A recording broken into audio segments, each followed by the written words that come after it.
back. Step into summer with fresh grilled chicken, spicy chipotle peppers, and the perfect touch of pure honey. Open the summer with Chipotle Honey Chicken. It's taking heat and sweet to a whole new level. No two competitors are the same. Some run on routine for the chance to win big. Some make time to rise through the brackets. Some lock in with confidence. However you prepare, there's a place for every kind of competitor. PlayStation Tournaments. Sign up today on PS5. PlayStation.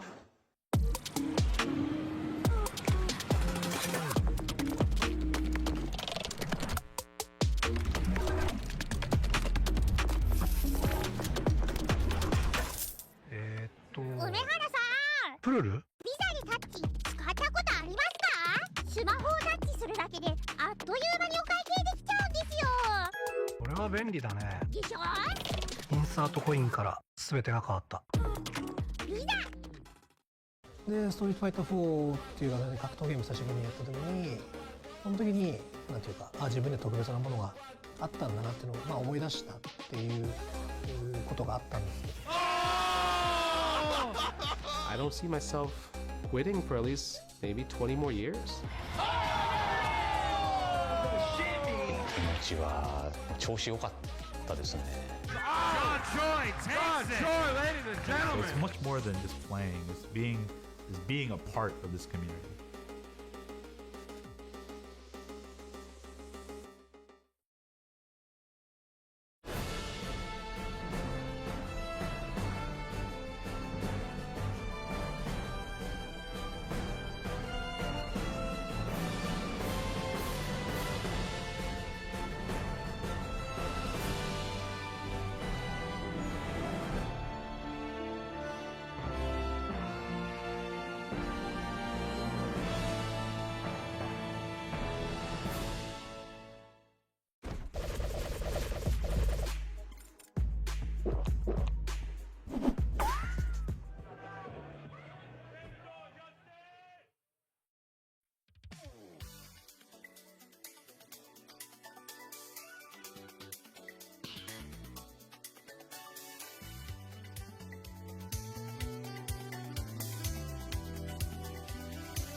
He's in his head. Good night.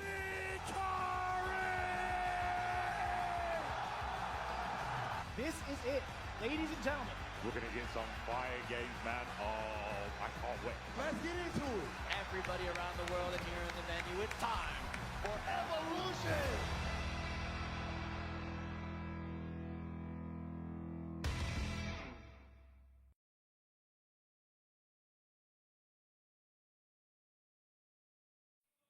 '26, welcome to the showcase stage. It's time for our first top 8 of this Saturday, and we welcome back to Evo, the father of 3D fighting games. It's time for Virtua Fighter 5 Revo World Stage.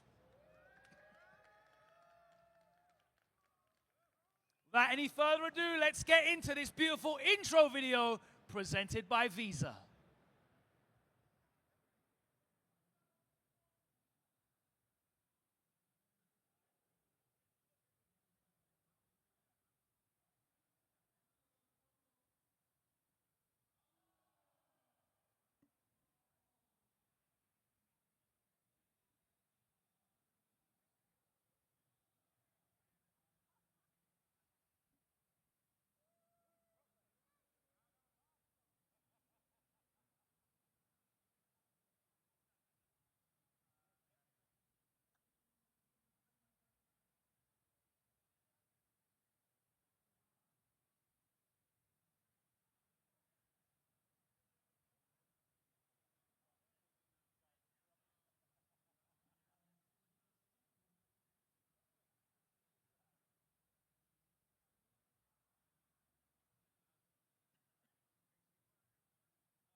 We love that. Thank you very much. Of course, Virtua Fighter debuted here at EVO in 2003, and we are very happy to have Virtua Fighter 5 back here on the main lineup.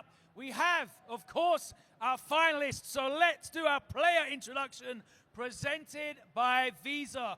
First of all, hailing from Florida in the United States of America, representing Strike First, it's Gentleman Thief.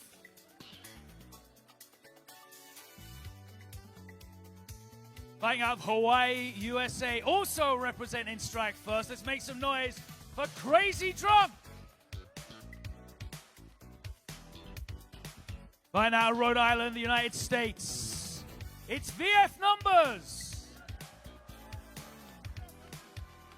And fighting out of New York, USA, please make some noise for Tricky. And from St. Louis, Missouri, USA, please make some noise for KNR. Find out Santa Cruz, California, United States, representing Kirby. Please make some noise for Genesis Frenzy. Fighting out of Texas and representing Ronin, it's Limey. And lastly, but by no means least, hailing from Japan, representing GKJ, it's Gakase Sera. This is your Virtua Fighter 5 Revo World Stage Top 8, presented by Visa. Let's get into the action. I'm going to now hand it over to our incredible commentary duo who have a huge amount of history here with Virtua Fighter and EVO. It's Ryan Hart and Shidosha. I cannot believe we are back once again. Ladies and gentlemen, welcome back to EVO 2026 here for the Virtua Fighter Open Championships qualifiers. My name is Shidosha alongside Ryan Hart, and we are here to give you some exciting Top 8 action here for Virtua Fighter. Ryan, how you feeling this morning? I'm really good, man. Ladies and gentlemen, let me just set the precedent stage correctly. You're not about to witness just any regular fighting game. This is the pinnacle of combat excellence. Let's just get it straight. No fireballs to hide behind, no comeback mechanics to save you, just pure skill and execution. That's all that's going to be on display. And today we're going to crown a fresh, brand new Virtua Fighter 5 Revo World Stage champion here at Evolution 2026. That's a fact, and there's a lot of stuff to talk about, a lot of storylines we're going to be breaking down in just a moment as soon as we get into our top 8. But guys, I got to tell you, we are so excited to talk. There's just so many storylines of these players that we saw maybe last year at a couple of events. Right. And I think one of the things that makes this EVO specifically special is, I think one of the big key players that we were expecting to see here was Itabashi Zangief. He didn't actually not play in this tournament, so this opens up the floor to so many players. And as you can see, our top 8 right now has been absolutely immaculate and full of just newcomers and people who have finally had the chance to get their hands on a top 8 medal. Now they get to play, see what it's all about. I know you're excited, man. I'm definitely excited. It's definitely Christmas come early with Itabashi not signing up and not being a part of the tournament as he wanted to focus on other games here at EVO. Yeah. But yes, this is what it is. It's a time, it's an opportunity for players to cement their legacy into the Virtua Fighter series, into the EVO series, right? Into the EVO legacy. To cement their history and kind of get their name remembered forever. I mean, top 8 is no joke. At all. It's no joke by any stretch of the imagination. Of course, don't forget, we do have a slight change of rules. It's best of 5. Yes. There's more time to adapt, more time to work out your opponent. You want to show what you can deliver. You can start slower now. Yes, you don't have to rush into the fray because it's just best of 3 and you want to get the momentum started. You can kind of pace yourself. Yes. Watch what the opponent brings to the table and then decide your counters from there. All right, as we get started, let's talk about our top 8 predictions presented by PlayStation Tournaments. This is a big one. This is your chance to vote. Let us know who you feel is going to take this entire tournament. I know who I'm already predicting. Let's be real. I think it's safe to say, after a dominant performance at Combo Breaker and a heck of a performance in Japan, I got Gentleman Thief. How about you? So, you know, I want to play the field a little bit and look at some other potential candidates here. Okay. I think that Eileen had a great run yesterday, you know, very, very dominant against Gaxay Sarah. Right. I think KNR had a nice set with Gentleman Thief, who Yes, you mentioned that's as your a pick. fact. You know, there are some players out there, Crazy Drunk on his day could definitely be anyone in that list. Like, so it's just one of those things where I don't want to just jump to GT. I think if I have to just go with someone right now out the gate, I'm going to go with Tricky for this one. Tricky for this one. Okay. Yeah.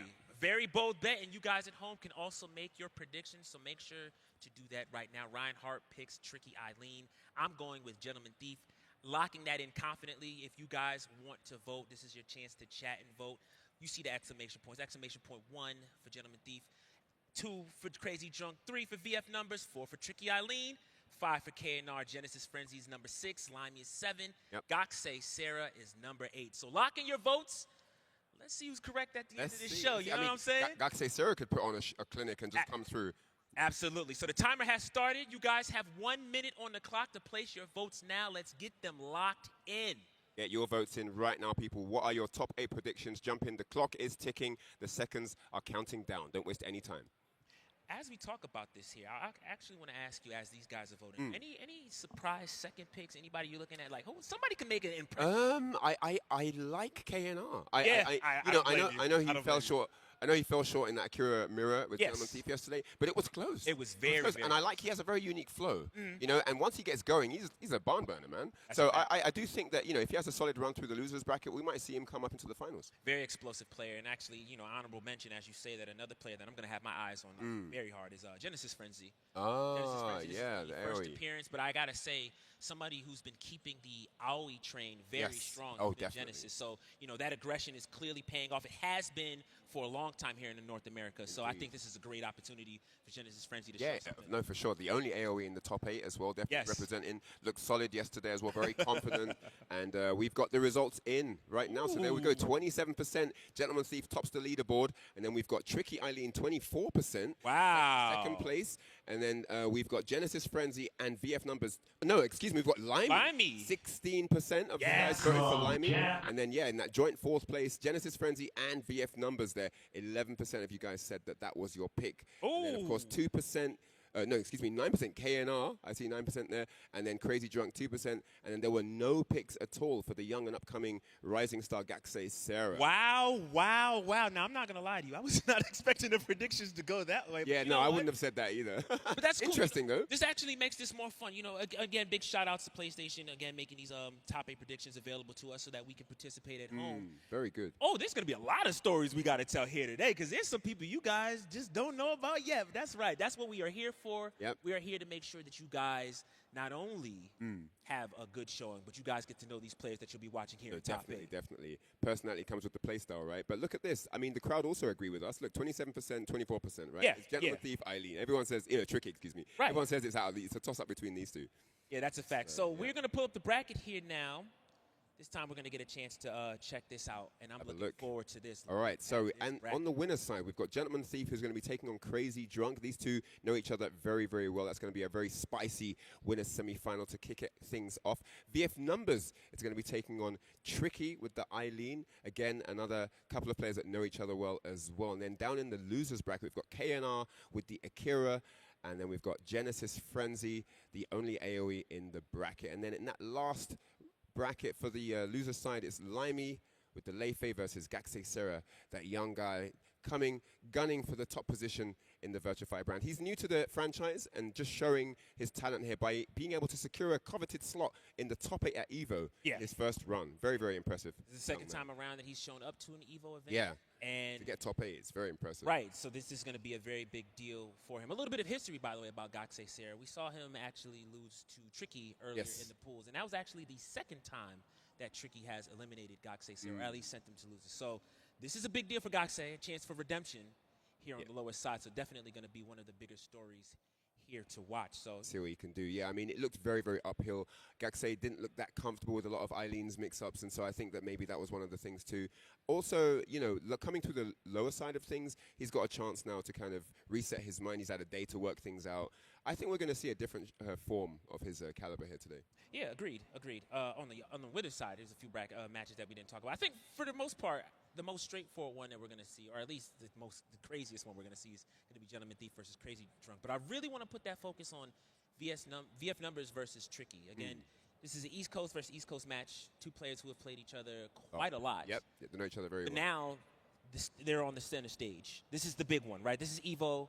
Both of them haven't had the opportunity to do so. Yep. They're going to have to come up big. But right now, we have the victory path presented by White Claw Surge. Our first opponent going up is going to be Gentleman Thief.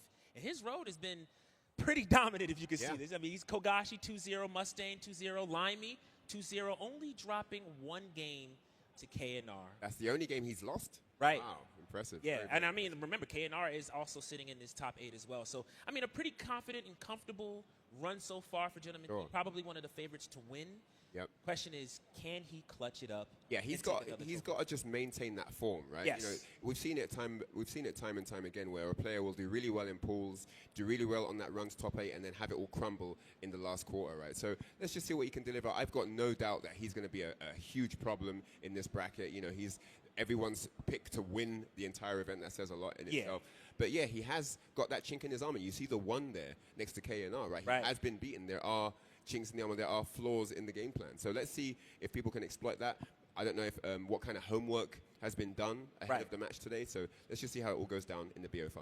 Big question to ask, and his opponent will be Crazy Drunk. So, you know, Crazy Drunk being also on Team Strike First. Both of these players are on Strike First.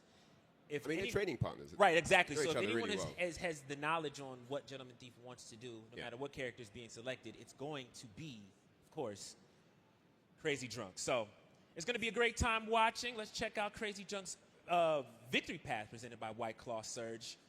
Dr. Butcher, 4K, 2-0, Tenpai 2-0, LD Wells 2-0, and Genesis Frenzy 2-0. So again, I actually expected this. This is why I was surprised when we saw the predictions earlier. Crazy Drunk is by far the best Shundi in America. I know Denkai's at home watching and has something to say, but you didn't come outside, so you got to hold that. Now let me stop. But jokes aside, again, as I said before, you know, Strike First has always had some very high caliber players. Yes. And we've seen time and time again, you know, in most cases where Gentleman Thief may get second because Japan has shown up, Crazy Drunk's right there at third, if not Adam, of course. right? So if somebody can make a stellar performance here today and also representing an elusive Shun, it's absolutely Crazy Drunk. Yeah, no, for sure. I mean, shout outs to Adam Yuki, speaking of Strike First top players. Right. But yeah, no, Crazy Drunk, definitely a problem here.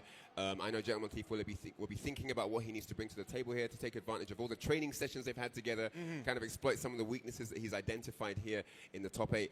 I know that Crazy Drunk, you know, I think Shun in general, over the years of VF, has always been a headache for Akira as a character. Absolutely. He's always been one of those thorns in his side, you know, That's a just fact. generally speaking. So, yeah, it's going to be really interesting to see what happens here. It's the best of 5. It's going to be about who opens strong here as well, because, you know, basically getting a 1-0 lead gives you more time and gives you more freedom for observation. How much data can you collect from your opponent? You know, what can you extract? So I think that's going to be really important here to see who can start that momentum strong and take the lead in building their case of data extraction. Now, speaking of data, I had a conversation with both of them. Both of them are feeling a little bit nervous. I'm going to be honest with you. Yeah, GT said he was a bit nervous. He definitely did. He said, look, as much as people think that this is just going to be free, I have to lock in. The job's not finished. Well, that's when the pressure's on. That's a fact. You know, heavy lies the crown, as they say. You know what I'm saying? So, yeah. The pressure's on. Okay, so I was waiting for the headphones to come on because this is what I really wanted to say. When I spoke to Gentleman Thief, he said that he did not want to play Akira in this matchup. He specifically wanted to play John. Oh, right. He likes the tools better to get damage and maximize the low-high situations and other things like that. Okay, let's jump He into switched up. Buttons have been done. Yep. We're going in. Right. Oh, nice PG throw there. First drinks of the set. All right, fourth throw comes out. Another 7 drinks. What's up with that? He's on the wall, too. Wow. He's going to try to get the pressure. Yeah, and full circular. Where you going? Keeping him pinned against the wall here. Oh, okay. He barely gets the opportunity to get some drinks, but he does end up with 12 to start. Just like that, he's got Johan. He's got some pretty safe launches available. Now, I wonder if Crazy Drunk actually had the read on perhaps that John was coming out instead of the Akira. He looks really comfortable right now. Right. I mean, again, these guys have been training partners for a long time. Before he made that switch, he definitely was going, wow, what a bust out. Look at the damage. That life bar just got melted. Side throw break. He was just ready. Chop comes out. That's going to be it. Just like that. Ties it up one apiece. Gentleman Thief on the board. And luckily, he did not get an extra drink while taking that round. Nope. Yeah, it depends how you KO him, right? If he keeps leaving standing, you have an opportunity to take more. Yeah, that's a fact. Get it that time.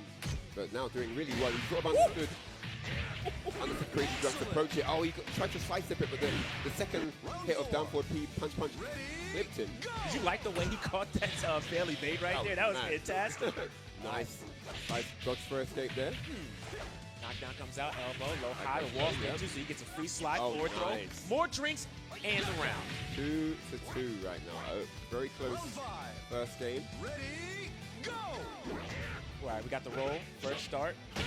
Every time I see that, it just looks like it should take drinks. If you ever get kicked in the side of the ear, I would get sobered up. Right. Okay. Reversal into the wall now. That's the wall throw. That's good damage here. A lot of drinks, too. 23 drinks under the belt. I mean, he's got plenty to burn. I was going to say he can go for all of the safe. Another side throw escape. But still, this is very close again. It's 2 rounds up, and he gets the hit confirm. Chop comes out, and low. He still keeps his composure and takes that round. Honestly, Crazy Drunk looked fantastic in that game. Yeah. Just the damage, you know, I always bring this up when we talk about John, but John's specialty is in that neutral. When he gets counter hits, they hurt so much. I mean, just general elbows and pokes do so much more damage. I mean, I think this Chun, you've got to be a little bit disrespectful. You've got to be a little bit cheeky. Oh, yeah. You can't be super patient and super polite and, like, always block when you're supposed to. Like, you have to steal some turns. Right. You know, get that abade going. Right, especially against somebody like Crazy Drunk. Yes, because he's going to find a way to make you don't always presume that your opponent is going to just give you opportunities where you need them. You know? You have to steal turns sometimes, especially with a character like that. Yeah. He's designed to be cheeky. Ooh, -10. PK punish off the duck. I like really nice. Yeah, punish the whip throw attempt there from Crazy Drunk. Gentleman Thief moving into his strike now. Opens with the Sabaki. Doesn't get the full combo though. All right, fourth throw off the rope as well. Already at 50%. And it's looking more and more comfortable for Crazy Drunk now. Great sidestep. Trying to keep him. Oh, that's punishable. Yep. Okay. Okay. Okay. Lots happening. Oh, another read! And this is absolutely all Gentleman Thief right now. Crazy Drunk finding it hard to get some health going. And drinks. I mean, he's sitting at 0-2. This drinks. Is insane. He is the soberest man alive. Right. Trying to find something. DJ throw doesn't work out. Oh, okay. What? Combo like that. Nice track right there. Right. 6-6P. Big chop, too. Just like that, he's back in the race. Okay, finally some drinks on the board. Yep. 6-6P chase. What a read! He caught the duck! Wow. He caught the duck, and he got to say that one was even more convincing. Yeah. He really dominated that game. He just kept him sober, didn't give him access to drinks, and yeah, you could see the difference, right? Right. When Shun doesn't get to drink, it's just uphill for him. Yeah, I really love something just notable. Gentleman Thief is really great at actually figuring out when Crazy Drunk wants to, create distance. Yeah. Every opportunity he's made that read, he's run right at him. It's worked out so far. Okay, tips him out the air. More drinks now, looking good. Again. Punch, blocked. And then get the low. Back kick. So he's going to miss one drink out there, but he still has 7. It's not too bad. That's decent. We can work with that. All right, gets a KG. Oh, again. Every time he tries to do mule kick. On the mule kick, he's really comfortable with Crazy Drunk's mule kick timing. Yeah. He got on the ball with that one. Catches the overhead for PK. You have to respect that, and he did not. All right, back throw doesn't work out. Check there. Side throw doesn't work out. Still his turn. All right, Gentleman Thief is aware of that. So he evades properly, gets the throw, but he still has to worry about Cho-On. You have to be careful here. I'm surprised we haven't seen a stage change because it looks like, Gentleman Thief is really just dominant with this octagon style. Yeah. The wall control is insane. Walk up Cho-On, I like that. Oh, again, he did it. Yes. Yeah, we didn't see more of that. Yeah, finally has to drink. Got the drinks to right? do it. Yeah, exactly. He didn't have them before. Oh, full charge there. Oh, the dash up low duck. He just knew something was coming out. I like that. Walk up 4K? 3K. Okay, I thought something like that. Yeah. All right, a mid was coming. You're on the right path. Yeah, I like the idea. All right, so set point for Gentleman Thief here to go into winners finals. It's a round away here, but Crazy Drunk's got something to say about it. Yes, he does. 13 drinks, and he gets corner pressure. 3K on wake up. Okay, full charge, he stays down again. Okay, well, I got to kick him out on wake up. Nice side step from Gentleman Thief there. Another throw. He's onto the side step. He's identified that he likes to move around a lot. Elbow comes out. Opting for more throws and goes mid to close. Smart stuff. Ties it up to a piece. And with 20 drinks here, this is his chance to close out now. Again, he has some pretty safe launches he can use. Yeah. If he can get a knockdown and get something going on. And you can see GT's aware of it. He's very passive to open up here. Absolutely. Even when he got knocked down, he's passive as well. Yeah. You see him. He's not delayed. We are not online. That's all. Looks like they're deciding to play it out, though. It's rank match habits. Yeah, for sure. Okay. All right, side turn comes out. Looking good for the dollars here. Low high comes out. 4PK, gotta respect it, and he does Nice. this time. Yeah, and this time he doesn't escape the side throw. And finally, Crazy Drunk gets a game. Yes. Pulls it back there, the 3-2. And it's just absolutely imperative that he gets the drink game going early. For sure, for sure. I mean, if you're playing forward throw, neutral throw, You've got to get something. something. Oh, he went for the Sabaki there. All right, back throw comes Back out. throw, first back throw of the set. I don't want you stepping. Yeah, he's just going to try and keep him locked in. There's the mule kick. I think that's the first successful one that he's actually been able to get. Right, might be the second. I'm not sure. You might be right on that. Okay, yeah, punches him out the throw attempt. And again, the back throw. He's seen that. He hasn't used that much. He's mixed it up really well, the throw game.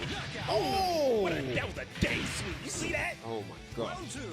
Chop the legs out. That was slow, too. That's nerves right there. He caught you slipping. Oh, got him with the guard break as well. He's opening up the defense right now. All right, we owe him up. Mule kick again. Mule kick again, yeah. Doesn't get the full combo. All right, has a mix. Gives it up. It says, all right, I know you know how to shake, so I'm just going to wait here. Ooh! Swing back high. Great whiff punish. All right, great patience for GT. Doesn't Crazy step. drunk. What punish that? He doesn't punish. No punish. Let him get away with it. Yikes. Gentleman Thief not going to let him get away. At all. Oh, there's a PG threat. 3 more drinks. Oh, he didn't believe! He didn't believe! That hurts! Oh, no! Another set point to Gentleman Thief. Oh, 4-4 punch to open up, then straight into the guard break. And that's all your drinks. And he chased him down nicely with that. Yeah, that was like a hit of turmeric right there. That's what that was. You knew Crazy Drunk was looking for space, and that is going to be all she wrote. Gentleman Thief, ladies and gentlemen, takes it 3-1 over his teammate. Crazy Drunk, man. Yeah, he did his thing. Shouts to Team Strike First. For sure. All these players in top 8, man. Just Without shows a how doubt. good that team is. But yeah, that was all GT at the end there. Crazy Drunk just couldn't get started in that final round. Right. But he's going to be going down into the losers bracket. He's not out yet. He's going to be marching forward in that losers bracket. And yeah, GT is now solidified in winners finals. Yeah, that's a big one. And I'm not going to lie, if I'm on the loser side, I'm definitely nervous if I have to run the Crazy Drunk in that path. So it's going to be a big deal. Regardless, that was a stellar performance and kind of what we expected out of Gentleman Thief. So great stuff to him. Well, I didn't expect the Gene pick. I thought we were going to get a kill. Oh, yeah, for sure. No, again, as I said before, when I had that conversation with him, the thing is, you know, this is one thing that I always appreciate about Gentleman Thief. He wants to optimize. Right. And so, you know, he has tools now where he can properly track circulars. Again, any stray hits that he can get, they do so much damage. And then, you know, that low high kick that we saw, John has better, I guess, more extensive options to scrape off the ground and get the damage. But even more so, I think the best thing is I like the 6-6P from John more so than I like 100%. I was about to say that same the dashing thing, elbow, right? Keeps Super him dashing honest. elbow, keeps him honest. And then if you know anything about that dashing elbow, there's a decent range where you can still, I mean, they tried to buff it so that it travels further. But if you try to backdash, you're going to make it whiff. You can't do that with 6-6P. Basically, it comes down to 6-6P is easier than 6-6-6P. Yeah. It comes down to that, right? Let's just One keep it a less, buck. and you get a mix-up. It's just fantastic. So, yeah, great buck. stuff to him. Our next match, if I'm correct, on winner's side is going to be Tricky versus VF Numbers. Let's look at the victory path presented by White Claw Surge on our brother VF Numbers, a.k.a. VF5 395. To start it out, 2-0 versus Crispy. We actually saw his match live here yesterday versus Cubano. 2-1. It was very spooky, but he clutched it up at the end. The Jeffrey. Right, Super Turbo Ryan, 2-0. And then we also got to see this match. The 2-1 versus Frost. It was such a nail biter. Oh, man. But he clutches up, and he makes it in top 8 winner's side. But now, his opponent, when I tell you he's going to have an uphill battle again, we talked about this before. These are two players who have played each other a lot. And so, you know, but actually before we get to that, I do want to make mention that he is pretty much known as the Lei Fei of America. Right. But he's going to have to go up against the Eileen of America. This is Tricky's victory path here, presented by White Claw Surge. Crispy, also 2-0. Svengeance. Now, Svengeance is a sneaky Leon player. And that was a close set as well. Yeah, it was very close, right? We called that one, didn't we? Yeah. Yeah. So we kind of expected a little bit of a hiccup there, but regardless, kept it clean. Ray Blade, next opponent, 2-0, and then in second form, this is the second time we've seen this happen. 2-0, Gakusei Sarah is absolutely dominant. One of the most dominant sets we've seen in this entire tournament. Right. That Gakusei Sarah set with Tricky, she really just dominated, and I think he got one round in the entire series. Absolutely. Right? So yeah, very impressive. She's coming out here with something to prove. This is a big deal for her. This is something that she's wanted for a long time. Yep. And now the opportunity to play is here. I'm expecting a lot of, hyper aggression from Tricky. She's 100%. somebody that just I'm going to play my game. I'm going to do what I want to do. If I drop a game, the next game I'm throwing a lot. I don't care. I'm just going to play the way I want to play, and then I'm definitely going to sashay off that stage. I'm going to do what I want. Yeah, I have the feeling she's going to try to not give VF Numbers a lot of space to breathe. Absolutely not. You not see a lot her? of breathing room. All right, so listen, we've got some fantasy stats coming in. I know a lot of people have their thoughts and opinions, so I want to check out these fantasy stats here presented by AT&T. All right, it looks like there's a 33%. 38?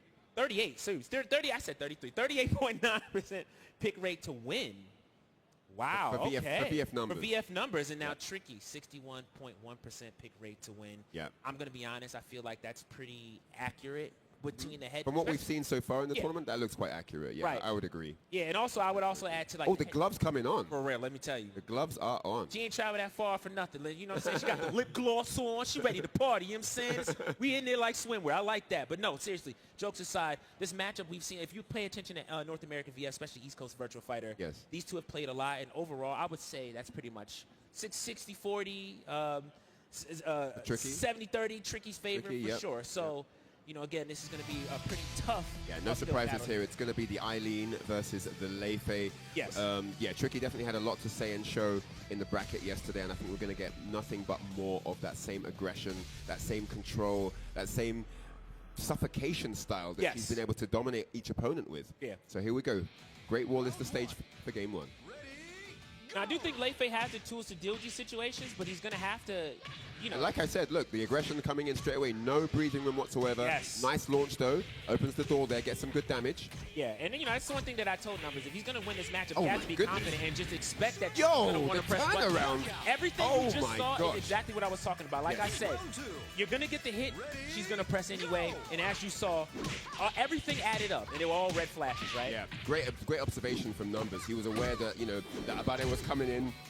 And yeah, took full advantage of it. But this time, Tricky not making those same errors. I like this. Decides not to dash. Low comes out. Delayed low. Neutral throw break. Oh, and then the jab. Yeah, doesn't want to give him any space to work with. Right. So this is kind of the way I expected this to play out. So, all right, has a chance to punish. He comes out. Purple flash doesn't react. Could have gotten bigger damage. Could have been huge. Yes. All right. 6K comes out. Another one. Oh, I like the dip. There we go again. Very nice. Side turn situation, so you really can't go for a throw in that situation unless you know, unless you want to make that read. Just like that. I think he's doing what she wants to do. Oh, nice side step there. All right. Yeah, that she was coming in for the ring out pressure. Oh, slow on start up. The shoulder barge just takes it. That was so unlucky. And I mean, I like the idea. It was like, all right, she's probably going to press something. I want to Sabaki and catch something. But he had the red flash. He could have went for a decent mix up there. Just the opportunity there. And now it's all Tricky right now. Yes. Oh, my days, trying to walk him out the ring. This way, sir. Getting ushered off the stage. Another 6K comes out. Doesn't get the ring out. Ooh. And that's a push. He loves going for that. What he loves that setup. Great attack. That was great from Numbers. Yeah, great timing there on that side step. Ooh! He finds a hit. Has to be careful. The change of direction throw can come at any time, and that is a forward throw. You have to worry about that as well. Okay, gets the hit. Decides to lay down. Okay. Back throw comes out. All right. 3K off the dash. Oh, okay. Wow. All right, and so Tricky on the board here. Game one. That was a bit spotty, though. I'm not going to lie. It was a bit dodgy. Game was spicy, man. Game was spicy. So, I mean, the VF Numbers just having a couple of thoughts there. A couple of things perhaps he would have liked to have done differently. Let's see what happens now, game two. Is he going to pick the taco stage? Are we closing though? It's either taco or waterfall. Okay, that's all right. Okay. You know, I was wrong with waterfall, also, but arena's the same thing. Okay. Yeah. Arena also does the same job, right? So this is actually a pretty fun pick to watch, because here's the thing. Tricky really likes this stage a lot. So for Numbers to volunteer for this stage, he thinks he does better on this stage. So I think, you know, if he wins on this stage, this is definitely going to be... He's doing all right so far. Yeah, he's doing great. But this is going to be a big deal. Nice side step into the throw punish. Wow, gets a neutral. I thought he was side turn there. Yeah. Ooh, what I think you kind of take what you can get at that point, right? Absolutely. Follows up at the wall. I have to watch for monkey flip throw, because that will bound on the I'm not guessing. I like it. Yeah. Let's keep it cordial. Let's keep it safe. Absolutely. Baker's houses right there. Great cross dash. Neutral throw comes out. Yep. Okay. Chase down. Oh, high rising attack. It tracks, though. High on the wall, too. Yep. I do like that he tried to interrupt there. That was a great idea. Gives him space to wake up. It goes low. Back turn sweep. Oh, what a over read. the low, and that's going to be all she wrote. Yeah. Wow, ties it up, one apiece. Right. Round 3. Ready, go! Okay. Oh, Wow. I like it. He doesn't want to get hit with the demon throw, the demon flip throw, right? Yeah. So he wants to interrupt it or do anything but nothing, right? And I like that. Side turn situation, all of that is guaranteed. Oh my gosh. Yes, Look at it the is. health. Wait. The bust out. Ain't over 9K yet. comes out. Don't tech roll. There you go. All right. Neutral throw comes out. Neutral throw. Nice break. break on the PG. Oh, but he presses the button after it track. What a break on the neutral throw there. That was great from Tricky. Fantastic. Ready, go! I like the dash. Neutral throw comes out again. Yep. Working out. Create some space. Flipped. EP. Side turn. Ooh, great dub. That was, yeah. Took the gamble. Mm-hmm. Okay, nice okay. side step. The wall stay. Into the wall now. Boom. All right, now what? Side turn again. Oh, wall stare. Whoa. Oh, what a shake. People was are a K. nice- That was disrespectful. Took out He the steals stun. the round. He Wow. stole that round off of the shake. That was insane for numbers. That was a great shake though, but yeah, T-pop punching and doesn't get that. It's a bit slow on startup. Got interrupted at that same position last time as well. Yeah, for sure. I mean, he's trying to find a place to Sabaki. He knows that aggression is coming. It's just not paying off the way he wants to, right? And there's the monkey flip that he was worried about, the throw. Uh-oh. This ain't over Below, yet. gotta guess. Oh, yeah, oh, plus fourth range, throw. plus range, you have to take that. And the wall stare. Mix One up. more hit, next hit's going to take it. It's Oh! out. Oh, he didn't want that. Oh, my God. What a stare that was. Ooh. What was that? Oh, I know. So. The sweep whiff, I thought it was over, but he recovered in time, got the back turn kick, and he has tied it up 1-1 right now. I'm a hater right now. He ain't mean to do that. That was crazy, man. Nah. Skill, my friend. Yeah, skill. no, that was Skill, awesome. skill. Like, no, that was some American stuff. I like that. Yes. Johan the Don. That was crazy. Yes, sir. Okay. Someone's going to steal that at home. I promise, if you do that to me, I am going to launch. Stop. He said, I got time to jump away, whip a sweep, and I'm still going to get this back turn. Right. And, you know, honestly, that back turn kick, I forgot about it. It comes out so fast. That is Again. really fast, yeah. You got to be, like, super ready for that. All right, more space to play with. Round 1. We are on the open stage. Ready, go! One round up. So, yep, one game each here. Yes. All even Stevens right now. Okay, numbers on the attack. Yes, and Yep, I like one it. for punch. Looking for the launch, but Yeah. a bit overzealous there. Okay. Oh, Lux out. Nerf Yeah, to that kick was it in. really fortunate there for numbers. Ooh, what a read. And that's a ring out. Oh, nice. Wow. Capitalized on that. That was really smart stuff there from Tricky. Round 2. Yeah, that launch we saw earlier from numbers, I really like the idea. He actually tried to catch a fairly late. He just barely missed it. All right, 3K comes out. Yeah, got caught matching. Wow. All right, has to be careful here. Doesn't tech. I like it. Low comes out. He has a free launch. He'll take that launch. And he's ready for it. I like She'll it. take that launch. You know, not much damage. You don't get no ring out opportunity for numbers. Yeah. That was a very well played round. Took the risk where necessary, but didn't overplay the hands, you know? Right. And then towards the tail end, made a great read right there. Sabaki mid Sabaki came out, goes for a low instead, and actually wins it. I like that a lot. PG throw out the god. Yeah. Where you going? So it's tricky. Ooh, lucked out. Great up, 2P. Yeah. That's not that bad. 5+ frames. Another bust out. All right, knockdown. Situation's interesting here. I like it. Okay. And the PG throw, yep, takes it 3 straight rounds. Absolute domination that game. Now, Are we going to go back to the arena? What do you reckon? That's what I was wondering. Look at Tricky. Every time. Look at Tricky. I am not surprised at all. Here we go. The Yes. side eye. She is looking at him, man, staring him down. Better know it. Round 1. All right, so 2-1 now. Go! Yeah, this is basically arena, right? Yeah. Same Exactly. Waterfall arena. Yeah, Yes. yeah. Octagons. Okay. And I said this before. I said if Tricky drops a game, I expect a lot more throws to come out, and that's what we're getting. Yeah, right? we are definitely getting that. Okay. Fourth throw comes out, and that's on the wall now. The new buff, right? She gets more combo damage. Look at the life. Right. So good. All right. Oh, man. Shame we couldn't have got a bet. Ooh. Oh, nice. Shafi. That's something. And don't tag. Yep. I like it. I'm not mad at it. I'm good at it all. At all. Round 2. But it didn't work out this time around. Tricky does take that round. Launch. I'm not guessing any stances. I'm putting you on the wall. And I'm taking 40%. I try to go for a launch again. Just a punish. 6K comes out. Ooh, another launch. Yes. The wall is there. Oh my goodness, these octagons are paying off. And again, that's why Tricky likes these stages. Of course, yeah, no, for sure. You can start your float and keep the pressure on. Right. And there's nowhere really to run, you know? Yeah, that's a fact. Once you're on, you're kind of stuck together. Fact again. But yeah, no, it's good. It's very good. If you've got a good aggressive style, this is an optimal stage, man. And this is looking rough right now for numbers. Absolutely. All these 9Ks. Oh, gets a back throw though. Yeah. Okay, we're trying to capitalize on this. Right. That's gonna be a lot of damage because she is so light. Circular comes out. Into the low finish, very nice. Turn around into the low. I like it. Smart stuff here from numbers, staying alive. Very crafty. Launch comes out, catches a fairly evade. The wall is there. Gets the stylish stuff. Nice launch out of the dodge there.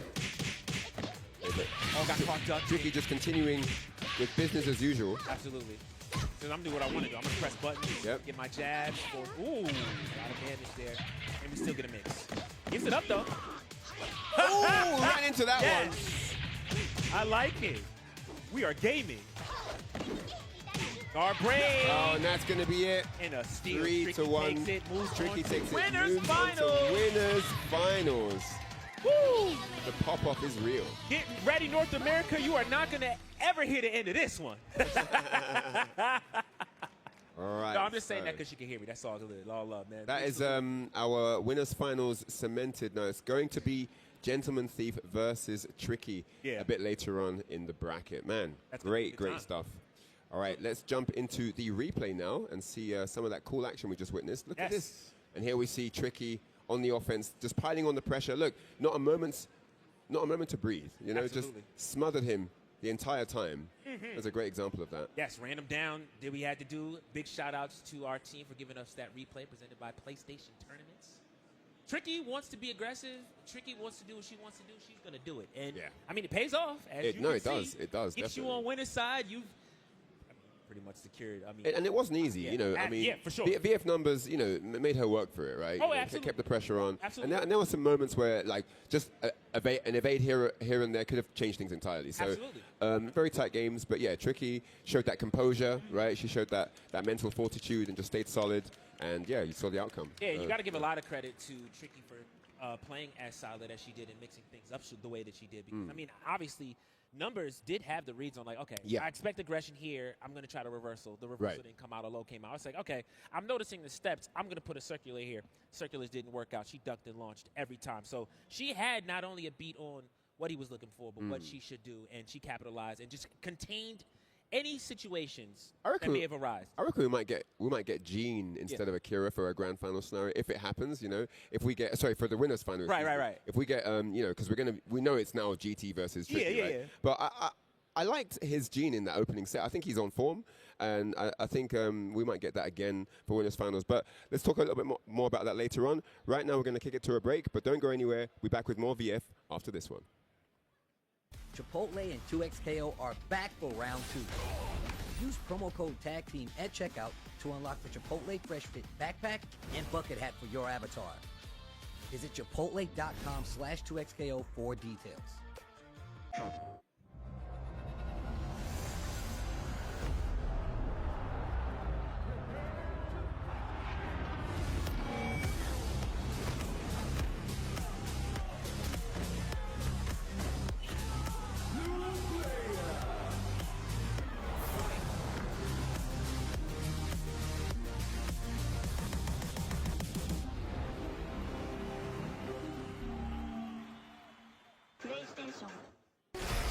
How would you like to live forever? I do not trust this thresh. His lamp contains screaming. Those are just squeals of wonderment. Ready to banish the darkness. Come on, let's live a little. In the light is your deliverance.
Whoa.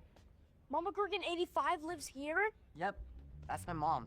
The absolute legend who went from gaming on her phone to ruthless online streaming slayer with no mercy for any living thing is your mom? Hey guys. Apples with peanut butter? How is this possible? With AT&T Wireless and Home Internet. Hey, text me if you need anything. Level up your connection with AT&T Wireless and Home Internet, now available across the nation. No, she's so nice in real life. I got something new. I got something brand new.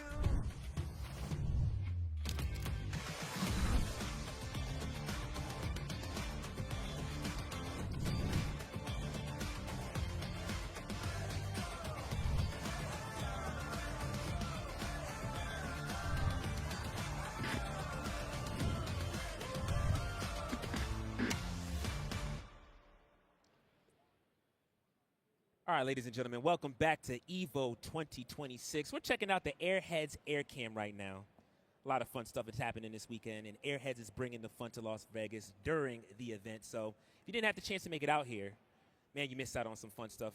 I'm here. My name is Shadosha here with Ryan Hart.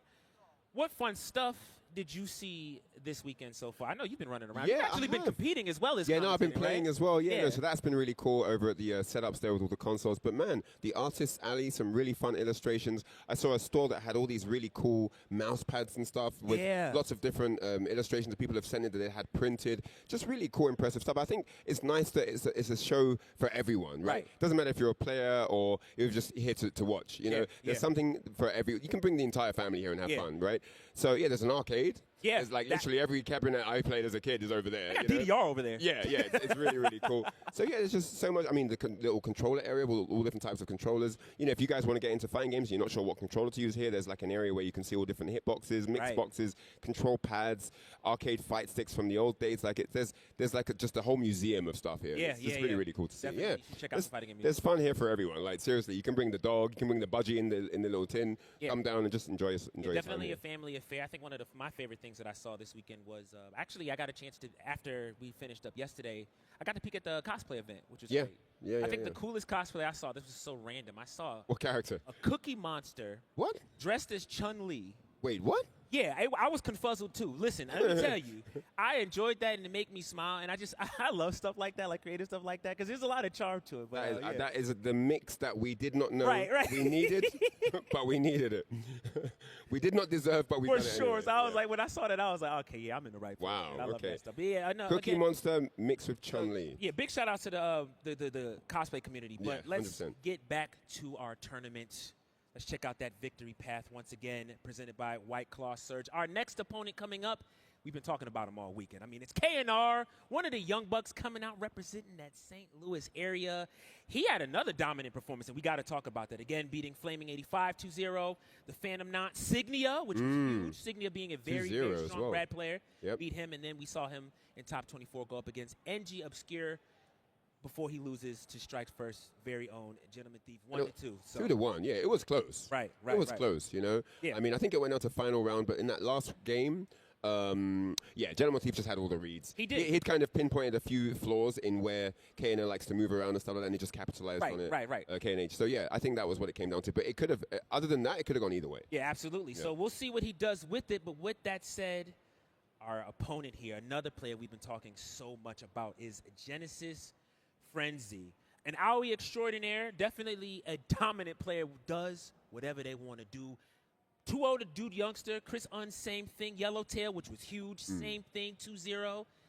And he's got better glasses than you. For sure. You know what? Very few people can do that. And I mean, I got the sponsorship at this point, which is crazy. But either way, Ray Blade also 2-1 before losing to Crazy Drunk 2. Again, another Strike first player that we've been talking about. Yes. Genesis Frenzy, insane player, always looks great and always plays his great Yes, indeed. look. So this is what I'm expecting. I'm expecting a very, very scary run here for Genesis Frenzy. No matter what happens, both of these players coming out, they are fairly new to the scene as far as being seen and being highlighted, which is fantastic. So, you know, KNR coming from an old school 3D fighter games, Yep, definitely. popping up, finding out about this when Ultimate Showdown dropped, right? No, definitely newer to the international stage. Yes, right? yes, Coming into this kind of level of gameplay, but this is what it's about. You know, with your skill, you elevate, you improve, and with each step of the way, you create new challenges for yourself, and you overcome. And this is what it's about. Here they are in top 8 at Evo 2026. Yeah, both of them, for the record, have been very, very consistent. Usually when they show up, it looks something like this. They're in top 8 somewhere.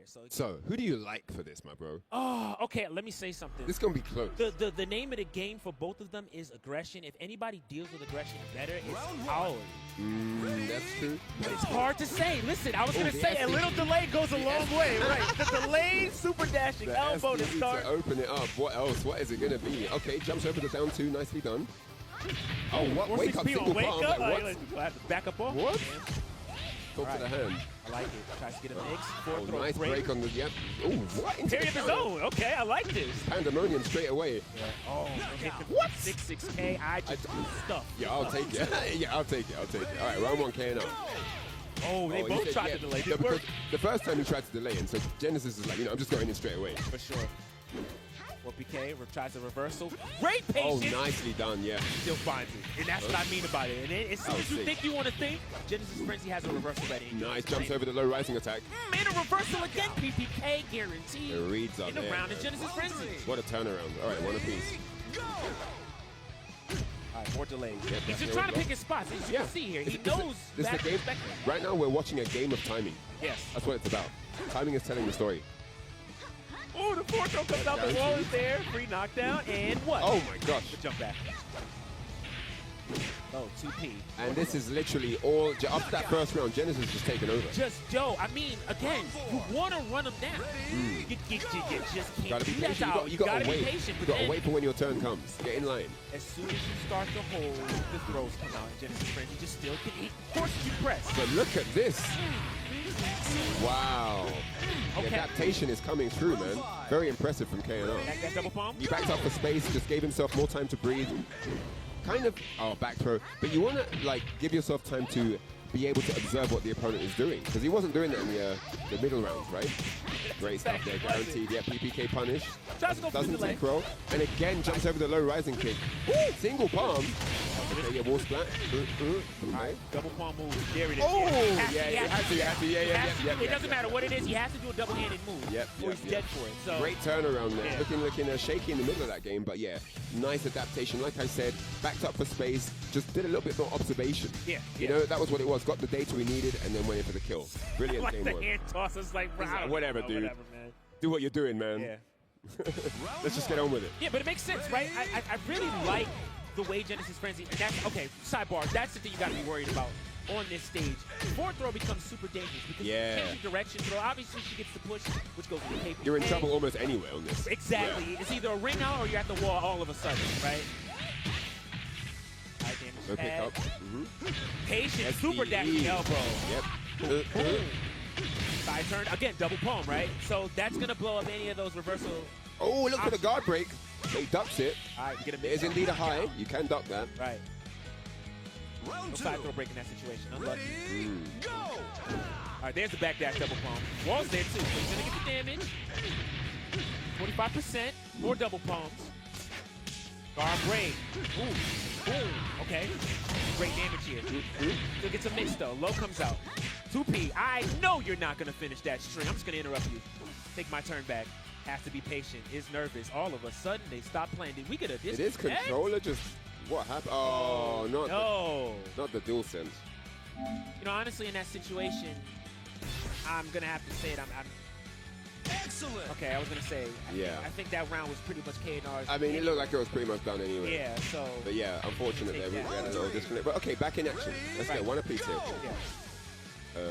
Okay. Okay, that's fine. No, we expected a pause. You know, you do have to let the official step in and make the ruling. So. Yep. Yeah, we're just going to find out exactly what the official ruling is here before we continue. Yeah, for sure. But it's a very fiery game right now, and I think both of them are starting to understand their approach for the match, right? Yeah. You've seen KNR backing up just to get the right timing on stuff, and now Genesis is adapting to that too. So, but at the moment, you know, momentum is definitely on KNR's side. Which is surprising to hear, especially given the fact that we are on the Palace stage, right? Very, very narrow stage. Easy to get rung out, even easier to get put on a wall and damage. It always thrives with that. So that's something that definitely works to Genesis Frenzy's benefit. But as we're seeing, things are going in a different direction. While we wait for things to go on, I do want to talk about our Evo fantasy bracket here. Presented by AT&T. Follow along at upsets.gg/Evo2026. KNR has a pretty high pick rate to win here at 65.9%.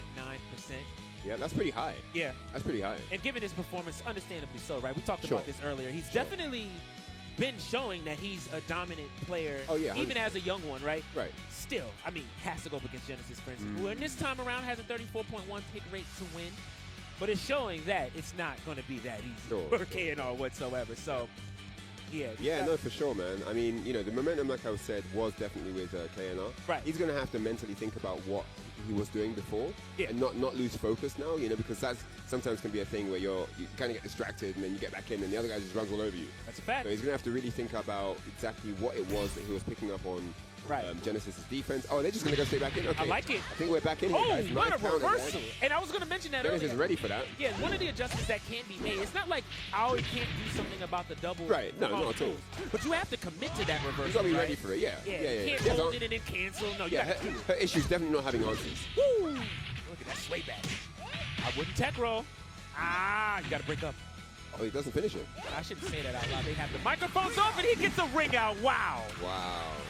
Round 4. Puts AoE in the water there. Yeah. Oh, nice break on that. Well, he was just walking around and managed to get the break. Yeah. Really nice. Okay. Oh. Right. Oh, no splat. Oh. PK again. Oh, I like the idea. I like the idea so much. It just didn't work out for Genesis Frenzy. Oh my Decides gosh. to cancel and goes for the push. KNR saying, almost. But yeah, he sidesteps to safety and manages to reverse the situation, putting Genesis Frenzy in the drink to close that game. And now is it 1-1? I think it's 2-0. The 2-0. No, yeah, because KNR got that first game, right? Right, yeah. 2-0 here. Genesis needs to bring it back. Oh, man, that was clutch, man. We need clips of that one. That was sick. That was nice. All right, KPK comes out on the corner. I was going to say the wall, but he actually was on the corner there. Okay, side steps out. Trying to keep him pinned by the wall, yep. Oh, my goodness. Oh, wow.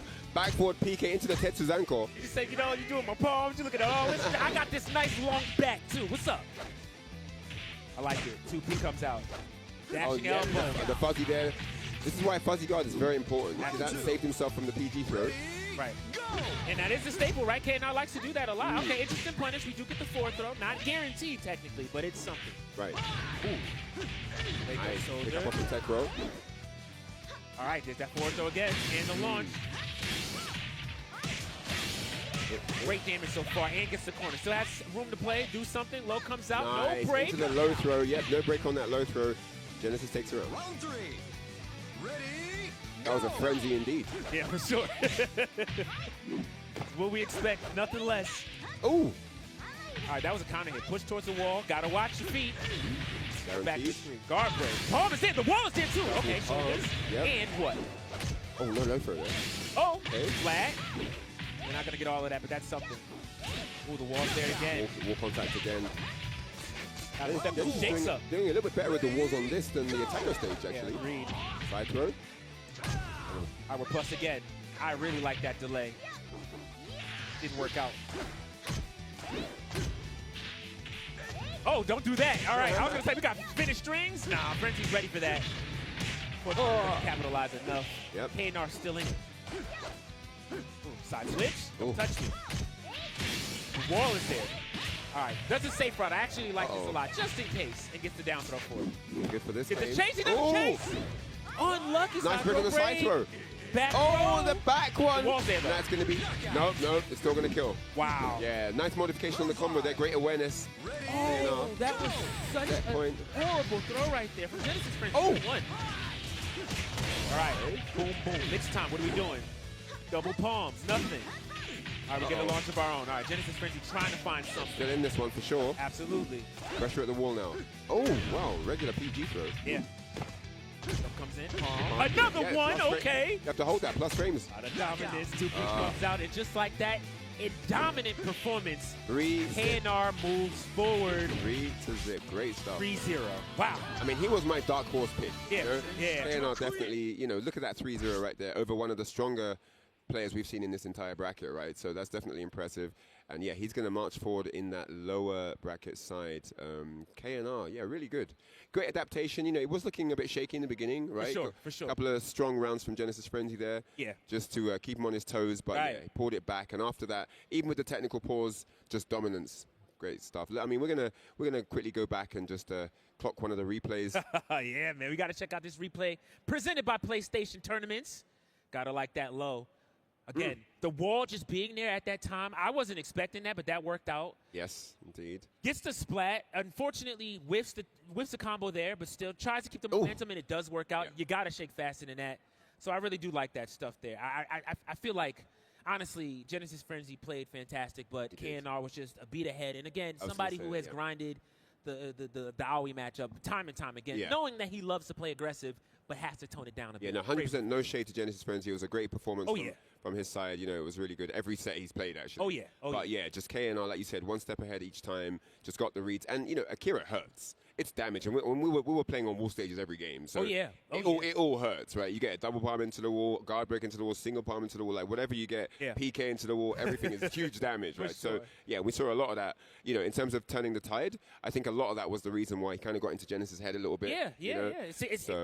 I do find that, I noticed that with Aoi players in America, when you introduce an answer, that does force them to have to slow down and consider, and which is the way it should be, right? And that is how you play that matchup. Right. You have to consider, okay, I can go for these easy reversals, but if double-handed moves come out, or things of that nature, or lows come out, or throws come out, it's a bit rough. So it is what it is. But with that said, again, big stellar performance. So a big round of applause for Genesis Frenzy, who finishes up. But coming up next, we have commentator extraordinaire, and now a Ronin with the cause. Victory Path presented by White Claw Surge. Limey is on the boards, and he had a great performance yesterday. This is his first time in a while getting top 8, and to do it on a huge stage like this. Again, 2-0 against Neville. Super Kokujin, same thing. Does lose to Gentleman Thief early on, but then runs it up against Svengeance, IU Fanboy, and Frost to get in.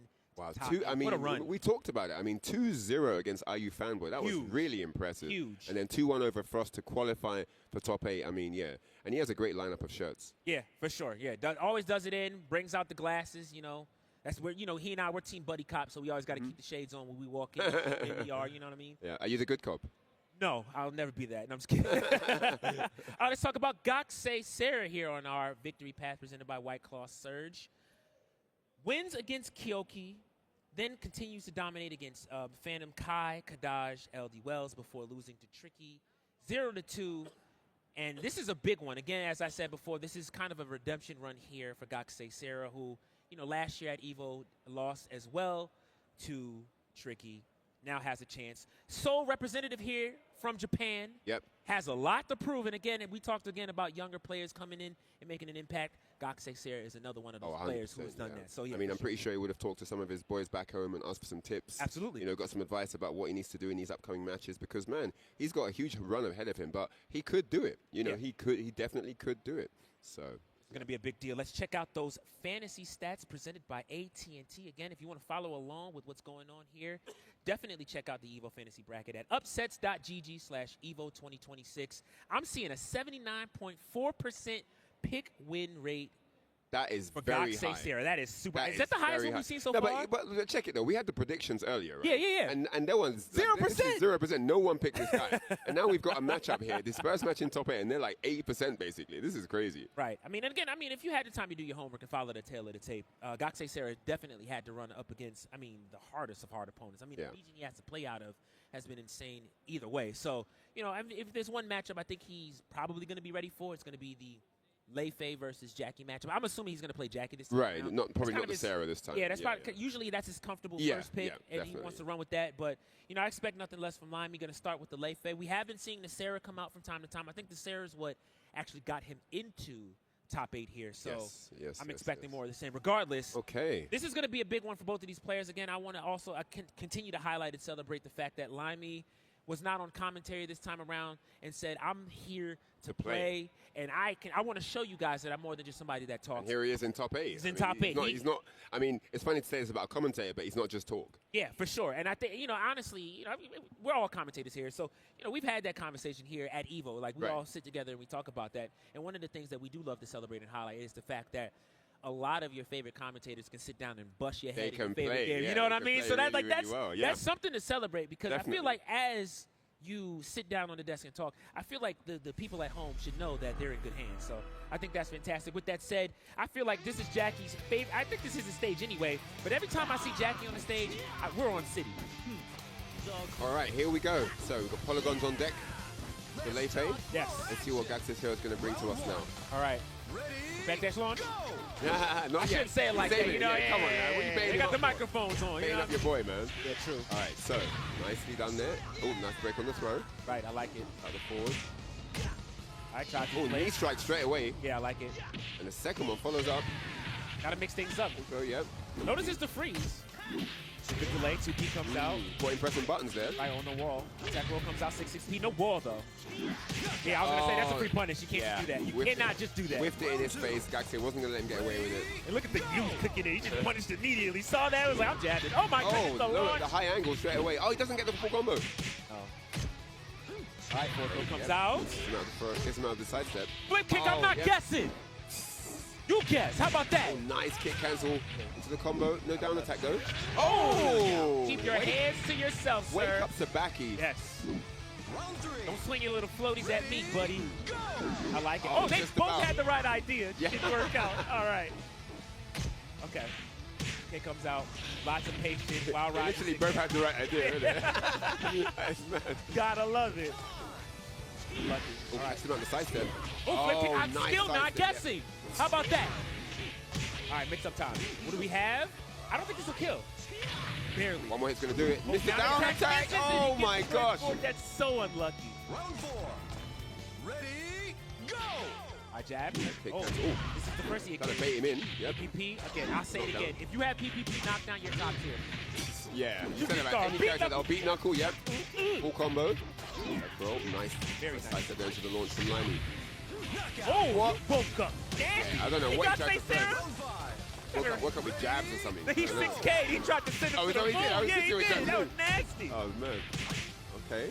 Limey now. Catches him up the sidestep. Nice damage there. Oh. Oh. Okay. Oh, nice hit confirmed. Oh, okay. Wow. Dragon kick. Sweep comes out. This time he gets him the down forward KG. I love it. Close it out. Takes the first game there. It's like you're moving in slow motion. All right. So we continue on. Limey feeling good. Yeah, no, I he's like comfortable. He looks relaxed. He looks super relaxed. All right, we got a phase switch here. Again, I like this delay fade. Not surprised to see him going here. Yeah. This is great. We saw a lot of this yesterday, and it usually worked out. So yeah, why not, right? Oh, while rising. Yep. Heading to that ring out.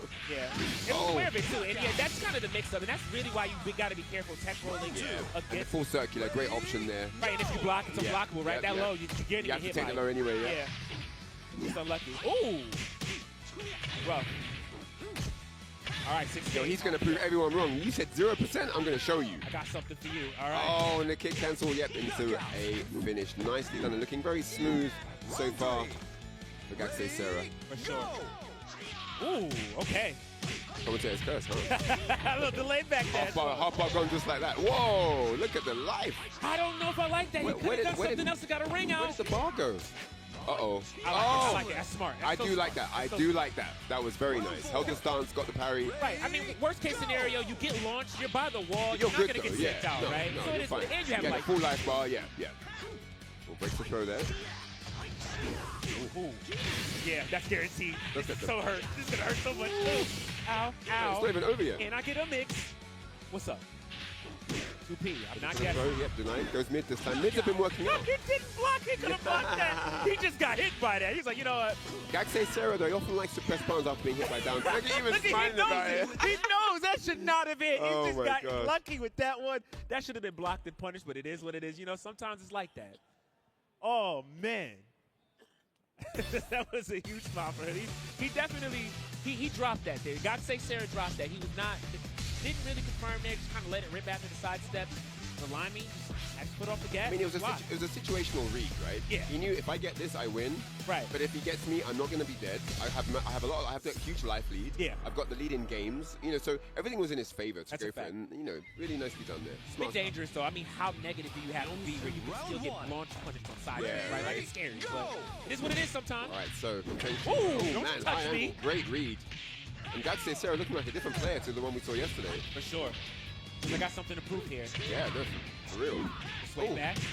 I mean, the VF legacy at EVO, I think every EVO has been won by a Japanese player, I would say. Yes. So this is a huge piece of motivation for Gatsé Sarah, right? Right. Definitely has to kind of keep the vibe alive, right? Again, only representative here, Iidabashi Zangief, could not join us.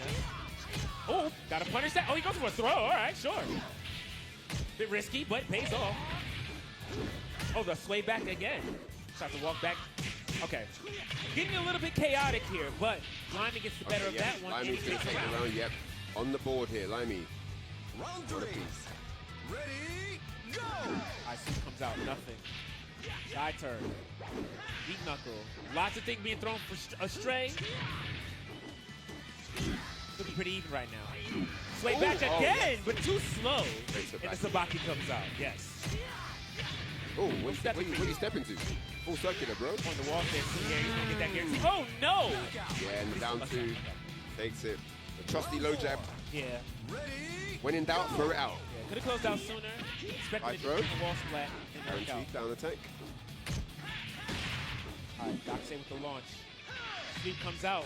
Tries to go for that really slow mid. I like that idea. Just catch a fuzzy guard. Flip kick again. I can still do it. I'm not guessing. He's had one every game. No stances for you. Stand up straight. Put your knees down. I can cancel knees. Okay. Sweet, great block and great launch. Nice punish there. Man, I get the wall. Phenomenal right now. Oh, he didn't do the flash kick. I thought he was. I was like, and that is that 3 straight games. And man, what a dominant performance there from that man. You can see he's been working on the strategy, the approach to coming into the top 8 today, and it paid dividends in that one. 3-0 over Limey here in top 8. Coming in fresh too, got the Kangol on. Look at him, looking good, playing good. And that's the reason why he moves on. So again, stellar performance from him. But again, round of applause for Limey, coming all the way to top 8, putting his best foot forward regardless. All right. Great stuff from Gatsé Sarah. Time to jump into a replay presented by PlayStation Tournaments, and you can see Limey on the offense here, keeping it by the wall, but returns the favor with the full circular. Yeah, for sure. Knew he wanted to reposition and get that situation that he has now, right? Yep. So checks with the circular, but still jumps on, gets it rolling. So either way, great stuff. Trusty down two, just threw it in there. Right, for sure. No. So, again, stellar performance. I'll just keep saying it. Yeah, no, it was good. It was definitely good. I do like the transformation from yesterday, because yesterday he looked a bit shaky, he looked nervous. Yeah. He didn't look confident, especially after the way he was just got handled by Tricky. Yeah. But today he looks a bit more refreshed. He looks well slept. He looks, he looks confident. He looks happy, smiling in between rounds. We didn't see that personality coming through yesterday. So I think that people might need to change their predictions a little bit. Absolutely, yeah. We're going to find out a little bit later who his opponent is going to be in the second group. But regardless, I mean, action's just picking up. It's insane. So I'm loving what I'm seeing. Overall, I want to say that the predictions have been pretty much on point. So far, yeah. Right. We haven't seen any, super table turning maneuvers by anyone. Like, I think it's pretty standard. Gentleman Thief versus Tricky, winners final. That's what everyone thought it was going to be. Losers hasn't had any super, I did say KNR from the beginning. He looks strong. I think Gatsé Sarah's the only one where people didn't expect that. Yeah. I think he's the one, he's the wild card that's coming through where you don't know what's going to happen. Right, absolutely. He might go all the way to grand finals. You don't know what's going to happen, right? So I think that's the wild horse right now. Going to have a heck of a run to make, too. I mean, let's not forget, VF Numbers is sitting on loser's side. Crazy Drunk, wow, is sitting on loser's side, right? True, yeah. So it's going to be a lot of high-flying action, but we'll get back to that as soon as we catch our breath and take a break. So when we come back, more Virtual Fighter action is coming. Don't go too far. Chipotle Honey Chicken is back. Step into summer with fresh grilled chicken, spicy Chipotle peppers, and the perfect touch of pure honey. Open the summer with Chipotle Honey Chicken. It's taking heat and sweet to a whole new level. I feel good, thank you. We are stronger together.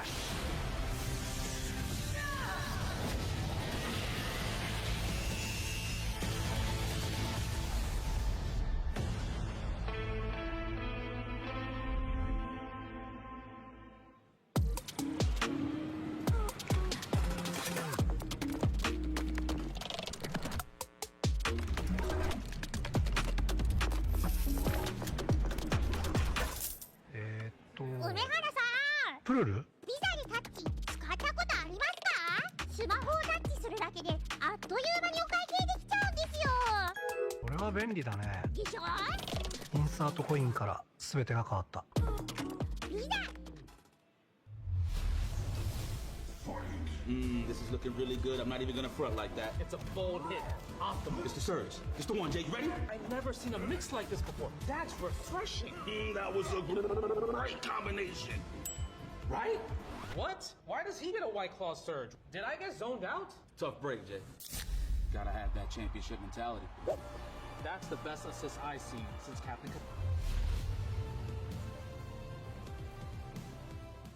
でストリートファイター4っていう形で格闘ゲーム久しぶりにやった時にその時になんていうか自分で特別なものがあったんだなっていうのを、思い出したっていうことがあったんですけど。I don't see myself quitting for at least maybe 20 more years. 気持ちは調子良かったですね。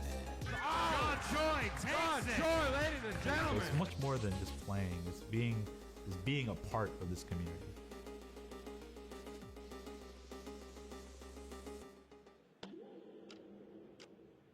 With Anthros, your next match will fix your sit. Try today, risk-free for 60 days, or your money back guaranteed. Anthros.com/Evo.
Let me do my thing. Way too much, no time to think.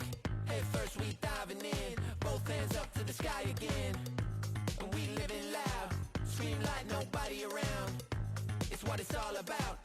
So get ready, get up, get ready, yeah. Let me do my thing.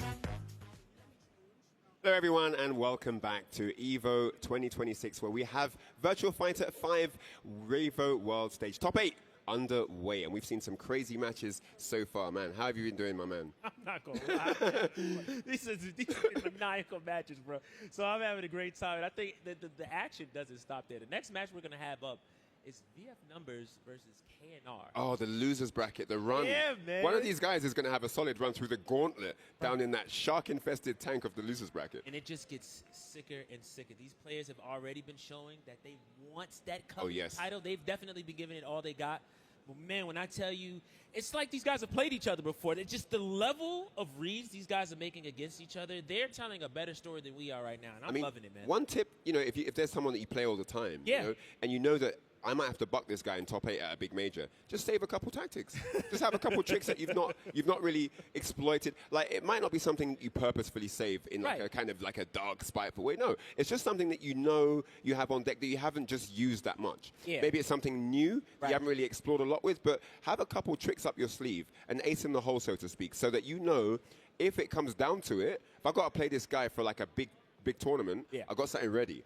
Why? Whether you get to use that or not is partially irrelevant. Yeah, Knowing that you have stuff gives you extra confidence. Yeah. And that alone can get you the win. There's so many times where I had extra tech prepared, but I didn't even need to use it. Right. Because just having the confidence of knowing everything I've got in my repertoire led me to the victory. I agree with that. And if there's anybody who actually has been pretty much a testament to exactly what you said, it's been VF Numbers. I mean, the run that he's made so far, and you see, he always has a smile on his face because he has always shown how crafty of a late fate player he is. He always has something up his sleeve, and that's the reason why he's been so fantastic the way he's been. So, I love it. But again, his opponent, oh man, KNR.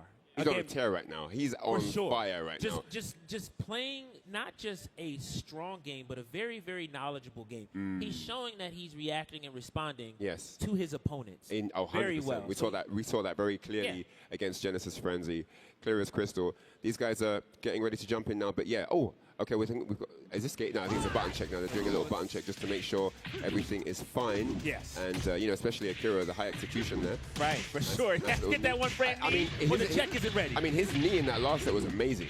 He popped that out at the most pristine timing, and, he got the counter hit off it. Yeah. But, I was just saying, KNR, he's got this pace that he's into now where he's playing with his aggression first. If it doesn't work out, he backpedals and just takes a while to observe the opponent. Gets the download and then goes back in for the kill. Here we go, game one. Now, admittedly, in this particular matchup, I'm expecting the observation, the patience. I do like it. Yeah, honestly, I was going to say I was expecting aggression, but no, right. He's playing definitely at a decent pace here. He knows he needs data. I need to understand what VF Numbers is trying to do here. Yeah. I can't just blindly rush in. Yeah, it has been a while since these guys have played in an offline setting. I mean, these guys play each other all the time online. You got to pace yourself, man. You got to pace yourself. Fools rush in, as they say. An unlucky situation there. Numbers opted for an evade, but he didn't cancel, so he ended up eating a palm for free on wake up. A bit unlucky. All right, another dash comes out. No side turn break. He's gonna get that throw. Oh, tries to find a limb, but work on the legs. Okay, side step. Finally, we get a side turn break. Okay, good. What are we gonna do now? Oh, trying to find something. Doesn't work out. I love the patience right there. Nice little back throw. Nice little neutral throw. Oh, yeah, indeed. What's the answer? Turning it around here. PP. He's going to keep it safe. PP. PPP. Back dash. PP. Oh, my gosh. PP. Why not? Why not? I'm not going to give you something big. Yeah, and you're definitely not going to back there was no down two. There was no low kick. There was no down forward. Don't you put your hands on me. That would have been a great opportunity for down forward PK. For sure. To get the counter off the jack. Oh, that wasn't counter hit. He thought it was. Oh, wow. He's trying to go for the guaranteed launch. Wow, gives up again. Another guaranteed situation. Oh, the nerves again. He's giving opportunities away here. VF Numbers getting comfortable as he settles in. Yes, his feet are on the desk, ladies and gentlemen. Oh, my gosh. Yes, he's kicking them up. Get those 5 little piggies off my desk. Yeah, for sure. I like this, though. Side turn throw again. All right, very meaty. Gets the block. 2P comes out. A lot of ECDs. Back throw finally.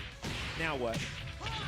The double palm, no down attack. Stay down. Lots of high rising kick, single palm, and again pops out the knee. And I do like that he didn't end the string there. Yeah, that didn't end the 3-hit combo just in case. That's the second fail evade he caught. You got a dash cancel. Wow. Still in the game now. Hit by low jab returns the favor with single palm. Oh, again, another single palm, but no follow up this time. Oh, there's a lot of jitters happening right now. You don't I know, see the it. nerves are coming out, man. KNR is combos that they do all day in practice mode. For it's not sure, working. KNR is shaking in his boots. And oh my gosh! No, it's going out.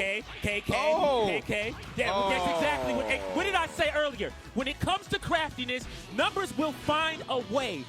I mean, smiles. But one thing I've noticed is that when Numbers does have that pressure going, he likes to opt for high moves. Yeah. We saw the KK here. We saw the PP earlier. Down forward PK is your friend with Akira. For sure. It's your friend. Yeah. Gotta get that shoulder action working out. But again, I mean, why not put some light pressure in there, especially if you know that he's just gonna hold stand guard, right? Indeed. Yeah. Great start to him. Numbers steals that round. Looking for the Zabaki. Nicely blocked there by KNR. Another side throw, not broken. All right, this time it's the meaty, so he does get clipped with the low. Indeed. Sweep comes out. That was a normal hit sweep, too. So technically it was still KNR's turn, but he opts to give it up. Yeah, they are swinging right now. PG throw. One more hit's going to do it for the round, and he gets the cheeky. That is not guaranteed, folks. He just went for it. Little down attack. Got caught standing up neutral. Yep. Palm comes out. He's plus. Oh, nice. True reach. First one of those we've seen. Yeah, for sure. Much needed. Double palm? No. I like the delay. He's trying to keep him in that corner so he can set up a situation. And the wall's going to be there, so he's going to get it. This is going to hurt. Oh my goodness me. Doesn't get all of it though. Gives KNR a chance to bring it back this game. Right, 4 throw breaks, and that's still good for him. He actually gets off the corner. PPP, guaranteed punish. Nicely done. Numbers playing solid right now. Nicely, yeah, no, definitely. Great approach so far. Got all the answers. Let's it rip. And he's also leading the psychological game too, which is very important. Yeah, and honestly, this is a really big thing to talk about. I mean, KNR probably came in this feeling like, I play numbers a lot. Usually I get the better of them. This is the different numbers we're seeing here. Oh, okay, gets a punish here. Another one. Oh, man. All right. Yeah, you step the jab. It's still Akira's turn. Go. Get the next round started. All right, knockdown. Tries to get another one. Tries to go for a back throw. Okay. Oh, a launch goes right under. Yes. Watch your feet. You know what? I got hit by that because I said watch your feet. I got clipped by that for sure. Yeah, I got blasted. Uh-oh. SDE. Don't tech. Okay, he doesn't tech. It's on the menu. Oh, single palm. No jab. That's elbow, yeah, to the back forward. PK. Oh, the guard break, but he didn't get caught by it. That's great. He actually did not block escaped the there. back throw. Side throw now. Oh! He did this time! He did this time, and he steals another round! He said I didn't. He knew the 2P was coming 2 times, and he caught them both. If at first you don't succeed. Yes. Doku again. All right. More 2Ps. Gut punch. This will be huge if Numbers takes this one. That'll be a huge massive, blow to KNR. Another one. Here we go. Sabaki. Is huge right now. We're rolling up. Yes, we are. Indeed. Another one. Oh, yes, you are frozen. I get it. The nerves. Man. 4th throw comes out. Still falling apart here for You got a guess. Did you check? Oh, wake up knee. It's going to hurt. One more guess. On the menu. Oh, 2P. Oh! That took a lot of damage. Oh, my goodness. What a turnaround. That knee just turned it, man. That knee just got in his head. Absolutely. He was blown away by that knee, and yeah, he didn't escape that last Shinar. 1-1. KNR definitely earned the victory there. For sure. Wow. That came out of nowhere. An expected state switch here. We are in the palace. At the taco. For sure. Oh, the stun palm of doom. Give me it. Backdash off, yes. Yeah, that was probably the best place to do so, right? 3 people's K. Yep. Creates a lot of space. Now I can Numbers do that. on the offense here. Looks like he's got KNR's number right now. Nice little half circular. Very safe one, too, just in case. Yep. Takes that first round. All right, back throw, out. yep. All right, very mean. Wow. Yeah, that's why you got to be Great careful timing, trying to yeah. roll back. You can actually hit people out of their rising attacks, but that's the time pretty well. Wake up, gut punch, okay. PP off the wake up. More mids. He's in his head, man. The PG out of the side step. He said, where you going? Come here. And I really like the way he maxed that neutral throw. Usually when you see him come out of crouching like that, you expect the forward throw, right? Like, he's got 2 that actually launch. Oh, my gosh. KNR in big trouble right now. Okay, gets the wake up. I like that, actually, for Numbers. Him taking that damage and being pushed back to mid-screen, probably for the better, right? Because he could easily get rung out there. Oh, and another low parry. Yeah, I was a the free chase roll, down. free Look roll, at this. yeah. Chasing down the whiffed low rising attack into the rollback. After that low rising attack, Akira has to roll back. Yes. And he chased him down very nicely there and puts himself into a 2-1 lead. Yeah, and he saw, I mean, honestly, he saw it, right? Face down, head towards. I know this is usually what Akira players like to go for because of that safe little rollback. I'm going to back up, go in the stance, right, roll up. Yeah, and what a difference that stage change made, right? Oh, yeah. It was a completely different matchup. Uh-huh, absolutely. So much space to work with. We didn't see the wall come into play too much there, but we definitely saw the close proximity, right? This time around, we got a hybrid stage. Yep. Great crouch dash. 4th roll comes out. This should be a ring out. Yeah, KNR really having a difficult time finding an approach here. Oh my gosh, the ring out? No, not like this. That whiffed! It whiffed right in front of his face. Oh, that was scary. mad. Yeah, he wanted to put some more pressure for the ring out, right? He was trying to push him over there, but completely whiffed there. Okay, now we don't have any ring out situation. Right. But again, a little bit more claustrophobic, right? Yeah, now we're at a 12 by 12. The wall's not there. He didn't hit confirm. But he did hit one this time. And Numbers is all over him, Shidosha, man. What does he need to do right now? KNR, in a world of trouble, needs to find some footing, needs to find an opening. How do I get into this guy? How do I get started and continue the ball rolling here? I mean, he's just getting put through the blender. If there's one thing we're not seeing too much of, actually, I won't say it because he doesn't have his headphones on, but you guys are going to have to wait. Okay, he's not giving up. Goes At for all. the knee. But nicely blocked there by Numbers. Gets a back throw here. Right. Oh, doesn't touch it. And out the side. I can't talk anymore. Texas side throw. Oh, that was really nice. Ring out. Yep, 3-hit combo. And he's going to definitely not going to do any other combo choice there. Straight for the ring out with the 3-hit, and he gets a round on the board. For sure. Duck comes out, side turn situation, and the low. He doesn't shake. Numbers is so confident right now. Look at that over the rising. And that side turn. Flexing. Plus frames, but he has wall disadvantage now. KNR, a chance for damage here. He's going to take full advantage of that. Yep. What's on the menu on Wake Up? Yes. Oh, he went for the unblockable, but it was not to be. 3-1. VF Numbers takes it over KNR, eliminating KNR. But big shout outs to KNR. Round of applause. Great performance there all the way through the top 8. But man, it's going to be VF Numbers who marches forward in the bracket. Yeah, it's different when Numbers has his feet off the table. I'm telling you, it's just the way he plays. He's always been a crafty player. And one thing that we're just not celebrating him enough for is the fact that he just decided to keep it simple. So, again, we got to check out this replay real quick, presented to you by PlayStation Tournaments. Look at the way he controlled that space. He knew he didn't have to give up too much, so as soon as he got that stance, he just checked the half circular. Anything hits him, sure, it's not a problem. I'll take the damage, but one thing you're not going to do is get a back throw on me. No. And if you get the knockdown, I still have the life lead. So Yeah, no, it was really greatly done. I mean, it's also something like, it's a psychological part as well. Yeah. You know you've got him on the edge. He could have gone for something more direct, like 4-4 punch, something that just pushes him straight out. For sure. But he kept it tactical. He kept it tactical, and he kept it clinical with the kick, even before with the very elusive PP, box step PP. He just kept it really elusive and didn't really give KNR much to work with in terms of adaptation. Absolutely. So I do like the style there. Great format, and he just controlled. No matter what KNR gave him, he was able to bring back the control and get the win like that. And it was, really, really impressive run. VF Numbers is only getting stronger and stronger as the top 8 progresses. Yeah, I mean, it's definitely not. I think a lot of people had KNR moving so far forward. I definitely thought he was going to get further, but I mean, VF Numbers definitely corrected me after that performance. All right, so with that said, we are going to move on in a bit here. I just want to talk real quick about Flex Strike Wireless Fight Stick, man. You guys always have a chance to be ready for that fight. So again, if you want to get your hands on a pretty awesome arcade stick, make sure you check out Flex Strike Wireless Fight Stick. You can learn more at PlayStation.com/FlexStrike. That stick looks insane, man. It looks beautiful. It looks so really, clean. really nice. Yeah, no, it looks really, really pretty. It's been a while that we've had a new model that looks that impressive, and so I'm really excited to get my hands on one personally. Yeah, for sure. As an old school fighting stick player, and that one looks, it looks beautiful, man. Yeah, get your hands on that. That way you are always ready for the fight. That's all we're talking about here. Yes. Nothing but matches and fights and high-level, high-octane stuff. Seriously, if you want to get your hands on a stick, especially in this new generation, that's a pretty solid one to get your hands on for sure. Indeed. And, I mean, honestly, I'll keep saying it, man.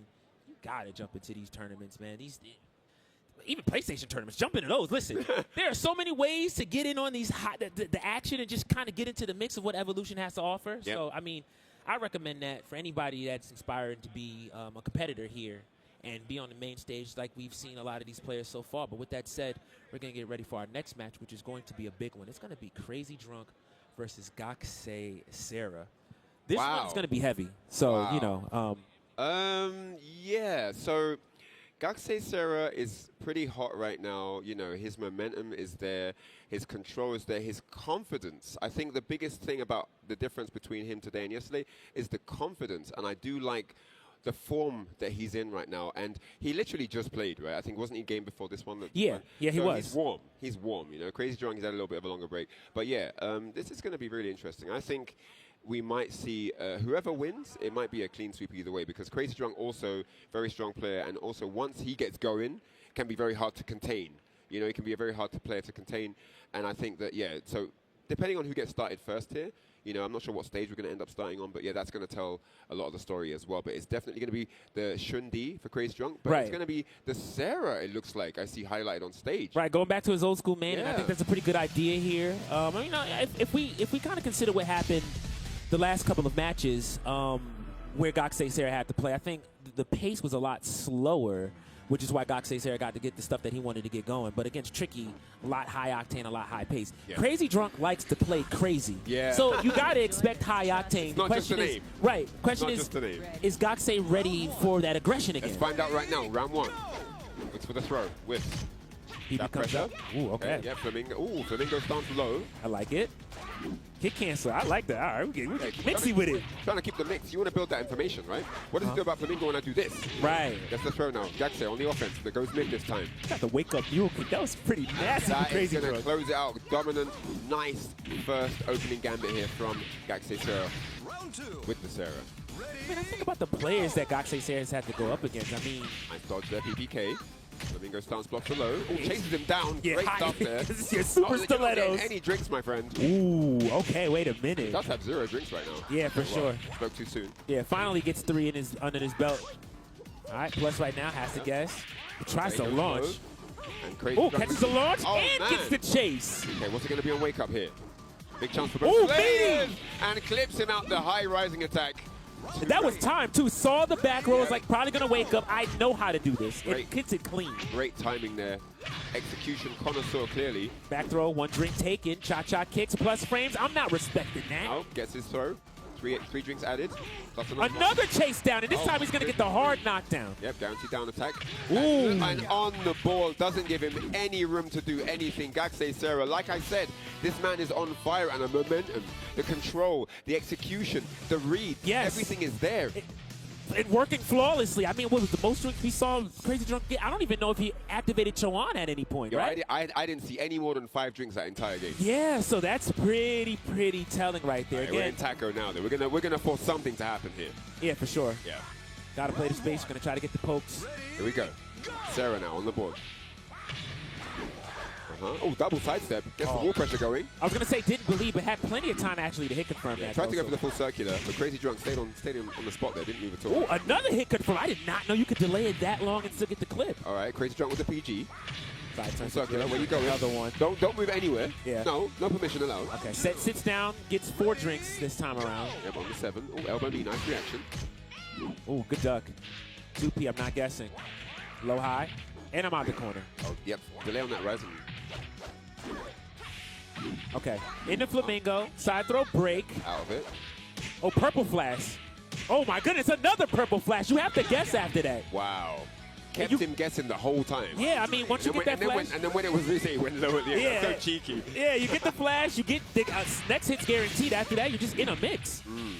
All right, elbow knee. Unfortunate drop. But I do like the way Gaxe Sarah just trying to test the waters and seeing, all right, are we going to get a tech roll? This time we do, and Gaxe Sarah was ready in Flamingo. Round 4. Ready, go! All right, as the next round starts, this is looking fantastic so far, yeah. Crazy Drunk with a lot of work to do here. Right. Fuzzy's out the throw, gets a mule kick for himself. Okay. All right, stilettos. Can we get another one? Never mind, we get a jab, 16K. Great duck, another stiletto. All right, we're in the mix, and your side turn. A mule kick was disrespectful. The wall be saving people, bro. Yeah, for sure. The wall be saving people. Okay, Wall finally. save lives. Drinking All a kill. So 2 each now. Crazy Drunk needs this round. He does not want a 0-2 deficit. Absolutely not. Has a chance to do something here. I mean, he does have Cho'An activated. Does lose a drink, though. Oh, knockdown. Oh, I'm not guessing. All right, I'm just oh my goodness! Oh, he misses the drink, but he gets the setup in Flamingo, and it's 2-0. Gaxe Sarah woke up. I don't know what he learned in the time that he took the break, but he was not playing this solid yesterday. So what it is there are things that you know can work. Yeah. But there's also things you want to test out. For sure. In the testing out, you can drop a round or two sometimes. Right. True. But then when it's the final round, you go back to the tried and true. Yeah. So basically, in that final round, he didn't take any risks. He just went with what he was more confident with. Right. That's why he got the excellent. Absolutely. It's paying off, and it's paying dividends. 2-0 right now. Crazy Drunk. Somebody that we... Oh, the low parry. And you see what I'm saying? Now he's doing the low parry, going for a bigger risk. Because he's more confident now, the 2-0 up. Stuff like that. Side throw break again. Yeah. We are playing sharp this morning. Launch again. Not too much, most damage. Yo, oh my movement, goodness. yo, he is flexing right and now. And he hit confirmed. He is flexing right now. Oh my goodness. Wow. Okay. All right. We're continuing. This is nuts. Moving forward here. All right. Drinks I had. 3 drinks in finally. What do we got here? Over half bar gone. Oh, wasn't ready to actually launch punish that. Gets the side switch. I like it. Tried to set up a side turn situation. Crazy Joke was like, all right, I'm side turn, laying down. I want to force a hard knot situation, but she never came. So it is what it is. Okay, here we go. Put a Cho one there. Ooh, another one. Another one, yep. All right. Neutral throw. Good read, good read. Yeah. That was a good option. Ooh. I thought we were going to get another throw. Yeah, for sure. Would have worked. All right. Bit of a scary situation to flip there, but I guess we're technically mid-ish. Oh, screen. counter hit there. Yeah. All right, gonna get a flamingo mix. One more Crazy combo. Drunk stays down. Oh Stilettos. my gosh. All right. Yeah, you got to block after that. For sure. And he hasn't really been favoring throws after that. So after you eat the stiletto, you can block. Ooh, He's not okay. going to throw you. Oh, stole the drink. I don't know if that's what he wanted, but he will get a punish here. That was nice. Show one punish. All right. Got the drinks. Oh, burns no, too, yeah, and he keeps it safe. I like it. Wow. I like it. So many active frames on that kick. All right, 10 drinks in, and this is probably the best case scenario for Crazy Drunk. He can get a poke. Yep, he gets to win now and he can drink a bit more. Yes. Oh, But he he's might gotta not be even get the careful. round. Yeah, I was just, here we go. Got to be careful with them ones. I got nervous there for a second. I was like, oh, boy, this is getting tricky. Bro, you don't get this round. The set's For done. sure, yeah. That's over. Yeah, you're going home after this. Remember, we Potential are final losing. round here. Crazy Drunk needs this round to stay alive in Evo. Great delay to extend that combo. Oh, he tried the meaty setup. It just didn't work out. Choan, no duck. Oh, my God. All right, Choan, that's a punish. No duck, no hoisting sauce for you. Doesn't kill. Oh, what a read. AK, wait a minute. It's not over yet. Like say Sarah trying to steal it back. Oh! Crazy Drunk takes it by the skin of his teeth. Oh, my God. What did he do that? He tried to time something. That looked mad. He's opting for the stage change. He knows where he wants to fight. But yeah, that was a bit weird, that exchange at the end there. Yeah, I don't know exactly. I mean, obviously he was trying to set up a meaty situation. I can't quite figure out what maybe he was looking for a back roll or something like that. Possibly. Interesting. Anyway. Crazy Drunk's run is not over yet. Not at all. 2-1 now. Back on the taco. Yeah, Palace stage here. Last time we saw this stage, let's not forget, Gakusei Sarah did win. See how it works this time around. Okay. I was going to say, yeah, if you do that, you do have a chance to launch there. Yeah, and this is why best of 5 is such a magical format. Right? Yeah. You get these excess time to adapt. Oh, back throw. Wow. Yes. Oh, good duck. Oh, late on the punish. Yeah, Great crouch dash fuzzy guard, though. Wait for the Choan. Couldn't get it. Oh, nicely done there. Right. Yep. Optimal finish there. We'll get up to 14 drinks there. That was a great way to finish it up. High jab, circular. Oh, the wall's not there, though. But great flow from Crazy Drunk now, really getting into his stride. Yeah, he tried to find the wall twice. It just wouldn't show up for him. It's so unlucky. And this is actually pretty dangerous. PK punish, very nice. Patience. A lot of patience there. Wow. Turning it all around. Crazy Drunk. Building some solid momentum here. All right, PPK off the sidestep. Great punish. Nice break on the throw. Returns the favor. Gets a PG. 20 drinks now. Oh, KG, where you going? Oh, you can't block that. That's unblockable. Oh, and he rings him out. That is so cheap. Oh, my goodness. As soon as 3 straight rounds. The taco, I'm telling you, it's rough, it's man. the taco stage.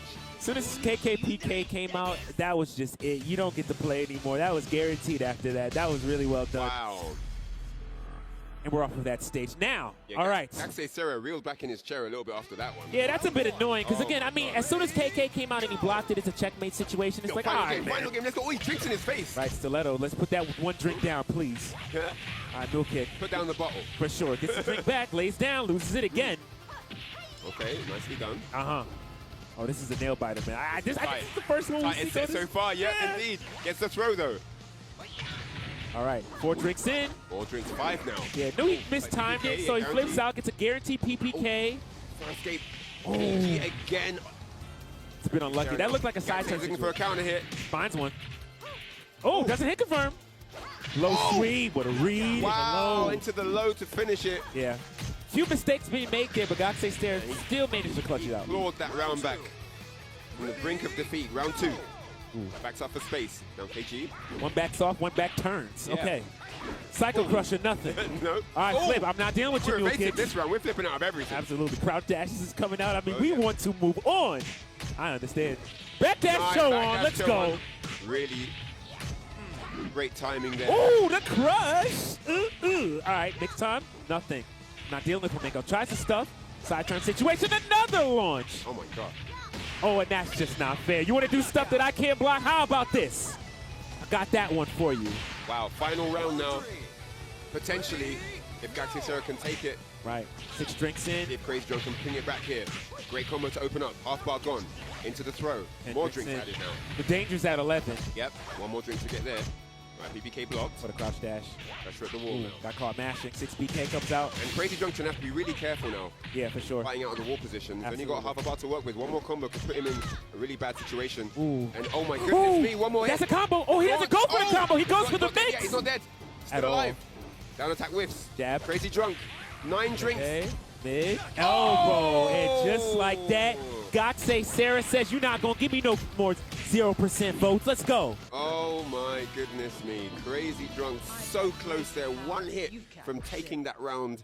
But man, Gotsei Sarah just so solid. And yeah, he is running through the opponents like a hot knife through butter. Yeah. And he is proving to everyone that they should not have left him on 0. I think he's sorry about the 0. For sure, definitely saw that stuff. So let's get that replay rolling. We need to see this real quick. Replay presented by PlayStation Tournaments. I mean, just look at the way Gotsei Sarah dominated that. Played as safe as possible. And I love that. It doesn't get all the combo, but it didn't matter anyway. Yeah. Finished the excellent. And this was that round where I said that, you know, he was just exhibiting stuff that he was confident to go with. For sure. That this is what tends to work. Let me just only stick with that, you know? Right. Yeah, it really worked out there. Excellent to win. And, man, that closing set, you know, it was a slow round, you know, clutch, slow play at the wall, patient, everyone biding their time, waiting for the right opportunity to strike.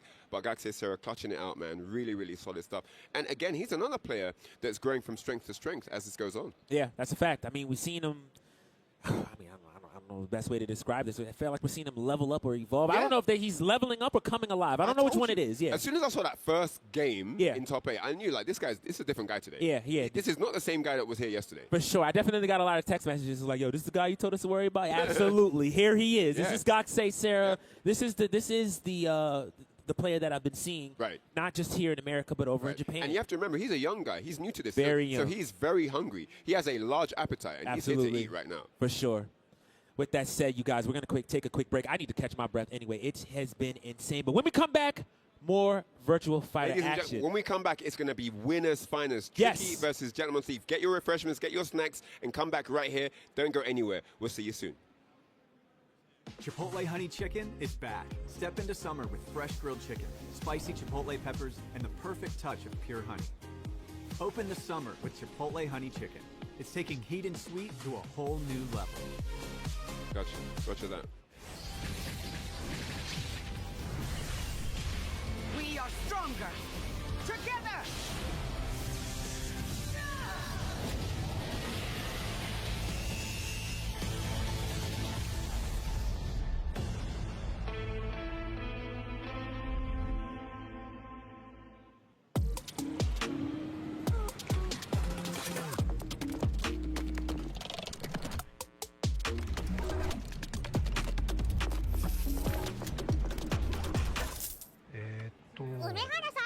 プルルビザでタッチ使ったことありますか？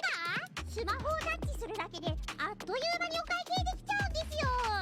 これは便利だね。でしょ？インサートコインから全てが変わった。ビザ Yeah, man. You good? This is looking really good. I'm not even gonna front like that. It's a bold. Gotsei Sarah's tearing through the bracket, and everyone thought he was just gonna get rinsed. That's refreshing. Oh yeah, cool. That was a Tricky most everyone.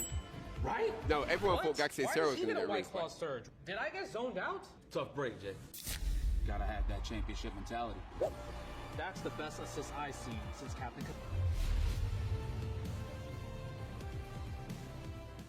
でストリートファイター4っていう形で格闘ゲーム久しぶりにやった時にその時になんていうか自分で特別なものがあったんだなっていうのを、思い出したっていうことがあったんですね。I don't see myself quitting for at least maybe 20 more years. 気持ちは調子良かったですね。It's much more than just playing. It's being a part of this community.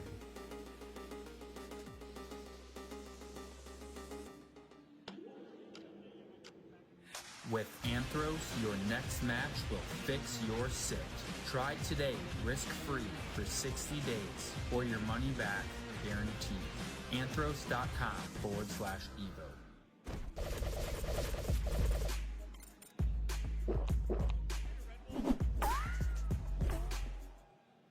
All right, ladies and gentlemen, let's take another look at the Airheads Air Cam. These guys are hanging out right now. Again, this is Saturday, so there's still a ton of pool play action happening here at EVO 2026. But again, big shout out to Airhead for bringing the fun and the flavor to EVO 2026, man. It's been a good time.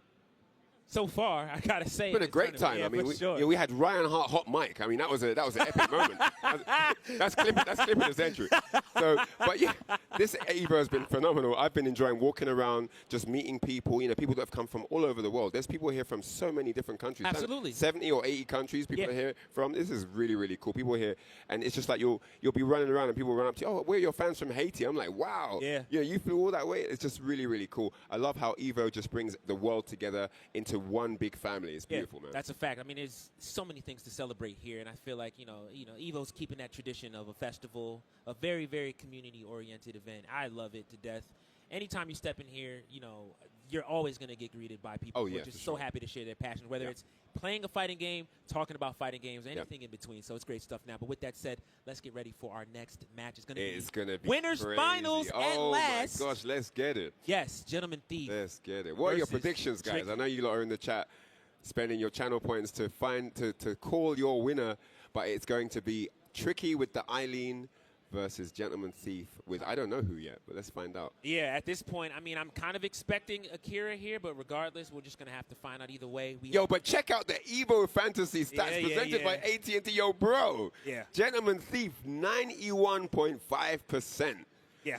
With Tricky coming in at only 8.5% of the audience that think that Tricky is going to take it with the Eileen. I know she's going to have a point to prove here, but guys, follow along at upsets.gg/EVO 2026. Get involved right now. Man, this is crazy. For sure. I mean, if there's any match to keep track of, it's going to be this one. Because that's that is by far the biggest rate that we've seen before. Yeah. But we've also seen this people sleeping on Tricky's performance. She's been blowing people up. Absolutely. Come on now. Let's keep it above. She's coming on winner's side and then do what she did to continue here at Winners Finals is a very, very big deal. Yeah, no, for sure. Gentleman Thief. The Gentleman Thief looks cool, calm, and collected as always. Yeah. He knows what he's here to do. Yeah, he's done this before. For him, it's going to be another day at the office. He's going to try and make it that. You know what I'm saying? So, yeah. Knows exactly what to expect, knows how to capitalize, how to address this situation.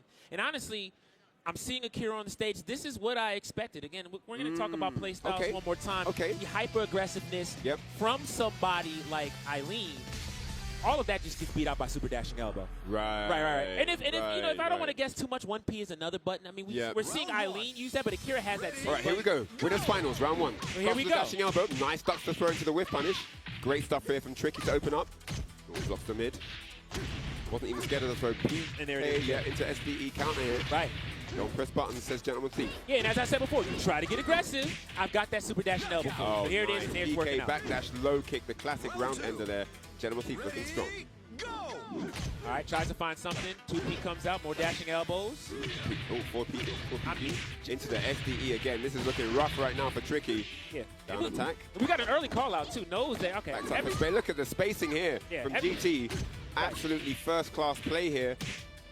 Not letting Tricky get anything started. What's going on? Stoach, talk to me. As I said before, look, the beats are being made every time there's any aggression going on, that super dashing elbow is coming out. So he's ready for it. He just knows that's what to be expected. So this is what it is. You got to love it. All right, into the Byakko. And backs up to the middle of the screen. Tried the 1P, didn't work. Yeah, it didn't work. All right, so Eileen getting a combo going now. Oh, I'm not my guessing. God. Wake up, yo-ho. Into a beauty of a combo there. And we got some settings to change, I guess, here. But they didn't let the replay finish. Say, yo, nah, we doing this right now. I'm sick and tired of being sick and tired. But you know what, though? Again, that big call-out that we saw. Yeah. He has the reaction. As soon as he saw the monkey flip, immediately, whatever options come out, I'm clipping something. So you better do the overhead kick or everything else is getting clipped. So it just is what it is. Indeed. Great game there from GT to open up.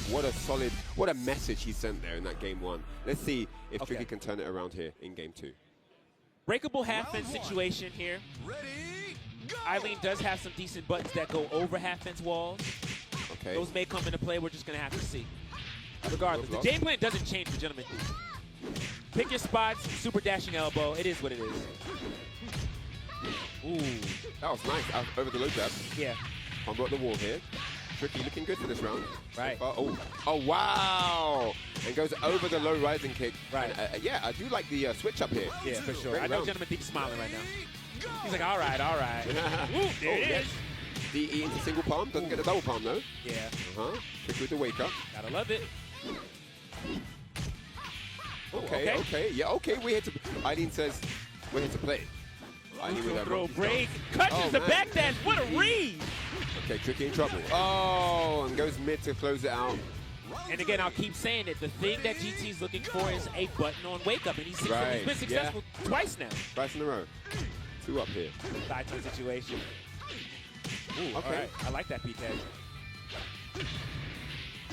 The read has been made. I know you want to press. I'm keeping it safe as possible. Remon Chochu. Anytime you press something, I'm the counter Abale style is in effect right now, and it is giving Gentleman Thief a lot of damage. A lot of stray hits are causing counter hits, leading into huge life deficits for Tricky here. For sure, a lot of beautiful red flashes. You're going to have to just be patient. And he tried to do it again. Again, he catches it, right? Like, I know you want to clear space with 4K. You want to back up. I'm chasing nice. And now reading the defense, going into guard break. No. You know, fair, fine, get the side switch. GT will not be stopped here. What a block! Double palm. What a block! Oh my gosh. Reactions. Wow. Those were reactions. He stepped and he blocked that last second. Great stuff there. GT just dominating right now. Absolutely beastly run with Akira. I get it. Look at it. Tricky just reading back in the chair a little bit, just having some thoughts. Yes. The adaptation. What do I need to change? You know, what do I need to do here? Oh my goodness, so fast. All right, so here we go. Wow, opening with the triple. Yeah, he likes, you know what? There's a call out that Gentleman Thief specifically likes to make, especially when fighting Tricky on this stage, which is it's usually a dash up elbow, dash up throw. Right. So he was just immediately ready to just punish that immediately. So Gotcha. that's what that was. Walls there just in time for a shoulder. And you're dead. My gosh, the round is over as quick as it started. Backdash palm. Oh, super dashing elbow. Okay. Nice backdash launch there from Tricky. Come on. Pays I'll off. give the props where they're owed. I love it. Nice high rising attack though. We're not doing that low stuff. Absolutely not. Okay. What a fuzzy guard. Double side step. Nice, and that's going to be the round for Tricky. Gets on the board here. Gotta love it. I don't know if that was a delayed crouch dash or just a regular crouch dash. But either way, Gentleman Thief got clipped for by Tricky. But that was a nice sabaki by dud. Gentleman Thief in that last round. Oh my gosh. He did another super dash and elbow. Yeah. Again, I'm telling you, that's all you got to do in this matchup, more or less, right? Again, the read is hyper-aggression. Hyper break.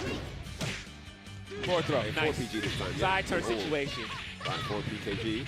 Right. Oh, made the read, but unfortunately, double hit, got hit with the second. And this shoulder.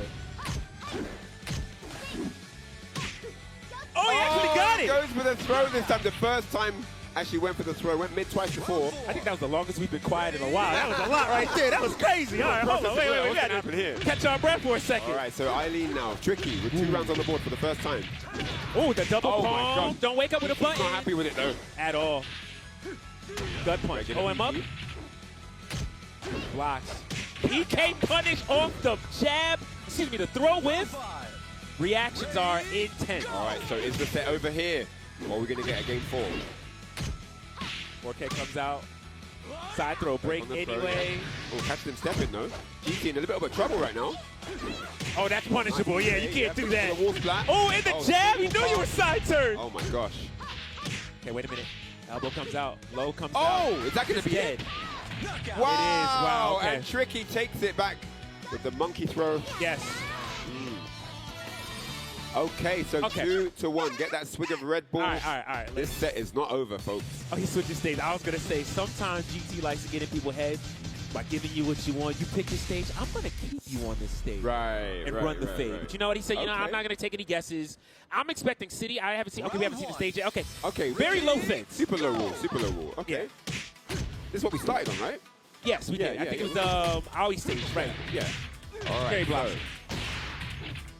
GT now looking to continue what he started in game 1. Gets the PG. Very aggressive. Lots of delays, 2P. Elbow. The dashing elbow. And that is exactly what he planned when he picked this stage. But again, if you step a jab, here is still plus. So he knew it was his turn, and he crushes again with a super dash and elbow. right, back throw break. Okay. Right. Gets caught ducking. Not too bad. Again, no wall there, so not a big deal. Launch free guaranteed, and he's ready. Boom, boom. Jump back. 3K, check the space. 1P, check the space. 3K, check the space. Trying to make sure Tricky has no opportunity to get a ring out. Absolutely, yeah. You're not reversing me. For sure. All right, set point now. The Gentleman Thief to move into grand finals here at EVO 2026. Fourth throw comes out. Oh, back throw comes out. Mixing it up. Oh, wow. Still gets a double palm and wake up. One more launch could do it for Gentleman Thief. All right. Tricky now, fighting to stay alive. Gets the combo. Does he tech roll here? I don't recommend it. He does not. Okay, good. Oh! Still doesn't. Oh, barely rings out. Oh my gosh, gets the ring out. And the crowd goes off on that one. For sure. Okay. Final round. All right, so Tricky still alive. 4 PG again. 2P counter hit. Yeah, you can't let that second hit rip. Oh, Super dashing elbow. Counter hit was there. He's backing up. Yeah. Win conditions up. Already settled. I can do what I want. Life is good. I'm going to grand finals. Delay, low kick again. Smart gameplay who breathes a positive sigh of relief there after victory. He moves forward into the grand finals on winner's side. Gentleman Thief, absolutely dominant performance there. And yeah, Tricky is going to drop down into that loser's bracket where she is going to be waiting in the loser's final. Yes. To see who goes forward to fight GT. All right. So, yeah, I mean, man. Yeah, stellar performance. Honestly, I genuinely, I feel like the download was made early on. Right. And, you know, there was a few hiccups and stuff like that. But overall, as you saw when Gentleman Thief got up, pretty cool, calm, collected, understood what he was getting into, and put on a dominant performance. I mean, but yeah. I think Eileen made some good adjustments later on. Sorry, Tricky. Yeah, Tricky, yeah. Made some good adjustments later on. Absolutely. And I think that was, you know, where we saw the one game pullback and then even getting into it with another round after that game that she won. Yeah. But yeah, GT, the adaptation, and also, you know, once Akira has the read, the damage, you know, it adds up. He just melts your life. Right. Right. So I think it's that kind of thing where it's hard to keep up with an Akira that's adapting as fast as you are, or even a bit faster. Yeah, and then like the determination, right, that Tricky usually has, which is to enforce what I want to do. I want to do this. Yeah. I'm going to run at you with this, and for Gentleman Thief to say, check this out. Go ahead. Yeah, no, and then get the Akira, super dashing elbows. Akira's Yeah. he's a counter hit monster. Right. So, yeah, if he has to read on when you like to press buttons, it's basically curtains at that point. Yeah. And we saw many times where, you know, there was a bit of, you know, a little bit of stubbornness maybe from Tricky. She wanted to enforce her game plan. Yeah. And that kind of led to the demise a lot of the time. Yeah, for sure, for sure. In places where it worked out, it worked. But then there were situations Yeah. where, I mean, let's not forget, we've seen so many times just this weekend alone where Gentleman Thief showed those reactions and it paid off. But we're going to get ready for our next match, which is going to be VF Numbers versus Gakusei Sarah. This is loser's side, semifinals. Yeah, everyone fighting to stay alive in the bracket right now. Yeah. So, yeah, this is... it's all to play for, man. It's all to play for. But everyone has a good idea of who everyone is at this point. Yeah. You know, they've played each other. They've watched each other play in different matches. So I think everyone knows what approach they want to bring to the sets. But, yeah, next up, Gakusei Sarah versus VF Numbers. I got to say, VF Numbers has had some close calls, right? You know, he's definitely earned his way here, and he's definitely improving. I think he's one of the players also improving as the tournament goes on. But oh yeah, Gakusei Sarah is just on another kind of train right now. Absolutely. I don't know what he had for breakfast, but I don't know how many hours he slept, but he's looking good, man. I mean, I think, you know, if he plays his cards right, he could be that one going into the grand finals. Yeah, I mean, look at him. Looks like he went to bed early. His nails is clean. He got them done while on the resort. Tango sweater on. Got the face mask on in the morning. Locked in. Guy was super early, by the way, before me, and I can get in before him. That was crazy. I was like, all right, that's what it is. But that's what we wanted to see. Either way, yeah, the question is, I mean, very solid. Definitely a very strong performance coming out from the Sarah that we saw earlier. Obviously, we're going to have Jackie this time around. But again, I said it before, and I'll repeat myself. VF Numbers is very crafty. So, you know, he might just trip up Gakusei Sarah here. But how long can you be crafty for? Can you keep that up for best of 5? That's the question. Right. That's a big question. All right, 4K comes out. Lots of patience from both opponents. Jump kick. All right, no side throw for you. Oh, 6K? I don't like that punish. All right, so very evasive now. VF Numbers trying to not be too stationary. Yeah, unfortunately, he's very, very unsafe right now, and he's getting punished really heavy for it. Yeah, very, very dangerous play from Numbers here. He's betting the farm so early, and he doesn't need to. Gaksei Sarah just ready. 2P, delayed 2P. All right. Okay. Yeah, Gary, great step. All right, on plus, back Oh, throw. I love that. Oh, here we go. Oh, nice launch, though. Had to do something, and it worked out. All right, tries to go for the delay. Great throw break. Stomp comes out. Goes low, yeah, into the wall splat. There's going to be nice damage there for Numbers. It's going to be a bit risky. Okay, I was going to say he's going to have to roll down. That's absolutely mandatory, and he does. Flip kick comes out. I love it. That's great. That's a very huge read. I thought he was going to do another flip kick. I did too, I'm not going to lie. But that is a very, very telling read. He was clearly paying attention to that match versus Limey, where he saw he could do that. So he's like, all right, I'm just going to... Slams him on his face. Returns the favor. All right. Has a chance to capitalize. Doesn't work out. Walk up Iagiri after an Iagiri. Nasty. Wall's there. Just let it rip. Yeah, he paid attention to foot position. He wasn't unblockable in that situation, so he knew. You want to take the risk. Yeah. Oh, punish. Still not the best one, but sure, got it. Back throw break. Breaks a knee strike, yep. Watches for the evade. There's a throw. All right. Catch him up the side step. Where you going? All circular. He was looking for aggression. No jab Get throw. it. Oh, okay. I do like that. Gaksei Sarah sticking to his guns, going for the throws. Working out so far. Sweet comes out. Oh, nice. Gotta love that whip punish. 16 seconds great. on the clock. Oh, and he steals the round. Oh, nice. Yeah, that was nice. Down VF Numbers. Ties it up here. It gets right on the sway back. Caught something and then went for the launch. Bet on a 2P happening, and it did. All right, Iagiri again. PK punish. Probably could have got some more, but that's fine. Great hit confirmed. No wall, though. Back throw break. Flash kick. Oh, I like it. Yeah, he was looking for that, actually. He was like, wait, he might flash kick me here. Let me just block. Ooh, and the low comes out. Very good stuff. All right, so Gaksei Sarah gets himself on the board here with the Jackie. 1-0. Yeah, and he's focused, man. This man's on a mission. Gotta love it. He is on a mission. And I mean, seriously, I gotta say, I really do like the adjustments made from Gaksei Sarah. Absolutely fantastic. Yeah, Numbers trying to come up with some ideas. It's just not I working. think the Jackie Sarah combo is really good as well. Yeah, for sure. So here we go. Ready, go! From the Palace. Ooh, low comes out. Sweep again. Keep him standing. All right, nice. He's not going to lie down on the floor against me. Back throw break. This time he doesn't break the back. I really do like that. Every time Numbers bets on a string, Gaksei Sarah has a throw ready. Yeah, like, that's very are you going to bust out at any point in time? No? Okay, I'm throwing every time. Ooh. Good punish there. Gets the launch. Oh, well, yo, that was stop. unnecessary. Stop. All right, the low comes out. I don't know what that flip kick was about. That definitely wasn't going to hit off the ground. I don't know if that would have hit Meaty off a tech roll either, but I got to respect it. Ooh. Oh, nice. That was a bit cheeky. A few drops there, but, you know, sure, if it works out. No tech.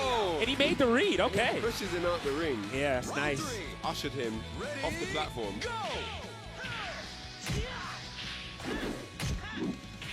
I like it. Knockdown so far. Yeah, those you want to watch your feet. Numbers really piling on the pressure here. Yeah. He's kind of expecting Gaksei Sarah to watch his feet, so he's trying to go for that, any knockdown I want. Back throw is dead. And wake up. Oh, the full circular. Yeah, death by tech roll. Imagine tech rolling and you died for it. All right, the charge comes out. Not the full charge, though. And he still sidestepped again. Sure did. Oh, my God. All right, back up off there. 6-6K delayed one, too. Oh. It's all Gaksei Sarah right now. Oh, my goodness me. 3 rounds there. 2-0.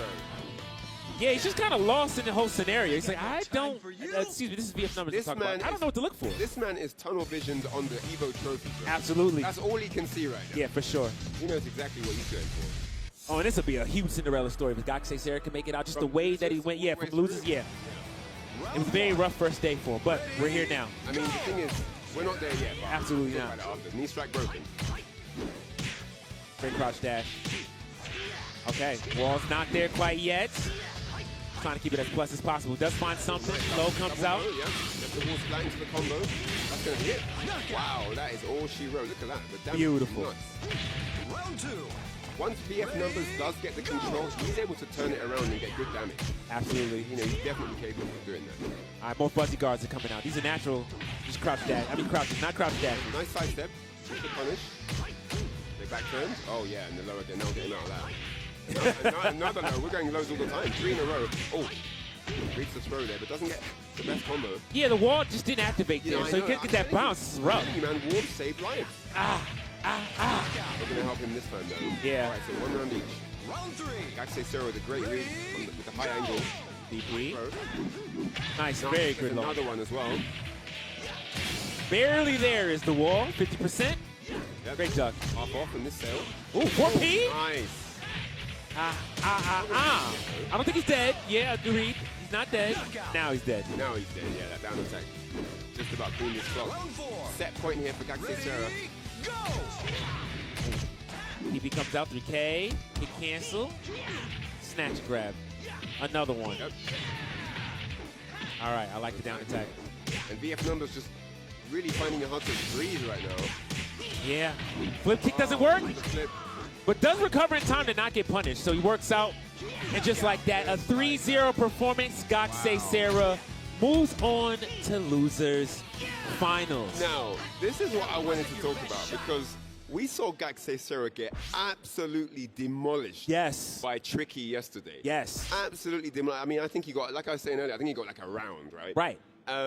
But today we turn up and Tricky's reeling off a loss in winners final. For sure. That hurt. Yeah. Right? Tricky's going to be gunning for that run back in For grand sure. finals. But we've definitely seen a new shape of Gakusei Sera today. That's a fact. We're definitely seeing a new, I don't know what he did today. If he had 3, Right. he had 3 Weetabix in the morning or Just woke what up he's all of a doing. sudden. But he's come looking ready and sharp. And I'm Right. pretty sure, based on what we've seen so far, that he's been over the tapes. Yeah, and I think he's another- looked at what he did wrong yesterday. Absolutely. So, you know, this is a big deal for him. And let's not forget, when he lost, it was 2 out of 3. Yeah. We're in a 3 out of true. 5 situation right True, now. So true. now, not only does he have some information, but he has maybe an extra game to play with. So this is going to be a really, really big deal. Yeah, no, for sure. So it's going to be really interesting to see. I'm hyped for this one. You know, I like the fire that Tricky's going to bring now after that defeat against GT, and Gakusei Sera, who is just literally been unbeatable so far. That's a fact. He hasn't looked challenged against anyone that we've seen in his top 8. So this is definitely the immovable object versus the unstoppable force. Let's get it, man. I'm hyped for this. Yeah, that's a fact. So when we come back, losers finals action is going to be Tricky Eileen versus Gakusei Sera. Had to say the character's name. But for now, quick break. When we come back, more action. See you in a bit. Don't go anywhere. Chipotle Honey Chicken is back. Step into summer with fresh grilled chicken, spicy Chipotle peppers, and the perfect touch of pure honey. Open the summer with Chipotle Honey Chicken. It's taking heat and sweet to a whole new level.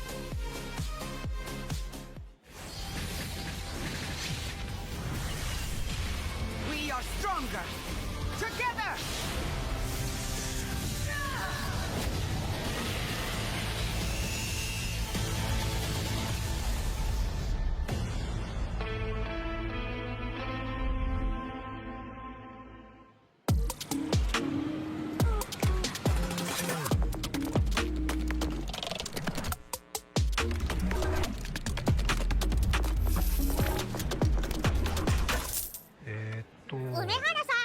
プルルビザにタッチ使ったことありますか？スマホをタッチするだけであっという間にお会計できちゃうんですよ。これは便利だね。でしょ？インサートコインから全てが変わった。ビザ This is looking really good. I'm not even gonna front like that. It's a bold hit. Optimal. It's the surge. It's the one, Jay. You ready? I've never seen a mix like this before. That's refreshing. That was a great combination. Right? What? Why does he get a White Claw surge? Did I get zoned out? Tough break, Jay. Gotta have that championship mentality. That's the best assist I've seen since Captain.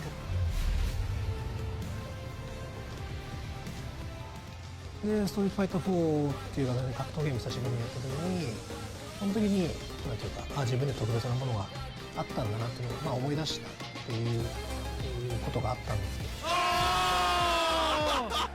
I don't see myself quitting for at least maybe 20 more years. 気持ちは調子良かったですね。Joy, ladies and gentlemen. It's much more than just playing. It's being a part of this community.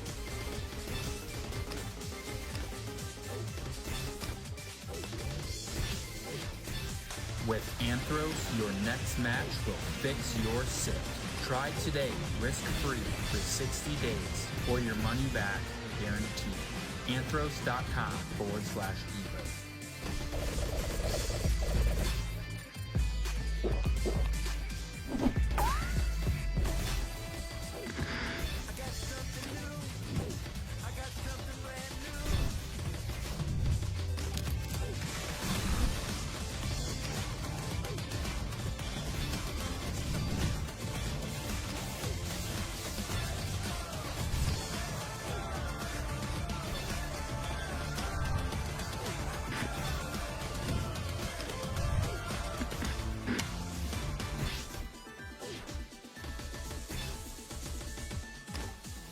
Hello ladies and gentlemen, and welcome back to EVO 2026. We are looking at the top-down view from the Airheads Air Cam, where all the action is happening. You can see these passionate players looking at their favorite players playing in brackets actually. And this is where all the action has been going down all weekend long on multiple games. It's been really fun. Phenomenal to just be a part of it again, you know. I mean, EVO Las Vegas, I've come every year. Yeah. You know, I wouldn't miss it for the world, man. Yeah, no, it's been a blessing to be out here and enjoy this in a nice, warm June for once, actually. So Yeah. it's just pretty awesome. Definitely. And it's great to see all of the players that came out, especially to support their favorite games. I feel like every bracket has just been super stacked with for sure. supporters. So Sure. that's great to see. And honestly, sometimes I get a little FOMO, man. I'm not gonna lie. I'll be wanting to play in these tournaments so bad. But, you know, I'm here with you guys at the commentator's desk. And Same, man. I want to best play place as to well. I be. want to jump into the race, do some air tosses, throw people out the ring, especially being one of the slightly older players here. You know, I mean, I've been doing this for such a long time. I mean, when a lot of these guys playing now were throwing toys out the pram, I was throwing people out the ring. You know what I'm saying? So that's the kind of difference here. But yeah, it's really great to see the young guns coming up, all this fresh talent, you know, this influx of new players that we've had. I love seeing it. I love the passion. I love the drive. These guys all here now in top 8 trying to get the W. Like, it's really cool to be a part of it, man. Honestly, I mean, I think that's just a testament of how timeless the fighting game community really is. Again, I mean, so many games. We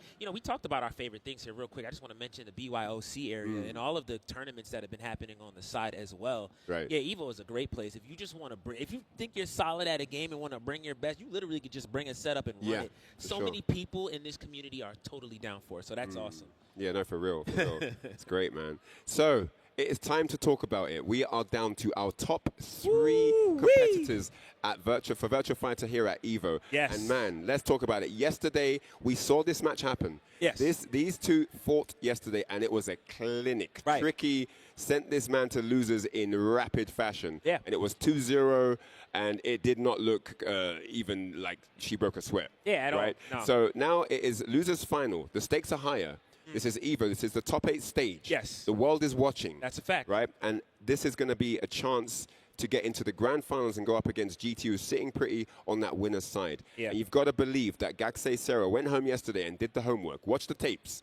He's done the VODs, right? He's got the notes on his phone right now as we speak. That's a fact. And he's going to be looking to get that vengeance, that well-needed vindication over Tricky here in losers finals. All right, so with that said, I want to be clear. This kind of sets up an interesting situation. Let's not forget, Gentleman Thief is on winner's side in grand finals. Right.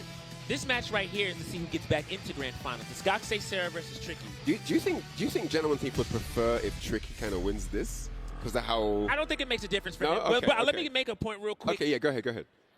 Gaksei Serra's from Japan. Yes. Remember, we're still participating in the VF Open Championship qualifiers, and Gaksei Serra cannot qualify here. So would it default to second place? Yeah, Oh, no, but actually, as a matter of fact, GT's in as well. he's already in. So So, if- guess so- who's already on the docket? Wow. So my question Tricky is guaranteed at this point. is there any pressure right now on Tricky whatsoever? Is Tricky feeling any pressure? Is my question, right? No, but wait, but hang on. Let's not downplay the quality. Let's not downplay winning the prestigious title. Absolutely. Of EVO, becoming the EVO champion, cementing your legacy in that pantheon of EVO warriors. Come on now. That's a fact. That, And I that think- means a lot. I mean, you know, coming third at EVO is great too. Yeah. But winning EVO Absolutely. and qualifying for the Open Chat, come on. Yeah, no. That's come on. really That's what the we package you want to go home Yeah, with. no asterisks available. Yep. You make that set, you make that run. Yep. And if anybody's playing for their life, it doesn't matter. They came to win. It's Gaksei Serra for sure. I've got a funny EVO story for you after this, but we'll get to that. Yes. All right, round 1 underway here. It's really close. 4 seconds left. Next hit takes it. Oh my gosh, he's gonna. One second on the clock and Evade gets a kill. Full circular. I don't know what Tricky tried to do, just tried to get out of dodge a little bit there, but that was not the right call. You know what's insane? Gaksei Sarah's been making that decision all yesterday as well, and Tricky's been ducking it. It finally paid off for once. Oh, yes, it did. Perseverance came through there for Gaksei Sarah at the end. Okay, high angle, nice punish. Ooh, boom. All right, maximum damage right now. All of that lightweight stuff paying off. Yep, down for KG. All right, like that side throw, no break. Get off me. No hit. She jumped that leg, right? Yeah, I like it. Definitely stylish. I always love the animations in this game. You already know. Oh, What a read! That was great timing. Is the wall close enough? No, it's not enough. Beat Knuckle! Wait, Knuck, you are a my sick man, God. Gaksei. Wakes up with it. Young and sadistic. That's what that was. That was maniacal. That's how he wakes up in the morning. He could beat Knuckle. You wake up, beat Knuckle. Just punch it right over the head, right? That's how you shut off an alarm clock, for sure. The housekeeping maid just got beat Knuckle. For sure. Wall's not there, unfortunately. Does try to find an extended combo. Just doesn't work out. Okay. Ooh, what an interruption. Ooh, I like it. Great mix-up. 4K, nothing. Might have to change his name to Gaksei Jackie. Yeah, for sure. That's another question I'm wondering about. Like, this is the second time we've seen Gaksei Sarah start with Jackie. We saw that yesterday as well. We've 100% seen more Jackie than Sarah. 100%. For sure, for sure. It's just that one matchup, right? Versus Shun specifically, Yeah. but we went straight to the Sarah pick. But now, I mean, honestly, I guess I should say it like that. Gaksei Sarah has, in every tournament we've seen him so far, and I mean around the world, usually opts to play Jackie all the way through if he can. Yo, he's trying to win this whole tournament, bro. Absolutely. Make He's no playing mistake. fantastic. I think this is definitely the most used stage of the tournament. Right? Absolutely, absolutely. All right, so game 2, here we go. Gaksei, 1-up. Definitely a wild card stage. I mean, a 6P for either one of these players can lead to big damage. Punch raw rising. Oh, yep, full circular, don't go. No that's stepping. Where you going? And we get a mix. Oh, I like that. Try to look for a duck. Or any kind of button pressure there. Yeah. PPP, guaranteed knockdown. So cheap. It's so cheap. You know you love it. Come on, tell the truth. I love it, yes. Listen, my character has one of those. I'll take it. All right, OM. Gutsy launch. It works out. Tricky now. Wall pressure. What's on the menu on the wake up? High rising kick blocked. All right, the mate comes out, sways back. Oh! Oh, wow. Oh, doesn't get the pickup with the down two. Unfortunately, too far on that forward. Yeah, just a little bit. Okay, it's not over yet though. Gets a throw. What's he gonna do here? Down attack. Great reaction. So only -5. Yap's not the duck. Tries it again. Oh wow, finds a wall throw. The dunk. What? Oh, he knew it. Hey, everyone knows that second hit's a high. I mean, at that point you can commit unless you want to delay and do another mid. Guaranteed at that point. Great patience there.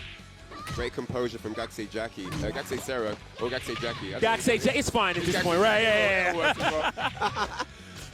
Right, Tricky looking good for this round though. But did I speak too soon? No, I did not. Tricky gets the round. Very convincing. Gaksei Sarah wants to go up as fast as possible here. Take a 2-game lead. Indeed. One more round to do that. Right, oh, double step. Whoa, the double step, yep. Ooh, what a read. 6PK and the wall is there. Tries to search for that mid again. It just doesn't work out. 6P, more delays. Oh, tries to 6K twice and it doesn't work out. Caught impressive. Again, third one. Wake up high angle. Oh, man. You got to guess. You got to guess. Delay. Yes, and he is 2 up here. That's against Tricky. Wow. We're going to need that one on the replay. 6K into 6K into 6K. We need that one. We need that clip. That was high-key disrespect. I'm not guessing no more. I'm tired of this. I'm so tired of the mix. I'm going to do it again. Let's let our sick production team do their work. Yeah, for sure. I'm not going to tell y'all what to do. You know what I'm saying? There's going to be a lot more high-flying moments in this match. So y'all pick what you want to. He's got the notes ready, bro. Check that phone. Yeah, for sure. Check that memo pad real quick. Yeah. I don't know who texted him. Who sent the message? Was it Umechi? Yo, he got that Tonchan on speed dial, bro. Was it Rail? Right. It could have been right. Could have been Tonchan. All right, here we go. Game 3. Tricky now needs to adapt. Needs to change it all up here to stay alive. For sure. Losers finals. 2 up. Gaksei Sarah. Tons of space right now. Only one wall. How are we going to play this out? Hyper-aggression seems to be the answer so far. Walls are only in your mind, my friend. Yeah, for sure. Only in your mind. Literally in the back of it, too. Oh, the purple flash back fist. Ooh. Boom, boom, boom. We don't miss that combo. God. Nice. This is looking kind of rough. I mean, we talked about the dominant performance. This is looking like a reverse. Have we seen a round? Maybe just one round so far, right, for Tricky? So far, indeed. Oh, wow. Made him run into the trip. Yeah, for sure. And he is backing away from that ring-out pressure. Absolutely. The sway back comes out, side turn situation, but we've made space. Again, Gakusei Sarah opting to just chill at a -5 situation. Yeah, for sure. Hit cancel. That's too much confidence right now. At this point, he knows he figured it out. Oh, no, launch! Oh, my God. It was on the back of her mind, so she went for it a bit late. Gakusei Sarah lucked out there. Lots of things at the back of the mind, huh? There's the sweep. Yep. There it is, right. It's in. Minus for beat knuckle. Okay, and what? Yeah, doesn't get a full combo, though. Oh, breaks the knee strike. Hit cancels are coming out. I just want to see if you'll press a button. I got something for that. Jump over the low punch. Oh, this is bully mode at this point. I mean, my man is handcuffed with lightning right now. All right, Tricky on last legs right now. Oh, running up and doing it. You are going home in third place, says Gakusei Sarah. Ran up, said, I'm sick and tired of being sick and tired. That was huge. And again, let's not forget, this is coming from, again, Tricky had already eliminated last year Gakusei Sarah. But yo, ladies and gentlemen, a round of applause for Tricky. Third place here at EVO 2026. Great performance with the Eileen. Yeah, we have now the grand finals sealed in. We know who it's going to be. Yeah, it was a big deal. And as I was going to say a moment ago, seriously, fantastic work from Gakusei Sarah doing what he did. Either way, it was great stuff. Tricky Eileen getting third place. Beautiful, beautiful work. This is going to be fantastic. Let's take a quick look at that replay. You want to see it right now? All right, let's jump into it. Yeah. Well, you know, Jonathan Thieves gets set up. Presented by PlayStation Tournaments. Yes, the 6K. We saw two of them right there, and then going for the stance, right, for the half circular, rips another 6K, says, I'm just going to do it, and it pays off. So that's beautiful stuff. Yeah, no, that was, I mean, I just love the confidence on Wake Up. He's doing Wake Up, beat knuckle, Wake Up, high angle. Like, he's always got a solid move to wake up with, and he's getting big damage off that as well. The amount of, like, mileage you got off the launches, I mean, it was insane. Yeah. But, man, we have arrived. It is time. Grand finals. Gentleman Thief. We haven't seen him look challenged, not perturbed, nothing. Yeah. Versus Gakusei Sarah, the lone wolf, the last of the Mohicans, representing the land of the rising sun here. This is going to be a huge deal, and I feel like at this point in Japan, the rite of passage quite literally is, all right, you shown up. You're going to have to beat Gentleman Thief. Right, yeah. You're going to have to be. Everybody from Japan has to run the gauntlet of facing Gentleman Thief. That is why he has a legacy. Oh, you're good at VF? Have you played Gentleman Thief? Have you played Gentleman Thief? Let's really test it out. If you haven't done that, you're all right. So now we're setting up this match. It's Gakusei Sarah, who, again, knows about the legend that is Gentleman Thief. And Gentleman Thief has plenty of data on so many players. On everybody. Yeah, and I feel like everybody. You know, shout outs to Team Strike first. Absolutely, Got their boy in the grand finals once more. We've seen him in Combo Breaker in the grand finals. Right. Also on winner's side. Absolutely. And he got the W, didn't he? Yes, he sure did. Is he going to do it this time? How much work, how much homework has Gakusei Sarah done about GT? Because if he hasn't done any homework, it's going to be a problem, bro. Yeah, huge one. And, you know, honestly, we've seen Gakusei Sarah, well, at least in Japan, we've seen Gakusei Sarah fight, you know, high-caliber players from America and the likes of course, Man or Gomen Guys, he's known as. And that was a dominant performance from Gomen Guys. So we've seen that happen time and time again. The question is, you know, with the young and the new buck, who is the top dog here in America? Is it still Gentleman Thief or is it now Gomen Guy? Regardless, Gakusei Sarah has had to fight them both, and it's been rough. Let's see what happens this time around. This is Grand Finals here at EVO 2026. Live from Las Vegas, Nevada. We are about to jump into this one. US versus Japan, a grand final we are not unfamiliar with. It's going to be Gentleman Thief versus Gakusei Sarah, the young and up-and-coming rising star from Japan, trying to make his mark here in the EVO Legacy Chambers. All right, the fist bump has been activated. And we're jumping straight into this. Absolutely. Okay, I see Akira on the screen. I see Jackie on the screen. A familiar matchup that Gentleman Thief has fought many times. I mean, between having to fight Denkai all the time, having to fight Tonchan, having to fight, so many people. Straight in. Going for the Akira this time. Yes, the first time we've seen him this topic. No, actually not the first time, but here we go. Grand Finals versus Jackie. We've seen this matchup before. Right. Breaks a knee strike. Great crouch dash jab. Hey, 6 And both of these guys are playing absolutely fast. Yeah, this is going to be a fast-paced match for sure. For sure. High octane. And Gakusei Sarah, SDE, press buttons. No tech roll. Free down attack, no problem. Low. That was a risky low, but I like that steal. That was very nice. Indeed, indeed. First round. Oh, what a backdash whip punish. Okay. Breaks a knee strike again. Dodge first game. Nicely done. Low kick cancel, knee strike again, another break. Breaks a slide throw. Yeah. So many throw breaks here. Yeah. The chase down, I like that a lot. Throws are not allowed. At all. Get that off my couch. Get those off my bed. Especially not side turn throws. We're just not having that. We don't like 6K on side turn still finds the damage. Yo, there are no throws anywhere in Gaxi Sero's house. That's not on the bed, not on the sofa. No. All right. 2 up. Jab, elbow. More simple stuff. Oh, great duck. Yep, and a gut punch. Oh, nice. I like this a lot so far. 2P comes out. Heavy aggression from Gaxi Sero. Yeah. That would have been game if you got that, but it's going to be game anyway. Look at this round. Uh-oh, in a bit of trouble now. That's so unlucky. Wow, Gentleman Thief pulls it back here. Got a lucky break there with the wall turn. Sure did. Sure did. All right, PK punish. Is that the break he needed? He's looking more comfortable now. Yeah, for sure. Okay, but this go gets in, the PG. All right, nice sweep. Yep. Next in stepping. Oh, caught a whiff. Whiff punish. That was that's unlucky. Wow. He neutral teched and he couldn't stand up. You could smell the cologne. He caught that whiff. Yeah, that was an accident. And got the finish there. Yeah, you can see him. He's not fully happy about that, but he's going to be comfortable with that win. 1-0 up. The journey is not over. He's got a long way to go. He needs to win 2 first to 3 sets here. Yeah, that's a huge one. That's a lot of information to be given to Gentleman Thief here. But Gaxi Sero can do it here. Again, he definitely has his work cut out for him. The likes of Gentleman Thief here. Okay. Forward throw, nice. Elbow. 6K, I'm not guessing. Wow. I love it. That's just been a theme of this weekend. You know, I'm just gonna do it. I like the kick cancels again. No hit confirmed there.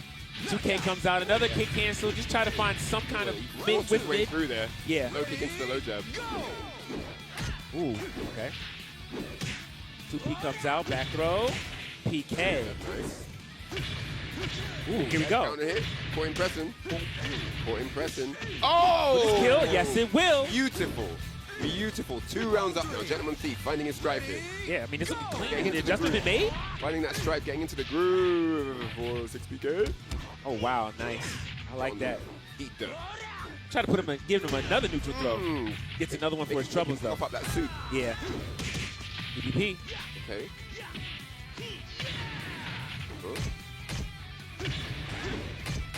Tries the PP 6P this time. I like the delay. Oh, okay, counter hit. Yeah.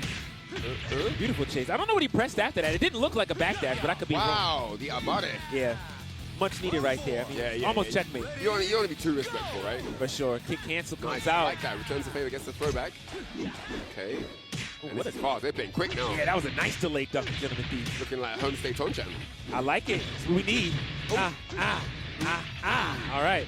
Guard break, not successful. Nice. But he gets the round anyway, and it's 1-1. He smothered him that round. Beautiful stuff there from Gentleman Thief. Yeah. With the adaptation coming through. I wonder if we'll get a switch to Sarah at some point. You never know. The tried and true, right? Yeah, I don't know if that's the answer. I mean, I'm not against it if we see it, because Sarah's definitely been playing phenomenal this weekend. But I mean, truthfully, I mean, in that head-to-head, I think he was doing just fine with Jackie. Yeah, we're gonna keep the Jackie. I like that. Yep. All right, here we go. 1-1 right now. City. Back on the city. Every Jackie player's favorite stage. Love that combo. Oh, he said, where you going? You're staying by the wall, sir. Gotta love it. Sweep gets blocked. Safest punish you can do. I'll rise to 6P. Why not? Get the damage. Don't even need to get the hit confirmed. Works out. All right.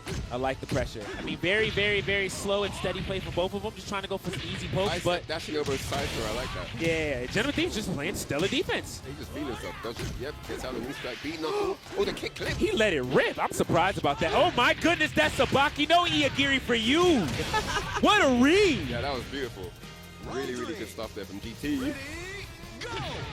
Another dashing elbow. I thought that he was ready for that. Okay. Boom, boom, boom. Very nice. He comes out. Nothing. All right, another dash. Free knockdown. Room to breathe. Never mind. No room to breathe. What a read. Yeah. Oh! Again, the wake up high angle. He's been rinsing that. Yeah, and I feel like he tried to. Maybe GT tried to do a one-frame knee right there, because it advances just slightly. That would have clipped it, but it didn't come out. He ends up getting punished for it. Side throw break. It's an important round here for GT to get up 2-1 right now. PK. Nice. No wall. Okay, yep. Gonna try and keep him pinned by that wall. We're playing Look at this. 100 miles an hour right now. Look at I the look crowd popping up. The good. side steps are crazy. Oh, the duck comes and out. He ducks Listen. the beat kick. This is insane. Welcome to America. What's going on? I got something for you. And it's a 4P. Wow. All right, just like that. All he needs is one more game. He's showing him who the boss is right now. GT nods his head. Yes. Everything working and going according to plan. He is 3 rounds away, ladies and gentlemen, from being crowned your EVO champion. That was nasty. Can we see some defense? Can we see? Oh, please? here we go. Presented by PlayStation Tournaments. This is what it looks like to be look at the sharp side step. as a razor back throw break. You get a step, I get a step, 2P. And he ducked the Ducks high. the high. That I'm was talking crazy. about Oh good my game play. That was crazy. That just shows you the quality in skill and execution that these two have. Both of them For rocking sure. it out, man. That was ridiculous. I love it. And I can tell, I'm like listening into GT's voice in my head. He's like, yeah, no, he wasn't going to hit me. Yeah, no. I didn't think he wasn't going to be. He was like, he wasn't going to hit me. Whoa! Yo, We've never seen this. Be like water, my friend. No, but this is Kagemaru pick. It's out of left field right now. Absolutely. I've never seen Gakusei Yo, play Kage. is this the pick we needed? Hang on. Let's see what he's got to deliver here. Kick cancel now. Gentleman Thief, business as usual, trying to go in. Right. Doesn't want to let him get started. Single palm ducked into the back throw. I Let's like go. this. Ooh, we got yeah, I like that. I like a half Catch, circular catch option throw, come out, indeed. 3K, tries to get a chase down, doesn't work out. And I feel like that's kind of what Gakusei Sarah is basing on, basing his advantage on. I don't know what's going Yep, on. Shin heartbroken. Yep, Ooh. nice. Getting the counter hit. I love it. PG to a break. Why are you breaking PG?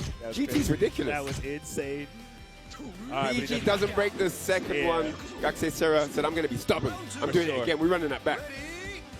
It's crazy to think about. Like, if Gakusei Sarah wins this, he's got to stick with Kage the entire run. Yeah, that's true. Well, you can change if the brackets reset. For sure, right. But I mean, in this first instance, right, with one game up. Yeah, he's a round up, though. He's looking all right. That's true. Never mind. Oh, right. yep. Koen Laku.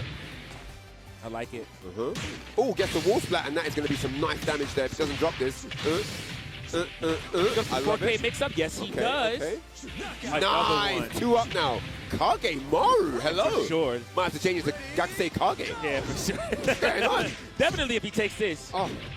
All right, gets the knockdown. Okay. Side turn situation, tries to catch a step. GT caught off guard here in this, For sure. this matchup. Definitely trying to figure out what to look for. Yeah. Data collection. Okay. I did not see this coming. At all. But this is Yeah. definitely... Oh, wait, hang on a second. Oh, he dropped... No. A little too slow on that. But he's gonna PPK. No, I don't know about that. Uh-oh. PPP, there you go. Wow. That's the And punish. that was a wash, that game. Yeah, that was free. That was a wash. Oh, my God. Hold the mayo. Guys, What is happening here? Gonna have to take a moment here. Just Yo, how many characters does this kid have? For sure. The Kagemaru has come to the dance, ladies and gentlemen, and a 3-0 introduction makes me wonder why we didn't see him sooner. What are the odds we see a crazy a go pick or something nutty like Yo, that? is he gonna pick Gene at 2-2? I don't Yo, hate it. Yo, he could do. He's got the. I don't hate it. I mean, Yes, he is. It's happening because it's 2-2. Yes, it is. He's got the wiggle room to play around here. Right. And if he gets this, he seals the deal. Here we go, 2-2. The characters have been switched. Gene versus Kage. We have half circulars now, right? Yeah. I feel like he's excited to use those. 3P comes out. 4 throw All right. comes out. EVO Championship on the line here. Okay. Right. All right. Back PK. Yeah, I like this. Down PK. 3P. Oh, 3P. Oh, Wow, that's the so back unlucky. PK. And Gakusei Sarah, very solid. Not many stances. At all. From Sarah, right? No. Jumonji, nothing at all. Right, trying to keep it as simple as possible. 2K block. 4PK. Double step, yep. Yes. Pressure at the wall now. Back PK, KP. Yeah. Nicely done. Oh, Nice. Just gets the knockdown instead. Doesn't try to go for Oh, anything man. crazy. I love that. the tracking on that down attack. No. Oh, and the down forward PP to close it. The classic. Yeah. One apiece here. All tied up. Back P. Oh, 4 throw. Oh, that's crunchy. The first time he tries Jumonji gets thrown out of it. Right. Oh, side turn yep. situation. You got Oh, called man, mashing. that's Is the really wall big. there? It is No, not. it's not there, but it doesn't matter. Tournament point, EVO Championship point for Gentleman Thief right now. Yeah. This is going to be a huge break for him if he can get this sweat off his back. 6K comes out. This is a big one. We're going to get our first American EVO champion. One more hit's going to sail. Oh, and it's He's done a 6-6P to do it. Gentleman Thief.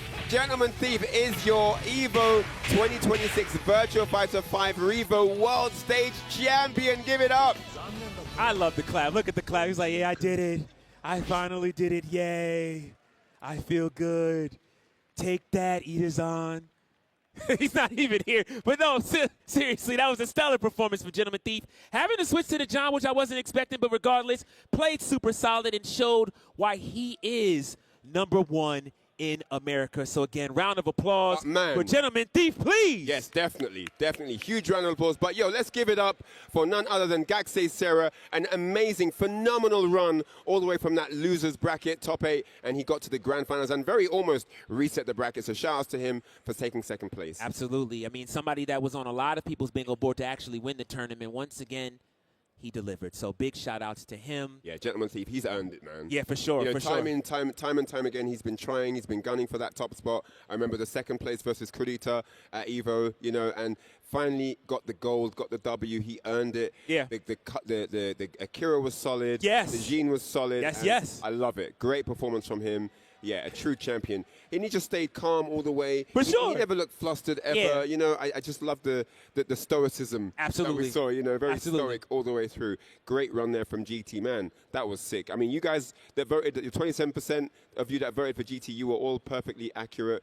It was a solid run. You can see him shaking hands with some of the fans there. For sure. Really well-deserved victory. Almost had a bracket reset, but he would not be denied today. Yeah. Didn't want to let Gaksei Serra get too comfortable. Absolutely. And I really enjoyed that performance. Great run from him. Of course, an Akira aficionado myself. Yeah. I loved watching him deliver the goods. Great reads all the way through. Amazing adaptation. Yeah. I liked when he was under pressure, he always had an answer. For sure. Right? Whether he was down a couple of rounds or down a game, he always knew exactly what he was looking for and was able to deliver. Yeah. I mean, yeah. They did Akira dirty by putting the Jean picture up, bro. Bro, come on. They did You know what? Akira But dirty. that was who he won with. That was the last No. match, so you got to give it to him. But regardless, Mr. Yuki, I'm sorry. They did you dirty. it is what it is. Yeah. But I have to say it, though, that was a very, very elusive trophy for Gentleman Thief. He's been fighting for that one for a decade. For a It long was time, always yeah. somebody coming Always out of slipped out of Japan. his grasp. Yeah, So, you're right. You're right. again, poetic justice for him, not only to win, but again, he had to face a Japanese player. And to then do so. after all the years of EVO, I think the first VF EVO was 2003. So 23 years ago was the first time that VF was at EVO as a main stage game.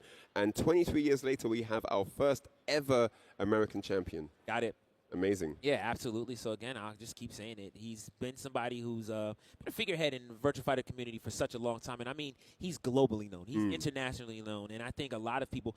My watch was going off after he won the tournament. I'm telling you, Even your watch was popping. My watch went crazy. He's like, oh my goodness. But no, it's been such a big deal. So again, I mean, round of applause for them. Amazing. Yeah. I know we're getting the award ceremony ready in just a moment. Everybody's getting out of their seats. But again, one more time, a round of applause for all of the top 8 players who've been doing such a stellar job. There were so many people that showed up to this bracket that really wanted to add this trophy to, or just a medal on main stage to their trophy kit. So, I mean, they get to do it. For sure.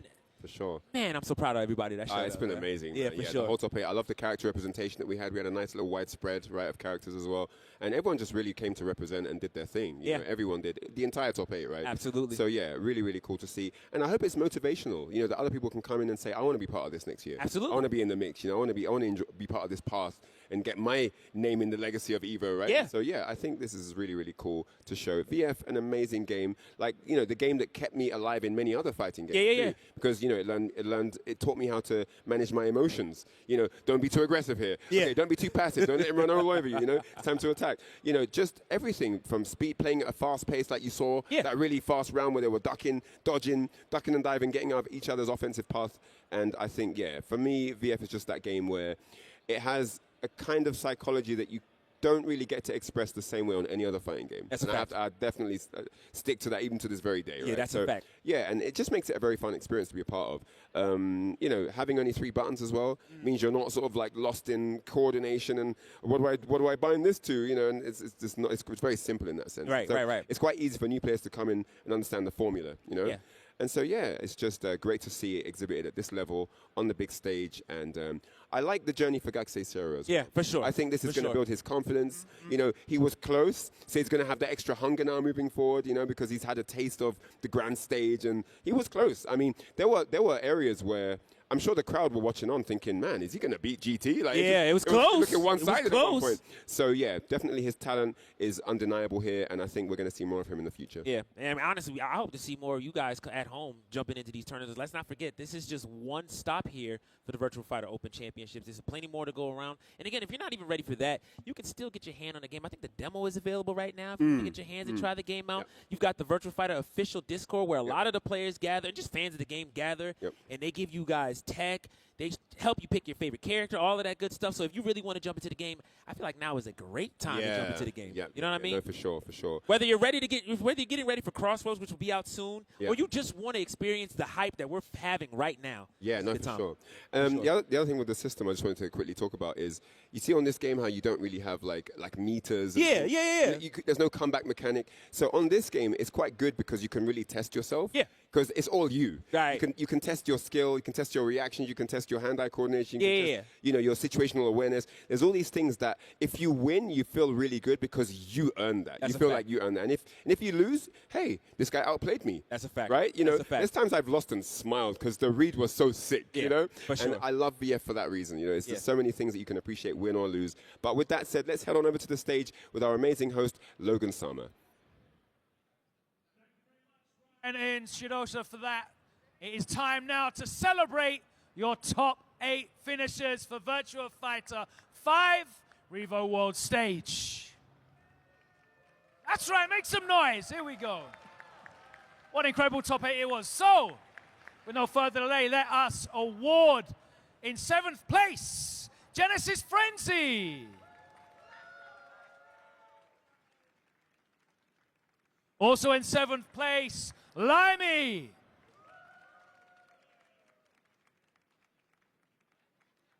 Finishing in 5th place, it's KNR.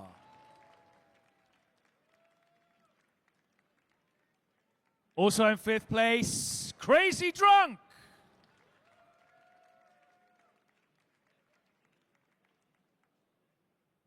Your 4th place finish, VF Numbers.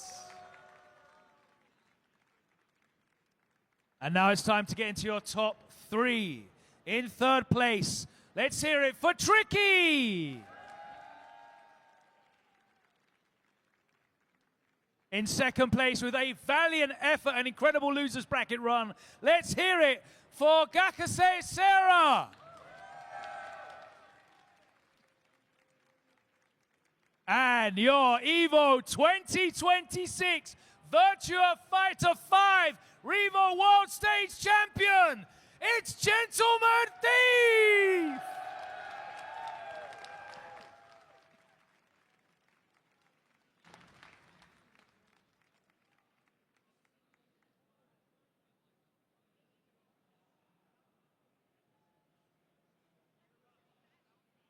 Looking beautiful. Let's get those VAR Milo commemorative top 3 controllers. Let's make some noise once again. Gentleman Thief.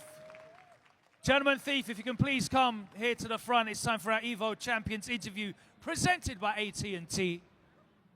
That was an incredible run. Congratulations. How does it feel being the EVO champion finally? It's been a long journey for you. You made it here on the stage. Not only are you an EVO champion, you are the first ever American Virtua Fighter champion at EVO. Thank you. It's been a long journey. Been playing this game for a very, very long time. So it feels good to have all the hard work of like 20 years pay off. So yeah, it feels great. I never thought I'd be here. I'm so happy that you came so close previously, a couple years back. Now you're here. Now, of course, you made the transition to Akira. A couple people had some things to say about you, Akira. Do you have anything to say to them now? I think you're talking about Shidosha and Limey. Can you guys hear me? How trash is this Akira now? I'd like to hear it. How trash is this Akira?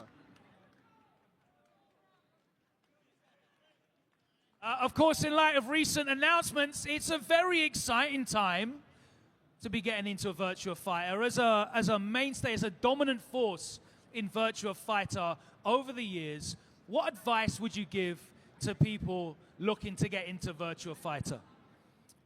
I would understand that the game is actually not that hard to get into. So there's like a lot of levels in terms of like player skill, but to get into the game, it's not that hard. Very easy inputs, very easy to understand. So yeah, I'd say give it a shot. It's not that hard. It's not that hard. You certainly made it look easy, but I know you've been grinding hard. You've earned that victory. Your EVO 2026 Virtua Fighter 5 Revo World Stage Champion. Make some noise for Gentleman Thief.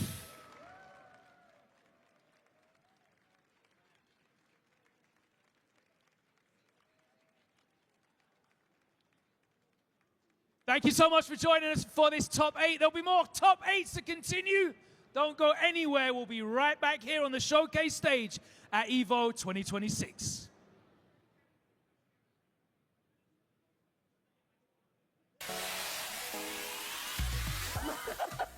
Oh, wait.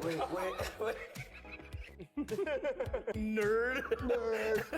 Commentary is about keeping people engaged. Yes. Right? This guy lied to me for 15 years. I didn't know his age. That was like my first couple months in the game. I guess it's weird for you to call me daddy. That's very weird, Jay. I need to do a little better. I gotta avenge myself. Stop, guys. You're making me laugh too much. Oh, No two competitors are the same. Some run on routine for the chance to win big. Some make time to rise through the brackets. Some lock in with confidence.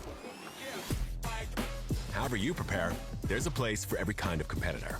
PlayStation Tournaments. Sign up today on PS5. PlayStation. Maybe you'll get on stage. Hey, maybe you'll even get famous.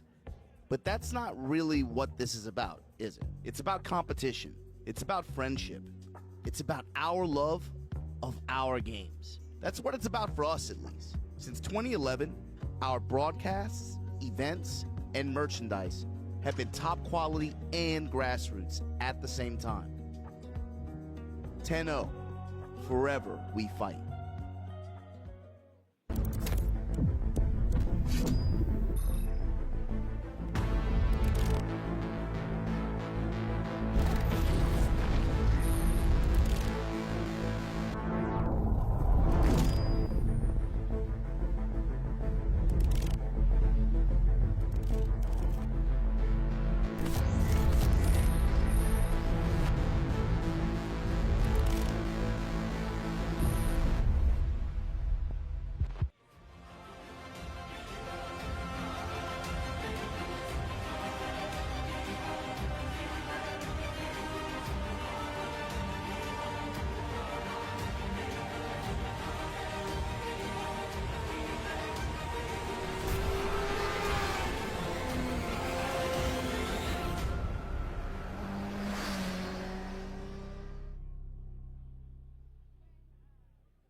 Your body knows.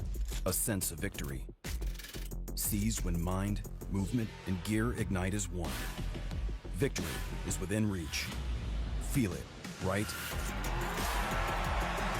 Now, step into your zone. Designed to win.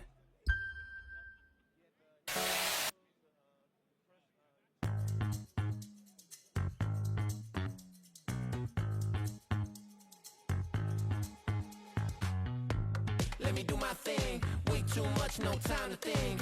Head first, we diving in. Both hands up to the sky again. And we living loud. Scream like nobody around. It's what it's all about. So get ready, get up, get ready, yeah.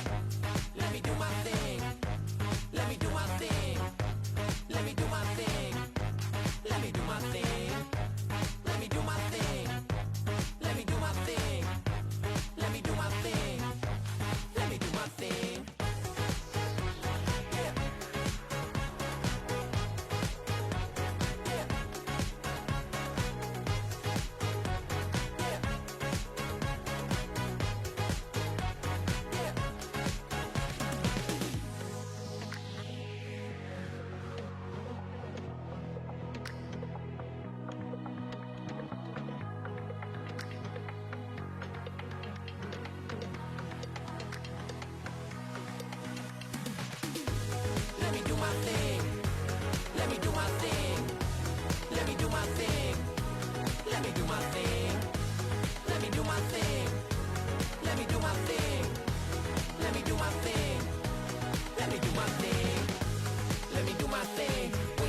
much, no time to think. Head first we diving in, both hands up to the sky again. And we living loud, scream like nobody around. It's what it's all about. So get ready, get up, get ready, yeah.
Okay. Hello, everybody. Good afternoon. Welcome to EVO 2026 Top 8 for Under Night in Birth 2. How you guys doing today? Make some noise. We're about to see some absolutely amazing matches. All of our players have fought so hard to get up to this point, but we only have 8 remaining players, and only one is gonna be crowned champion today. But before we even get into it, first of all, I want to introduce Kamone Sarazawa-san, producer, and his interpreter, Mickey, for a very special announcement. Can you please come on stage? Thank you very much.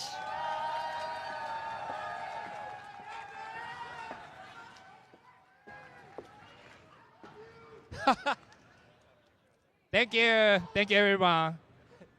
はい、皆さんこんにちは。フランスパンの、芹沢カモネです。Hello everyone, I am Serizawa Kamone from France Pan, French bread.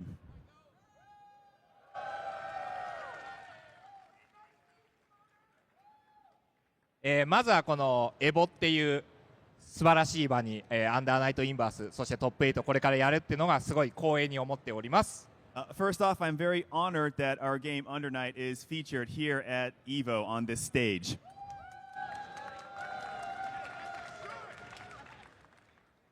まあこういった、場に来れたのは本当にプレイヤーの皆さんの応援のおかげで、本当に感謝しております。And I believe that it is because of the community and the players that we are able to stand here on this stage today.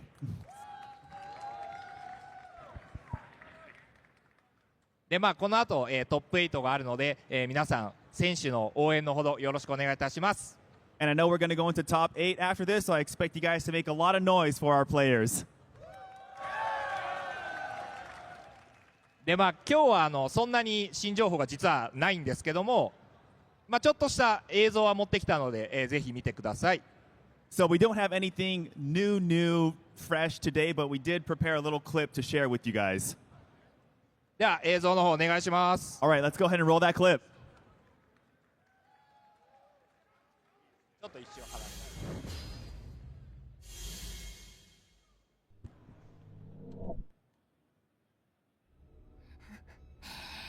またここに来ちゃったか。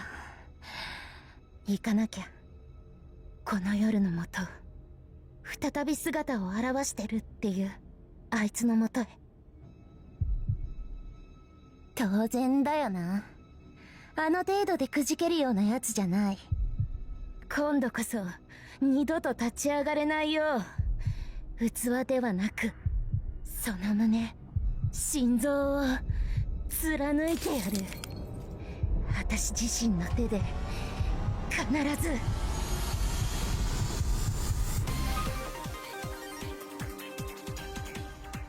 この子はね、うち自身であり、深淵より生まれし虚無、偽りの気配、視覚からの刃。もう何も信じられないでしょ。窓へ見誤れ。お前が見ているそれはただの影。気づいた時にはもう遅い。その胸貫いて終わらせる。絶対にあいつを探さなくちゃいけないんだ。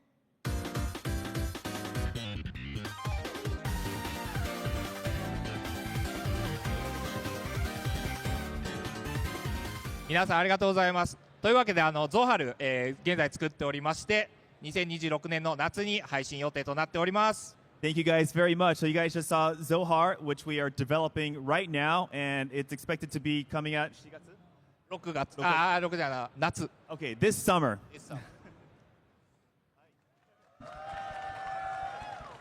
でまあこれからも、アンダーナイトインバースはアップデートを続けていきたいと思っております。皆様のフィードバックを本当にありがたく受け取っていますので、これからもアンダーナイトインバースよろしくお願いいたします。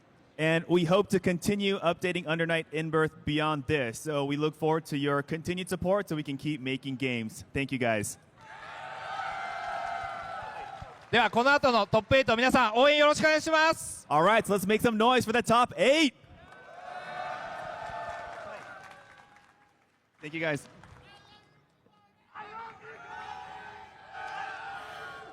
Awesome. Can we give Kamone-san and Mickey one more round of applause for that amazing announcement? Super exciting. Okay, with that, let's also play our very exciting intro video presented by Visa.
Oh shoot, wait, that actually was so fire. One of my artist friends actually, I think, did some of the animations for that. So shout out to Bethan. He's over in the artist alley. Go check out his art. Does amazing uni and absolutely amazing artists.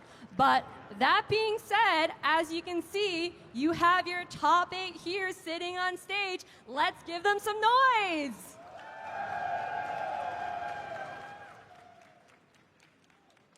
Amazing. So with that, let's move into our player introductions presented by Visa. First of all, we have Big Black.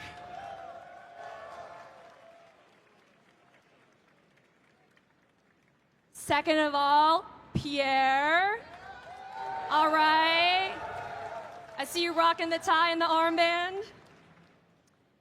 Next up, let's give up some noise for 2 GB combo.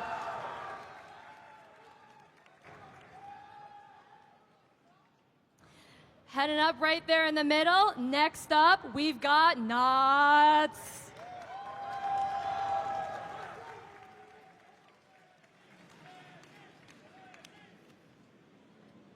After that, we have Premium Strokes.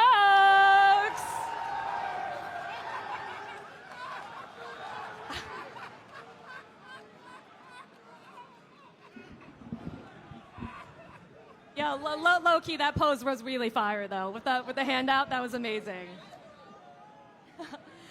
Next up, we have Ryujin Mori.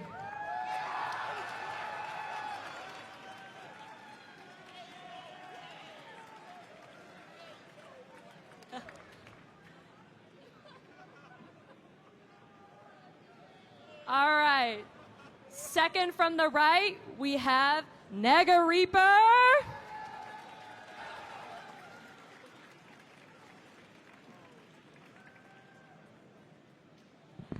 And finally, last but not least, Mobu Morabito. Absolutely amazing. Let's give it one more round of applause to our top 8. This is your Uni Top 8 presented by Visa. Fox and Brett, take it away.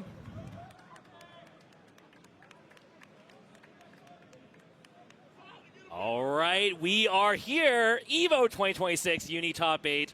I'm Brett, Fox. We're back at it again. They keep bringing us here every year. It's no wonder that they want to have us back here. Another eclectic top 8.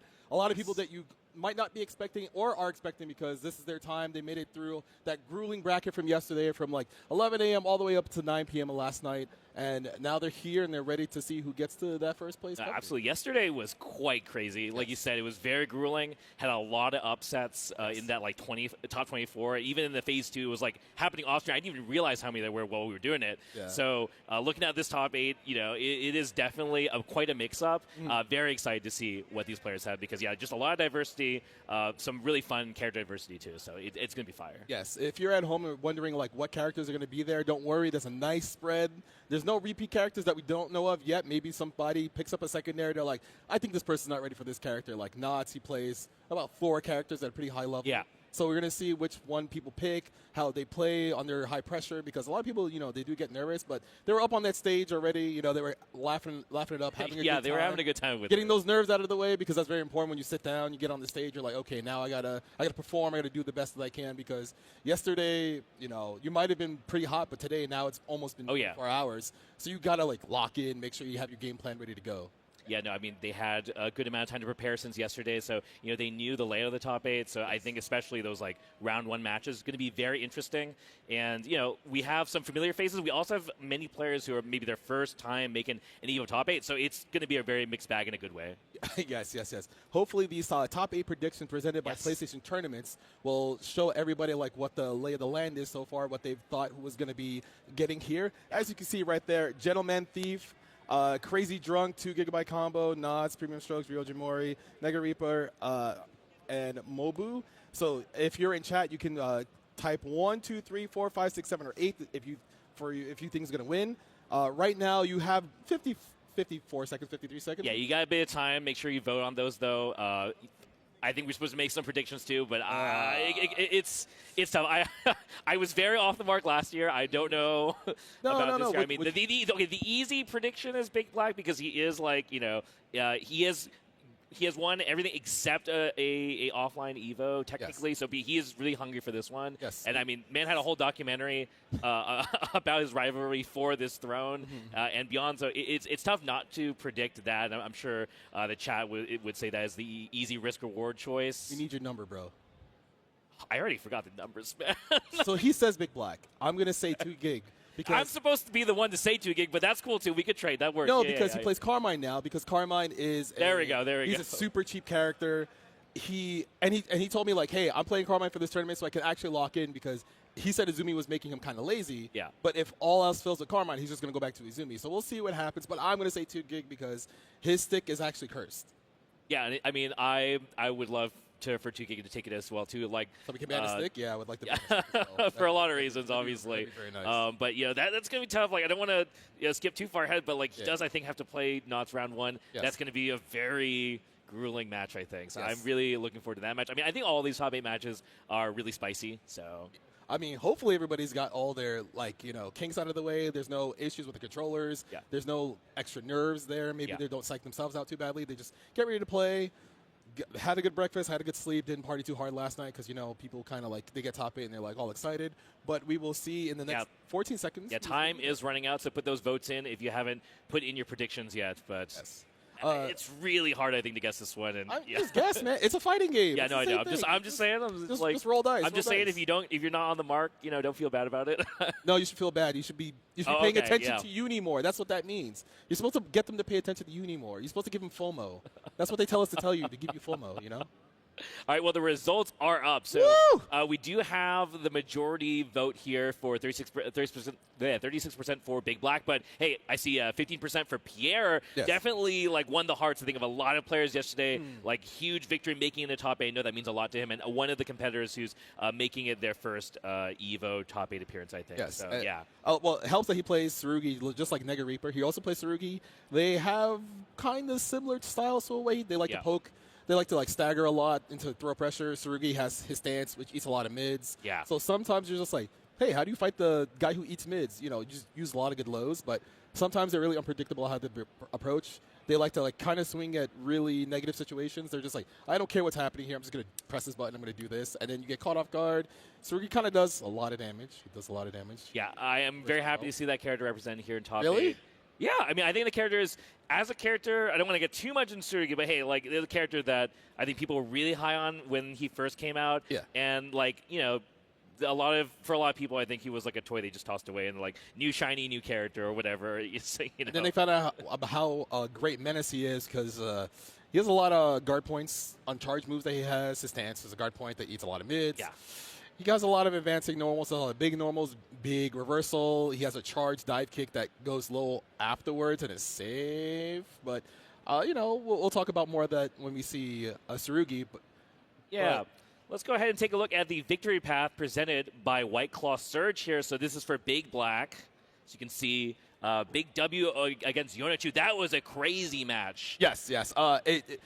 Yona decided to have the mirror match versus BB, which a lot of people are just like, is that a good idea? Yeah, the Byakuya mirror match went all the way to game 3. Didn't swap characters either. We just had a juicy, you know, hey, if we don't have another Byakuya, then we still got to have a Byakuya mirror, you know, at our Evos at some point, right? So, yeah, and a fire pose here from the photo for Big Black. Love to see it. And you're taking over over Breaker Dave, who I'm sure caused a lot of other upsets. We did get to see it, but, you know, again, first matchup here, we're going to have Big Black sitting down on one side. But, you know, like I said, he's going to be playing against Pierre. And Pierre's victory path presented by White Claw Surge. As you can see, his round 2 had to fight someone called Real. That's a nice name. We need more good names. So Real, I don't know if they showed it on stream, but Real actually had the upset versus Senaru in round 2 pools. Yeah. Wait, are you sure that was Real and not or it was Thousand Force? Sorry. It was a different Japanese player. It was Miyagi Muteki. Miyagi Muteki. Okay. But so Real definitely caused a lot of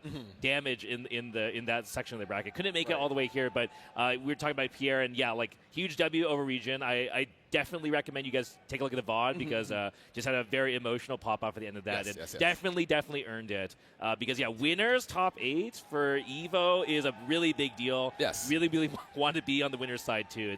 It's going to be a rough losers bracket, which I'm sure we'll be talking about more, but that is going to be our first match here. Is Big Black versus Pierre. I love how BB is just like, all right, I want to play the game, bro. Stop yapping. Yeah, he is ready to throw hands. That's for sure. He's leaned forward. He's assumed his gamer stance. Pierre is just, he's happy to be here. I love watching Pierre. He's so innocent, but then he plays Tsurugi, and you're like, you're not the same person, bro. Like, why are you a scumbag? But he's not a scumbag. He's a nice guy. Look at him. He's all dressed up. He's got his tie on. But our players, they should be ready to go. Hopefully, they should already have done their button checks. Should be Byakuya versus Tsurugi. Byakuya with, long range, essentially almost full screen. And then Tsurugi able to eat a lot of the mids that Byakuya likes to dispense as his staggers, but you have to worry about the lows. Can be a little scary because BB's presence is like, oh, you can throw this guy like 5-6 times in a row. But what matters is he has, you have to win the round because there's a lot of times BB has had 1% life and made the long struggle comeback, and then you're just like, how did he do that? Then everyone just goes, oh, that's just BB. All right, well, we have our first match of Evo Top 8 here. Let's hear some noise out in the crowd here for Big Black versus Pierre. They're going straight at Pierre. Like we were saying before, Tsurugi is really big fan of just presenting the issue, causing the problem here. And it's up to Big Black, really, I think, to navigate the force function in particular. So now BB already at almost, big stand tech gets blown up by Pierre. Going to do a lot of damage because he has Vorpal. Going to do 10% extra damage to the whole confirmed. Huge round here for Pierre. I mean, at this point, it's going to be very tough. He has to play around both chain shift, and Pierre knows that Big Black was a little too afraid of what to do post CS, so just checks with the 2A. Honestly, this is kind of what I expect from BB. He's going to play going in again, right? He's going to play kind of slow. He's going to wait for Pierre to overcommit. He's going to try to figure out his plays. Wow! He just pressed fire. Yeah, crazy 5B anti-air. Pierre definitely has been relying on that J2C to try and, create an interaction, force the interaction game, but Big Black one step ahead here. Says, okay, I'm not going to let the first round, repeat, but big 2C press to get out of the web setup. Gonna carry to the other side of the screen. Maybe spin some meter, but BB does have Warple Cycle, so he can wake up CS. Yeah, okay, and the Veil gonna try and cause some problems here. Oh, with the tech throw though, we will secure the cycle, gets the hit though, and burns that Veil up, gets that free damage. So just barely in time to that stuff up here. There's a lot of damage. There's a CS. Pierre, though, trying to go for the throw. Lets Big Black jump out of the corner, but here comes pressure. Oh my god. Big Black just pressing 5A at the right time to counter hit Pierre. Gets the side switch, should win the cycle as well. And I guess he wasn't sure if that confirm was going to go through, so he decided not to use the rest of the combo. Yeah, does end up still having CS here, but without, I was expecting a web sweeper, not sure why we didn't see it there, but there's the guard through the 5B. Pierre has meter 2, BD, oh, it is super duper dead. Keeping it simple. Three buttons. So that should be game 1 going over to Pierre. And honestly, that's kind of what I expected. Pierre just trying to come out of the gate swinging immediately, just making sure that BB cannot pinpoint his play shot. Yeah. But once again, BB will just be sitting there like, all right, bro, you can show me everything right away, but I'm going to take the set. Oh! Counter hit follow-up. This is looking really good for Pierre right now. I mean, like I said before, Big Black has to be the one to try and deflect the offense from Pierre. You're not really going to be able to stop him from forcing interactions, only be able to, like that, clip with the load, just try and deal with the stuff that Pierre's throwing out. So this is kind of what the Big Black fans are looking to see here, is find the hit somehow. But a bit of a flub there. We, again, not being able to create a good corner situation is definitely weakening. It landed huge in. Gets another counter hit. You see poke out. Gets out of the corner, but Big Black still has the Warple Cycle, so he can make a chain shift if you see something iffy. But Pierre decides to veil off so he can make sure he can get the accelerated grid. And hey, we have ways to use him if we need to. Doesn't even need to. Gets into 2A here. Big Black in a bit of trouble. Has grid coming up, I think, as long as he wins this cycle, which he's almost guaranteed to. Gets a web hit to Pierre. Did not care about the trap at all. Oh, doesn't need to, apparently. So he should not be able to get the kill here, but he's in a great position versus BB. Right. Oh my goodness. Stagger trying to get a counter. Oh, he doesn't get the throw, but he misses the dash, and that's actually so huge here. Big Black should be able to end this in something. Yeah, I mean, mid-screen website isn't like the hugest deal. A little awkward, but you know what? Oh, he sent it! Enough to get Pierre to, I guess, rush things a little bit there with the DP. He hasn't shown it yet, so he's like, all right, this is the first reversal I'm going to do on Wake Up. And BB was ready for not the dash B round start. That's not a great position. He has 200 meter. You're going to get web captured. Yeah, I mean, if Pierre landed that DP, he would have been genius, so very, very understandable here. But finally, Big Black gets the Byakuya Super Ender that we're all so very familiar with. Pierre trying to get out of this situation. Hey, the Byakuya 5 BB, that's an extra stagger he got in this version of the game. He gets to poke out more often. It's a good button. It is a very good button. He needs I don't know about that one, but we're setting a narrative. We're seeing if people are listening. Oh, checks the command grab. Yeah, that's a very hard to say if that was react or prediction on that, but I think Dragon players are usually expecting the opponent to not be able to check you physically with that command grab attempt. So Pierre with another veil off. Oh, he tried to do 236C, but since it does not have invincibility, it will get stuck by a normal EX. 1, 2, 3, or just a simple EX right after? Yeah, very simple. And Big Black definitely brings this up 1-1. I think that is definitely not what Pierre's hoping to see, is letting Big Black kind of adjust. It does seem like Big Black is getting used to it a bit more here. It's revved up, maybe. Oh, we said no that. Cancel. Yeah, that is very minus, but it's not minus enough to get punished, so I'm just going to send it with a reversal. The 5B counter poke and a corner carry all the way to the other side of the screen. Big Black will have the Warple Cycle. He'll do 10% extra damage. Yeah. He lands another hit here, but no, Pierre's so smart. He's constantly poking out of all these staggers at the right time. Been very correct about these staggers, but Big Black finds a key hit here, so we will probably spend. Most likely, because he has a Warple Cycle, he'll get 25 meter back after he spends 100. Wait a minute. Just kidding. He didn't decide to spend 100. We're liars. Oh, well, tags anyways with the 2-2 to do grip of damage here. We have meter. Is it enough? I don't think it's going to be enough, though, but maybe. Nah, hey, we're in throw kill range here, so. Back? Or that, yeah. Command grab, no, please. And BB looking very strong so far in the set. Late cancel, there we go. Gotta be a little bit careful. Yep, there's the stance. Eats all mids, but loses to lows like that one. A huge shake here for BB. Didn't see that earlier in the set, but has been saving it here maybe for Game 3 in the final potential round here for Big Black to take it and secure his winner's finals. We'll see. Here. It's a forward throw. He doesn't have any meter. Lets it rip again. The DP though, that one. The drop, huge drop from Big Black though. Actually, wait a minute. He sent it again. No TRM this time. Oh, the delayed 2B counter pokes Pierre's 2C attempt. And it's looking very dire for Pierre this round. As meter. He has all the meter. My God. He might be able to kill him if he goes for it. Yeah, he gets the 2. Oh, no, he missed it. There's no way he wanted the 2A though. It's got to be 2 to 6A, right? Look. It wouldn't be Big Black if he didn't drop the combos in tournament. There's no way. That's what we call commentators curse. Keep that up. He's got one shot at this. Staggers coming through. On BB a not pixel. Oh, God. Oh, God. More staggers. Big Black. That 5B doesn't kill, though. I don't think he was ready for that not to kill. But he has cycle, though, so he can change it. Then he goes red. 660 again. Yeah, no butt press. Pierre played around that change shift so deftly. Just full sending these dash Bs. Another one, maybe? No. Late cancel. No! He decides not to go for the late cancel. Gets counter poked by 5A. Big Black goes up 2-1. Big Black. Patience. Oh, man, just held all that offense in that previous round. Oh, crazy. I wonder why he's doing 2A rebeat and not going for the full confirm there. Maybe not sure if he'll get the proper pickup, but I don't know. Doesn't matter. He gets another. He scores another hit again. Full confirm. Does he spend meter here? No, it goes for a web reset. Nice block on the highs, but Pierre checks with the 2C. Let's see if Pierre decides to spend any meter. He might just hold the positioning. Going to be able to play for 4 blocks with this knockdown, so this could be a problem. Yeah, that should guarantee to him unless there's some very intelligent shielding, but that works out too for Big Black. Just get some damage before he loses the cycle, but they are just trading invincible moves back and forth here. Ooh, I'm not sure if he wanted that full jump B like that, but it doesn't matter. Pierre just taking advantage of that mistake. Wow, just barely out of range. Huge whip punch from Pierre. It was all mind control. He meant to do that. He meant to whip that big button. But it's not enough to kill. Oh no, that's terrible. Yeah, Big Black is CS. See if he forces interaction here or if he's just going to hold on to it. As well, with that shield, I think he's saying goodbye to that. Yep. Pierre decided not to change shifts. He's holding whip punish. Yeah, let's go. Proper use of system mechanics. We love to see it. Yeah, Pierre doing a good job trying to tie this up. Start dash being going to work out.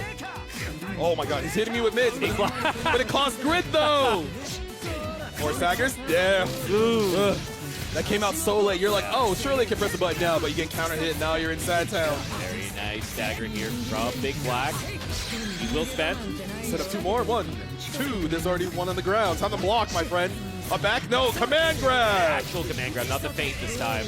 This does scale, but it doesn't. He has a lot of meter, and he got it just straight to A hit. Yeah, I'm not sure. Oh my God, he has Celestial. He's probably gonna kill him if he goes for it. There's the Veil Off. There's the EX. There's the CS. There's the IW. This should do enough damage because Celestial gives you 20% damage bonus. Yeah. There you go. Yeah, he's cheating. He got 200 meter back almost. That's wild. Round start, very important. Yeah, Pierre just kind of sending it. He's like, I don't want to give this guy a chance to breathe. Yeah, just that stand tech from Big Black. I'm not sure if he wanted a dash up throw or something, or that was just a pure guess. In any case, though, Pierre again with the very characteristic, not true strip, but hey, we're just going to take the bonus. Nice! That's going to do like 4,200 damage most likely. IW. Damn, barely 4K. Stagger, BB not flinching. Oh, speaking of flinching. Pierre putting Big Black in a lot of trouble here. I mean, he has the meter too, but it's going to be enough, I think. We'll see. He's fine, though. Last chance to win the cycle for BB. No. Goes for the TRM attempt. Doesn't find it, but there's the J2C. Just says, gonna crush anything you have, any standing normal, other than 5B, I guess. So it's now 2 games apiece. 2 apiece. Pierre doing a great job to keep up with BB, but I don't know if BB has kind of finally found the rhythm that Pierre likes to play at. He finally aggressed this round start, and Pierre has found himself in the corner. Yeah, we were talking about those top 8 predictions earlier, and a lot of people did have Pierre high on their list, so not too surprised to see it. This has been a very back and forth set right now. More staggers coming through. Pierre trying to counter hit BB pressing buttons, but BB known for his defense. Wow. Oh, he pressed the button during that attack grab, so he could not tech it afterwards. Yep. Big Black trying to be patient, trying to play around, all the ways that Pierre's trying to open up. But Sugi has quite a large repertoire of ways to do it. So it'll be like Big Black might dodge 1 or 2 options, but then the third one, Yeah, so now Pierre has Big Black on a pixel. There's a chain shift, and again, not very effective chain shift here. The fight for the cycle is on. Wow. Oh my. Like I said earlier, until this round is over, BB always has a chance to win, and he's at like 3% HP. Anything will do from here, but he needs to be able to get out of this web setup somehow. Pull up. It's a huge hit here. Sends it. Oh, he wasn't sure about that clean hit there, so he just kind of took the knockdown here. Web goes off again. There's another web in front of BB. You got to be careful. Ooh, the Texas grabs. Oh! Crossover into the throw from Pierre. Has been bringing out the hop follow-up a lot, and it has. I don't know if I've actually seen anyone punish him for it, so working out very well today. BB gets the counter hit 2C starter, going to push Pierre towards the corner. Has 200 meter, should dump 100 into the web capture, set up 3 webs. Show it to me, no drops. There we go. Pierre just presses out. He's so ready to always contest in those situations, but you have to be careful. If BB starts to figure out how you get out of those, round might be over faster than you think, but Pierre has a good life lead. Oh, a little bit of a life lead. Oh, yeah. Now a good throw for Pierre. Trying to stack up more, but no. Big Black has CS and just going to hold on for it in another cycle, so. Oh, counter hit throw, going to push towards the corner. Pierre decides to back tech away to make space. The dash speed didn't hit. Scary whiff. Again, Pierre just doing stuff with force function here. Finds another 2C. Tsurugi 2C, a great move to retract your hurt box. And also moves out really quickly, so it's hard to contest. This might be the last chance for BB here. Is it stay render knockdown? Let's see. Is it counter hit throw? Show it to me. Pierre maybe trying to play around CS a little bit, but just forcing the issue with the EX. There's a CS, just again, post CS 2A. And he gets the so many times. Throw, and Pierre sends Big Black into losers, and Pierre moves on to winner's side grand finals. Yeah, huge win for Pierre. But you know, he does not look ready to celebrate yet. I think he's got his eyes on that winner's finals. But I mean, that is just incredible. Taking out one of the most lauded players here, securing yourself that Evo winner's finals. Yes, it's especially versus someone like Big Black. It's not easy. As you saw, Big Black went up in the set 2-1. Yeah. If it was a normal. It was a normal 2 out of 3 set. It's one of those things where you have to worry about, like, oh, am I already done? But, you get the extra game because we're at EVO 2026. And it worked out in Pierre's favor, able to counter-poke a lot of Big Black's setups. He's trying to, set up the web, make sure Pierre counter-pokes late, gets counter-hit. No, that doesn't happen. Pierre knows that Tsurugi 2C kind of advances further forward than Big Black was expecting, gets a bunch of counter-hits, and then slowly pushes Big Black into the middle of the screen and counter-poking constantly. Yeah, I mean, I think there were just a bunch of small strategies that Pierre was doing very, very successfully, was very accurate about, like, how to play around CS in particular. It was very impressive to me. But just like a couple of these small sections was really pushing the risk score just way too much in his favor. And I thought Big Black was just ready to play that game after the adjustments in game 2 and 3, but it turned out that no, actually Pierre just had more in the tank, more stuff to present, was just causing too much of a problem. It is hard to fight Tsurugi, as you saw. He has a lot of moves that retract and extend his hurt box in different ways. But, if you have good lows like Byakuya does, it might work out for you, but Big Black does not get the better of them so far. But the next matchup, yep. Yes, we have the the victory path presented by White Claw Surge for a 2 GB combo. As you see, he had to fight against Premium Strokes, a.k.a. Silent, and then Thousand Force. Thousand Force actually getting top 28 winner side. He only needs to win one more, but he didn't get it. It was a hard-fought match, and 2 gig, he makes it to winner side in this great top 8. Playing Carmine. I heard he played Carmine the whole way, so that's very impressive that he didn't decide to switch. Yeah, 2 GB, really happy to see him back on the Carmine. Just fits his playstyle really well, and even if you compare it to previous footage of him playing the character, I think that the current way he's piloting the character just seems to be working out really well for him. Yes. Carmine's not a character you can kind of just pick up and play, but once again, the victory path presented by White Claw Surge for Knots here. Had to beat Mr. B in round 2 of pools. He got it 2-0. I'm not sure what character he was playing. I heard he would play Ori most of yesterday, but, probably played maybe a Seth here or there, maybe a Wagner. But then his match against Mobu was not a lot. The way it went was not a lot of the way people expected. They thought Knots would do a little bit cleaner, maybe get to 2-0, but Mobu made his life hard. Mobu being probably the strongest Merkava in Japan right now. Yeah. Showcase it. He's on loser side of this top 8, but we'll get to there later. But right now, Knots, the biggest question I have for him is what character is he going to pick versus 2 GB? That is a good question. I actually don't know what it's going to be. But before we jump into the match here, let's take a look at those fantasy predictions here. Ooh, look at those percentages. You can follow along at upsets.gg/evo2026. 2GIG at 28.2% and Knots at 71.8%. You know, a lot of people are like, oh, Knots is probably the best player in the West Coast because. No. I think I see all those votes, and I just think you guys haven't watched 2GIG play enough. If you watched yesterday, too many of you guys tuning in only for the top 8. I think this one is, I think, going to be very hard to call. Mm-hmm. Oh, I mean, because like 2GIG, he was also at AWT last year.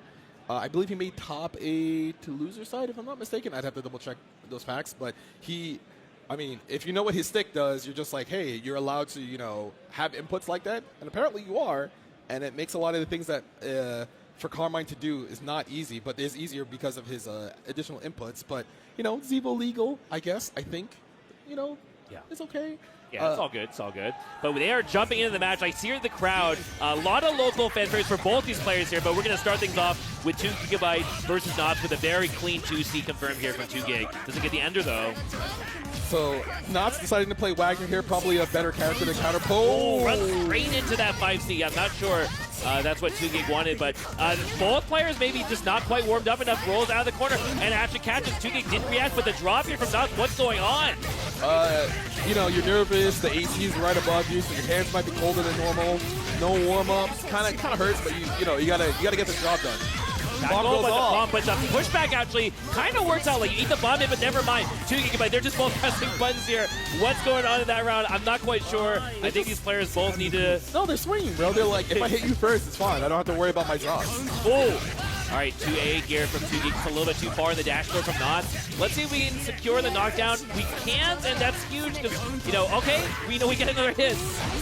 Gets a full, you know, 2GIG should win the cycle here. Spend 100, get 25 back. He has Vorpal. Set 1, set 2. No. Are we going to see an unblockable here? No.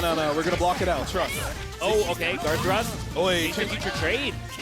It's not too bad for Knots so far. He's going to win this cycle. Ooh, eats the EX reversal. Yeah, foregoes CS, but might not matter here. It's so low HP. And yeah, the TK spear. That jump 6B from Carmine is really good at baiting out like 2As that don't hit that high off the ground, a lot of throws, a lot of people just trying to move forward as well. Yeah.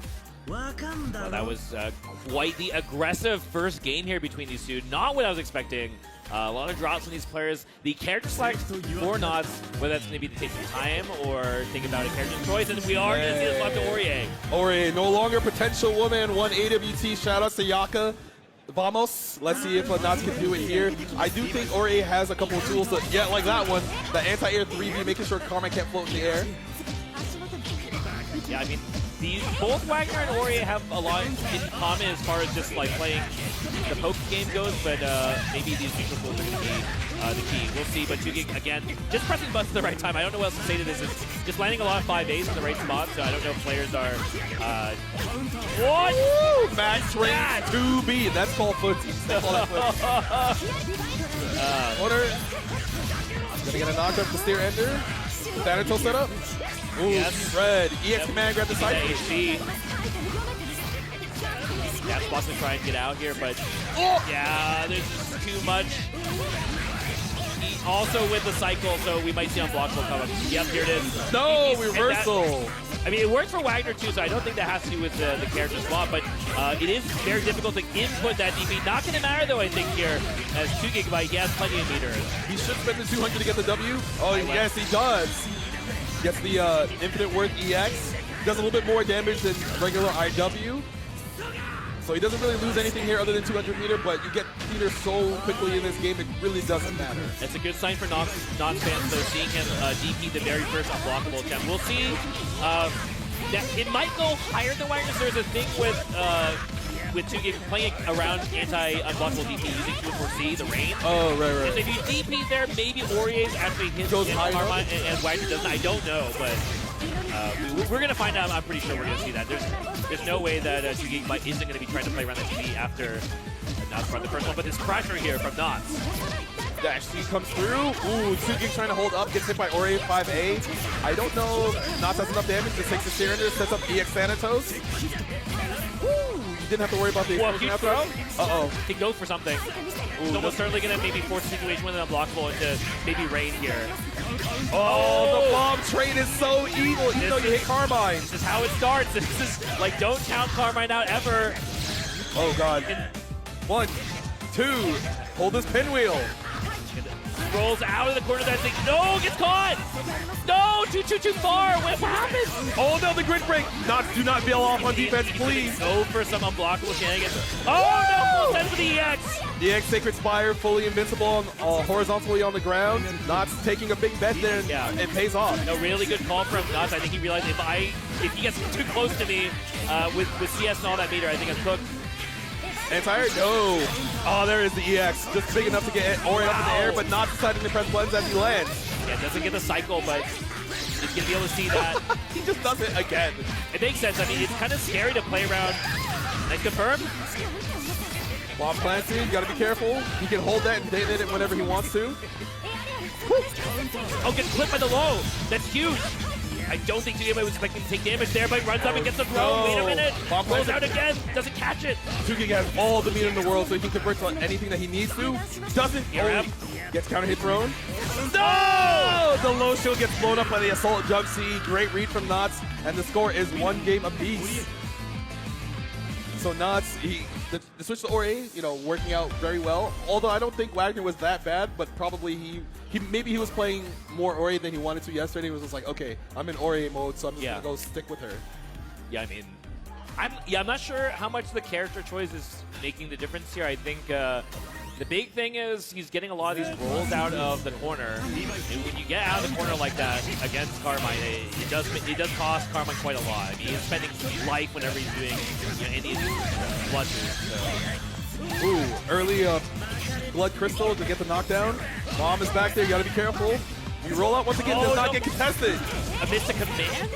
I don't know. No, I'm not sure. Yeah, rising JA there. Maybe it really was just a throw at this point. That's really rough for Tugigibite combo, but see if he can get out of this corner situation. Gets brain trap, but oh no! He tried to force function throw off select most likely, and Knott's had the big read on that. Yeah. Full confirm. You get one more chance, Tugig. Very rough here for Tugigibite now. Knott's. Gold gets blocked. A nice shield here from Tugigibite. Try and turn this around again. Yep, command grab into the corner. Gets some HP too. Building it up. There's a reverse. Bomb doesn't stop. Oh, hey, back dash gets caught by the force function. Jump C afterwards. Knott's with a great chase down. Yeah, that's huge. Follow up. Yep. Block from Tugig. Just kind of waiting for the staggers. Trying to win some grid by shielding correctly. Ooh, caught and a confirm here from Knott's. Gonna hold this confirmed. The cycles in Tugig's favor. No! Hey! Oh, they hit though. Tugigibite can definitely even things up with this hit. Gonna spin? Yeah, gets the 100. Set the 1. Only the 1. No pinwheel. Doesn't contest the roll. Cash it, but does run up and throw. But I think Tugigibite really needs to feel out a way to. Oh! He blocked the instant overhead, but he didn't block a falling jump. Hey! Yeah, then the cheeky air stall with the air FF is going to be enough. There's a DP though, but not too much damage here. Tugigibite. Uh-oh. Counter hit throw from Knott's. Slowly losing control of this match though. Now Knott's has CS. Goes out, gets caught. Tries to backdash, doesn't die for it, but he's still stuck in the corner as Carmine. He has meter though, so he can kind of reverse. Oh, yeah, he tried. It looked like maybe it was 5B, but Knott's, the Ori normal is looking a little scary for Tugigibite to press out of pressure in this matchup. It could be one of those things where, well, let's see if Tugig decides to switch over to Izumi first or not. I don't think so. I think he's going to go Carmine the whole way? Yeah, I think he's going to go the whole way. I mean, right now, the main issue is just that he's not able to check these rolls, punish these rolls. Because every time he gets a knockdown into a double bomb setup, Knott's actually has like the delayed roll to get out and not get contested. Yeah, if he can have a better read on this. Misses his air unblockable, that's really huge. Ooh, small combo jump by Knott's, but he has the corner positioning. Cycle coming to a close. Tugig with proper shield gets a lot of grid here. Tugigibite deciding to just be patient and block until he gets CS. Tries the 6B, but it's just too slow. Huge confirm from Knott's. Small drop, but no meter on Tugig's side. That is a bit rough. Now the fight for grid is still on in this upcoming cycle, but the throw from Knott's going to secure guarantee it here. Oh, EX command grab to get out of the pressure. There we go. Finally gets the roll. Another one. He said you low. Slow. Get off me, gets the throw tech. And then Knots with his own stagger back right away after 2Gig's block string. Uh-oh. He has cycle. Can he make something happen, though? Very annoying to deal with, like Ori's normals and thrust, but gets it. That's crazy. The puddle shark. You got to be wary whenever Karma has a puddle on the ground and does special moves. They get activated by those special moves. Yes, Command Grab gets a bunch of life back.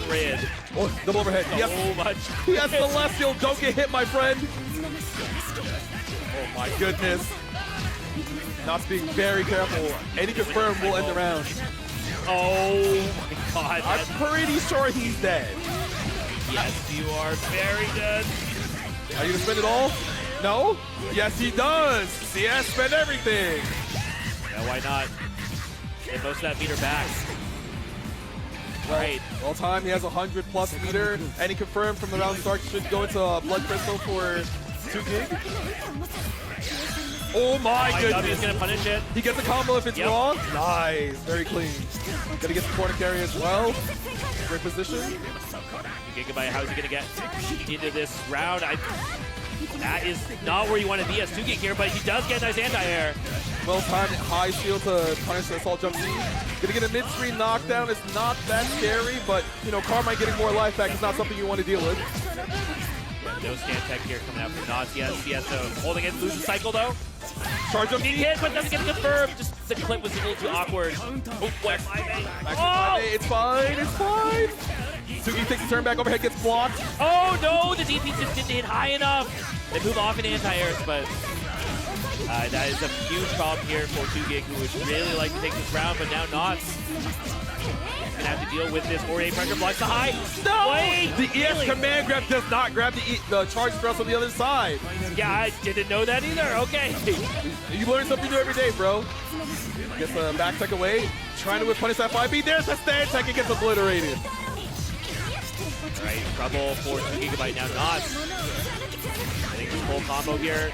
Probably going to get the cycle. 2Gig trying to shield to get it, but no. He gets thrown for his troubles, but does land a raw hit here. Should get the side switch. No, he's just going to take a mid-screen knockdown. No, you might spend 100 the EX command grab on the other side. No, it's too high. Range? Oh my God. I don't think that's the end of the round, but it's not a good spot for 2Gig. Wait a minute. Oh, he's dead. Oh, he doesn't even need it. Oh, I was looking around the wrong side, but he did get it, so Knots taking it over 2Gig. 3-1. And our winners final is Pierre versus Knots. Wow. I mean, a lot of people probably thought that Knots would get to winners finals depending on his path, as long as he didn't have to fight Big Black or, let's say, 2Gig too early. But, you know, we got to top 8 here. They had to play each other. Knots, his first game didn't look so hot with Wagner. He's like, all right, I'm just going to play Ori, playing her a bunch yesterday. And the switch worked out great for him. Yeah, I mean, hey, those EVO predictions were definitely spot on there. Well, it's one of those things where one of our predictions is always going to be wrong, so you should always trust one of us. Yes. One of us tells lies, the other one only tells truths. You know that whole story? Yeah, no, incredible sets. Can't wait to see what's up in store for us next. But before that, we are going to go to a quick break, so go get a drink, sit back down, and let's finish off the rest of this top 8 afterwards.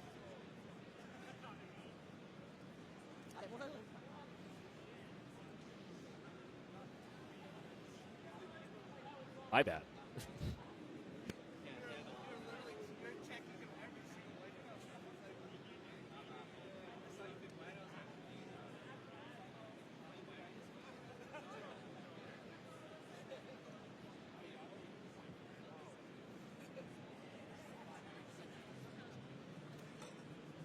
Chipotle Honey Chicken is back. Step into summer with fresh grilled chicken, spicy Chipotle peppers, and the perfect touch of pure honey. Open the summer with Chipotle Honey Chicken. It's taking heat and sweet to a whole new level. No two competitors are the same. Some run on routine for the chance to win big. Some make time to rise through the brackets. Some lock in with confidence. However you prepare, there's a place for every kind of competitor. PlayStation Tournaments. Sign up today on PS5.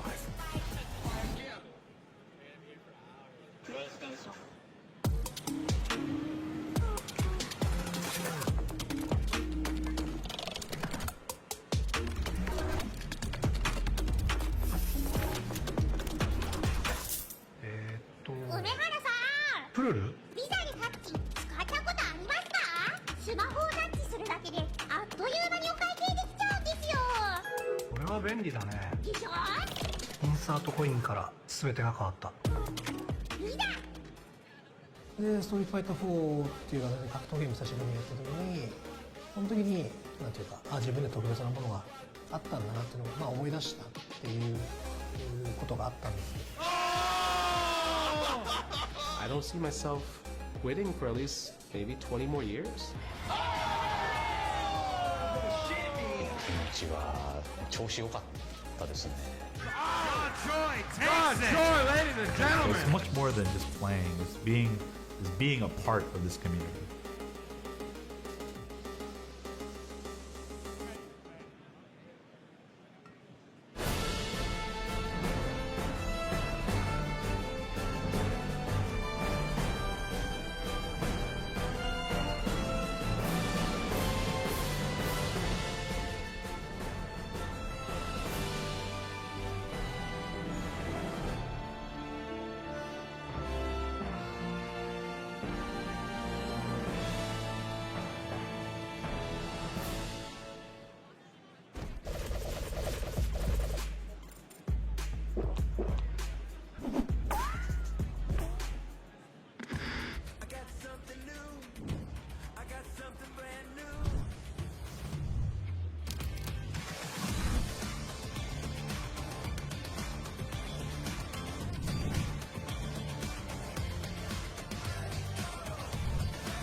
Hello and welcome back to Evolution 2026. And as you can see, the Airheads is bringing the fun to Las Vegas during the event. Check out this layout. We even got, one of those post-up signs that tell you which way to go. There's a meet and greet command center. There's the arcade. Yeah, no, I was actually just going to say I really enjoyed the new signs there. I definitely actually straight up used them because, yeah, I mean, the Evo is just kind of so big now that it's actually just hard to find things. I was like looking for the BYC while walking around earlier today. So Right. yeah, shouts to Hairheads, and yeah, the event has just been a great one this weekend. Yes. I know a lot of people are trying to figure out, like, oh, I haven't been to Evo before. How big is it? It is kind of big now. There's a lot more to do after you play in pools. A lot of people are just like, what do I do after pools? Well, you got a lot to do. There's there's meet and greets. There's a lot of panels you can go to. There's also the RS Alley. There's also a big arcade. You can, like, sit down in an actual arcade cab like we had many years ago. Unfortunately, we don't have anymore. Yeah, no, I mean, I was just at the BYC, so just really happy to see that they are also still going strong. Had a ton of games. I think I saw the Jujutsu Kaisen Arena. They were running like bracket for that. I didn't even know. Did you say that? Yes, yeah. You're allowed to say that? I can say that. They're running side tournaments at Evo. Of course I can say that. All right. Of all the games you picked, it was that one. I saw that surprised me. Oh, okay. Nothing else. They had they had a ton of setups. I was like, I don't know, struck me as the strongest. I mean, they had STS OSC there. Plus Star was just setting up. So right. Okay. But yeah, just happy to see the BOIC still kicking. Yeah. Because, they have to have a lot of setup. They have to make sure, okay, they get their own individual streams for the most part. They might bring their own equipment. They might get it supplied. So, you got to have a good setup. And if you're trying to support those tournaments, make sure you talk to those TLs, figure out, maybe I could come out here next year or I could go somewhere else. Because, honestly, it's a lot of hard work to make sure that your scene stays the way it is. Like, we had Vampire Savior earlier. Yes, I know, and we have Virtual Fighter. I know a lot of people are just like, damn, I thought people didn't play these games anymore. No, people are still playing them. They're still getting updates for rollback, the netcode to make sure it's better. Maybe some balance updates, not all of them, but, a lot of these are, longevity games. They've been around forever. They don't get touched after a while. You kind of just enjoy playing them and being around the community. So that's kind of the same thing with Under Night. Under Night, for quite some time, didn't have a really big update for 7, 8 years, something like that. Don't really want to think too hard about how long that wait was for ST console. 10 years is not that long of a time, bro. It's only I don't know, a third of our lifetimes or something. It was not too long ago. We were jokingly using 10-year blocks to talk about things, and now it's actually 10 years, right? I mean, Uni, it's actually 10 years, I think. Exert is getting very close. Wait, actually, no, Exert is more than 10 years, 10 years, I think. yes. Exert was 2015. So we're already past a decade for Exert, and yeah. It's okay. Uni will have its own extra, edition or something like We that. need a 10th anniversary for some of these games now, guys. Like Fighters is coming up, right? I think that was like 2017. I thought it was 18. 18. Okay, well, Fighters, BB Tag, like those games coming up on their Big 10. You know? So everything needs like a big anniversary. That's what I'm saying. Yeah. Oh, because then you want something like a 20-year or 30-year anniversary, right? 20 years from now, we'll have the Uni 20th with Uni 4 or something, or. Let's not talk about that. Let's Uni versus Uni. Oh, they're gonna have its own tag. The whole universe. The whole universe. I don't know. Don't hire us for our fighting game ideas. Hire us to talk about your fighting games. Yeah. That's the idea, right? Right. Okay. Yeah. Okay. So hopefully we'll have our next set of participants coming up on the loser side. Yes. Our winner side was pretty exciting. We have our winners finals ready to go, but now we have to go down to the loser side of the bracket. That is definitely going to be grimy one. I mean, winners was quite some exciting matches. You know, like I think people still getting a little warmed up too, and there's just a lot of interactions going on. Loser side, I don't know. They had a bit of time to watch the winners side, so you know they have maybe a little more intel. Maybe they realize, maybe I gotta warm up a little bit here, or maybe I gotta lab. I mean, out the some AC is tests. blasting out Yeah. here because otherwise it's Las Vegas is always hot. It's crazy Yeah. hot. If you're on the stage though, the AC is most likely directly on top of you. So like maybe have some gloves, have some hand warmers or something. You got to make sure your hands are not cold when you're doing your inputs, because the worst thing you could do is you drop a combo that you could win a set with, and then all of a sudden you lose the set, and now you're like, I should have had that. It does happen sometimes. It builds character. Losing sets on stage builds character. Trust. Every bracket run is a journey. I don't know how much I can follow up off of that one, but you're supposed to have like the quick improv, bro. Listen, when you say something, without any kind of holes for me to, bite into it, so you got the whole package. You got to just like make stuff up. You just got to lie. That's okay. My bad. Fighting games is about lying. My bad. When somebody does something that's minus, it's like, oh, it's your turn. I'm surely not going to do a reversal. You do a reversal, and they're like, I see what's going on here. I didn't think we'd get to the stage where you're just straight up telling me on Evo Top 8s that I'm supposed to lie and make shit up, but it's because it's a fighting game, bro. Okay. Well, speaking of fighting games, I think we have a bracket. So let's take a look at the bracket here. Remind you guys where we are. So we did just see Pierre take it over Big Black and Knots take it over 2 Gig in winner semis. And then on the loser side, we will have Premium Strokes, a.k.a. Mr. Silent himself, versus Ryojin. They're both from Texas, so we'll see how that goes. And then on the other side is Nega Reaper from Canada and Mobu from Japan. The CA does stand for Canada. It's not California. I don't know what California is supposed to be. Can you help me out here? California is not a country, so... Okay, all right. I didn't hear that from you. Why don't you want to work with me, bro? What's going on? There was going to be nothing good down that line of dialogue, but Nega Reaper versus Mobu is also going to be a really fun one. I think Mobu, the lone Japanese representative here, speaking of countries. So, a lot of hopes from the JP viewers resting on his backs, but he has definitely been a very scary player to watch in bracket. Like, I think his winner's match versus Randy was also very close. Like, they're all very, very close. Right. So he is a player that I think I'm pretty worried if I have to, run up against in the bracket, especially in the loser side. So, like, for Nega Reaper, he probably spent a while, like, doing some homework too. I hope he's prepared for this match. Because it's also Murkov. A lot of people don't fight that character. He's a lovable. I don't know about lovable. Yeah, I mean, there are a lot of really strong and impressive players in this bracket, but I spent some time talking off camera with people about Mobu in particular because like he's playing a character that is a bit underrepresented these days, and then the way he's playing, the stuff he's doing is just like a little bit unique, and like I mean, many people didn't know what is going on block with the Air EX Fireball, for example. Right. So that's just one of many examples of things that he has shown in the bracket. Why don't they know? They're at Evo. They're in tournament. They should do research on strongest Merkava player. Let me find out what this character does. Right. And you're gonna have to ask them about that. Maybe in a player interview, you can specifically call that out. But I'm not gonna interview players, bro, because I'm gonna ask questions like, "Hey, why didn't you want to block on wake up? Why didn't you want to deviate away from this thing that's on the screen and you'll get killed by it?" Yeah. But people will be like, "Oh, but I thought they were gonna do something else." It's like, you were clearly wrong, my friend. But that's okay. Yeah, no, I mean, I'm sure we'll have a lot of time in the match to take a look at what these players are bringing. But yeah, and then we had the losers of the winners round 1 that are winning in the wing, so that's gonna be very spicy too. Both of those players definitely looking to try and make deeper runs. So we're gonna show you the victory path presented by White Claw Surge for Mr. Premium Strokes, aka Silent. Look at who we had to play top 24, bro.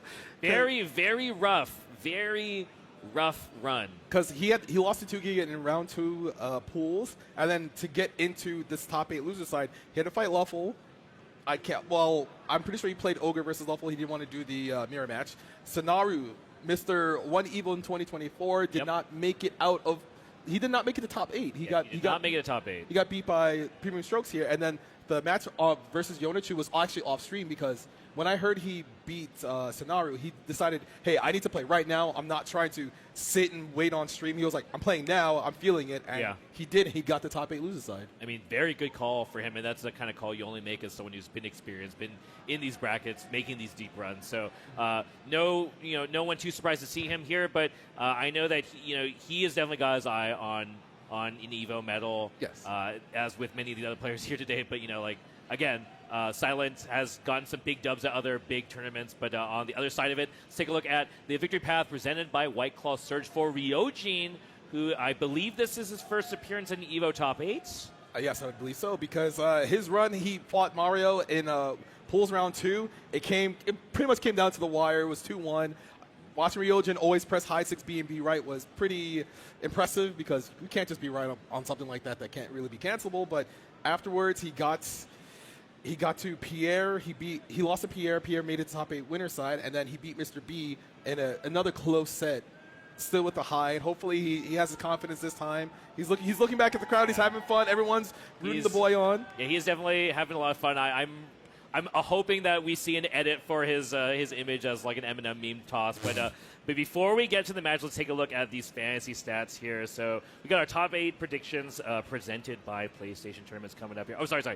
We have the EVO Fantasy. So we've got 63% here for Premium Strokes. So this is actually a pretty close prediction.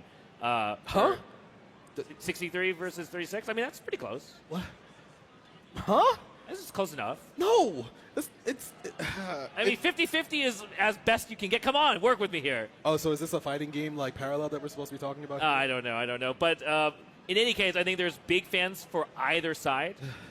Yes, I would agree because they're both fan favorites. Although I wonder who Premium Strokes is going to play. I'm just going to call him Silent. His name's Silent, man.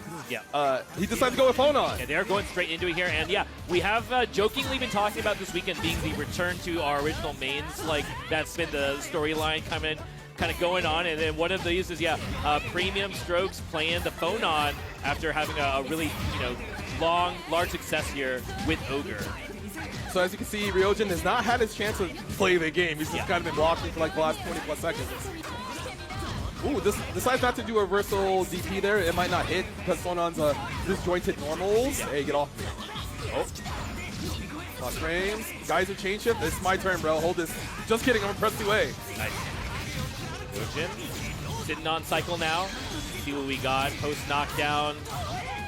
Get another hit here. It'll be really juicy. Hey. That'll work. Meaty throw. Trying to catch Premium Strokes. Maybe shielding there or pressing a button at the wrong time.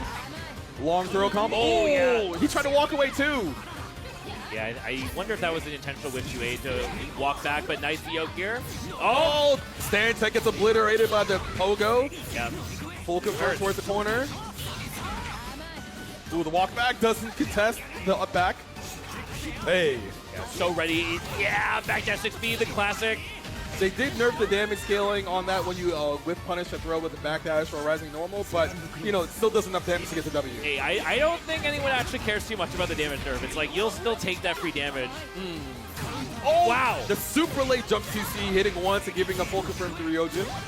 Yeah, I'm not sure what Silent was looking for there, but he is in trouble right now. He has really just been Ryojin's game in this first game here, but we'll see if he can turn things around. Tries to poke out of the corner. There's a chain shift. Doesn't see anything. Gets hit by Raw Wreck It into install. Going to do a lot of damage because this install gives going on special moves more hit stun, more damage, more frame advantage. Can't secure the next cycle, but might not really matter here. Just trade it to Veil off for Ryojin. That's a top player strat. Mashing Veil off and hit stun. More Sagas coming through. Ryojin does have Veil off, so it should win the cycle pretty easily, but barely. Fail off here, but not going to be able to use it. Nice raw hit here from Premium Strokes, so going to get the full conversion. We got meter. What do you do? Takes a small knockdown. just kind of peppering with the force function, double overhead block. Ryojin has the cycle still. He's got CS on deck, but it is tricky to use it here as, you know, Silent very deftly like playing outside the range where Ryojin can really do too much, right? It's like what you can do is hide. You kind of have to do something or hold this. That does pull in enough though. That extension doesn't matter though. Premium strokes. Call out. Yeah, the up forward TK fireball, just making sure like, hey, is this a throw or a low? I'm gonna blow that up. Catch the backdash here with Geyser.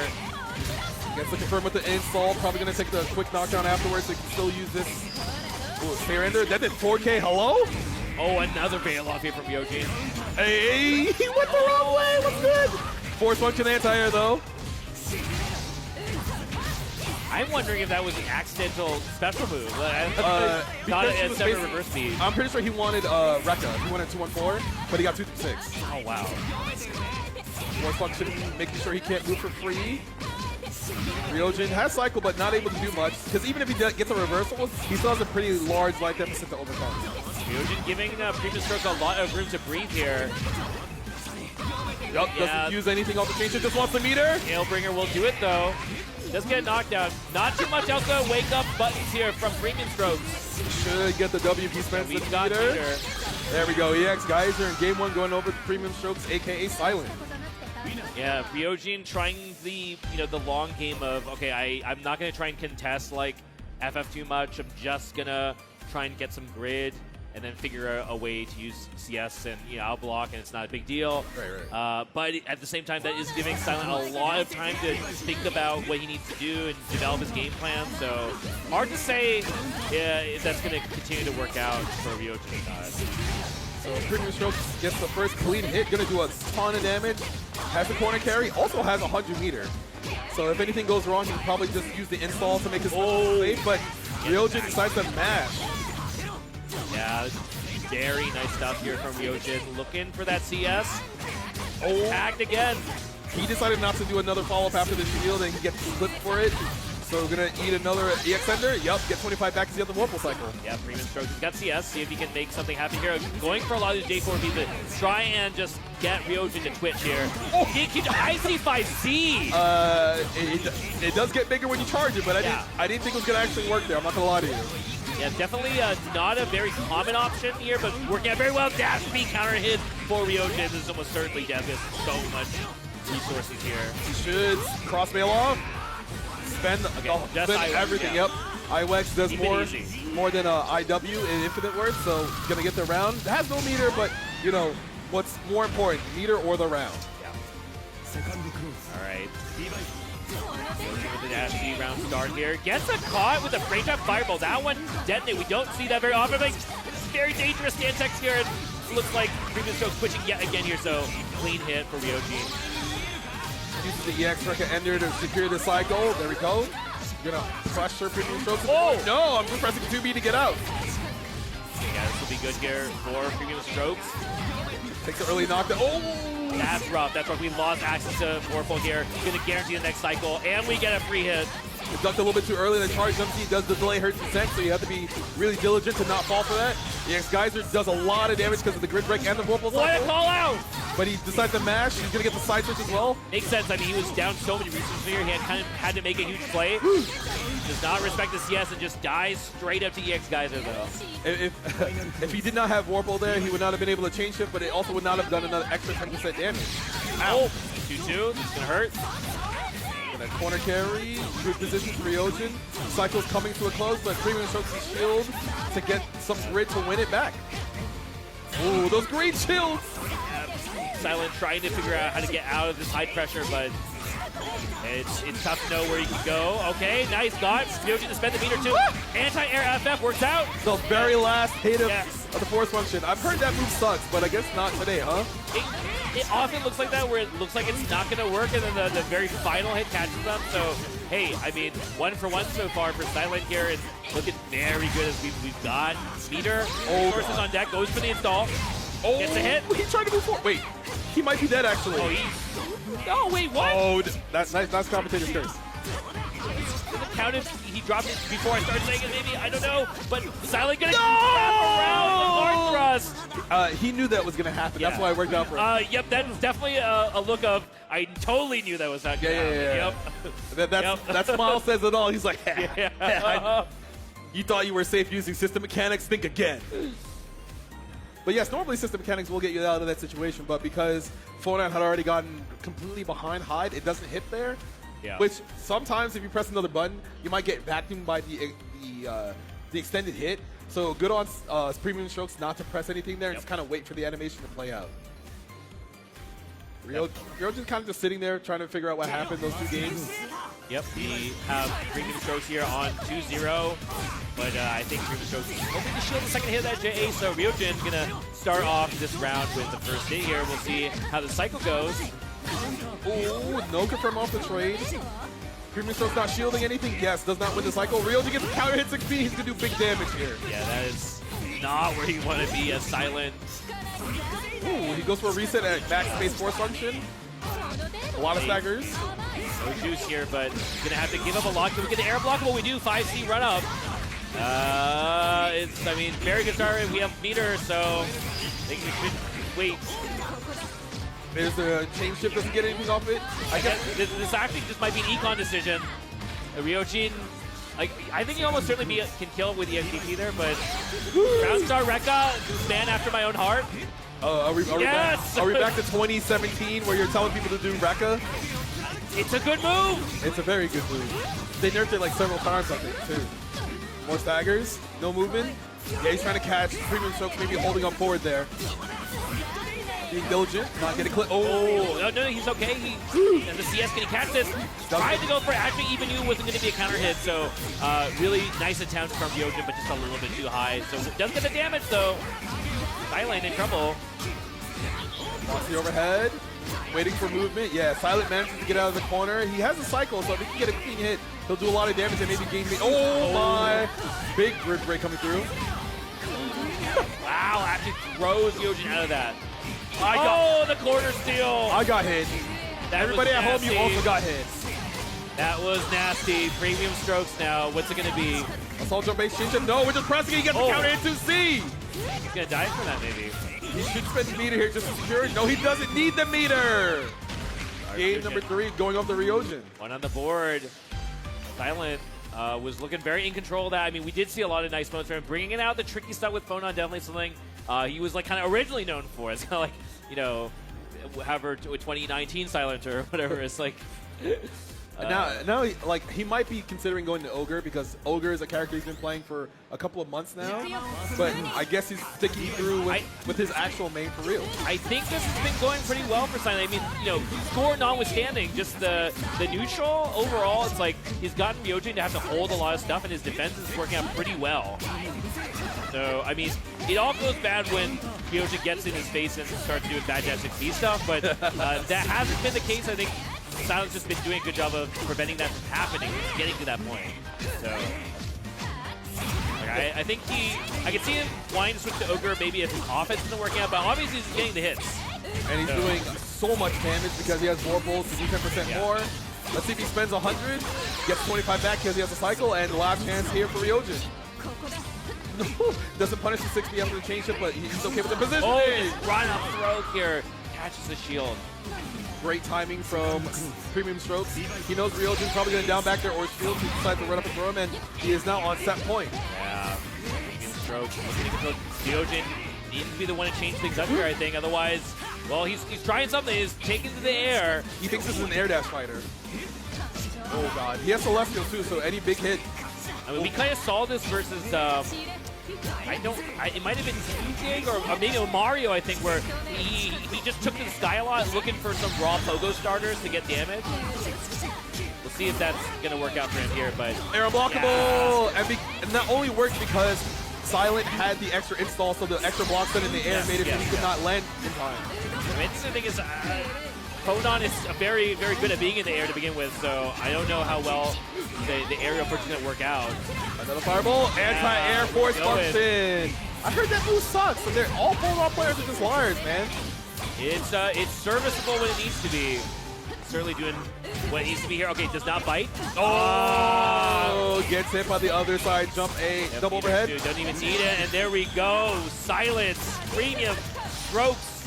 Gonna stay alive on the loser's side and knock Ryojin out, ending his run at 7th place. But still, hey, first time making Uni top 8 at Evo. At Evo. Yes, that's no small feat. So everybody, please give it up for Ryojin. Played his heart out, made sure he got to one of the hardest stages of the Uni tournament series that we have. Absolutely. Because like there's a whole bunch of other tournaments that are gonna be throughout the year where Uni's one of the main games, and we always have such strong competition for this game, even after however many years it's been out.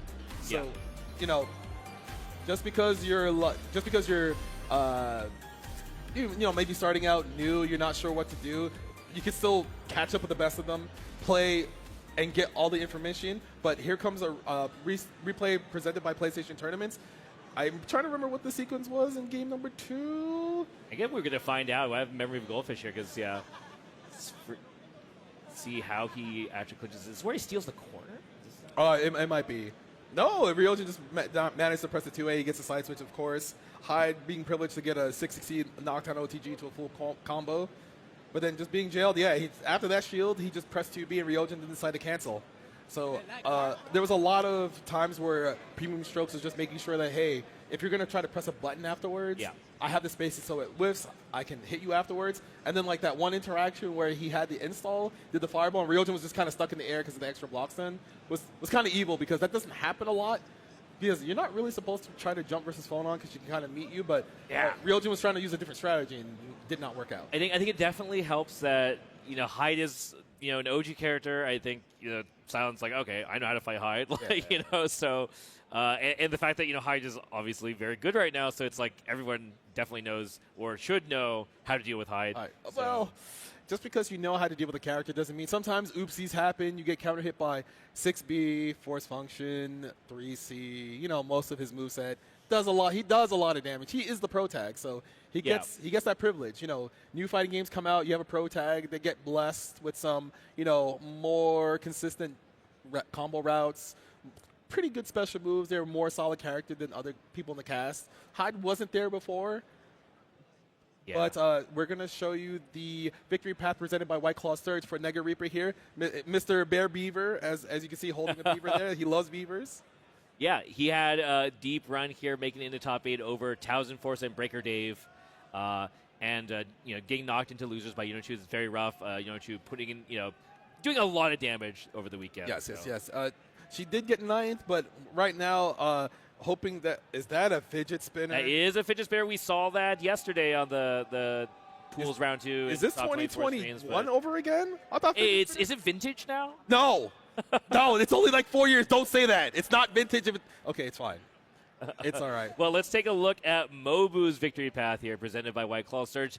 Taking it 2-0 over Knots and Snappy. So, the West Coast killer, very rough. But, Knots getting a bit of revenge and putting him into the loser's side before getting into that top 8. But, I mentioned him earlier on in this segment, just talking again about how I think this is a player to look out for in the bracket. Love the Merkava plushie as well. Yeah, I wonder where he got that plushie from, because it has all the detail on the lines that Merkava has. It's pretty cool. I don't know if it's official or something, but y'all should check that out. Maybe you can figure out how to get your hands on it, or maybe it's custom made. But in any case, very impressed by his play over the weekend. And of course, we have some fantasy stats once again presented by AT&T. You can follow along. You're not supposed to look at the screen. Nega Reaper at 28.9%. Focus on the match. Focus on the match. Focus on the match. He's at 28.9%, and Mobu's at 71.1%. Maybe a lot of people are persuaded by the fact that Mobu's from Japan and he plays a lot of the stronger players out there compared to North America. But Nega Reaper has had a lot of experience playing in NA. He even traveled to Evo Japan earlier this year. He got 9th place, but he did play against a lot of them and got a lot of good experience. Maybe that's why he's also here. Yeah, no, I think this is, like you said, his first Evo top 8 for UNI2, and very big, very big. I think a lot of people hoping to root for him, but definitely Mobu, certainly at least the Japanese crowd favorite here as the lone Japanese competitor here in this top 8. definitely sending a message about the current state of strength per region. But we are jumping straight into this match here. Oh, the jump A doesn't get absorbed by the stance there, so Tsurugi does get a full confirm after the counter hit. This is doing way more damage than I thought it would, but it's okay. You get the throw after Oki. Oh, he is just laying it on. He's a strike throw merchant. Oh! Oh, the round's over, by the way. Yeah. Oh my God, that we barely had time to cover anything. A really fast round for UNI2 standards here as Nega Reaper sweeps through Bobu Moribito, and yeah, maybe those people voting for Nega Reaper are about to get some big W's. No, you don't get the press on that because that has a guard point. It will eat one or two hits. The guard point very strong, I think. Here, Merkava, often a character that is a bit of a mid dispenser, especially at neutral, right? I mean, you're a very long range 5B, that's mid, and we might see that causing a lot of problems. Let's see what punish we got for us. Just a simple throw, yep. Overhead blocks. 2-1-4 again. You do get the tech edge on the button. He is minus, but he's like, nah, not really. All right, big juicy hit here from Mobu. Does guarantee cycle as well. So if you're going to turn around Gabi now, spend the meter. Let's see what the sound's got for us. Not a safe jump, apparently. It's a danger jump. Yeah, you do got to be careful about that stuff with the fly. Like, it's not easy to get your safe jump and actually get the normal to come out, in the air. I mean, long-winded way of saying safe somebody jump take that hard. away from him. That's a performance enhancer in my book. Get that out of here. All right, well, I don't know if it really worked out that well because he just ran straight into a 5B, and Mobu's going to get the full confirm as a result. He's giving him false confidence. Okay. Yeah, he did give him false confidence, Fox. Well, he dropped the combo. He got grid broken. Never mind. I don't think this narrative was working out the way you wanted to here, but let's never mind see Nega Reaper. Nobody has grid now. Everybody's broken. All the glass has been shattered. Yep, Nega Reaper gets the overhead. He's very adept at doing those resets where he kind of like looks like he's going to drop his combo, and then he does the overhead. Not tall enough to get, he doesn't jump far enough to get over the 2-6C. They're just, are we going to see like a 50 here? No. I mean, Wake up dash B is close enough, to be honest, and it's not going to work out. Mobu one step ahead, just baiting his block. I think Mobu was thinking the same thing as this guy's going to do something. He did do something. Ooh, the clean shield afterwards to get the punish. Merkava 5B does go pretty far to hit lips like that. Yeah, 5B putting in a lot of work here. Set up. Ooh, careful for the reversal. Yeah. No shield by Reaper. Oh my God. So, same ties, kill it. The shield pressure there gets the slide. That is a low. There's a lot going on off of that force function. Are we going to wake up chain shift? There it is. It's red, but you have no meter. Garrett doesn't find it, but bails off the throw at the last minute. Rolls out of the corner, though. Mobu getting the raw starter. 2C, normal hit will do a good grip of damage. We'll also do EX worms to get a knockdown. Set it up. Ooh, he's waiting up for Reaper to do a reversal, but doesn't see one. Mobu able to play off of that throw. As a life lead, Garrett doesn't want to get clipped by any of this funny business, and does catch with a dash speed. Sorry, Mobu. No, he dropped his combo, but he's still in a good position. He has cycle. Oh, there it is. Goes low based off the high shield, and we are at one game apiece. Yeah, Mobu, very good recovery in that last round. Like, Nega Reaper is bringing a lot of interaction as we do with Tsurugi. I think his goal right now is to see if he can smell. I mean, it's like everybody does different stuff off of like force function, so you also kind of got to figure out what the opponent's habit is as far as Tsurugi goes. So we'll see. Like, we saw Pierre do a lot of like backdash off of stance to Nega Reaper. Ooh. Here, that's okay. No throw, gonna get a full combo afterwards, gonna push old move towards the corner. You have to worry about Merkava wake up dive kick because they'll kind of do that if they're expecting to throw. Hey, get off. Blocks the assault very calmly. Oh! Wait, you get that works? Yeah. That looks like a shit. Okay, cool. We got some scaling. 2-2C enter. Yeah, it's pretty scaled, but it doesn't matter because we got the setup going. You take the grab and the worms are on. So now you gotta offense. Catches with a dash B off of what looked like could have been a drop or a reset, but in any case, Nega Reaper, he is going to get that round. He's going to try and get this to 2-1 here. Shields the 2-3-6C, get some grid. Yeah. Just trying to back Reaper into the corner. Hey, back to mid-screen though. Retreating. Merkava back there goes pretty far, but you have to be careful. Well, after all that said and done, Mobu sitting comfy with cycle, a lot of grid, going to use it, but doesn't work out. Not falling for the assault there on the throw bait attempt. Empty jump throw. that really did not work for Mobu. Did not do anything with that cycle, unfortunately. And Nega Reaper just said, okay, cool, I'll get the next one and play off of this. Get tech punish, though. You saw Mobu dash up at him and thought a throw was coming through, but that's a normal interaction in Uni. Dash up to someone to do a delayed assault. Yep.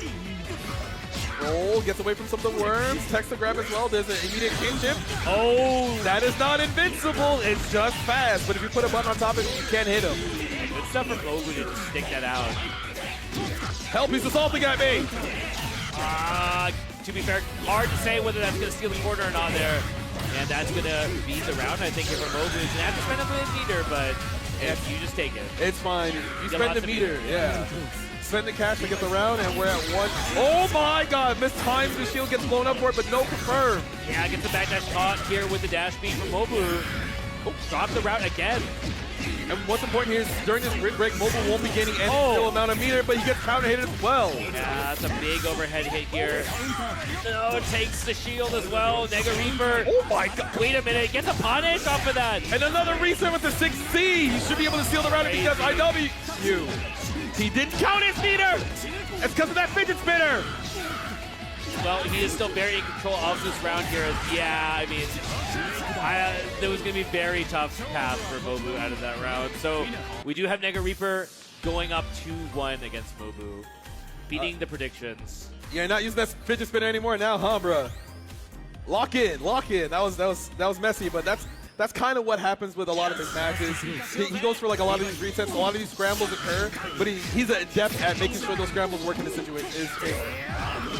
Okay, so far, Mobu holding a lot of pressure, finally cracks here to Nega Reaper, goes for the reset, and sends it full DP. Not going to work out here. Mobu, let's see that punish.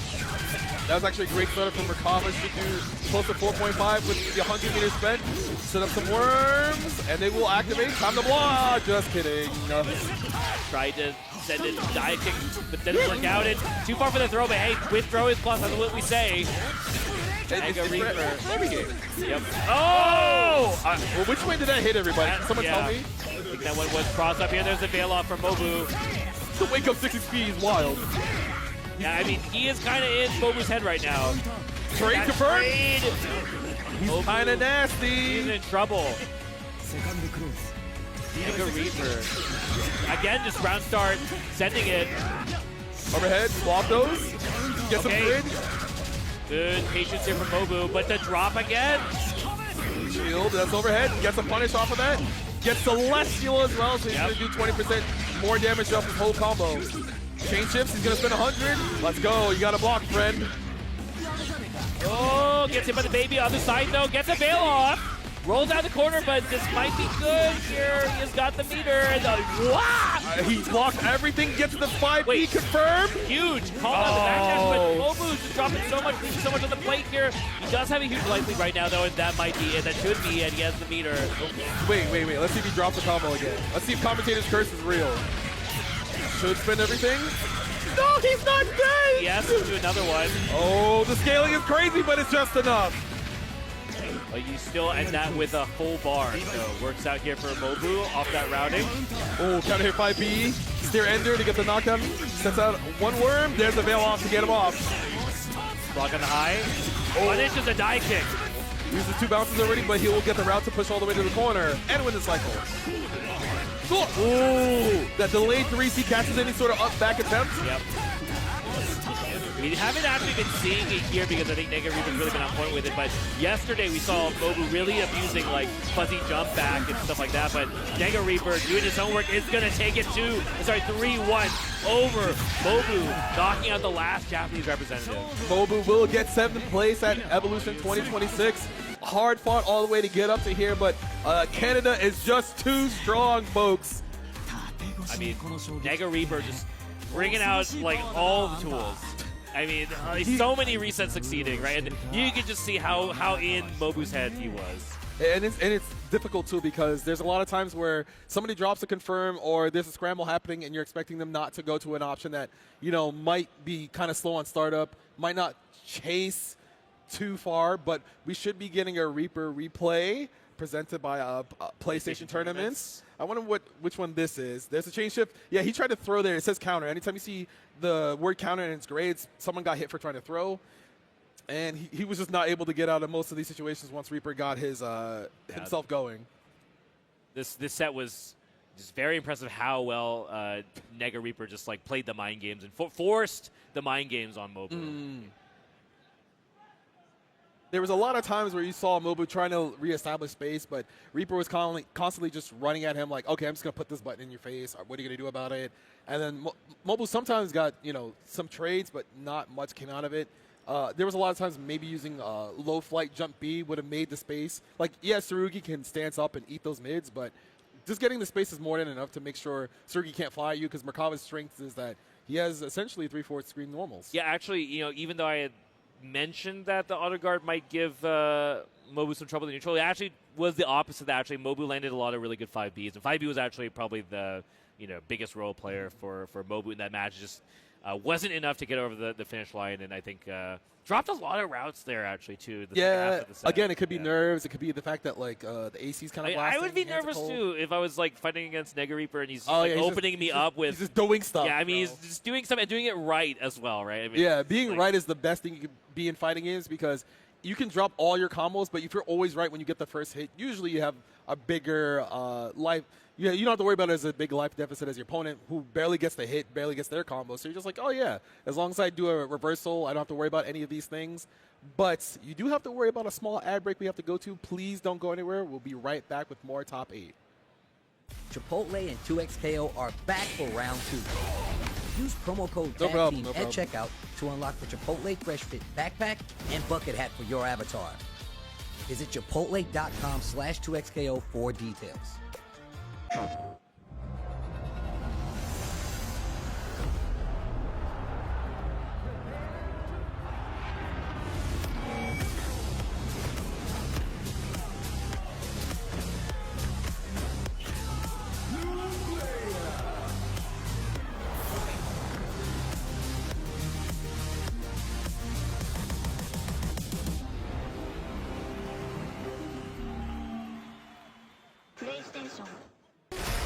How would you like to live forever?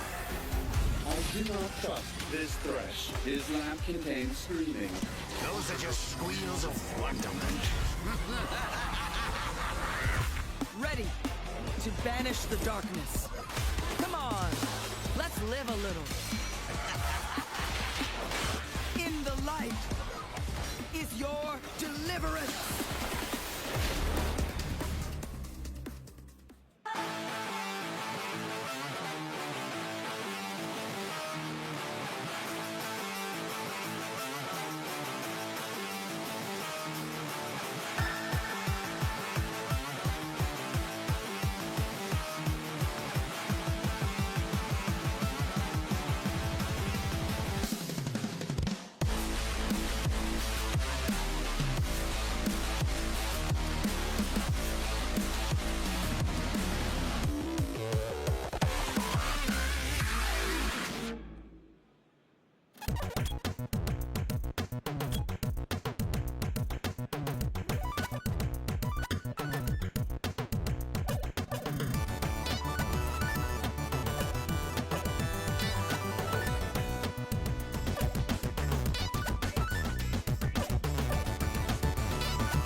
Hello? Whoa. Mama Gurgan 85 lives here? Yep, that's my mom. The absolute legend who went from gaming on her phone to ruthless online streaming slayer with no mercy for any living thing is your mom? Hey guys. Apples with peanut butter?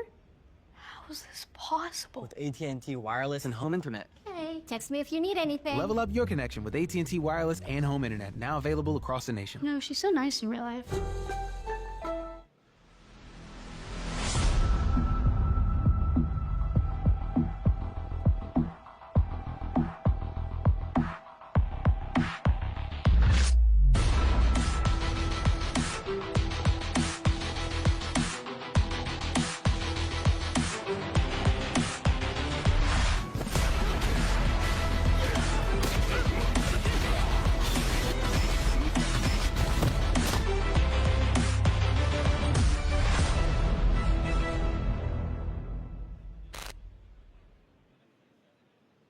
And welcome back to EVO 2026. We got our Airheads Aircam here, and it has just been a great weekend here in Vegas. As you can see, we got the Chipotle stage. If you love Chipotle, give it a shout, giving out free food. But also, as you can see, the floor layout, very nice, very walkable. Just go around through any stages, say what up. As you can see, there are people playing their pools down there as well, people cosplaying, hanging out. Great time to be here, just hanging out with your friends, playing in pools, tell your friends, like, hey, I wasn't ready for this matchup. I didn't sleep well. I didn't get a good breakfast. What else is there? I was late for my flight. There's my quite stick a lot of doesn't work. excuses. Yeah, we could bring up. I mean, most of us have all experienced that as well. Something monitor, something VSync. I mean, if you can feel the lag and the delay, then maybe you shouldn't be playing fighting games. You should be doing something else with those reactions. Oh. But, you could also help make those a little bit better. Work with those companies, make sure there's less delay, less lag. Make sure you have the proper equipment. Make sure your stuff works, because nothing's worse than sitting down, plugging in your, hitbox, pad, stick, and then finding out, oh, a button doesn't work, a directional doesn't work. But Flex Strike, as you can see down there, go to PlayStation.com/Flex Strike. You get your wireless fight stick. It is battery powered. It can also use a USB as well on the console or your PC. So make sure you get ready for August 6th, I believe, this year. It's coming out soon. Yes. So make sure you check that out. Make sure you get ready to pick one of those up, because in case you're like, oh, I don't want to carry around a stick with a long cord anymore, you can play wirelessly. Just be careful about a lot of Bluetooth connections, because I know a lot of people have that issue. But as long as you look at the console, make sure my stick is working. Desync everyone else's. Desync everyone else besides your opponent. Don't do that to your opponent. You gotta be careful. But make sure you go to PlayStation.com/Flex Strike. Yeah, no, wireless fight sticks are actually, like, I've been using a wireless stick myself, and it's just like very hard to go back.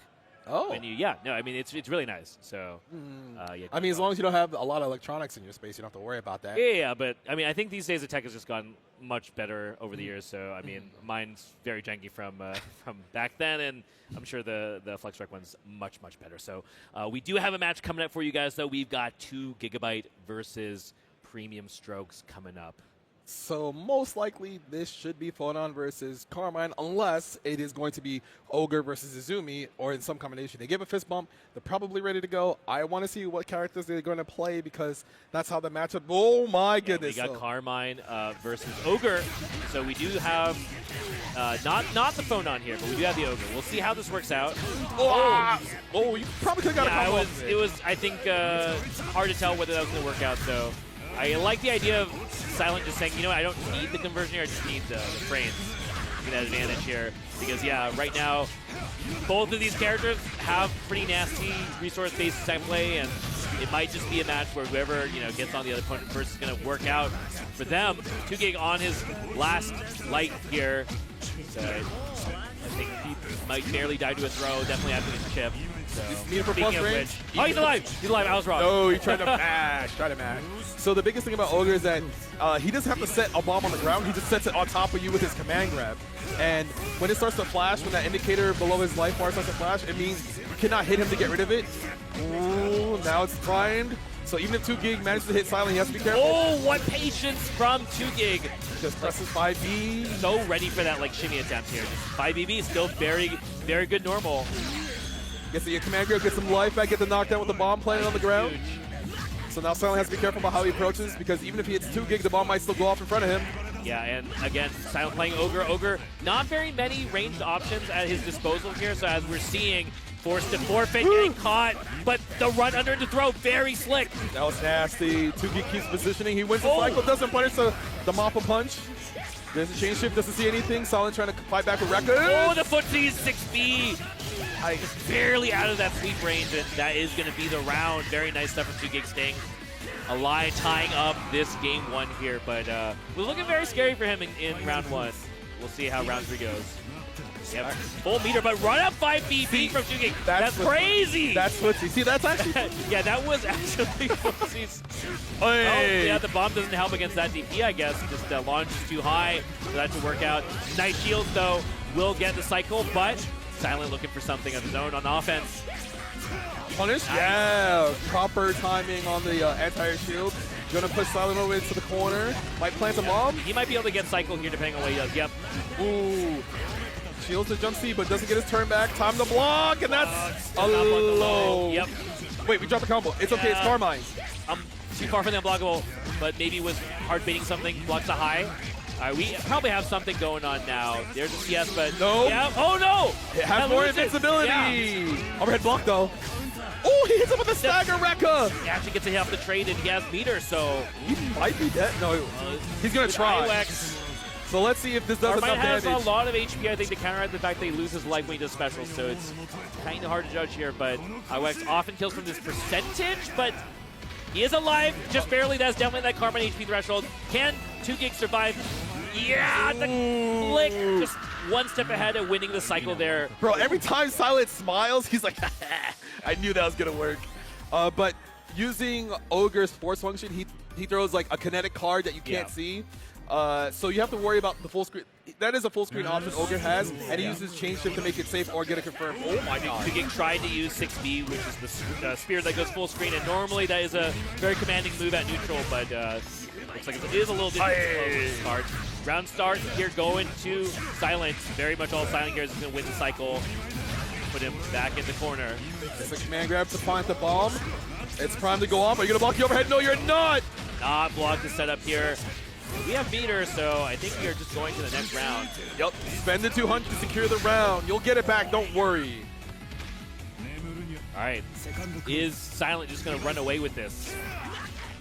I mean, it is a first to 3, so losing 2 games too quickly isn't that bad unless you have no momentum. But 2GIG has some moments of brilliance. Oh, he actually confirmed the falling jump A. Okay, there's a lot of hit stun missing from that, but he gets the command grab afterward anyway, and he gets hit by 5B. Yeah, 2GIG is just so on point with these. I don't know if it's fuzzy 5B or just like reacting to the way Silent is moving when he knows he's going for a bait of some sort. Pressing the right time, and that's all you really need to do as Karma. You can just find the hits. Uh-oh. It still works out because of transfer state. And the bomb was still there, so he let go of it when he thought Silent was going to run at him. He's going to have to hold his whole confirmation to the blood print. Very bad for Silent here, but the drop, that is a problem for 2GIG. He needs another clean hit now to try and finish this off. Blocks the low. Does still have the cycle. Uses it very conservatively. He decided to use a chain shift there so that the cycle is new. Wait, he's dead. Yeah, he just got hit by 2-2. He probably tried to... He jumped. Yeah, that is a low, though, so it's like... Pretty sure it's a low. It's a low. So, like, you can't really fidget because you'll get clipped as soon as you're not down back. But it looked like he up forwarded out of that string, but yeah, the 2-2 catches a little high enough. Ellen. Oh my! The trade again. The counter hit combo trade, very good for Silent, is going to get the command grab ender, but 2GIG does have cycle, so he can just wake up chain shift and try to hit him. Yep, get into the corner. ED pinwheel. Pulls out, where are you going? Do it again, are you trying to roll again? Yeah! Where are you going? Dude, he's going to roll again. No. We never go for the third one. Fighting games are rules of 3s, though. Yeah, the rule of 3 of you don't do it on the third time. It's time to set up 2 bombs. 1, 2. Yeah, Silent has CS though, but is it going to matter? There's a chain shift to see it spread. 2GIG one step ahead, blocks the double. CS though, unblockable incoming probably. Oh! Yeah. He was feeling the unblockable like he said. He decided to use the bail off to make the space, but 2GIG making enough of a... He showed 5 BB, I think. Yeah. Normally it's like 5 BB wheel CS or something that's coming, so kind of faked it out a little bit. Yes, like the long stagger made him glitch prematurely. Yeah. Full corner confirmed, bomb planted. Ooh, back dash trying to bait a throw. Oh, he crushes the 3C throw as from premium strokes, gets a full confirm off the bomb hit. It does have more scaling now, but it doesn't matter because you're in blood. It doesn't matter. Yeah, like it really. The damage is less important than just being able to keep it going, lands the fuzzy. Nobody blocks that on the first try on purpose. I mean, you cannot react. You are purely guessing it's dead. He's dead. He should be dead. He has Vorpal. He gets 10% more damage. Ow. Ow. And Ogre is a healthy character too. I believe he's amongst the top 5 in the cast in terms of health, so it's not easy to get those confirms when you're not really sure, but 2GIG knows. Gigabyte has the puzzle down here, so he has a little bit of dominance here in the neutral. Yeah, Silent. He might control them to run over to him. It's that concentrate. It's so tempting to try and interrupt him. You know you're going to lose the cycle, and I think some people would rather try and, risk it to get the cycle rather than just lose it for free, but catches him with a low. I mean, you really can't see what's going on off of that explosion. So. Yeah, and if you switch too early, the multi-hitting low does catch you not blocking in 1 frame, so you get hit by it. Oh, and that's so evil. You're waiting for the bomb to go off, but because he can just reapply with the command grab, you're not ready for it. Empty low, no. Bomb goes off. Press there, but nice shields from 2Gig. He's going to get the cycle. If he can get out of the situation, I think he'll be in a great spot, but yet... But nice stuff from Silence playing around that changeup. That was a little too naive from 2Gig, and now he's got to do it the hard way. Lands reverse speed. You get full combo off of this now, and here we go. Might use the meter for the EX grab the side switch. And the health. The health is so clutch here, too. He has CS now, too, so I don't really know. I think we might see unblockables coming up here. Too far for the throw. So Darius is going to lose the cycle. He has to find something that's not going to be fast enough. Oh, he doesn't try to change it. Oh, the pickle doesn't hit him, and he gets the command grab, and he should get the confirm. Oh, yeah, the nerves, I think, getting to 2Gig there for sure. Like, multiple stumbles on that offense. That was 2Gig's one shot to try and take the round. But going to round 3, it's looking decent for 2Gig right now. He's got puddle down. Oh, doesn't get hit by the advancing. Oh, the command grab smokes the shield. There's a veil off, gets his grid status back. Huge veil off. Yeah, I was just trying to call out something there, whether that be a reverse veil off or something like that, but no dice. So big meter loss for 2Gig.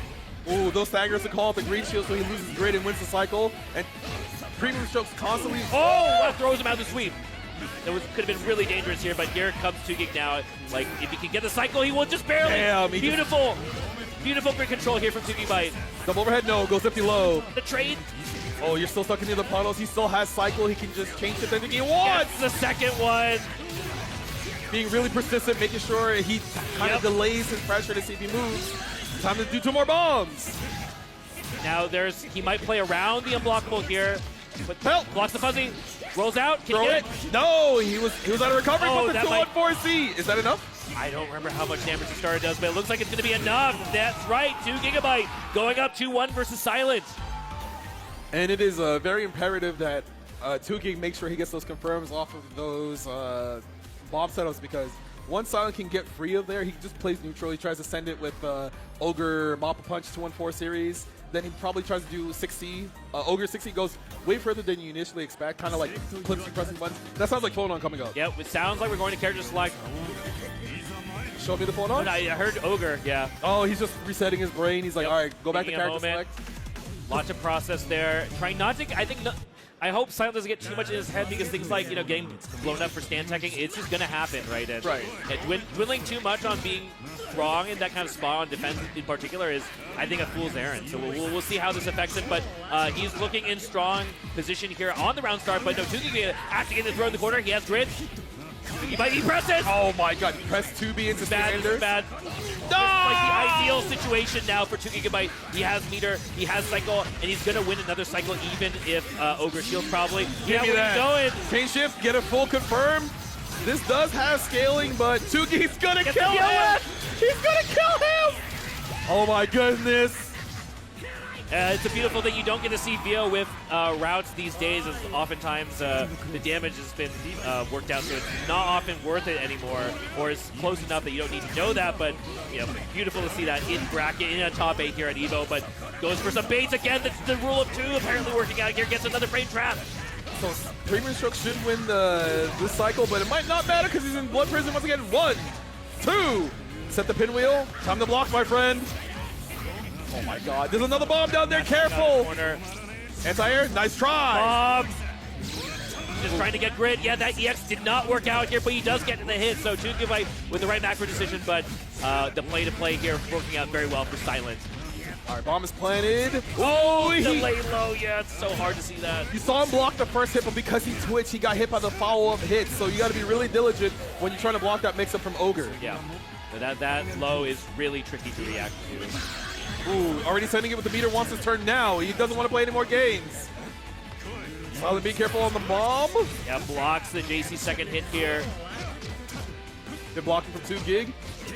Takes the throw, wins the cycle. Beautiful patience and the confirm here from 5A from 2Gig. So wins the cycle, deflects the offense from Silent, and now he's in a really good position here. Give me your HP. Sets on the wheel, double overhead gets blocked, takes the throw. 2Gig gonna win this next cycle, but he's retreating, so he doesn't grid. That's huge. Ball might go off. Careful. No yes, carry needs needed. the throw. Oh my he confirms off the 2A!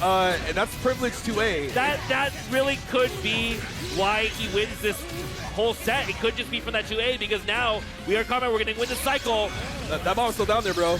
He side switches, he's trying to stay away from the bomb, but there it goes! It's too much, and 2Gig he has VO, so he can make it really simple here. Please don't drop this. 3 buttons. Thank you. And 2 GB takes over Silent. What a crazy set. That is one of those sets where you can easily tell where 2Gig formulates the game plan, that he becomes a little bit more aggressive. He's like, okay, I won't wait, I won't sit back and just win grid and then use chain shift for these sequences, but he's constantly like, all right, I'm just pressing my 5B, because Ogre and Carmine, they both have essentially the same 5B. One is horizontal, one is more vertical, one at a 90-degree angle. Yeah. It kind of just like, get hit in the face, get a full confirm, playing pretty nasty. And this man over here is just like, yeah, I'm nice. I play Carmine. I have set play. Set play is so good in fighting games. Am I not right? No, absolutely. I mean, it was 3-1, but at the same time, like Silent bringing so much scary stuff to the table. It really looked like it was going to go anyway. And yeah, I mean, it just came down to 2Gig actually just knowing like exactly when to press, but also very impressed by like Silent's attempts to fight back as far as like the grid war goes, right. And take a couple of those cycles that it looked like it was going to be like guaranteed to 2Gig, but actually getting those was pretty key. But at the end of the day, yeah, I mean, 2Gig just made the perfect decisions at that final round to clutch it out and run away with the game. I think if we had gone to a game 5, really hard to say how that one goes. I do think a lot of the biggest thing in a high level Under Night is timing. It's like slightly delaying your buttons, because a lot of people, they kind of like they do a lot of fuzzy mashing, a lot of fuzzy blocking. They're trying to like do as many inputs as they can to get out of certain offensive situations. But if you slightly delay those, you blow those up, and then it becomes a mission of, hey, do I decide to use a bunch of option selects on defense to try to get out of these scary situations, or just block normally and just have good reactions and get out without getting clipped by anything? It's very tough, and I think taking the time to think about it in between those games was like very relatable, because it's just like against Carmine, there's just a lot going on, and it's very hard to parse, I think, like what can go wrong. And same with Ogre too, right? Yeah. Like you're saying, they're similar in a lot of ways in that regard, and kind of demonstrative of what is strong in UNI2 in general, right? So I mean, we're going to talk a lot more probably about characters with those kind of win cons, but we have our next match coming up here. We got Big Black versus Nega Reaper. So you saw Nega Reaper earlier, but it's been a little bit since we saw Big Black, as he had a rough loss in winners round 1, but he's back for Blood, trying to make his run as deep as possible. He wants to play more games. He threw his first match so he could play more games through losers, so he could have, that's the script, right? Yeah. Lost in the first round of top 8 winners, and then come through, win the bracket and grand finals reset in dominating fashion. That would be a nice way to cap off his EVO experience, to win in that way. But he has to get through Nega Reaper first, because fighting Tsurugi, he already lost one Tsurugi. Is he going to lose to another? Is Tsurugi too strong, folks? We are going to find out here. We are jumping straight into that. And yeah, I mean, Tsurugi does present a lot of problems for Big Black's playstyle in some regard, because it's all a numbers game, right? Whether or not it's worth being passive in certain spots and the risk reward. It's really all about the numbers. And a character like Tsurugi, if we think he can really mess up the risk reward, wow, that is going to go to Nega Reaper, close to the center of the screen, I guess, here. But just barely. It very close. I think if Big Black kept concentrating, he might have got the cycle there, but he chose to stop because he thought he wasn't going to win. But he's just going to win this cycle. Oh, just barely dodging. It's one of those combo videos where nobody can hit each other. Yeah. And now Big Black is kind of chilling. He doesn't want to interact too much, but he gets the first big hit. Juicy dash feed here for Big Black. I don't know if we're gonna drop it, but it's okay. We still have pressure here as Byakuya. Still have that chain shift. It's just straight up raw fight. Wait, what's going on? He drops combos now and then. Even your favorite player will drop combos. It's okay. It's all right. But he manages to get this confirmed after the chain shift. Gonna spin not 100 meter because he dropped Black. You gotta figure out what's going on, bro. You gotta get Or maybe if you just keep dropping, Nega Reaper will just kill himself. I don't know. No. He's also throwing for content. That's a cool new thing to do nowadays, right? Oh yeah. He should be dead if he spends another 100 meter. There we go. Very nice. That was kind of a sloppy round 1, but you gotta get all the issues out of the way now before it becomes a real problem. Definitely work those out in this first game, hopefully. Scary stance tech there from Big Black, but tries to anti-air the dive, but Nega Reaper. Yeah, I mean, that move is just, I don't know if we've really seen anyone today successfully stuff it. It is kind of hard because he does pause his momentum as he charges his jump CC, but oh no, he got thrown into the corner. He does have cycle. He can't wake up chain shift if he wants to, or hold for a while. You have to be careful because BB is looking for that position! Yeah, that chain shift, I think that was hoping to save him, but just kind of fell perfectly into Big Black's 2C. So Big Black, we've got every restart imaginable, and we're going to spend them. Set up 2 more. He has the last shield. Oh, he didn't chain shift in time, so he gets hit, but you're okay with eating that because there's only 2,000 damage, and you still have more resources than Nega Reaper. He can even hold out for another cycle if he wants to. Will indeed do that. But now will only be 10% instead of 20 because it's normal Warple. We're eating a lot of throws, though. Strike throw is broken! There's chain shift, nothing coming through. BB holding his defense. Oh, what a tech, though. Actually gets another cycle because of that, but it might not matter because he is like 1 touch to die, but just the backdash! Wait a minute. He's not dead, but he will have to deal with the web fail into 3 web setup. Yeah, it's not going to be a fun time for Nega Reaper here. 1, 2, 3. Such a clutch hit from Big Black. Bro, no! Gets counter hit. Guess for game in that situation. Oh, and what's funny is I think I saw 2C start up from Nega Reaper, so maybe he saw Pierre playing winners. It was like, oh, it, but that was like a delayed situation. That wasn't. I think Pierre actually would just press 2C. Press 2C. Exactly. Whoa! The fadeaway jump B coming through from BB gets a full confirm. One way to beat the slide. And hold up. I heard holding up is good in this game. Stagger blocks the overhead. Let's go. The web's still up there. Don't get mind controlled. Don't get mind controlled. Thank you. No, it's green, but he doesn't throw it. Yeah, he was. Oh! He's doing tricks on it. I mean, Big Black chose to take the throw. That doesn't matter. He finds the 5A. The Reaper does have the cycle. He can't wake up chain shift, but it might not matter. You're okay with eating a lot of reversals if it means you don't get a combo afterwards. Set up 3 webs, pull up, block. He tried to press. He watched Pierre and he thought he could do it, but he's using his finishing spinner too much. Yeah, I don't know if that's going to work out the same way it did for Pierre here, but... Is he dead? Looks like Big Black's going to try it. I mean, I'm going to say no. Threshold. I'm going to say no. He's probably dead. My bad. He's dead. All right, so it's 1-1, I guess. Remember from yesterday? For us, yeah, okay.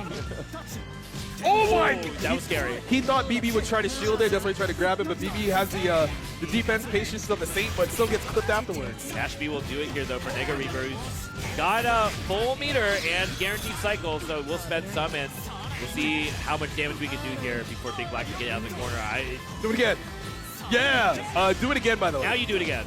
You try to catch him holding up, blocks the overhead, and B jump gets smoked because he thought he was going to high shield. That does work versus good players, but BB is one of the best players. Spend the meter, set up 3 webs. You do have to worry about the cycle because you might die off of EX reversal, but BB is a gambling man, I think. Let's see it. Woo! That was enough. Was enough. Thank you, Warple. Nega Reaper trying to tie it up here. You can hunt down Big Black here. Yeah, that has been working out very well today. Staggered, not seeing any shields. Gets the grid break off the overhead stagger. Gonna do 10% more damage while the grid break is in effect. Quite nasty. We'll dump some meter here. We guarantee our cycle, so we can do whatever we want now. Uh-oh, this looks very similar to last round. Change up here from Nega Reaper. Big Black ready for it, though. Big Black anticipating. Doesn't whip punish. He's just holding up. He's just holding up forward, bro. How do I stop that? No! Oh, no. Missed the actual hit of the VO, and it's going to cost Big Black Nega Reaper a lot because we go into EX, and so we're going to burn out most of this VO. Hey, Grid Thrust gets space, but you have to be careful about eating any stray hit if you're BB. But Reaper also has to be careful because there's too much time on the clock for BB to make this comeback. And now he's chasing him.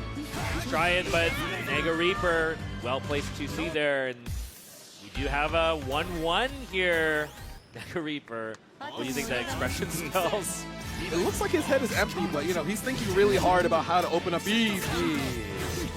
That one didn't work out. You know, you got to take that risk, right? You got to be like, all right, let me give him a weird curveball, but BB was just like, nah, I got this. He has Celestial help. Oh! He's not getting these confirms off the air hits. Stray hits. We really need to confirm these here as Big Black is leaving so much damage. Takes a turn back after the Rekka. No up back. Good defense from Reaper. So much grid, but another stray hit unconfirmed. I think he lost most there of we his go. life off stray hits. Doesn't do the run under. He's just going to push him to the other corner. Good for BB here. Spent. Still EX. Set up 3 webs. He has a lot of resources, so Reaper might just try to down back for a bit. Oh! No, you can't do that. Nice. Yeah, Nega Reaper tried to save himself with the air EX, but not going to work out. Big Black. Okay, nope. Ooh. Because most of that 6-6 whipped, he didn't get to stance in time to save himself, so he got clipped. Yeah. He accidentally let the whiff portion come out. The empty jump throw is crazy. Staggers, has cycle. I mean, it makes sense. He's got the air special with the auto guard on it, so. Whoa! I mean, I think he figured out how to fight BB. Yeah, just press 9. Yes, 9 is pretty good in this game. Oh, they're playing footsie. They're playing footsie. When you have 2 different anti-airs, it makes sense. Oh, yeah. All the way up into the air. Oh, but we drop the confirm. Follow up, doesn't fall for it. He doesn't see anything right with the chain shift. Oh my god. Punching him in the face with the shield. Mega Reaper is just trying a lot of different stuff right now to try and shake off Big Black. Gotta spend 100, set up the spider jail, set up 3 webs. Reaper has a pretty commanding life lead, so he can kind of take a gamble. Yeah, another CP here from Mega Reaper. These have not been working out. I mean, well, he won a game off of one of those, so I suppose it's tit for tat, but you have to be careful because throw does kill you because you'll be tossed into one of the webs. Up back, no, it was a real command grab this time. And BB is up 2-1 in the set. All right, BB. I think the face of concentration here. There's a lot going on. Just like he's got to be very careful, and he's got to make sure he gets these conversions like this one. He has no meter, but he might set up the one web to see if he can get Reaper to flinch on something. There it is. Oh! Nice He flinched a little bit too early, got hit by the immediate overhead after the web set, so he's back in a corner, has to deal with. Oh, BB dropping his combos, but hey, the web's there. Uh-oh. Amazing timing by Big Black to do an overhead during the low shield. This should kill because Grid Break plus Bullful is a 20% damage bonus. Yes, everything. Yeah, use everything. Don't even risk it. And now BB should be on set point after this super is over. All right. I mean, it was looking pretty good for Nega Reaper early on this set, but the adaptations for Big Black, I think we just got to see Nega Reaper get more creative like that, actually. And then he gets hit by Wake Up 5A. Yeah, we can't help you there strategically. Like, I mean, Bianca's 5A got buffed, so you got to deal with it, man.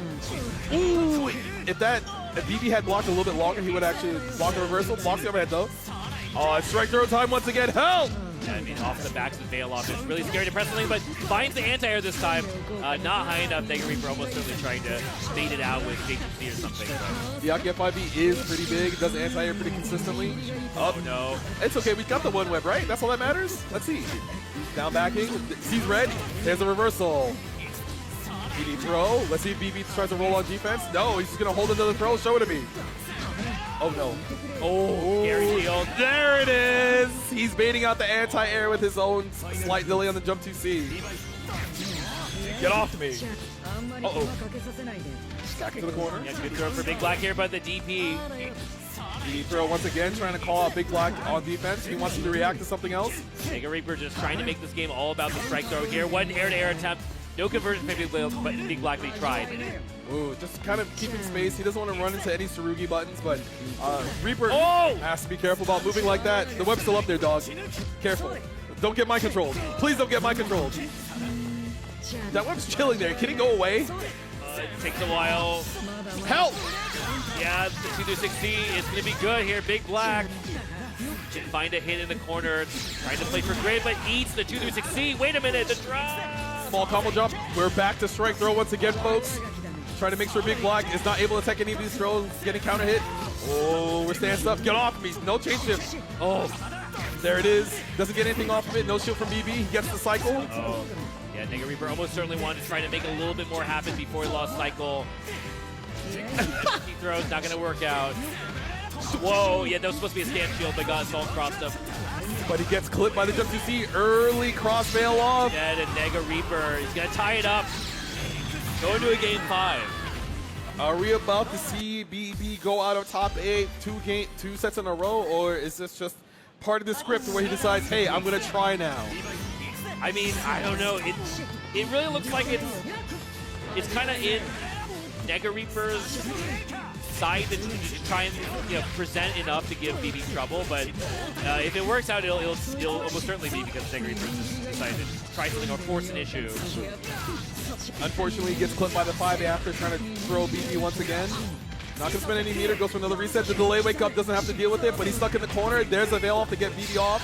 Yep, spend some meter to see if he can get the cycle. Doesn't have to get the cycle, and the challenge here for Big Black, so a big loss for Nega Reaper. Gets clipped by the 2C as well. That's not good. So as long as BB does not drop the combo, hopefully, he should get the EX capture into 2 web sets because the one's running on the ground. Might be the last chance for Reaper. Decides a low shield. Uh-oh. He flinched before he even got to him. Oh, wait. He's alive? There's no way. Gets inspiration. Yeah, okay, Big Black on. Set point now. Try and make, I think this is to make top 4 here. BB just kind of waiting for his chance to get in. He does. Reaper not shielding anything. Green shield loses some grid. Gonna try to get the strike throw. He gets the counter hit throw, but is it enough to win the cycle? Yes, it is! And gets a huge cross of J2C as well, so damage for Nega Reaper in a good spot here. Big Black has meter, but we don't really care too much against Byakuya about that. Boy, more tick throws. BB not flinching. Match again? Yeah, Reaper constantly taking his turn because he has a life lead to take gambles with. That, I think he's assuming Big Black's going to respect the CS that he had. Was holding up the CS and matching instead, but Nega Reaper uses life lead now. Let's see what Big Black is going to try and do to try and steal this round. If he can just... Don't get hit by the web, please. There's a change shift to make it safe because that rack is not safe after the follow-up. Oh, overhead block. No cancel afterwards. Text the grab. Ooh. And there it is! He finally gets the clean anti-air to jump to C attempt from Reaper. He's going to push him all the way to the corner, and he has Celestial to do 20% more damage. No. Gotta be really careful what you do on defense here, Reaper, because if you get stuck once again, that might be the end of the round. Jump, shield, and tried to air shield it, wasn't fast enough, and now Big Black. A lot of damage here because he's got Celestial. There's a lot of meter too, so. Gonna spend 100. Spend. Set 2 more. 1, 2, 3's on the ground already. Throw to web kill. Iwex! He committed. It's a hit! That should be enough, but let's see it. Raw Iwex! That's gonna kill, and Nega Reaper stays alive here. Final game, final round. Oh my god, he punched the landing recovery. Early steer ender to win some grid, but we're sending it with the reversal on the first wake up. Overhead block. In the corner, again, can't get this clip, but will get a dash C. So good enough here. Let's see. Get to the corner. He can get the proper conversion. Yep. Set up 3 webs. Let's see if he can get the throw. Oh, there it is. And I'm impressed that BB keeps going towards the strike, and that makes up, and Reaper is always ready. And he got contested by Byakuya 5A again. That might not matter even after his setup did not work the first time here. Big Black going to try again. Set up the 3. Potentially closes out off of the setup. Goes for the throw. We haven't seen him represented at all today, to be honest. Go low. No, the green shield throw. That should be it. And BB moves on.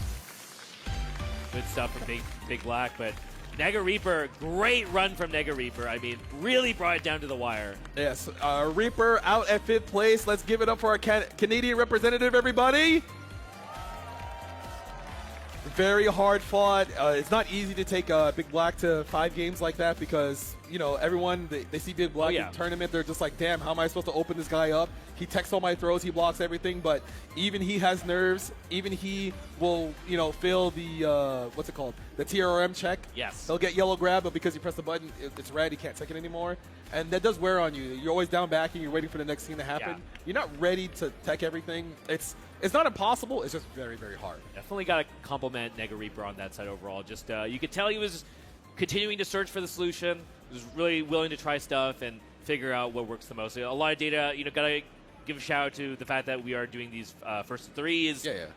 I think that is the place where we're really able to see a lot of the big adaptations especially in a game like Uni. Yes, I know a lot of people are just like, oh, Uni first to 3 would be more, more palatable. But it does come to pass that like a lot of player skill does determine how a lot of the sets should be going, because a lot of people who want longer sets might not be able to, fortunately get there because, sometimes the extra game might not matter. They just get smoked 3-0. Yeah. Sometimes they're like, oh, if it was 3 games, I would have won after being down 2. But, 3-0 might not be close, though. There is a lot of data out there about like whether or not the result would have changed between first to 2 and first 3. Definitely something to ponder, definitely something to chew on. So, you guys can think about that a little bit. Let us know as we toss it to a quick break, and then we're going to get back here with more UNI2 action.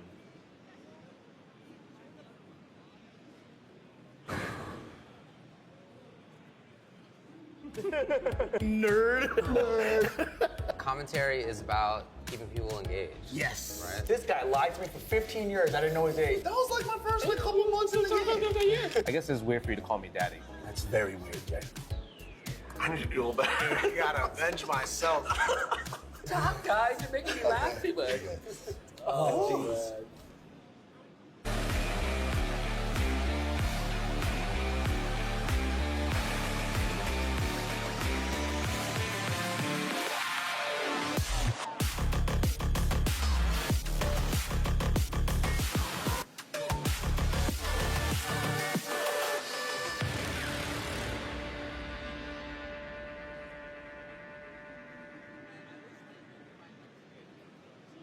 Ooh, that boy Kus is breaking Joe in the nooch. Look at him go. How is he beating me? This guy's a scrub. There's no way I'm a scrub too, right? Use them, Joey. Use the Zennies. They're built for blue light blockers and corrective lenses. I'm fresh for the world now. I'm getting to get any occasion with Zennies. Best gift of the year.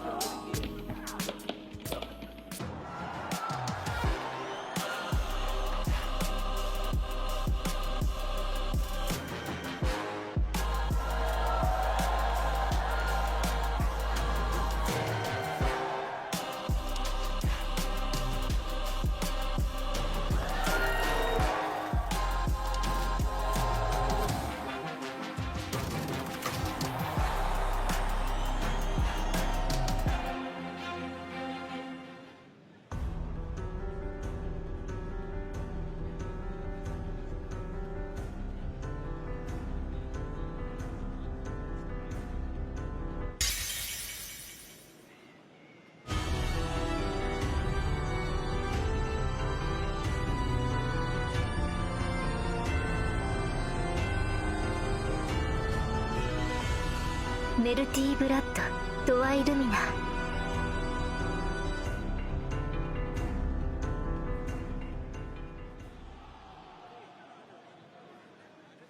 Hello and welcome back to Evolution 2026 once again. We're here with the Airheads Aircam. Airheads is bringing the fun to Las Vegas during the event. And check out all these open pool stations. Everyone's taking a small break, waiting for the next wave to come through. There's a lot of games being played, a lot of streams to watch this weekend, so make sure you stick around, find out your favorite players, your favorite games going on, and it ought to be a good time. I think that's Shine down there. Oh, wow. Yeah, no, it's just been great. And I think one of the favorite parts about the recent EVOs is the fact that, like, Sunday is also a full day now. You have that whole venue open on Sunday. That's been a really big deal for a lot of reasons, like just more stuff to do. I think in the past, it almost feels like when Saturday is done, like that's kind of it. Everybody go home. Yeah, now really it just does feel like the whole weekend you have something to do. So big shout outs to Evo for making the weekend as what it is. So there's a lot to do on Sunday. The arcade's still open. A lot of booths to go through. A lot of meet and greets to see. There's still betas of games to play if you get online. Oh, yeah, there's like so many booths for games that aren't out yet you can try. There's like there's lines for a bunch of stuff. Like there's the Avatar fighting game, right? There's Tokon, obviously. I think that has like the hugest crowd going. Every time I look at Tokon, the line wraps around itself, and you're just like, I guess we're gonna wait here for an hour. So get in line if you're like, oh, I want to be a part of this beta. Show up to one of these big events that has a lot of them coming through each year, but. Evo is always a time where everyone tries to do their best because they always want to have, like, if they don't get first place, getting top 8 means you get one of those medals to say, like, yes, I was an Evo top 8 placer. Use it as, like, a badge of honor to tell people, like, yes, I am better than you, which is, that's what you want, right? Okay, it's like your opinion doesn't matter to me because I have this and you don't. That is certainly one thing you can do with those medals, but we do have a group of people here looking to try and get a piece of the medals, and they are so close. They are so close, only a few steps ahead, but we do have Pierre versus Knots coming up. And once again, for all you at home, we're going to have our fantasy stats popping up for you. Let's see what the percentages are going to show. This one's tough, man. I mean, we had a lot of fans for both of these players. Yes, because a lot of people were on the Pierre hype train, and a lot of people already know how strong Knots is. But once they see what the winners finals looks like, they're going to be like, I wonder which one. Well, the biggest thing is what character does Knots play, because he might still be on the Ori. Maybe he thinks Seth will be a lot more mobile versus Tsurugi. But oh, no way! How much rounding do we got on this? Because that is a crazy 50-50 split. There's a lot of people out there like, that's my guy, either Pierre or Knots, and we haven't even seen this clean of a percentage yet today, because everyone has a clear favorite. But this is one of those, oh man, I don't know who's going to take it. I'm going to go with my friend. This one is really hard to call because, it's very easy to imagine this going either way. And both, I think on the one hand, Pierre has just really stepped up his game overall this weekend. I mean, we've seen him have other great performances, but obviously getting in Winners Finals at EVO, that is an incredible achievement. Certainly beyond the scope of, I think, what a lot of people projected. And on the other hand, we have Natsu, definitely, no stranger to the stage, has gotten a lot of huge wins. But, between his character choices and the matchups that we're seeing, it's really hard to say how this is going to play out. We don't even know what Knots is going to play here in this Winners Finals. We don't know if we're going to see a swap. And there's a reason why we're looking at the character selection. It's going to be Aurier to start us off. So we're going to see how the pacing goes for Knots in the very beginning, because I think I'd say the first Wagner game he had earlier today didn't go his way. He was just like, maybe I'll go with Aurier. Like I said earlier, he had played her for a bunch. So maybe he's thinking this is the play for the whole tournament, because she won AWT a few months ago. She's no longer a potential woman. She has a big W under her belt. But Tsurugi is the character to look at this weekend, since we have two of them in this top 8. Yeah. We do have our first round, though, going the way of Knots from a round start. Just getting a nice clean hit. Another one laying up on Pierre. Gonna get the full conversion. Do we spend? Yes, we do. We get the clean knockdown. We're gonna set Tsurugi at the Thanatos up the surrender. There's the big reversal 5C starter. Yep, and Knots making sure Pierre pays for this one, the 5C starter. Is he dead? With CVO, it might be able to, with IW.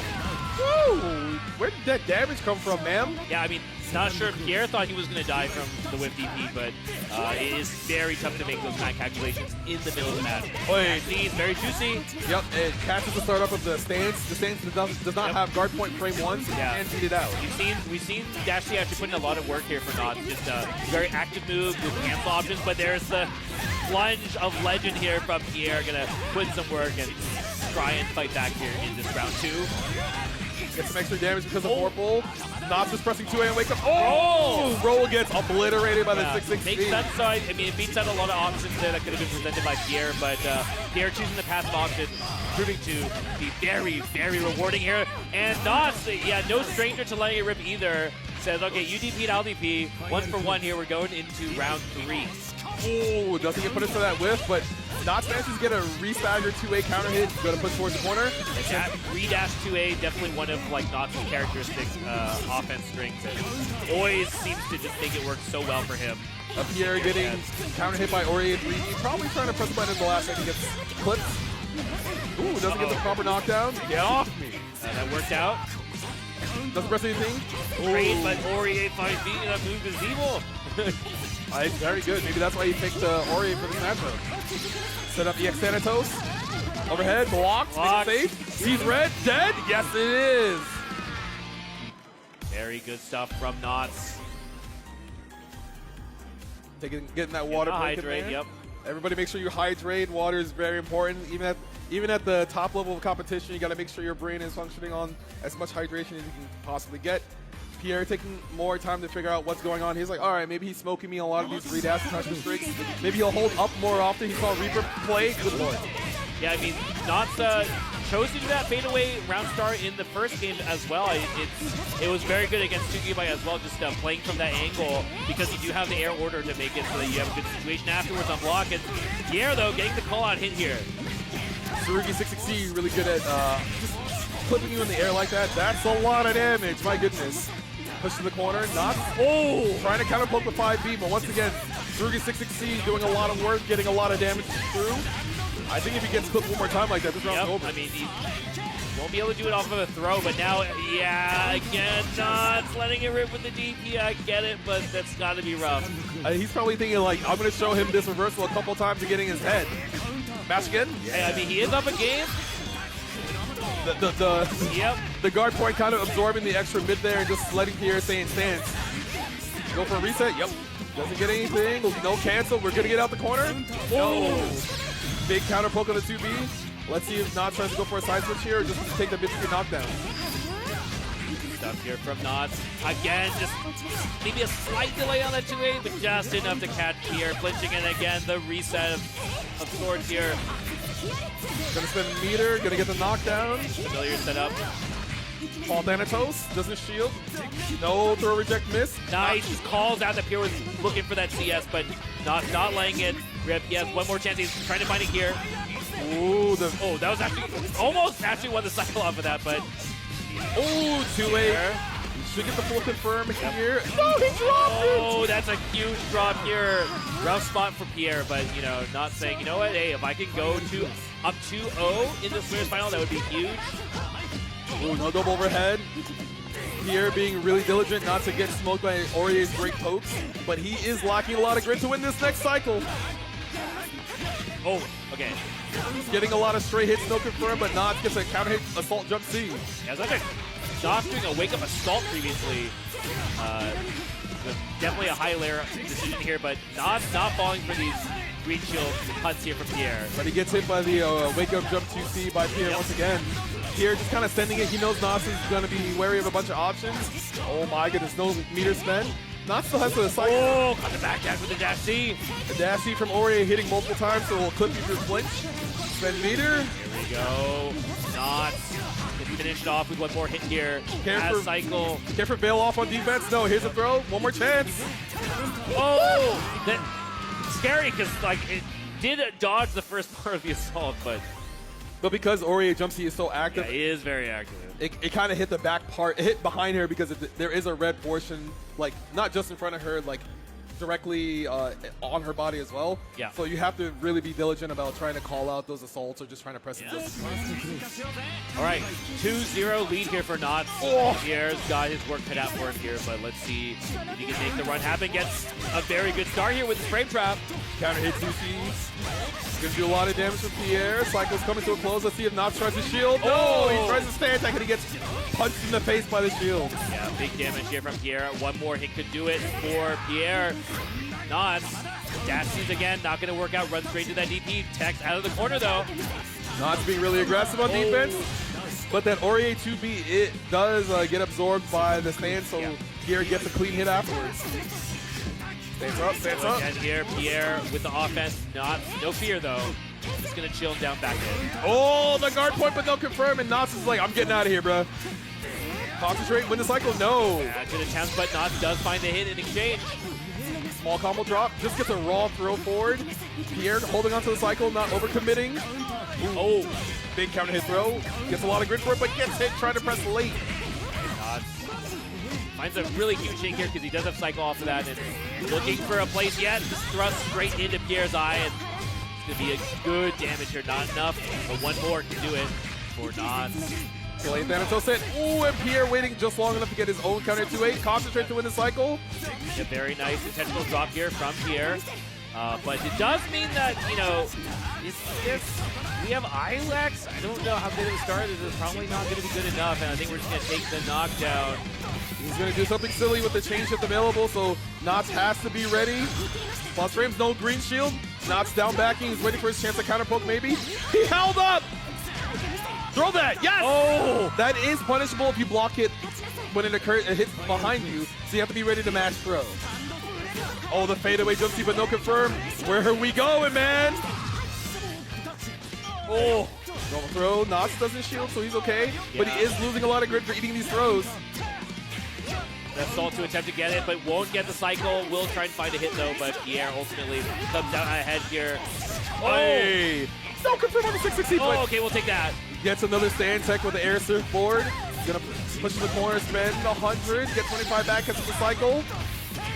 Here, doing a really good job here of trying to get this one game on the board. Looking for it here. Oh, it gets the counter hit, Knots. Tries to press out after, gets counter hit, and Pierre gets a game on the board. Very important for him. 2-1 Knots now. Pierre looking deep in thought. He's so focused. He's just like, get me to the next game ASAP, friend. And Knots is like, all right, cool. I'm just going to take some time, drink some water. A couple of interactions going Pierre's way, but Knots, if he's a little bit more patient, yeah, he'll be able to clip Pierre for dashing forward, trying to stance up like that. Yeah, it's very stressful fighting against Ori in this kind of matchup, knowing just like, if you just get clipped by any of this stuff, it's going to hurt. Ooh, the backdash loses Pierre some grid, and Knots wins the cycle. Doesn't confirm with any resource, but just wants to keep Pierre back here. Yeah, I mean, I think Knots is very happy to just have Pierre in the corner here. That trade's going to work out, though, for Pierre. And he's going to get the cycle. Good position for Pierre so far. Stance is up. Oh, he let go of the stance. He couldn't eat the mid. Late cancel. There we go. Pierre says cycle. He's just kind of getting bullied by Knots. Knots is holding mid-screen very well. Oh, he pressed the last second. He got clipped by the charge jump C. Yeah, I don't think Knots thought that was going to catch him that far away, and now he's in for it here. Does have a lot of resources. Just gets a clean sweep, but doesn't get to confirm the reverse beat. Not working out, but he will get the head chase down. Pierre trying to backdash to make space, but Ori is one of the better characters in the game at chasing backdash and charge presses to succeed. So Knots on set point. Decides to spend meter to keep his turn. Pierre getting bullied into the corner, but winning some grid. He's close to winning the cycle, but he has to be careful not to get baited into shielding. Corner now. That was a nasty trade. Oh, gonna get that one. Ori jumpy does hit kind of high above her head, so you gotta be careful if you're too below her. Yeah, that was actually really good presence of mind from Knots. Just figure out how to use that normal there. And no! Just yellow throw. We thought we would get TRM, but you have to have more faith in your reactions, my friend. Oh! Big hit here for Pierre. Gonna get a mid-screen knockdown, but he doesn't have the cycle, so he does have to be careful what he does on wake up here. Because if Knots sees red, he will press, but he tries to throw on defense instead. Yeah, Pierre, this is a big swing here. Now he has cycle. Knots with 200 meter, but no cycle. What you gonna do? Tries to dash block out. Not gonna be good enough. It gets caught by the dash beam. That does hit low initially, so if you're walking back or walking forward, you will get clipped, and that should be the round. Pierre fighting all the way back that round. Doing a great job, making sure. Oh my God. Oh! Confirmed, no! It gets another one, though. I don't know. Early in the set, it really looked like Knots was the one landing these stray hits, but Pierre looks so focused now. All that extra damage, you get the knockdown towards the corner, and cycle comes to a close. Trying to bait out a stand tech. He's looking for something here. See if he can find it. No defense. Yeah, Knots just shooting it down. Back and goes for the stand tech, though. Not going to work out, Pierre. Making a lot of damage. Really hard to read what he's going to do. Tsurugi really tricky. Every time he jumps, he has like 3 different options. He can use the stall, and that throw sealing the round, and we're at a game 5, everybody. Yeah, what a run back. So focused in that last game, like especially that last round, those last 2 rounds, honestly, just looking very, very different than how this set started. So let's see if Knots is able to kind of like be a little bit more, I was going to say be more patient and try to counter hit Pierre. Okay, but I mean, that was a crazy delay from Knots. He just looked at him, he was like, press something, and he was right, but. Okay, well, you know, instead, I think we're just going to get call-outs going. Can we get the cycle here? We do. Stands up, doesn't fall for the cross-up, but presses the button to get on the grab. He cannot take that one. Oh, high spend meter. Here. You do this. Ooh. Doesn't fall for the Sager. Oh, so dangerous here. Knots does not want to be in the corner. You see him always trying to dash block out. Finally does work out for Knots. So now, Knots. I think he wanted to get the side switch, but he messed up his input most likely. Gotta respect cycle now as well. He can probably win this cycle, but oh no, Pierre doesn't get to confirm off of the 2 A's though, but he does get the cycle. What happened? It looked like Knots was trying to run up and throw Pierre, but Pierre had to read on him, trying to kind of bait out his chain shift. And that should be the round for Pierre, and Pierre is now on set point. Wow. Pierre, knowing exactly where to pick his fights now, it seems like. It just seems like he's really got Knots' timing down on defense a little bit better, and just knowing these are the spots where I should try and fight, and I'll just focus on that. So it looks like Pierre is in a good spot. The throw tech whips, he loses grid for it. We finally roll out of the jump to C string. Oh my god, preemptive roll gets poked by 2B. Got huge hit here though for Knots. Oh no, that drops! A lot of these drops are very unfortunate for Knots. He's gonna have to pick them up, but Pierre is just profiting off of these and in a great position once again. There's Fail-Off. Fail-Off does take away the Vorpal, the cycle from Pierre. Knots. Sting on Maynard's. Aurier, can he do anything with it though? Gets the tech off the TRM attempt. Still has a bunch of Fail-Off. Yep, he's gonna just guarantee. Okay, there we go. There's the 2GC. He's gonna hit him now, I think. Otherwise, Pierre, the momentum seems to be on his side, but we'll see if Knots can find a hit. Doesn't find anything of purchase. Air-to-air confirmed, but another drop again! Oh, and he just presses 2A after that small exchange. Wins the cycle once again. We'll do 20% extra, 10% extra damage. Last chance. Throw might not kill you, but you have to be careful. Yeah, Knots can probably survive one hit too, depending on what it is, but he will get the throws. Okay, Knots staying alive. He got his timing. He saw the red there. He tried to press it. Woo! What a whip punish by Knots. Gets the hit and the full confirm, so that's a good sign here for Knots. Not trying to drop anything more in this final game, final round here between these two. This is to get to Grands after all. And he didn't know which way to block that, but he teched forward. 200 here, but it's not going to be enough. But he has an opportunity to like 2-2 as well, and then it's going to be very rough for Pierre. Overhead? Yeah. Oh, no, he did not confirm it. It's okay. There's no way he loses, right? It won't happen again. It doesn't happen again. And Knots moves on to Grand Finals winner's side after a hard-fought winner's finals where it looked like Pierre was going to make the clean run back, but he clutched it up on... that man holds the shield. Have you seen Pierre's arm? Yeah. It's made out of gold, bro. Oh. Can't mess with that. Huge win here for Knots, so let's take a look at that replay because this was such a crazy set. Get this replay brought to you by PlayStation Tournaments, and oh man, like it went down to the wire, A lot of the set was early on. Knots got the read on Pierre's staggers and how he wanted to press buttons, and then Pierre kind of just said, "What if I don't press a button here? What if I decide to just like hold up?" Because a lot of it was a lot of hold up, jump 2C, blow up, not stand teching, or not just pressing a really late button because he thought like, oh, he's just going to press like a 2A here. But the up makes it so that he doesn't have to deal with those interactions and just gets a clean counter hit and gets the game. Yeah, I mean, that set, we could see that set multiple times. I think it could really go either way there. There was a lot going on. But yeah, big shout outs to Pierre for a lot of the adjustments in that set. But yeah, I mean, Knots is kind of locking in at the end of the day. I mean, ended that whole set on a perfect. It was very, very clean final round from Knots. So, he at the end of the day, he clutched it out. But, of course, Pierre not out of this yet. Is going to be waiting in the wings after we see our losers semifinals. Yes, the next contestants, in case you don't remember, it will be 2GB versus Big Black. So I think 2Gig's going to play Carmine? It's going to be Carmine all the way. I don't even know why we're bothering to bring up. Because he told me earlier he might play Azumi if he's lazy. I don't know, man. No, I at this point, I think he's gone this far with Carmine. I think this is a matchup he's pretty familiar with, I think, and it's just going to come down to fundamentals, I think, right? I mean, there's not too much going on defense from Byakuya, so I think that's the big thing is getting this far was pretty troubled for 2Gig, and I think a big part of the troubles was just once you got on the guy, you let him out somehow, right?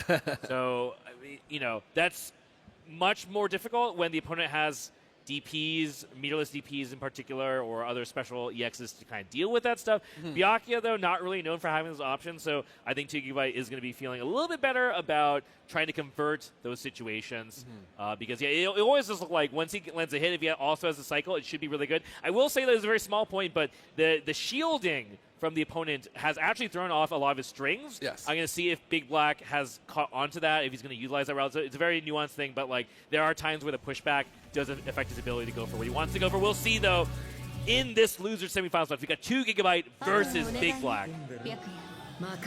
So a lot of the issue will be if Big Black gets put into the corner versus... Okay, all right, with no games being played. Ran up, poked him in the face with 5A, gets a full confirm towards the corner. Gonna go for one web set. No, just takes a knockdown, stagger pressure, trying to get 2Gig to bleed on some grid with the green shields. 2Gig, I mean, he is really forced to utilize 5B2C and 6B as his main like ground options here. So like I'm not too surprised to see that Big Black starts things off with a run on 5A and a really awkward angle for 2 GB. So neutral, this might be tough. He should, in theory, he should have a good advantage if he can get the space and the positioning right, but obviously, oh! Yeah, nice OS and a conversion. He's going to be able to get the cycle. Doesn't have enough meter to EX, though, so a little, oh wait, he's going to get enough. Never mind, my bad. Set down 2 bombs. Yeah, One, perfect. 2. Doesn't have enough meter after this, though, so we'll see rolls, and yep. I think everyone saw how good Roll was against 2 GB in the winners match, but we'll see if that's going to work out again. Mash again? No. Oh, there it is. Slight, yeah, he's dead. The very slight delay because 2G tried to walk back and he got clipped by Byakuya 2B. Again, once again, Under Night is a game about timing. Being able to catch your opponent at the last second, right there. 2G trying to press 2B, he gets hit by the slight delay to 2B from BB is very important. Yeah, the Byakuya normal is proving to be kind of annoying for Carmine here. Like I mentioned before, Carmine I think has less flexibility in like where the good normals are in his curve. Was able to get that web out of the way, but he's gonna have to hold this. Yes, cycle, but yeah, he needs to land up. There it is. The third time's a charm. Gets the stand tech full confirmed. Gonna push BB towards the corner. Should also spend 100 meter, hopefully. Yeah. So gonna be? Yeah. Two bombs? 1, 2. There we go. Unblockable coming. A little bit too early on the instant man grab. Oh, he falls fuzzy, though. Instant overhead is hard to block. There's no reactor to that. You just gotta guess. But he has no meter, so he's gonna go with the 1 bomb. Oh my god, he held up forward. He might be able to win the cycle, but gets clipped again. 2 GB. He's a little too antsy on defense right now. Is he dead? Yeah, he's dead. IWEX. Very dead. Does more damage than a normal IW, so you're going to have to hold these PNPs coming at you. And BB has a little bit of extra time to figure out, like, okay, that was a good game. Or 2G is just like, all right, I know where I'm getting counterpoked from. I have to maybe slow down my approach or maybe speed it up. Depends on the timing, obviously. But a couple of sets from 2G on the bombs didn't really get the right timing on the unblockable setup. So it's better to be lucky than to be good in a lot of situations. So let's see if it keeps happening for BB. Yeah, the dash blocking into well-placed 2B, 5As has been causing 2 GB a lot of problems, but it looks like maybe he's going to try to leverage his special moves and just play outside that range. I think that might be what he needs here. Playing up the strike throw game. Ooh, no dice. Empty low? Yeah, we blocked those. Get the cycle. Looks like 2 GB going to get the cycle here. That's huge. Bomb plant. He's just keeping them stuck in jail with all these repeated bombs. Unblockable. Oh no! Messed it up again. What's going on? 2 GB, too many nerves on the backdash. Getting caught in the conversion, but there comes Big Black with the throw. Into the corner. More staggers come through. BB doesn't have meter yet. He just got 100. Decides to change it to keep his turn. Oh, doesn't catch the up forward by 2G. Gonna get the mid-screen knockdown. Let's see if he spends. No, he's just gonna set 1 bomb on the ground. Yep, I mean, he has command of this cycle for quite a while, so Big Black in a bit of trouble here. Can he get out of the situation? That does not work.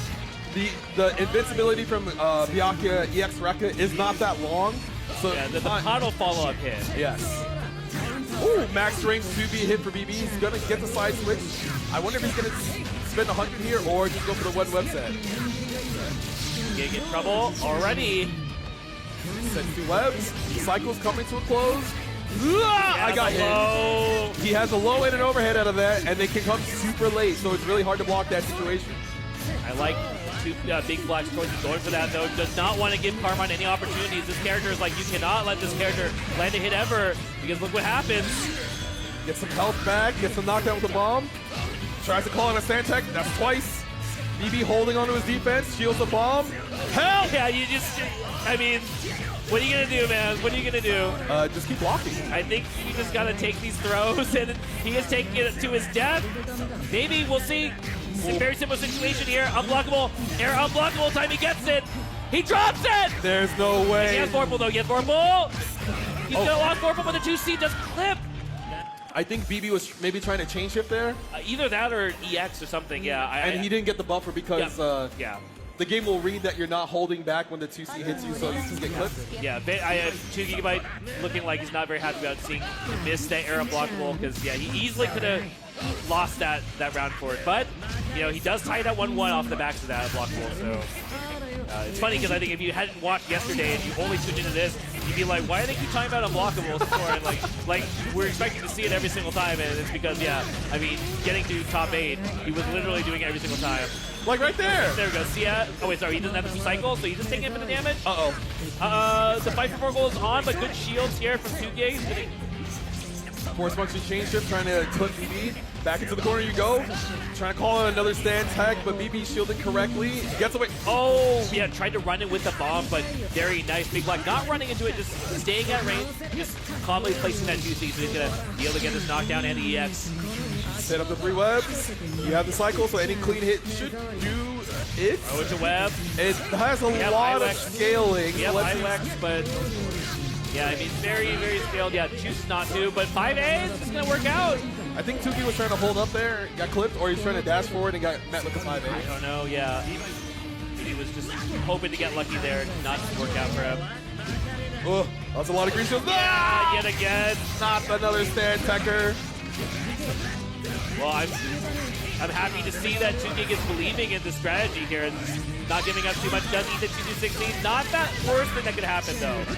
He is at a slight life deficit, but trying to get back in versus Byakuya can be kind of tough because of his limbs. But, you know, 2Gig has done a great job. No, what a throw from Big Black, though. Steals the cycle the last second. I think 2Gig was not expecting to have to actually lose that cycle now.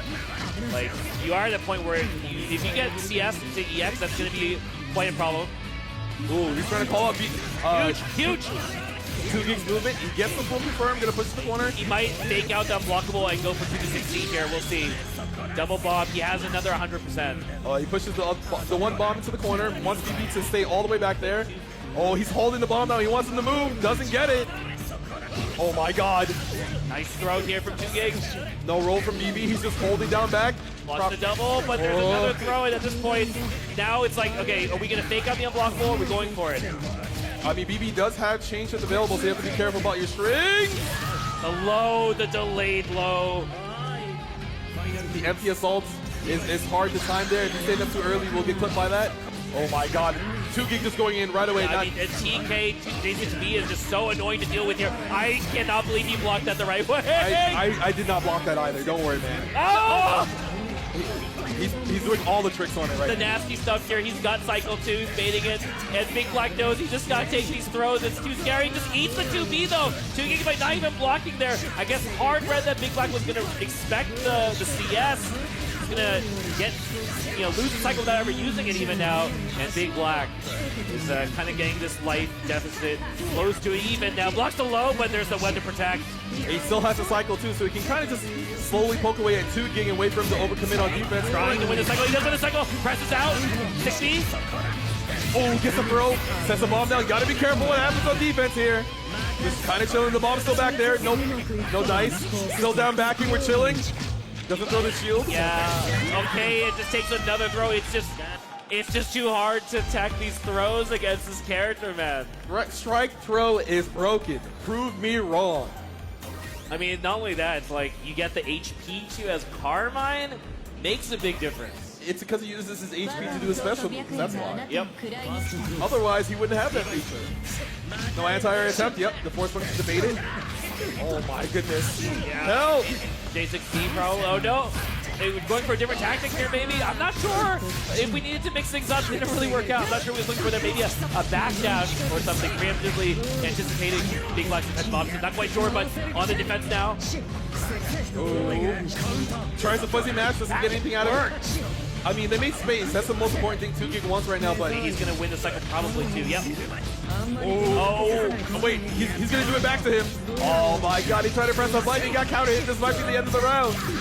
Yeah, he has meter. He has 200, so see if he goes for it here. CO? Yep. EX? Oh no, he goes for the IW. Let's see if this is enough. Should be enough. Oh, very good. BB making sure that he gets this round because he does not want 2Gig to get started once again. Gigabyte with a very nice, well-placed round start, you see. This is exactly what you want here. Do not give the fighter a chance to go. Put him in jail. The one bomb goes down. The second one does. Oh, you got to be really careful on defense. There's another one. There's still 2 on the ground. Help! Gets the hit. Oh, it's an awkward hit. The throw, though. Another bomb down there. Unblockable. No, he mistimes it again. No, up back from 2GIG. He knows better. He reacts to the feint. Yep.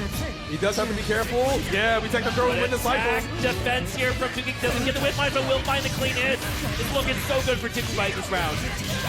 Let's see if we spin the meter. Yes, we do. We're going to set 2. 1, 2. Set the pinwheel out, friend. Time to block. All of the Ds, though, able to avoid the fuzzy. The pushback, I think, maybe might have made the difference there. There's the CS and the EX. He has so much work to do, though. I don't know if 2GIG's going to give it to him either. Oh, no, he gets the first throw. This is how it starts. And yeah. Oh, my God! All right. That could be the round 2. Wait, hold on. Don't curse it. Don't curse it. Don't curse it. All right, what? Yeah. There we go. That's a lot of EX scaling, but like, let's see if this is enough. But more than likely it will be, and it should be 2 games to 2 with the game 5 coming up. All right, and we are going to a game 5 between these two, but Big Black having to pull out the tricky stuff to clutch it because, yeah, I mean, you just cannot give this character any room to breathe.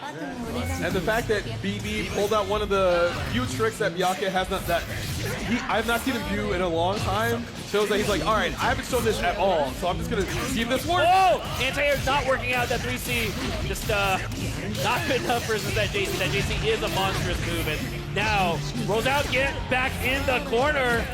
Bomb's still down there. It gets used. One more put down. Unblockable. There it is. This time we have the CS to convert it. And we're going to side switch back. We don't have any meter. We're going to set one bomb down. Get it. Oh my God, he's going to win the cycle off of that. I think this round is just cooked here for 2GIG, but there's a change shift. Doesn't counter poke. Big Black, yeah. He's just going to full screen. Just give me my turn. Yeah.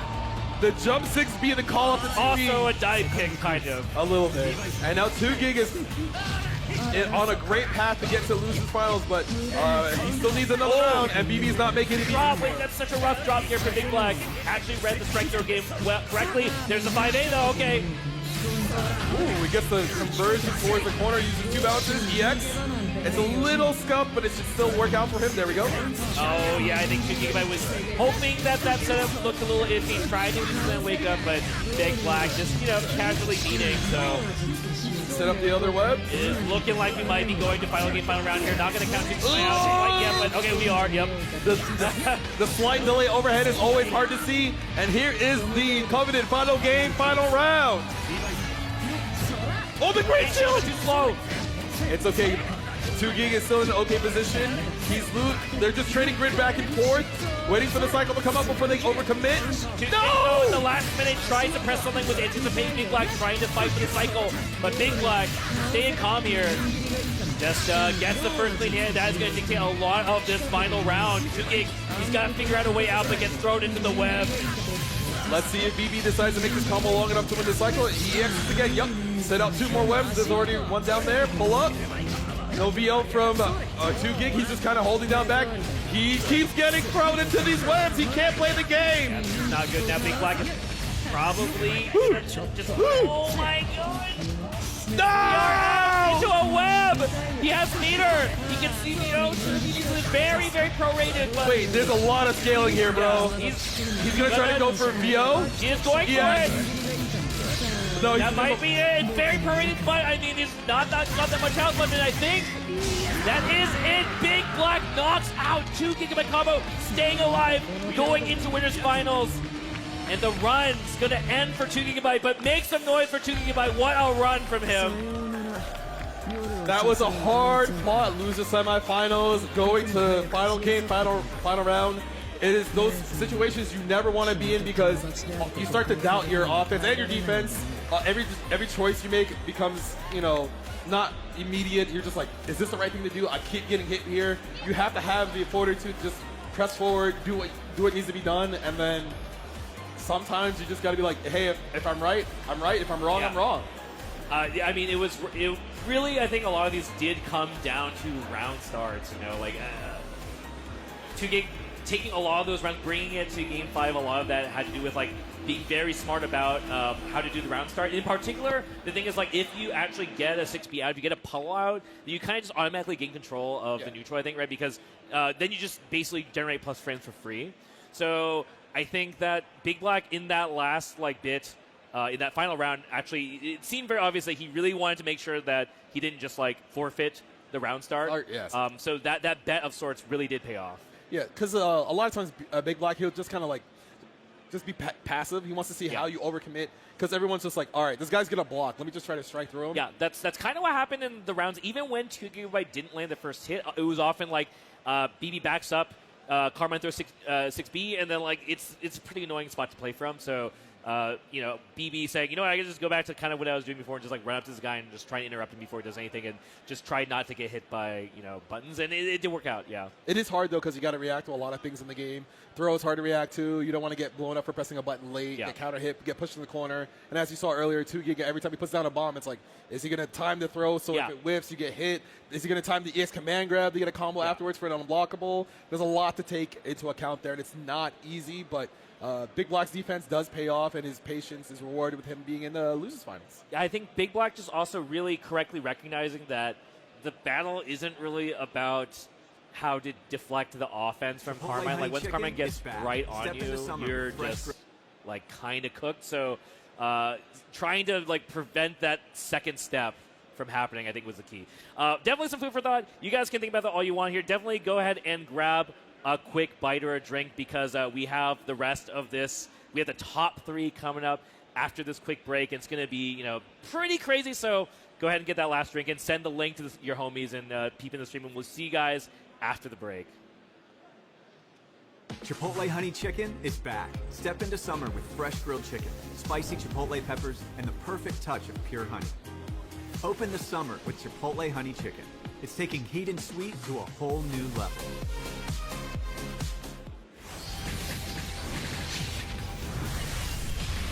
We are stronger together!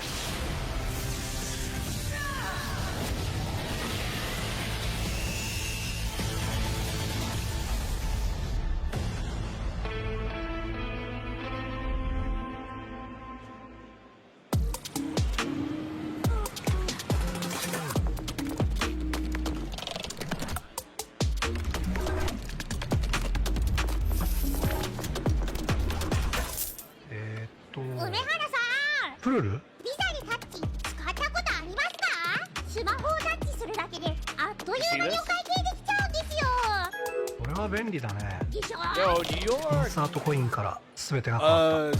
Yeah, we take this. I got. This is looking really good. I'm not even gonna front like that. It's a bold hit. Optimal. It's the surge. It's the one, Jay. You ready? I've never seen a mix like this before. That's refreshing. That was a great combination. Right? What? Why does he get a White Claw surge? Did I get zoned out? Tough break, Jay. Gotta have that championship mentality. That's the best assist I've seen since Captain.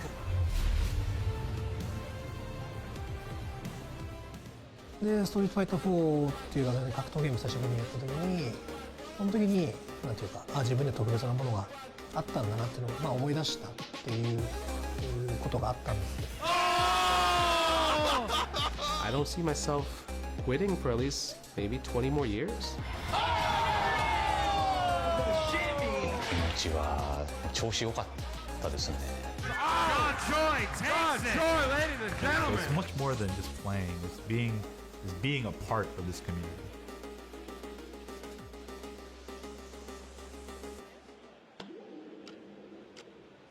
With Anthros, your next match will fix your sit.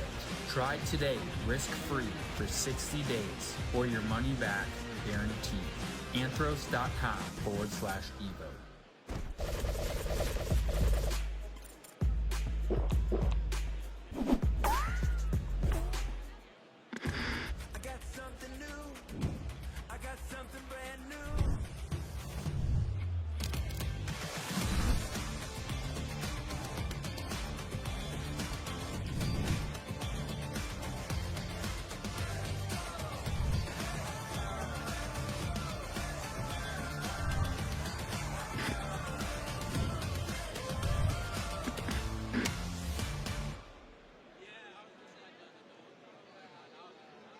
And welcome back to EVO 2026. We are here with our Under Night 2 top 8. We only have the last bit of it left to go, Fox. Top 3, you ready for this?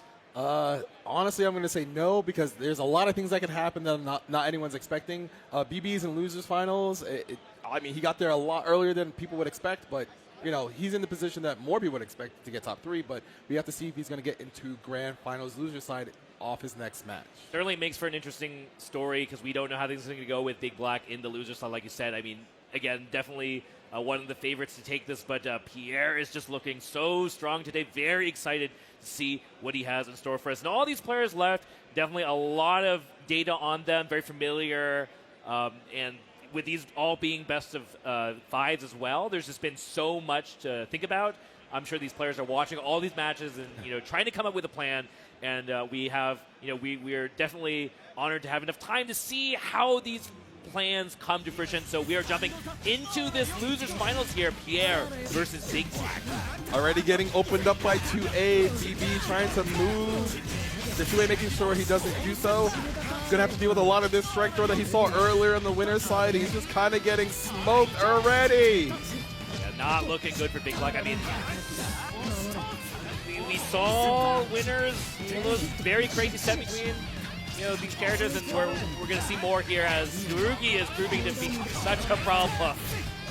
BB trying to press on that late cancel, and he gets clipped the second time through, and it's very annoying because you want to press something, but because Tsurugi does have a guard point, by the way, he has guard point on the charge version. You don't want to press into it and get counter hit, but BB's just like, yeah, whatever, that was one round. He could just bring it back right here with this web setup, 1, 2, 3. Nice, here we go. Just blocks the meaty. Fight for grid though. Concentrate though. Big Black securing it. Doesn't get the confirm air to air, but bro, where is he? That is very scary, but he does get away without being punished here. Finds a straight hit. Pierre not blocking low. That big stagger probably caught Pierre trying to hold up at the very last second. And a lot of these delays coming through for BB, a lot better than it was on the winner's side, and it looks like he should be able to close up this round if he spends all his resources maybe. Or if he doesn't drop his combo. Come on, bro! Meter round. Yeah, meter round when you have 200 already, I guess. I mean, he might have had to spend the meter to kill if he didn't drop it, so... Oof! That hits.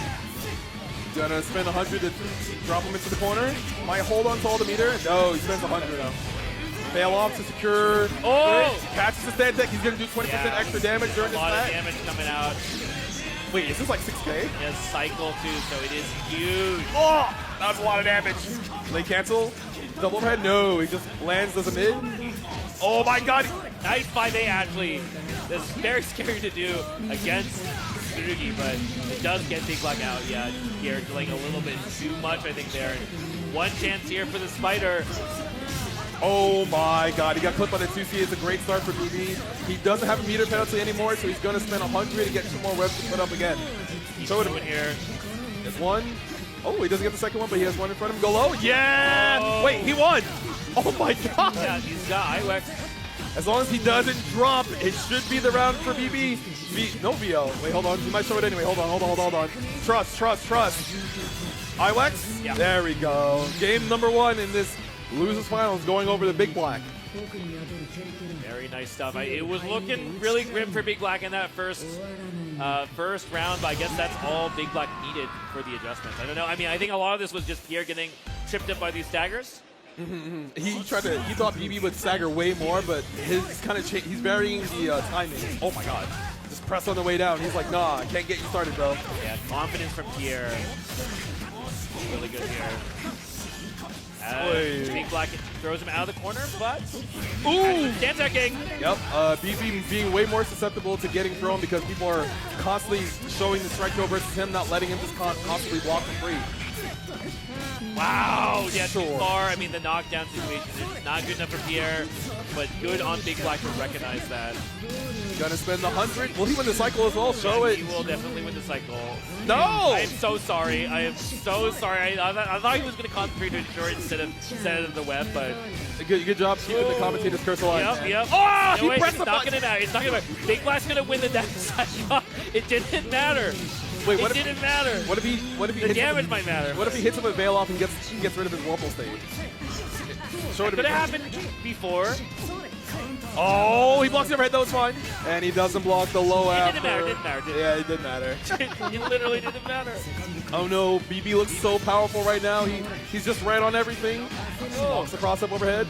More staggers coming through. Help! Blocks the slide. Keeps going. Help! One though, and tried to jump. It looks like.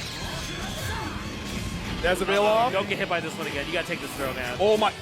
Yo, he's all the way up. You gotta there. take this throw. You gotta take this throw. I'm telling you. I mean, the throw will do a lot of it. Oh! He's too good, folks. Oh, he mind controlled him into the web. Pierre, you gotta calm down, bro. He does not care. He's just going. He's just trying to do what he believes in here. But Big Black, you just best to shut that down here. Oh, he ducked right away after blocking the web. He thought he would go low, and he sent him with the assault. And now he's eating 20% extra damage due to the celestial status that BB has. Yeah, one more hit potentially, depending on what it is here. It does not fall from the stagger, but there's more to come.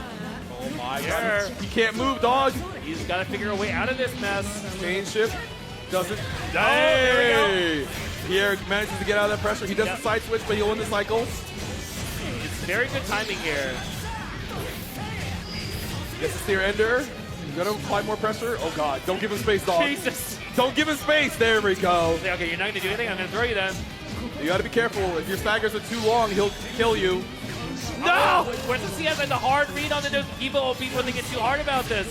I think Pierre might be running out of gas because a lot of decisions he's making is just getting met first. So maybe. Oh, he didn't go to character select. Pierre, no! No, Pierre is insta-lock. We're going straight into game 3 here. Ooh, no confirm off that counter hit 5B. Very dangerous. Ooh, counter hit 2B. Pretty big normal. And finds the staggers here. Concentrate, wins the cycle. DP? Yeah. Out of the corner, but we'll see. That is a lot of shield bashes. That is so many shield bashes. And BB is confident in blocking all this because he's going to win Celestial. Yeah, I mean, he does get 2A8, but kind of a prorated starter at least. But ooh. As long as you don't get hit here, Pierre should be able to wait out most of the Celestial and get back to applying pressure to BB, but BB wins the... Oh, yeah, very well placed dash B. The slide from Big Black is going to give him the full confirm. He's eating so much damage. Yeah, I mean, A using Celestial. Opponent didn't do anything about it. That means we are eating good. 2 more webs. Right up 5A. Yep, it hit him before his stance came through. BB drop is confirmed. It's time to win. What I think in the air, and that's going to cost him quite a lot here. Pierre has 200. He might not spend. Oh, he spends everything. He's going for it. It's not enough, bro. Careful, wake up CS. Jump. No! Oh, Big Black went for it with the throw. He keeps getting mind controlled. There's some stuff I will forgive, but Pierre, we got it.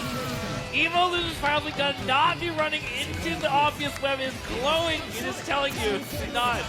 Do not pass go. Do not collect Vorpal. Do not go to grand finals. I understand he's trying to disrupt it with dash B and kill the web in the process, but BB is using that as bait to see, like, hey, I'm not going to move here. Oh, the mid-screen web capture is not the best, but he's making the best out of it. There's some more revs back there. Please don't fly into them. Please don't fly into them. Hey. Yeah, presenting the shield bash, but going for the throws. I like that a lot. We've seen Big Black is willing to just block a billion shield throws. The dash C comes through for BB. He's going to get the side switch. He's going to spend 100 meter. Pierre does have chain shift, but because the webs will be there, if he does wake up chain shift, the webs will go off immediately. Stagger, nothing. Stagger, nothing. Again. Yeah, it's going to succeed. Not good enough. It keeps happening, folks. There's a combo drop. I mean, he has so much stuff he can do here. Ooh, doesn't fall for the stagger again. Gets the shield. There's a web right there, dog. Thank you. Oh, no! The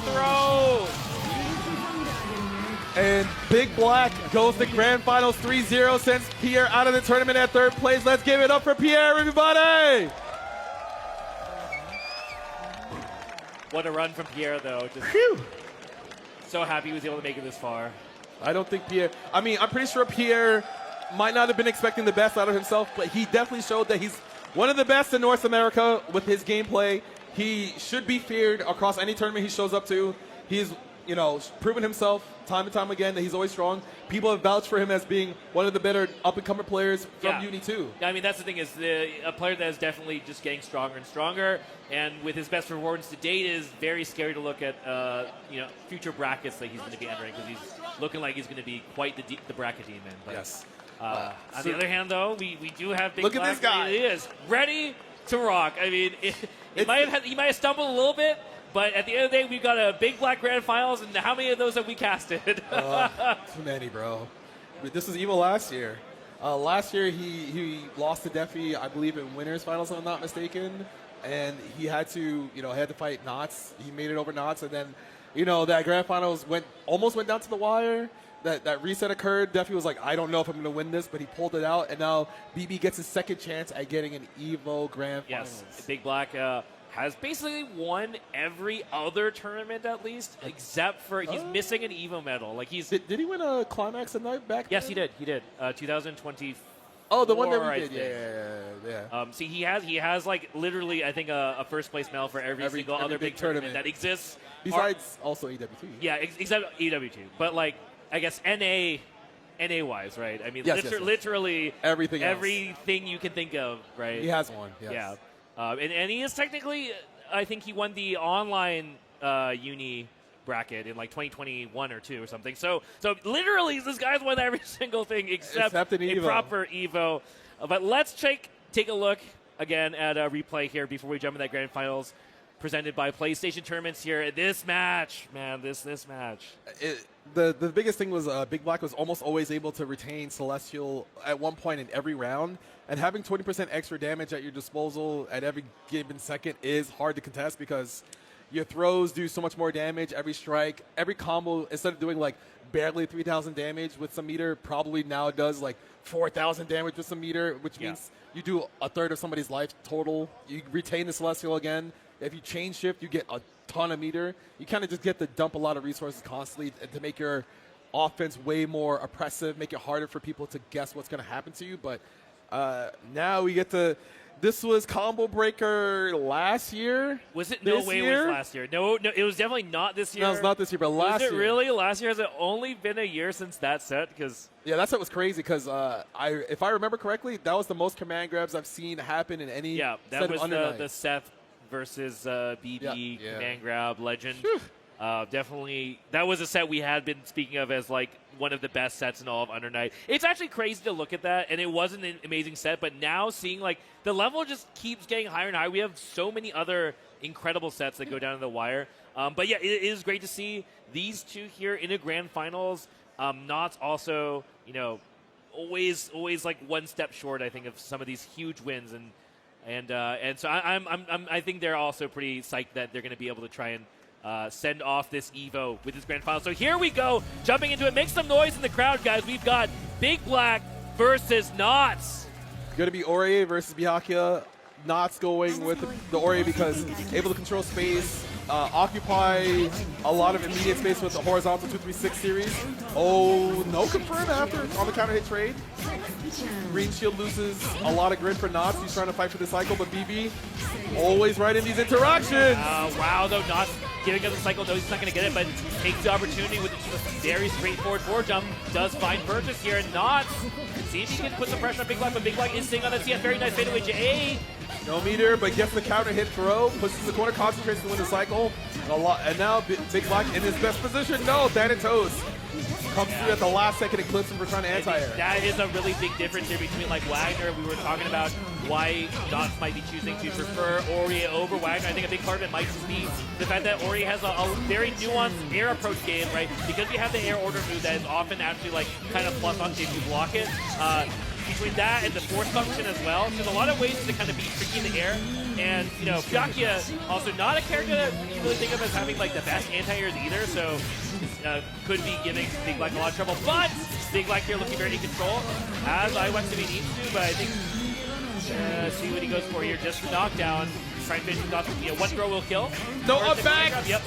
And it counter hit too, so Knots was trying to press a button, but it got grabbed by the command grab, so Big Black making that comeback in that round, very strong. And now it's on Knots. He hasn't played in a little bit, so let's see if the loser side of the tournament helped Big Black get into form. Yeah, Big Black, I mean, you know, he impressed me a lot by just how easy he made that losing finals. Definitely very warmed up. Oops. It wouldn't be a big black set if he didn't mess up his website. It happens at least once a set, so get it out of the way now. Before Someone clicked the I'm sorry, guys. It's fine. It's fine. Woo! Doesn't fall for the bait. Gets to confirm on max range 2C2A Remy. In control of the cycle as well. Big Black looking like this might be a very fast game one here if he doesn't wake up. I don't know. He got thrown into the corner, but he saw a cycle, so Knox has to be a little bit careful. He tried to option select 171 AD, and the slight delay on the 3C from BB made it so that when you're in the air and you try to shield, a lot of grounded normals will just break your shield attempt, and that kind of obliterated Knox on that first. Oh, I heard character select. I did hear character select. I hear Wagner. I hear the Wagner coming through. So let's see if this is what makes the big difference for him or not. Yeah. It's funny because, yeah, we just talked about Ore only to be like, yeah, actually, that was not working. But, okay, here's the thing. Knots does have winner's side advantage. So Big Black has to win a 3-5 to reset the bracket. So this is a reasonable opportunity to steal out both. Like, you're playing this guy, you know you gotta win one set 3-5. You might as well try one of your other characters. But I don't know if it's smart to kind of throw away an extra game or two because a BB gets more powerful the more he plays games, obviously. That is true, but I do think, like, I mean, do you want to lose this never knowing whether Wagner was going to make sense? It makes a lot of sense here to try it. Oh, God. That web gets smoked by the 5C, but BB in a good spot. He has a cycle, so if anything goes wrong, he can change shift. Plus frames. Wagner's sword normals now do chips because of the buffs. There we go. No, like, setups or anything with this character. We're just good old-fashioned strike throw and knockdown. Oh, hey, get off of me. Takes a turn back with the cycle. There's a tackle coming through. Very nice stuff here. Ooh, no counter hit throw. BB just kind of waiting for his turn. Uh-oh, that is going to ensure the cycle probably, unless it's a shield. Nope. Blocks your head. Plus frame. Whoa! He missed time his shield. He tried to throw it out there. He got smoked. Wait. Wait. Nuts. What's going on, bro? It's fine, man. It's fine. Oh, no, he barely got it again. Great shield. The air-to-air attempt, but no, JD is too good. Big Black should be able to kill off of this now. Yeah, I think he has to spend everything. Yeah, he's gonna do so. IW after IOX. Get the extra damage, make sure, get the round. In a great position so far. A lot of his timings have made it so that Knox is not able to always get these strong throws. A lot of his pressure is not counter hitting BB. BB's just down backing for his life. I mean, honestly, that round was still going to be fine for Knox if he didn't drop everything, but... he's waiting for a reset. Don't worry. It's true, though. I mean, like, you know, if Knox is feeling a bit antsy, he does have an extra step potentially to get a little more warmed up. He tries to swing there. He gets counter hit. He's going to get put back into spider jail. Going to set up some webs. And BB also has a cycle, so it's kind of tough to get out of this situation. Down backing. Go low. Nice to drill out, but this does not work out the way Randy was hoping for. And now Big Black, I mean, he can take this reset. Almost looks like he's taking it for granted. That was a quick 2 games. Yeah, I mean... But the classic might happen. You lose the first set 3-0, and then you remember how to play the game, and you 3-0 the other person back. Yeah, this is... This first 3-5 is looking like it might be really fast. We're going back to character select again. Yeah, let's go! Yeah! Let's go! All right, Randy, you need to pick your good color. You have a really good color. Yeah, there it is. So we get to see the Pixie character everyone's curious about. He gets to set up orbs. He has a lot of blinks. But he is very fragile. He has the lowest health in the game. So anytime he gets captured into the web, he has essentially one chance after that to get a win. Yeah, it can be difficult for Byakuya to catch this character, and that's definitely one thing that we're going to see Knox leverage is, I mean, like, Big Black basically only has dash D as a way to, like, catch stuff from really far away. So what we're going to do is we're going to plant these orbs in order to get a good strike throw opportunity, and we're just going to play good risk reward. That's the game plan here with Seth. And we're just going to see basically Knox repeat this. Like, if it doesn't work, we're going to try and get out and send an orb, but Big Black with a challenge here. Now here's... drop! But he still retains the cycle. Oh, JB, huge! Yeah. Huge. Byakuya jump B really good at hitting above, below, behind him, everywhere. It's just a huge spear. Yeah, Byakuya does have a bunch of good air normals to try and chase down Seth, so if not, let's big back down. Those people just gotta respect that. And the other problem is, on defense here, it's not terrible, but I mean, you don't want to be in this situation. Yeah, like but we still call that the Ohito. That's still the Ohito from 2019. Oh, he held up again. He keeps doing it. Yeah, I think he tried to maybe 5-8 out of 3 scan. Just a little too slow. Nice DP. Gets the conversion from the orb. And we will get our knockdown and probably spend meter here. If you're new to watch this character, you basically always spend your meter. You always end an EX. There goes the orb, gets the normal throw, wins the cycle as well, blocks the overhead. BB just kind of chilling. Nice dash block, but he gets hit by the falling jump B though. Yeah, that is a rough spot to be in here, so Randy will get another knockdown. EX, that's the orb. You have to care for command grab. Oh! Yeah, that reverse speed very fast. I mean, this is a character with just, like, great close range frame data. Frame data wise, this character is 5, 6, 7, 8, you know, is got great options to all these ranges. Oh, it's a very dangerous situation here. And yeah, tried to A-dive to try and save the situation, but there is a lot of recovery on that move. And Big Black, knowing that's like the trick is Seth doesn't really have great ways to cover behind him. So if you run under him, eventually he has to come down. And if you're smart at picking up those landings, then you're going to be able to profit off of them. Veil off, that's huge. That looked a little dicey because I thought BB was going to land prematurely and block the veil off, but oh god, the falling jump B, that classic. I love. All the way from ST, man. Yeah, not really going to be able to convert into IW off of that, but we will take this knockdown. Orb's going to activate. Yup, gets the forward throw. More saggers coming through. BB not going to chain shift. Oh, he does there, but he doesn't get anything off of it. Kind of chilling. He's waiting for Knots to overcommit like that. Oh! There's no way he got that counter hit, man. Yeah, I think Knox was just really hoping to do something off of that dive CS, hoping that Big Black wasn't ready enough for it, but props to Big Black for no hesitation there. This set so far is going a lot better though. They did it. 5cc! The GOAT! The fair now, it's fine, fair. It's nobody says that normal's fair. Optimal routing here from Knox, yes, beautiful. Spend like 100. 4.4, 4.3, 4.2, my bad. Careful, wake up CS. Yeah, you can't do, oh! Trying to B-blink! Oh no! Byakuya 5B anti-air. Wait. Not dead. Wait a minute. Big Black, no! What? Wait! He didn't die! Yes, yes. Care for chain shift. And he can do whatever he wants. Now he is sad. The gold throw not going to be good enough, but 2A, he just doesn't. He just mashed 2A to reset the bracket 3-0 and send Knots to losers. So now we have to do it all over again. All right, well, which character do you think we're going for post-reset now? I mean, I think Seth looked the best, but I don't know if that is still the correct choice. But, I mean, it does say something that he was not dropping anything on Seth. I expect that he was making sure he was very warmed up on the character, you know, last night or whatever, leading up to today. So if he feels good about Seth, I mean, he did it once with Seth. He can do it again. He's doing it again, man. Here we go. I like this a lot. This is his actual main. He does play with a lot of characters, but I feel like you have to have a lot of confidence here. You can't be wishy-washy. Clean confirm. Yeah, pick up from that really high up 5-8. Not easy. Ooh, normal throw wins the cycle. Show it. Oh, Green Shield doesn't die for it, but you know. Yes, but we do not have anything to do, so luckily the backdash is good enough here. This is kind of a spooky backdash because it has special properties on it, but. Oh my god.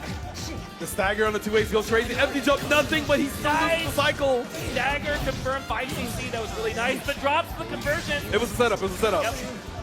Walk back, so you have to block the orb. Getting thrown into the corner. Wake up chain shift. No, he has no meter to make it unsafe, but BB is just holding onto the cycle. Oh! Big jump over. Doesn't get punished for it. Doesn't press any buttons. No cancel 2 and 4A. That's huge. For Knox, doesn't get a conversion though, so. EX, yep. You cannot do that. You cannot do that. Yeah, it has invincibility, so if you see someone move up towards you and you have meter, you can't do that EX move to catch them.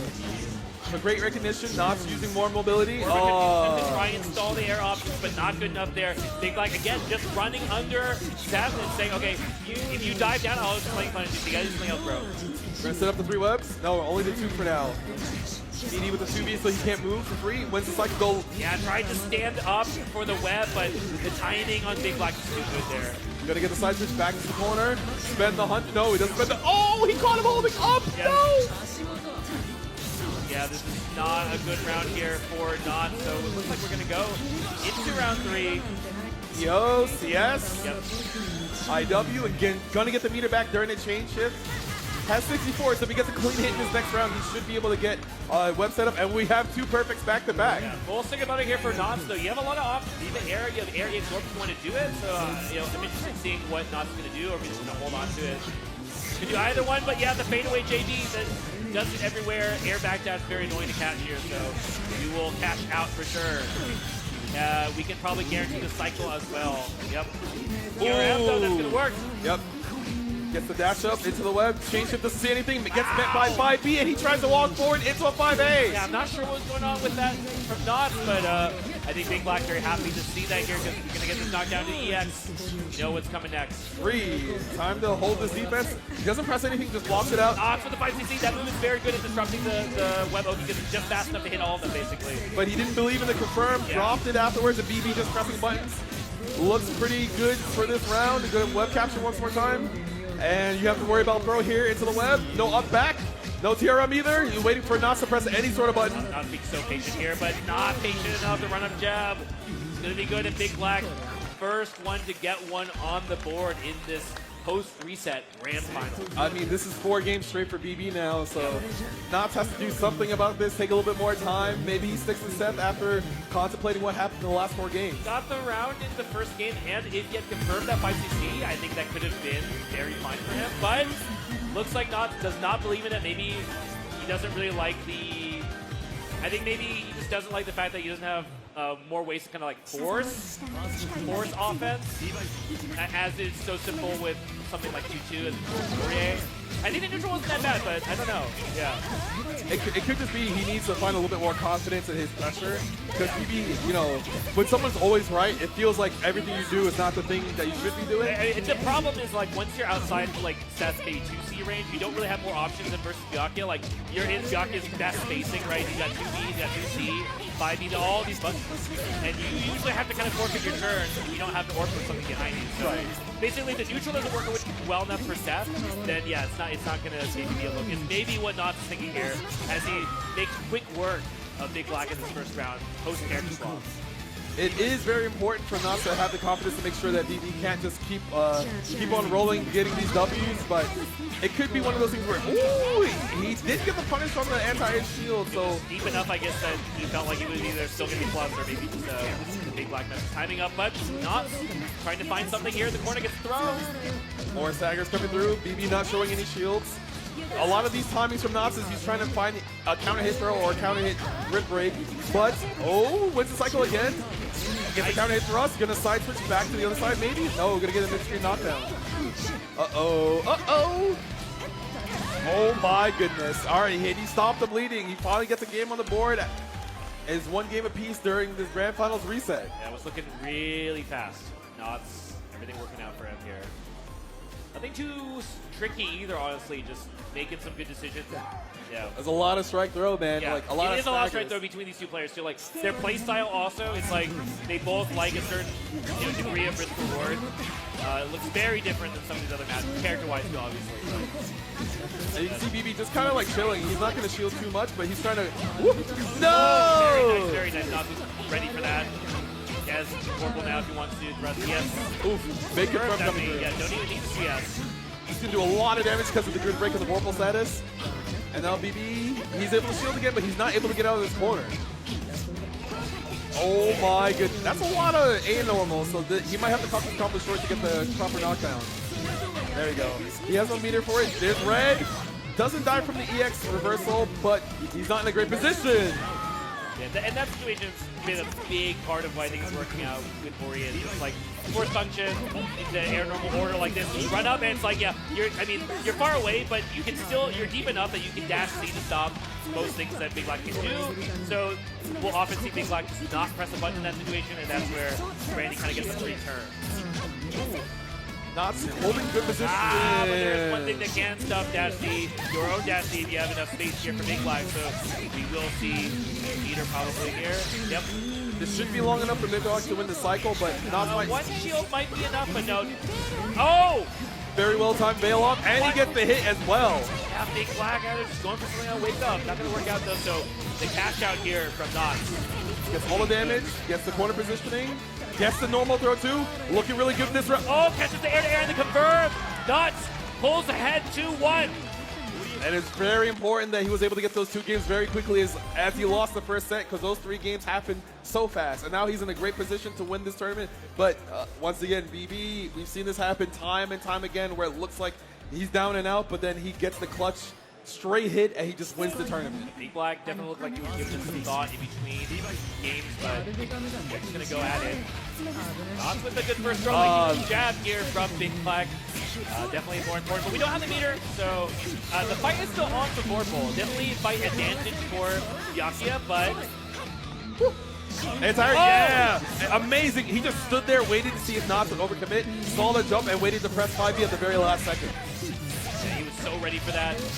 You have a spend now. This always happens to BB, don't worry, he's a professional. More staggers. Look at all that green shields, good lord! Yeah, he's gonna win another cycle for free, basically. And all these staggers make it so that if Knots wants to shield, he's just gonna be stuck in blocks with forever. He's also just losing meter for that. You do spend 10 meter every time. Yeah, you shield, and you're trying to get that back with your change shift, but you know, if you never cash out. Speaking of which, though, Knots does end up winning that next cycle, so we'll be fine. Late change shift from Knots. Gets to confirm off the straight thrust. Gonna get the knockdown towards the corner, but he does have to be careful. BB's gonna win the cycle. Oh. Yeah, he should be dead. Yeah. Well, that was a well-timed. Oh, you're super dead. Spend 100. VO. VO. All right, that was a little close. It looked like it was gonna hit, but you know, got the right spacing. We'll get this round. All right, Big Black. Not sure what the adjustments were other than just chill and don't let this guy empty jump at you, I guess.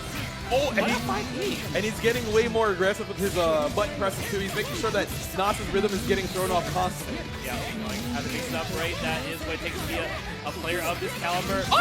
Plays around the DP, doesn't get the full confirm, and the punish off the drop. Wait a minute. BB got really tricky there, but he didn't get the confirm, so now he's gonna be stuck back into the other corner. He does have cycles, so Knots has to be a little bit careful. No, there goes the strike throw situation. Oh my goodness, the 2-8 to delay throw. Very scary situation here. Oh god, he just gets the raw throw on BB. BB just doing more pressure, waiting for a jump. Yup. Oh my goodness, green shield confirmed. Oh. Not get that trade, but you know, Big Black forced Knots to spend meter and cycle, wins the next cycle just barely. That was a nasty concentrate. That was great confidence. Goes low. Wait, is he dead? I mean, he has enough. I think, yeah, he should be dead. Let's see if you actually confirm. Yeah. Same thing as before. CBO incoming. CBO, IW. It should be IW. There we go. Let's see if this is going to be game number 5 coming up where we have a little bit more life left. No. Last game incoming, folks. Grand Finals reset. Big Black eyeing it up. It looked like Randy was gonna. It looked like Randy had a lot of momentum, but the adjustments in that game 4. Very important. A lot of just putting up stop signs in front of Knots, making sure he can't just freely get his pressure going. It will be Ore versus Byakuya for this last game. Oh, wow, there's a dead zone there, but just barely in time. Big Black with a very clutch round start. Let's see if BB goes for any unconventional web sets. No, just takes a simple knockdown. More staggers. Gonna win the cycle. Yeah. Ooh, the last shields did not make it in time for Knots. Oh, juicy nasty, but no confirm here from Knots. That's huge. Ooh, look at those staggers going crazy, bro. Oh, the fadeaway, the deep assault here from Knots. A slight timing issue for BB. Doesn't get out of that situation. Holds some extra damage that he doesn't want to be in possession of. Yeah, very back and forth right now, but Knots the one in control of the cycle. So. Oh, we have reactions. We're not falling for those stand tech baits, but oh my god! Knots. Can he just close down here? You can't say that, bro. Oh! Yeah, because that happens. He's trying to. That was the speed that got jabbed out, and Big Black. He's gonna win the cycle now. We're gonna spend. Yep. Set 3 webs. No, set the 2. Was down. Keeping it simple here. Go low. Block the VO. kill this guy. I think this is a lot of damage. Oh my god, the drop! You No dropped the way! combo! Not! He is one round away from taking that off of a cataclysmic drop from Big Black. Only a real winner would take that drop and be like, all right, I'll make it, but he got counter hit once again. Small drop from Knots. In a good position, he takes the grab. Waiting for, ooh, he's trying to whip punish Knots. He gets the clean 3C, gonna push towards the corner. No, good stuff from Big Black, though. Not seemingly based at all from that previous drop. He's very stable looking right now.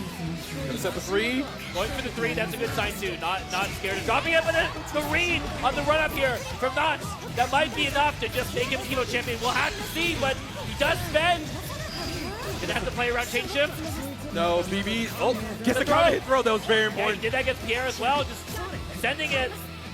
What Big Black needs to try and get is if he lands one clean hit here as Byakuya, that could also be it. And he just leaves the corner. Very important that he doesn't have to deal with that. Big Black gets the hit. Oh, he got hit trying to hold forward on that 5B. Cycle now. I don't think this is enough, but he will push Knots in the corner. EX, make this work for you. All right, time to guess, friend. Oh, he's trying to bait out movement. Doesn't get it. There's a web above you still. Gets rid of it. Doesn't take the grab. We are in final game, final round here at EVO 2026 for UNI2.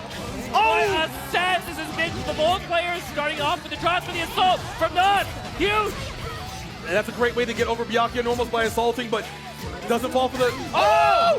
He doesn't get a confirm. Oh, but the reset with the web! And he wins the cycle 2? You know things are getting sweaty when Big Black's bringing out the TKJ to see, man.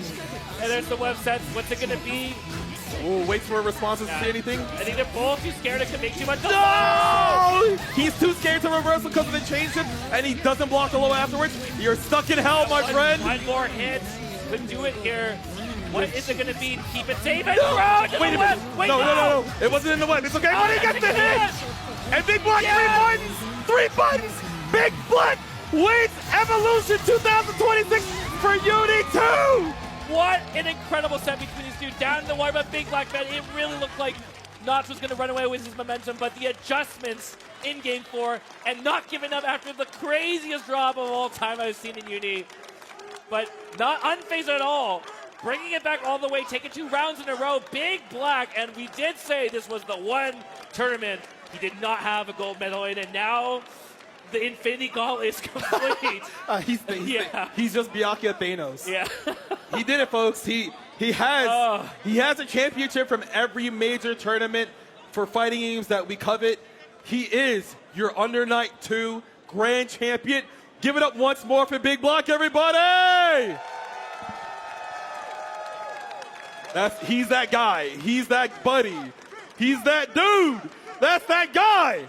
I mean, if there's one player out here that, you know, gets knocked into losers and then makes a deep run all the way through, it's Big Black, right? We've seen it multiple times. He'll get put in the losers somewhere. Something will go wrong for him or whatever happens, but then he is just always somehow, he's able to get all the way into grand finals, all the way to the finish line, man. There's no one like him that really does it like that. But let's take a look at our last replay here, presented by PlayStation Tournaments of UNI2. And the Wake of Ojito. The Wake of Ojito, man.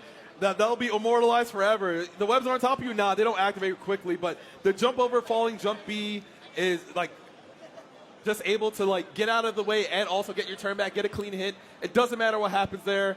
He clutched it out. It looked like so many times BB was not going to make it into grand finals. It barely looked like he was going to make it into loser finals, but you know, he finds a way. He has the not the protagonist powers, because Defi's the protagonist. He's the antagonist, you know. He's like the anti-hero in some aspects. He certainly is always like fighting tooth and nail through this loser bracket, and you know, big shouts to the players this weekend who have given him such a hard run. I mean, you look at that losers run; it was not easy. No, it was every time he was down like 2-1, 0-2, final game, final round for the other person, and he'd just be like, "Nah, I got this. Check this out. I'm gonna pull something out of my hat that you haven't seen yet." And that did happen quite a few times. He would do like a web set into like a fadeaway, so you could bait out a reversal, bait out someone's, you know, trying to like get their turn back. They're like, you know what, I'm going to dash up. He's just like, nah, I'm pressing 5A. Yeah, he definitely does, have that little extra bit in the bag to bring out sometimes. But honestly, I feel like when I watch this play, it's always just so focused on making sure his floor is as high as possible that he's just, playing his best, cleanest as he can throughout the bracket. So it's like, while we do see him, pull out some extra stuff here and there to clutch out in certain situations, it's like compared to other players we usually are used to seeing, it's very reserved. That I think that just goes to show like how confident he is in his base core skill set, and that's just very inspiring to watch. It is a great testament to his skill that he did not crumble. There was a lot of times it was looking pretty bleak for him. It looked like he was not going to make it. He was going to have to wait for another Evo, but he did it. He finally did it. He has that coveted first place Evo. He now joins the legends of Defi, Sonaru, and now you get to revel in the fact that you are one of the best at this game forever. Absolutely. Yeah, I couldn't have asked for a better top 8. Honestly, like you gotta have at least some upsets, Yeah, and of course. I think we had just a great mix of balance of familiar and new, and a callback to a previous like excellent grand final set in a different tournament, repeating here at Evo. It's just perfect. It's amazing. All right, y'all. We're out of breath. We're pretty tired. That grand finals took everything out of us. Yeah. We're going to have to sign off real quickly, but we're going to go to Babe Ruthless for the award ceremony. Thank you all for watching, and make sure you stick around for the award ceremony. Thank you once more.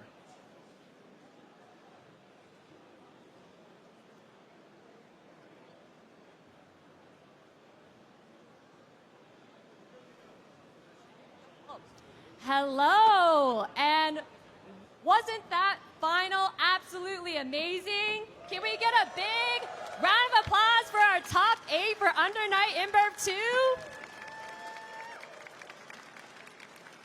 All right, so now I think we have some medals to give out. In 7th place, on my right, we have Mobu Moribito.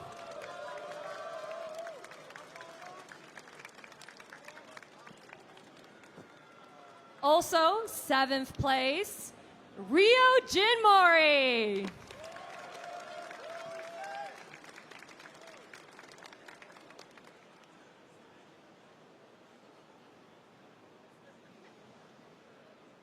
In 5th place, we have Premium Strokes.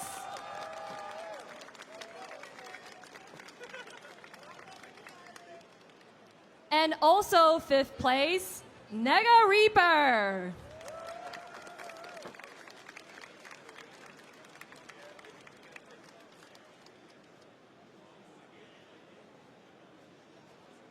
In 4th place, 2 GB Combo.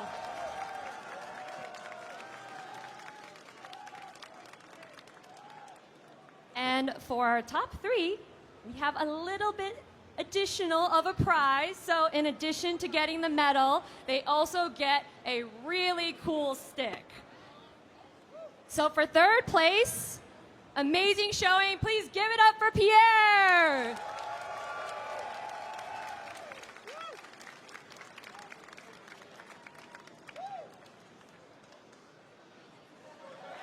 Looks super sick.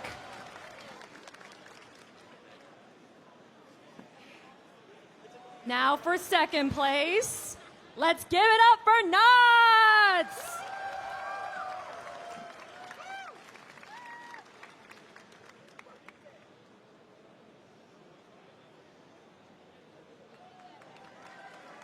I don't even have to say anything, guys. All right, so for 1st place, please give it up for your Under Night Inverb 2 EVO 2026 champion, Big Black!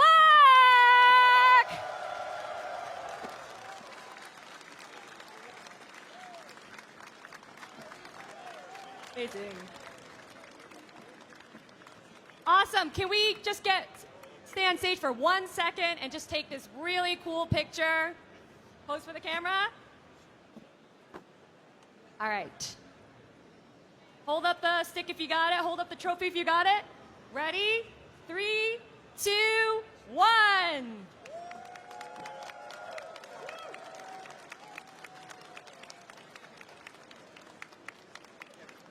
Awesome. Thank you guys so much again. Huge congratulations to our top 8. Now, if I could have Big Black stay on stage with me, we're going to do a little bit of an interview. Come to center stage right here. Center stage is, I think, right about here. So, this is the EVO Champion interview presented by AT&T. That was one heck of a run. Going all the way from losers, going from second place last year at EVO 2025, all the way up to basically making your huge comeback this year, being the EVO 2026 champion. How does it feel?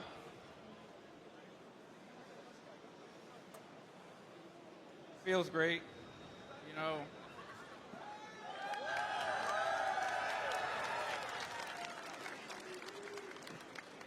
last year after getting second place, I shed a few tears, but today I get to shed happy tears, so.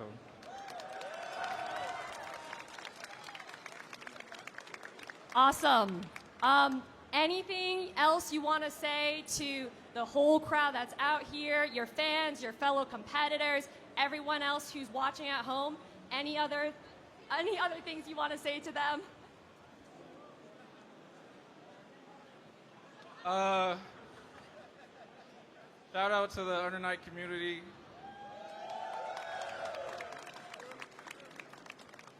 Shout out to Supto, shout out to the boys back home. And thankful to be here.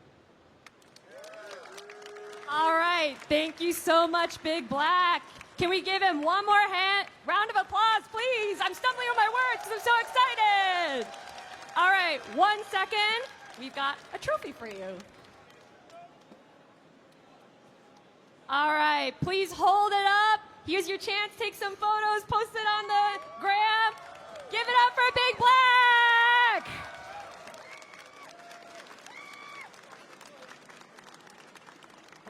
All right. And with that, that was Under Night in Birth 2 at EVO 2026. Please stick around. We still have a lot of really cool programming coming up next. I think actually we have the Cosplay Top 8 coming up right after this. So please stick around, and thank you very much. Chipotle Honey Chicken is back. Step into summer with fresh grilled chicken, spicy Chipotle peppers, and the perfect touch of pure honey. Open the summer with Chipotle Honey Chicken. It's taking heat and sweet to a whole new level. No two competitors are the same. Some run on routine for the chance to win big. Some make time to rise through the brackets. Some lock in with confidence. However you prepare, there's a place for every kind of competitor. PlayStation Tournaments. Sign up today on PS5. PlayStation.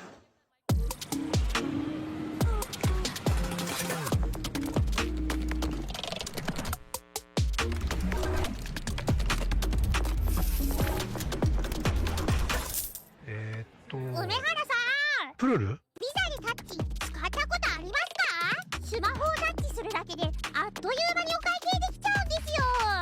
これは便利だね。でしょ？インサートコインから全てが変わった。ビザ。で、ストリートファイター4っていう格闘ゲーム久しぶりにやった時に、その時になんていうか、自分で特別なものがあったんだなっていうのを思い出したっていうことがあったんです。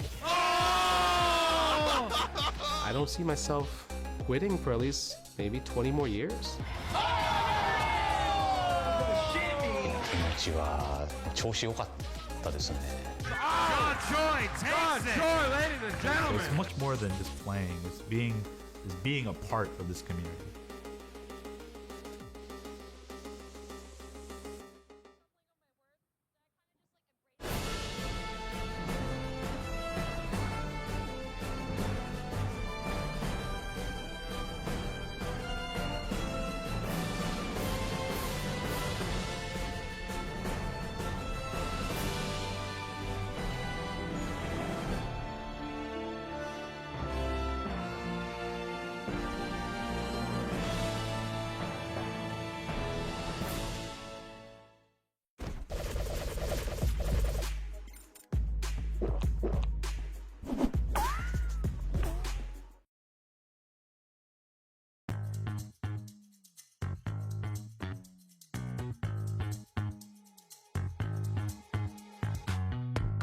let me do my thing. Way too much, no time to think. Head first, we diving in. Both hands up to the sky again. And we living loud. Scream like nobody around. It's what it's all about. So get ready, get up, get ready, yeah. Let me do my thing. Let me do my thing. Let me do my thing. Let me do my thing. Let me do my thing. Let me do my thing. Let me do my thing.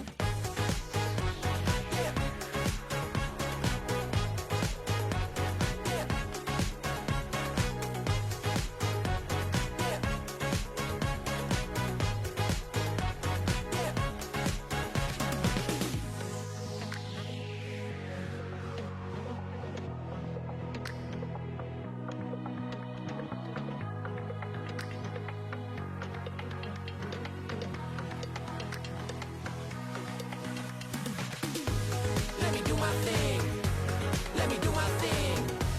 Let me do my thing. Let me do my thing. Let me do my thing.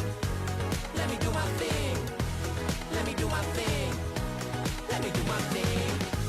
Let me do my thing. Way too much, no time to think. Head first, we diving in. Both hands up to the sky again. And we living loud. Scream like nobody around. It's what it's all about. So get ready, get up, get ready, yeah.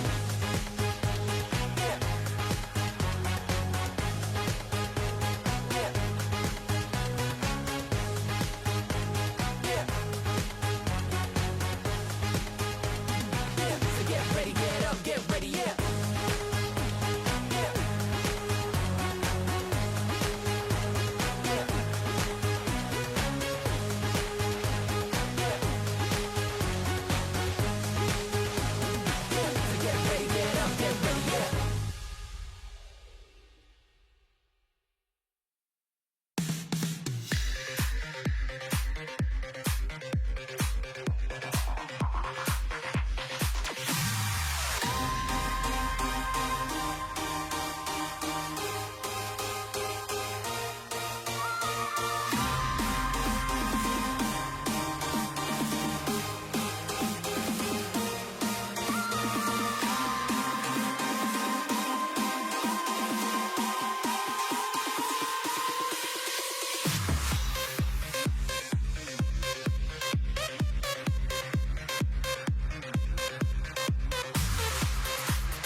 to EVO 2026. I'm Ann Valentine, coming to you live from the showcase stage here at the venue. We have seen some incredible games this weekend, but I think it's time we take a look at some incredible costumes. What do you guys think? Cosplay is something that is near and dear to my heart, so it is my privilege to introduce to you your host for the cosplay contest powered by Yogibo, none other than the incredible Kaho Shibuya. Thank you, Anne. And thank you, Yogibo. They have a booth right over there, and with amazingly comfy cushions that you can snuggle into. I'm your host, Kaho Shibuya. How are you, FGC? Hi! Good, good. So obviously, I love to cosplay too, and it's a wonderful way to show your love for your favorite game, favorite character. And we have amazing cosplayers this year too. All right, I can do a little step. Before that, I know they're nervous because they don't know they're in top 8. They don't know They're gonna go first. what prize they're getting. So we are sharing the excitement together. But before we begin, let me introduce you a special guest from Japan. She just won EVO Japan 2026. Yeah. Yuki Switch! Give it up to Yuki Switch!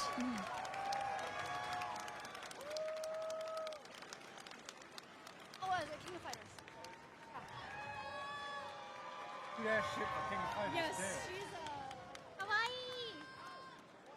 Yes, she's obviously Asina Samiya, and she's been doing a cosplay for many years. Because, let me get closer to you. We have so many questions, but let me tell you her history of EVO Japan cosplay contest. Because she's been competing since 2023, and she's always been in the finalists 4 years in a row. Every single year, Asina Samiya, and finally won. So I just want to tell you how much I love that you keep showing the love to Asina Samiya. これまでの奇跡、2023年から4年連続、もうずっとアサミヤって愛を語り続けてきて、とうとう優勝しておめでとうございます。まずはお願いとうございます。いかがですか？とうとう優勝して。優勝して頭が最初真っ白でした。でもようやく朝宮アテナっていう一番私の大好きなキャラクターで優勝して、このキャラクターでこの舞台に立てたことが本当に嬉しいです。She was just completely burnt out. It's like, oh wow, God, I just won 4 years, but she's just so happy that she won as Asina Samir, her obvious favorite. And doesn't she look amazing? Just please come to the front.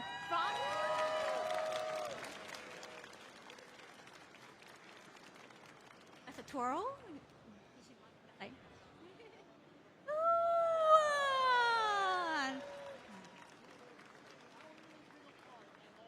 では今回アメリカが初めてというかもう世界旅行が初めてということで、はい、海外に来るのが初めて。It's actually her first time in Vegas. Not just that, but first time in America and first time traveling abroad, actually. And she just got applied for passport right after her win in Japan. 来る前にもう優勝してからパスポートを申請したということですが。そうなんです。本当に優勝だけを、朝宮アテナで優勝するっていうことだけを目標にしてたので、実際に優勝と言われてどこに行きたいかって言われた時に何も考えてなくて、全くパスポートを取ってませんでした。She, of course, she wanted to win. She just kept thinking about winning, but she just forgotten the fact that, okay, if you actually win, that you get to travel. So she applied for a passport, and she was not even thinking about where to come, because now there are so many international EVO events. But she chose Vegas. So welcome to Vegas, Yuki Switch. How is Vegas treating you? ラスベガスで驚いたこととか感想はありますか？ご飯の量が多くて食べきれないです。The infamous American portion of food is too much. She can never finish food. Did you know that you can actually take a doggy bag? 持ち帰りが実はできるんですよ、アメリカ。She didn't know. そうなんですか？ true, right? Like, I should go, is it true? It's true, right? Right? Like, you pay tips for that, kind of. Yes, okay, so next time you should probably ask for a bag. Okay? All right. Now she darn. Okay? You can just give her more advice about how to spend time in America. So, you have been actually playing KOF and playing fighting game for over 25 years. 25年以上 KOF をプレイしてるんですよね。How did you get into fighting game? 格ゲーを始めるきっかけは何だったんでしょうか？始めるきっかけは自分の父親お父さんがSNK が大好きで無理やりやらされてました。So my father was a huge fan of SNK and he kind of forced me into this. But you love it now. もう今は大好きですもんね。今は大好きですが、ちっちゃい頃は父親に体育を出さないと怒られてたんで、もうすごい泣きながらプレイしてました。Now she loves SNK games. But yeah, when she's saying like when I was younger, my father was very strict and like when I jumped like too easily, like oh don't jump, like you have to learn how to like he was too strict. But she became such amazing player and cosplayer because of that. おかげのスタルター教育のおかげでもう格ゲープレイヤーとしてもコスプレイヤーとしても素晴らしいのでお父さんありがとうって感じですかね。Thank you, father, maybe now. 今はありがとうって思いますね。カメラに向かってお父さんありがとうと言っておきましょう。お父さんありがとう。Thank you, Dad. Thank you, Dad. All right. They designed it differently because there's a flat there. Now, this year's her costume is from SNK Heroines, and she has been doing like a KOF 14 Asuna, KOF 15 Asuna. Like it's not like you're gonna run out of Asuna costumes. But what do you think like made this like a winning costume? 今までいろんな朝宮アテナの衣装を挑戦してきて、今回 SNK ヒロインズの衣装での勝因は何だと思いますか？勝因はもう本当に愛が勝ったなってずっと思ってます。I think my love won. My love won over. Yeah, audience love. And if you were there in Japan, like, they were cheering for her and they were saying, like, Athena! So it's love, I think. The key is love. やはり最後は愛ですかね。最後は愛ですね。本当に朝宮アテナ以外のキャラクターでやった方が多分優勝しやすかったと思うんですけれども、絶対に朝宮アテナ優勝するっていう気持ちが届いたからこそ優勝できたと思ってます。Oh, I was actually told that maybe you should change your character. Like if you change your character, maybe you can win. But she really wanted to win as Athena Samiya. So, wow, that's something. Congratulations again.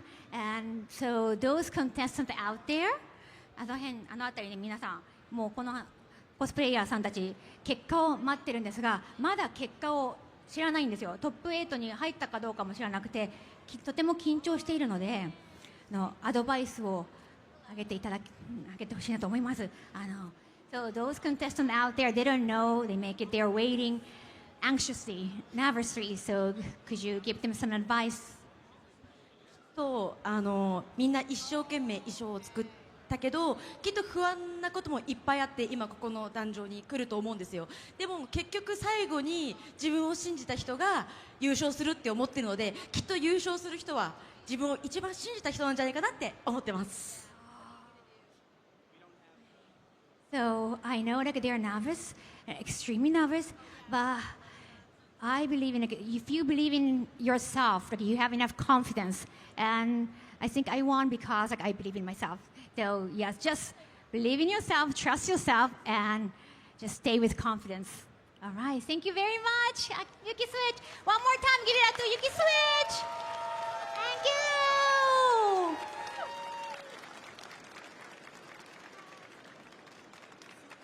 Okay, the moment of truth. Of course, I cannot do it by myself.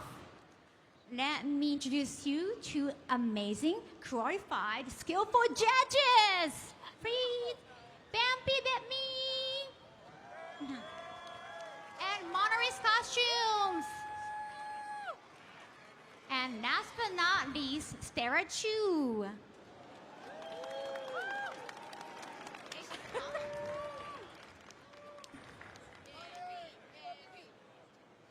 All right. So, Vampy, you're a returning judge. Yes. You've been judging since like a day of year one. I am so excited to be here. How you guys feeling? Yeah. We saw a lot of good cosplays, Kaho. I can see that. It's rough. It's going to be rough, right, guys? Oh my gosh. We were there for hours and hours. Yeah. We saw so many fantastic costumes. This walk through. year blew my mind. You guys said that this is the best year so far. One of the best costumes. years for sure. Yeah. They work so hard. Everyone works so hard. I hope you're proud. You make us proud. Yeah. Everyone looks so good, Kaho. They looked amazing. I can't wait for you to see them. Yeah. Yeah. I was about to say, now we get to show them off to the rest of you guys, too. Are you guys excited to see the best that we have to offer for cosplay? Yeah, they all really killed it. I'm so happy. Okay, so now we have 8 prizes, and actually this year we had a rule, Monoris, that you have to make 70% of your entire costume. That's why we got so many skilled judges. Also, we got cash prizes. 5,000 USD in total. Actually, well, money sounds good in this economy. I'm so happy that we could give these special prizes for everyone. That's, that we get to choose. So this is going to be very special for us. All right, we're going to start from best prop. So to talk about prop, I guess we got to ask you, That'll be me, Monoris. guys. All right, guys. We're starting off big. We're talking props. We're talking those big, crazy weapons, the giant fists, the biggest stuff that you can think of. And boy, do we have a doozy for you guys. We've got something that's really exciting. I'm really excited for you guys to see all this up on stage. If you guys have been paying attention to the crowd in the back, you might have already seen this one. I wouldn't be surprised. For this one, I'd love to welcome up onto the stage Joff Cosplay as Testament.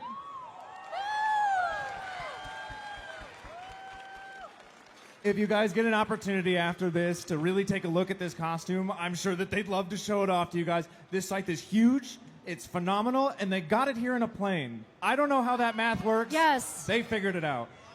Oh.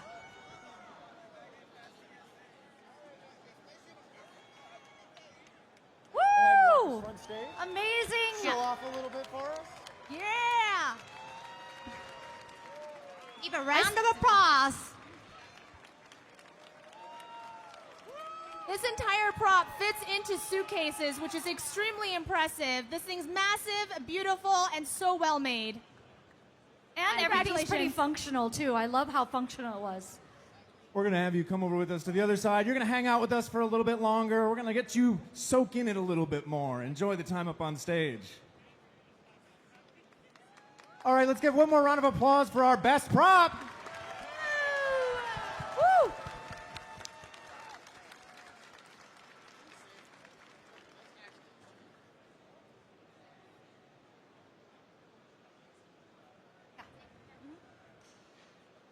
All right. Now we have this year judges' choices. So these 3 judges, they pick their favorite. What they're on? Who do we start? Are we starting with you, Vampy? Yes. This cosplayer, I'm sure you guys are familiar with her. Her cosplays are always immaculate. I love the energy that she always puts into these characters. I also really like that this character actually looks just like her. I mean, she's perfect as her. And my judge's choice is to Chonibu as Mary Zoe from Tekken 8. Yeah.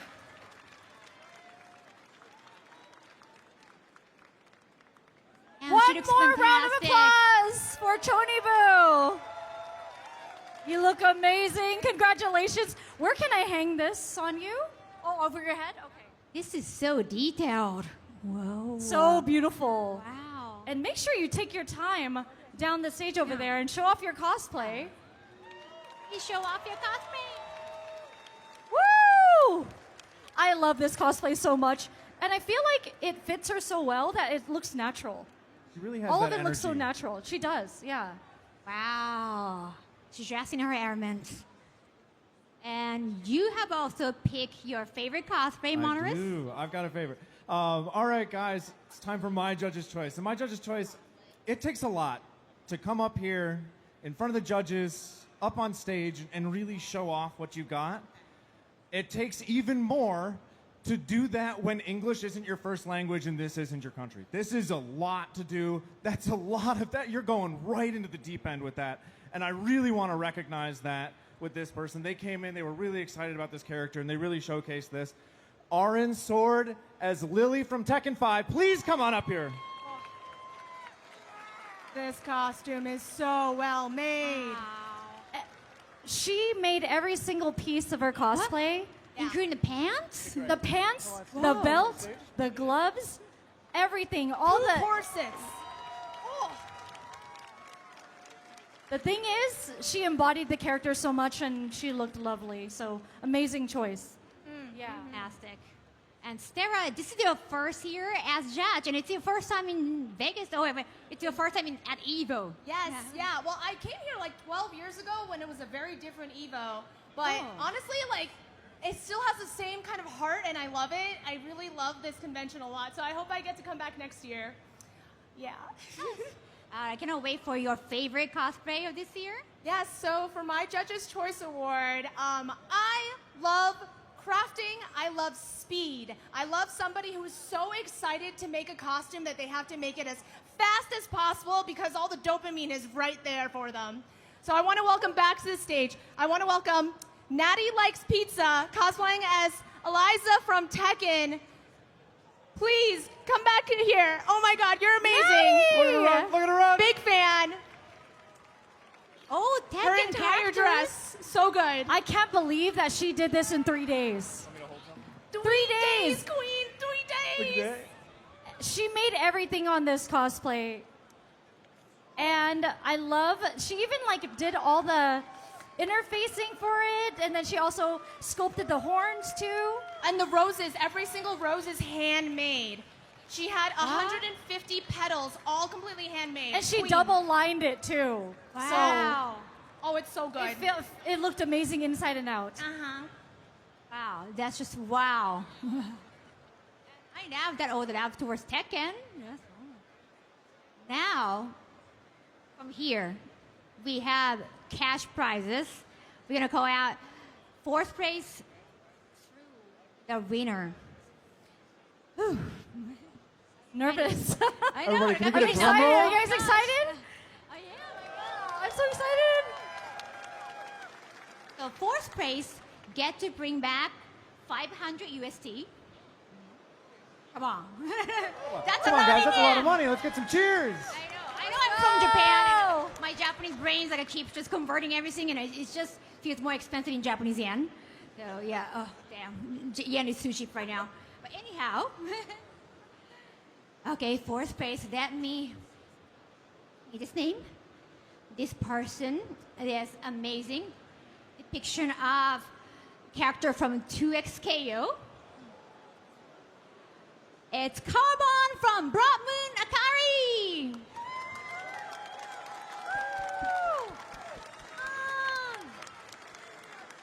Heck yeah, Kali.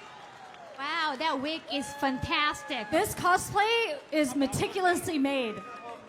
The braiding on it, the wig styling, the props, Flawless. flawless. Also, natural fibers. She really focuses on using materials that are natural. And also, most of the costume is materials that she already owned. So in a way, this is recycled, upcycled, everything. Love it. Wow. And the braiding. She did all the braiding. On all And of the she different used pieces. real silk in her cosplay, so it's a little fancy.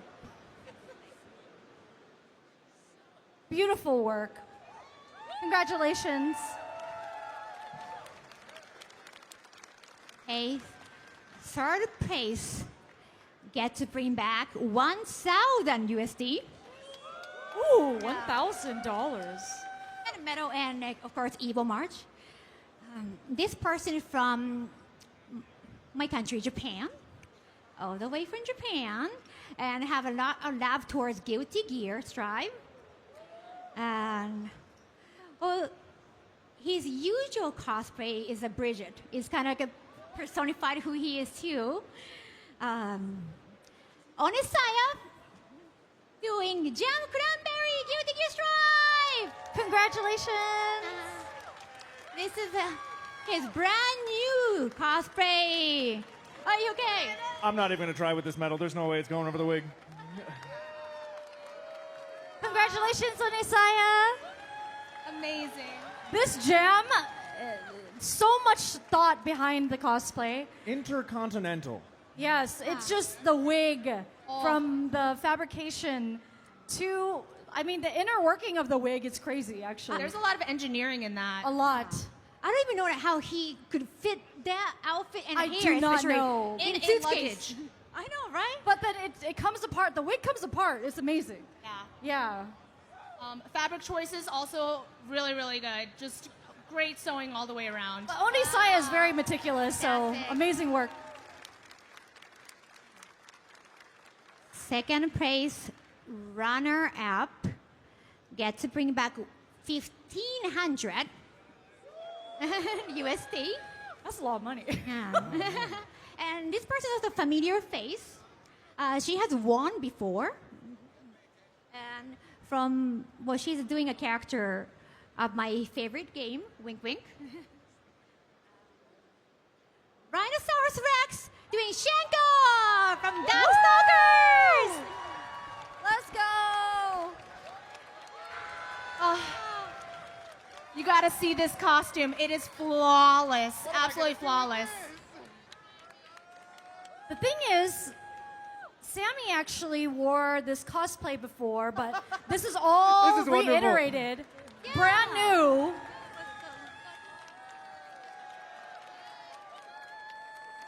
Everything's updated on his cosplay. It looks so good up close. Yeah, she did this cosplay back in 2023, Yeah. but she didn't think it was not perfect And enough. then she remade it. Yeah, right. So look how perfect it is. I love her Amazing. dedication. Like, she really loves this character so much, loves the costume design so much. She wanted to make it absolutely perfect, and it really is. And the makeup is perfect, the hair, everything. I love it so much. So congratulations.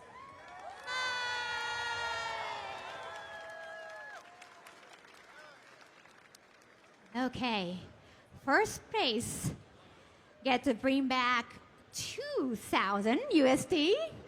That's nice. And of course, press that. Flight and hotel to a future international EVO event. So now you get to choose. There are a lot. I mean, my personal favorite would probably Japan, and I guess 2,000 USD is going to be a lot of money in yen. But anyhow. The cosplay I heard is like almost hand painted, all of them, like all the. It's so much detail, it's ridiculous.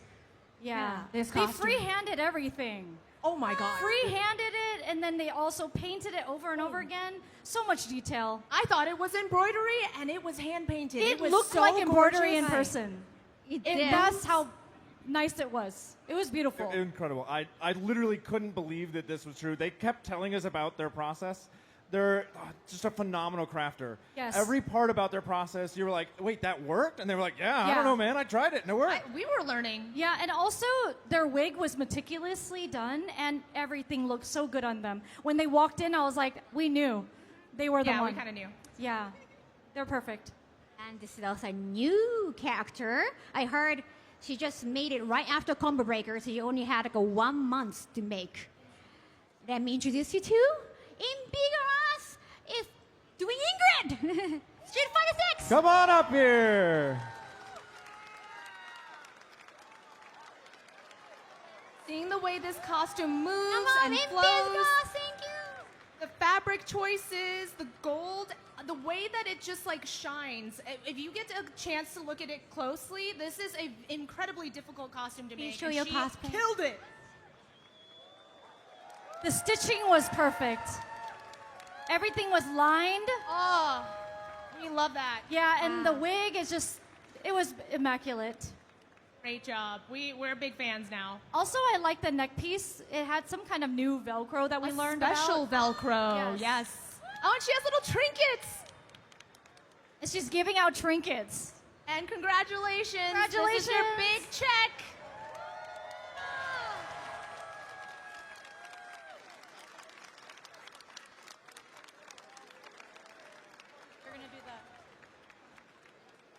So I know it's a little too early to ask, but is there a future Evo event that you'd like to go? It's totally going to be Japan. Yeah! Japan!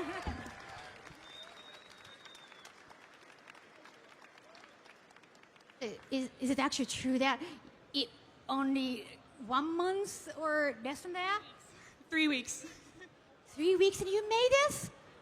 Amazing. And it just looks exactly like embroidery, like they said. It's all hand painted. Fantastic. I also like the shape too. Wow. Hold it for the photo. Thank you.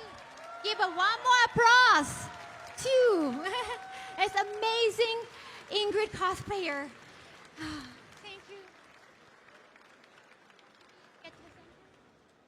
All right, Some guys, can photos we get too. one more round of applause for all of our EVO 2026 winners?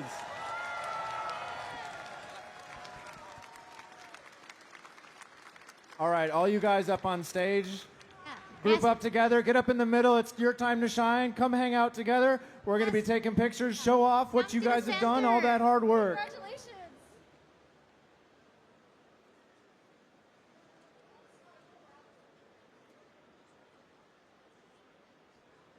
Put this down.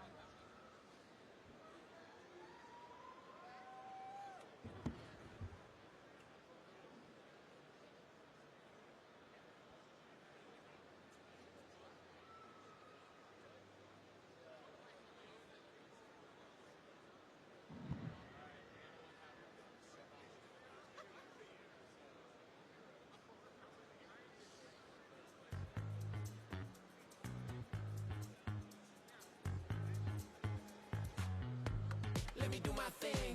Way too much, no time to think. Head first, we diving in. Both hands up to the sky again. And we living loud. Scream like nobody around. It's what it's all about. So get ready, get up, get ready, yeah. Let me do my thing. Let me do my thing. Let me do my thing. Let me do my thing. Let me do my thing. Let me do my thing. Let me do my thing. Let me do my thing. It's a group selfie. Evo fam, let's get another round of applause for your cosplay contest top 8 winners.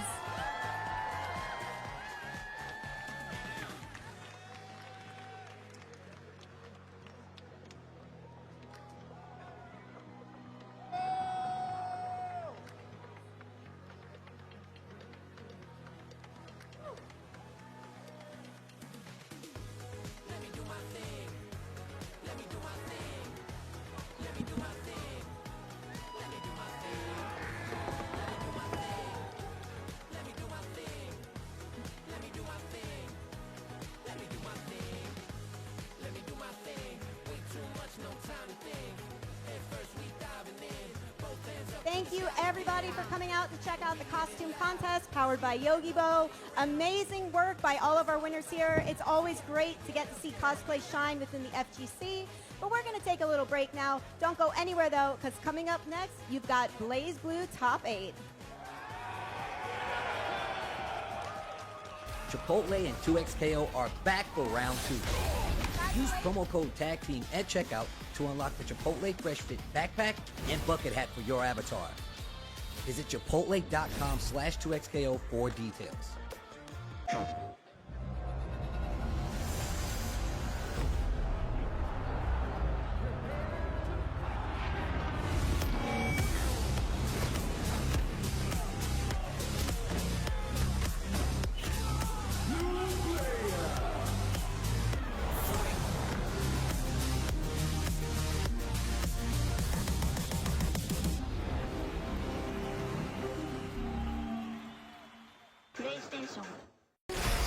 How would you like to live forever? I do not trust this thresh. His lamp contains screaming. Those are just squeals of wonderment. Ready to banish the darkness. Come on, let's live a little. In the light is your deliverance.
Hello?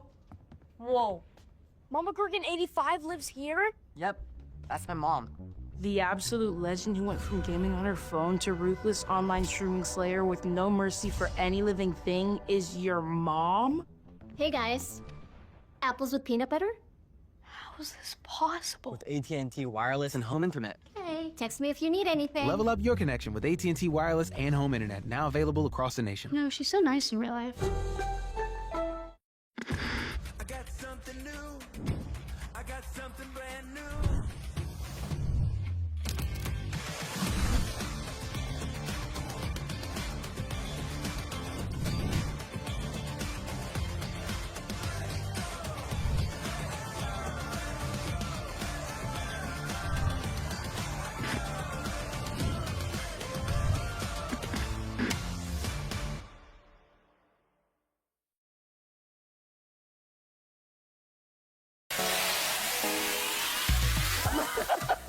Oh, wait. Nerd. Commentary is about keeping people engaged. Yes. Right? This guy lied to me for 15 years. I didn't know his age. That was like my first couple months in the game. I guess it's weird for you to call me daddy. That's very weird, Jay. I need to feel better. I gotta avenge myself. Stop, guys. You're making me laugh too much. Oh, jeez.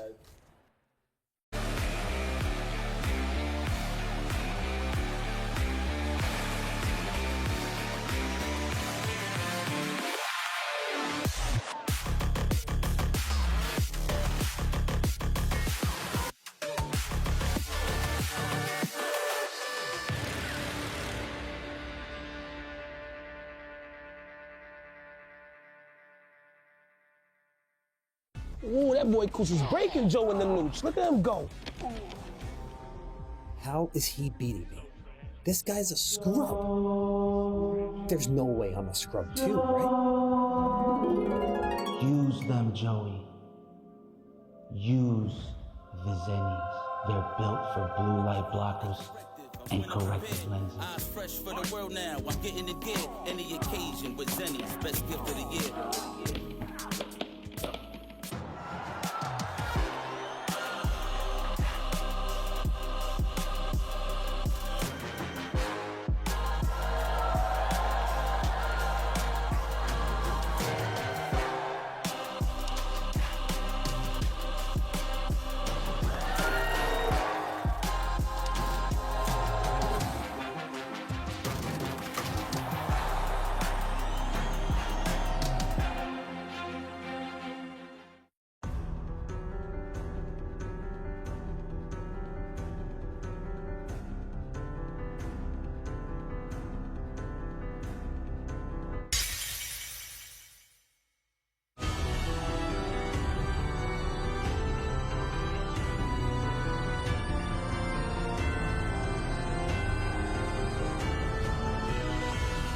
メルティーブラッド、ドアイルミナ。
Welcome back to EVO 2026.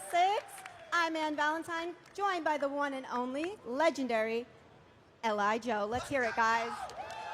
Thank you, Ann. Thank you, Ann, very much. As you can see, we are all here for one reason, and that is what?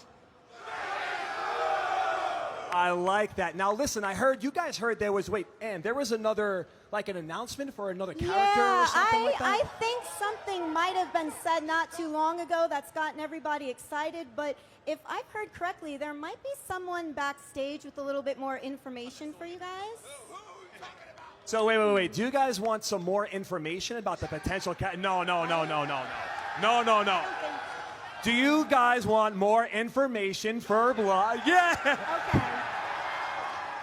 Can we please give a warm welcome to Riku Ozawa and his translator, Mikey?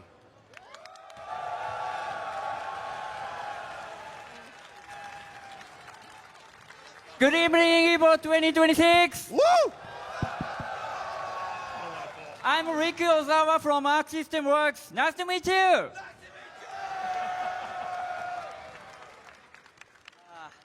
I'm so excited to be here with you today. First, I want to say thank you to all of you.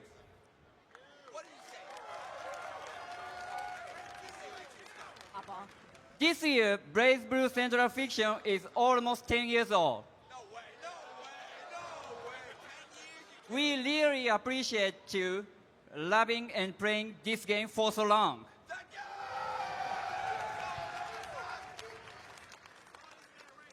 Your passion is our energy.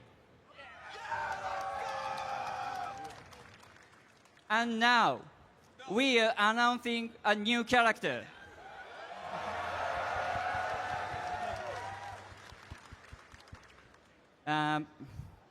Please enjoy this video. Are you ready? Are you ready? Wheel of Fate is turning! Check this out!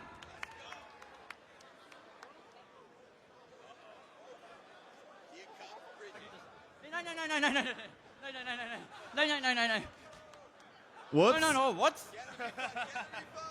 Take two. 自召喚賞って英語で何? It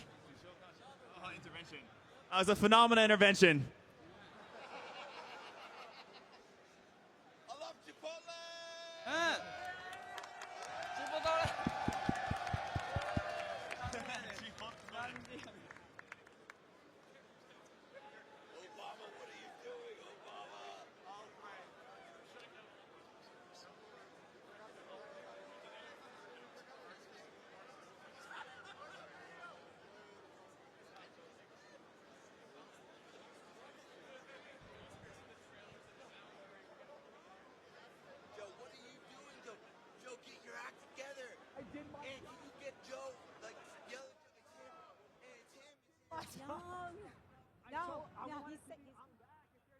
I told you I'm back.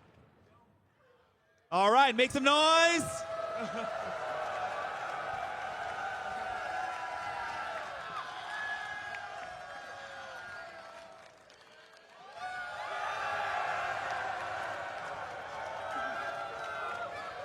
Yay!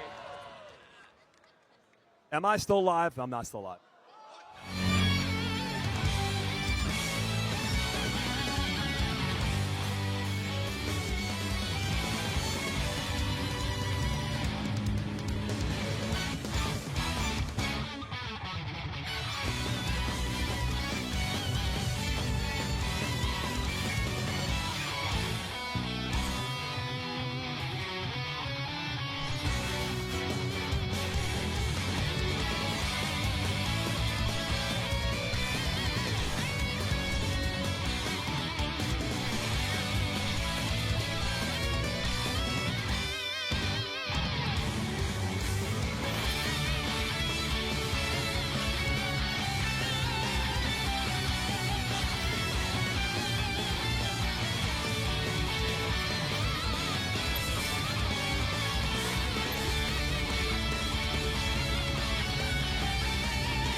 はい、というわけで、プレイステーション4、スチーム版のブレイブルーセントラルフィクションにトリニティ・グラスフィールの参戦が決定しました。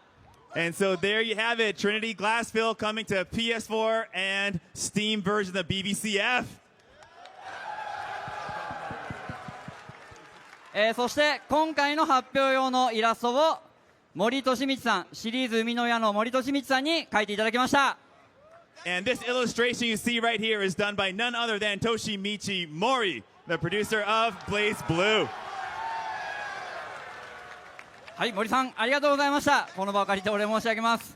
All right, thank you guys very much.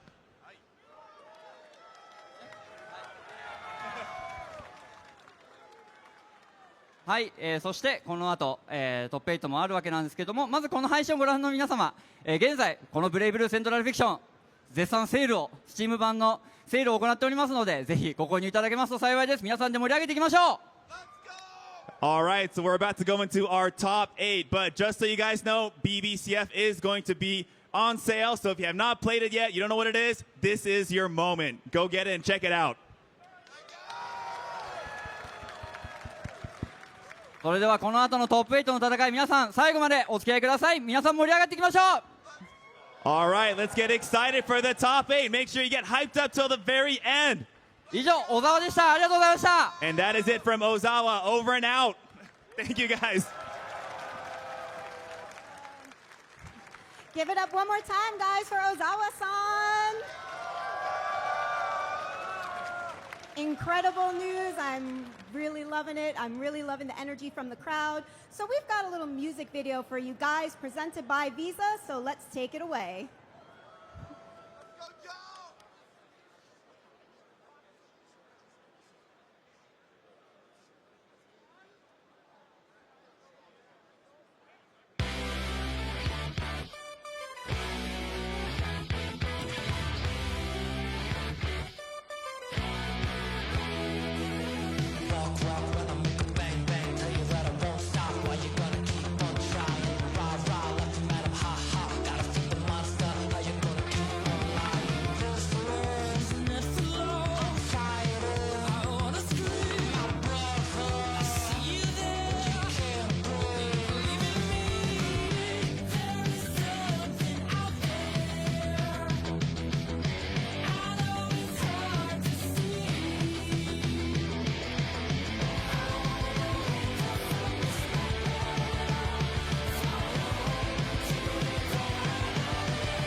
Let's give it up, everybody. Make some noise. Let's announce these plays. I got Fuku out here first.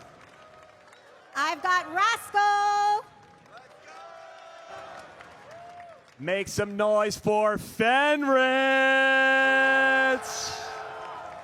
All right, I want to hear the crowd get hyped for Excalibur Blades. All right, all right, all right. Let's keep that energy high for Masa.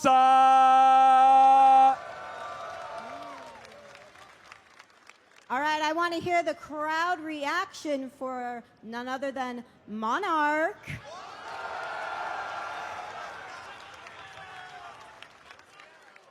We also got Maki down there. Make some noise. And coming in, I've got Cheery.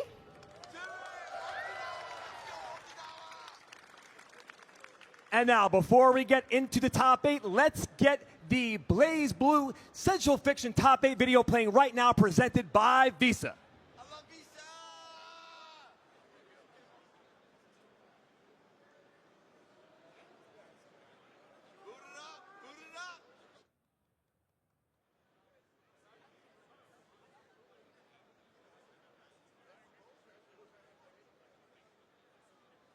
My apology, guys. We are going to just thank Visa for this Blaze Blue Central Fiction top 8 right here. Let's just get right into games. What do you say? Let's just right into games. Let's go. Let's start it off.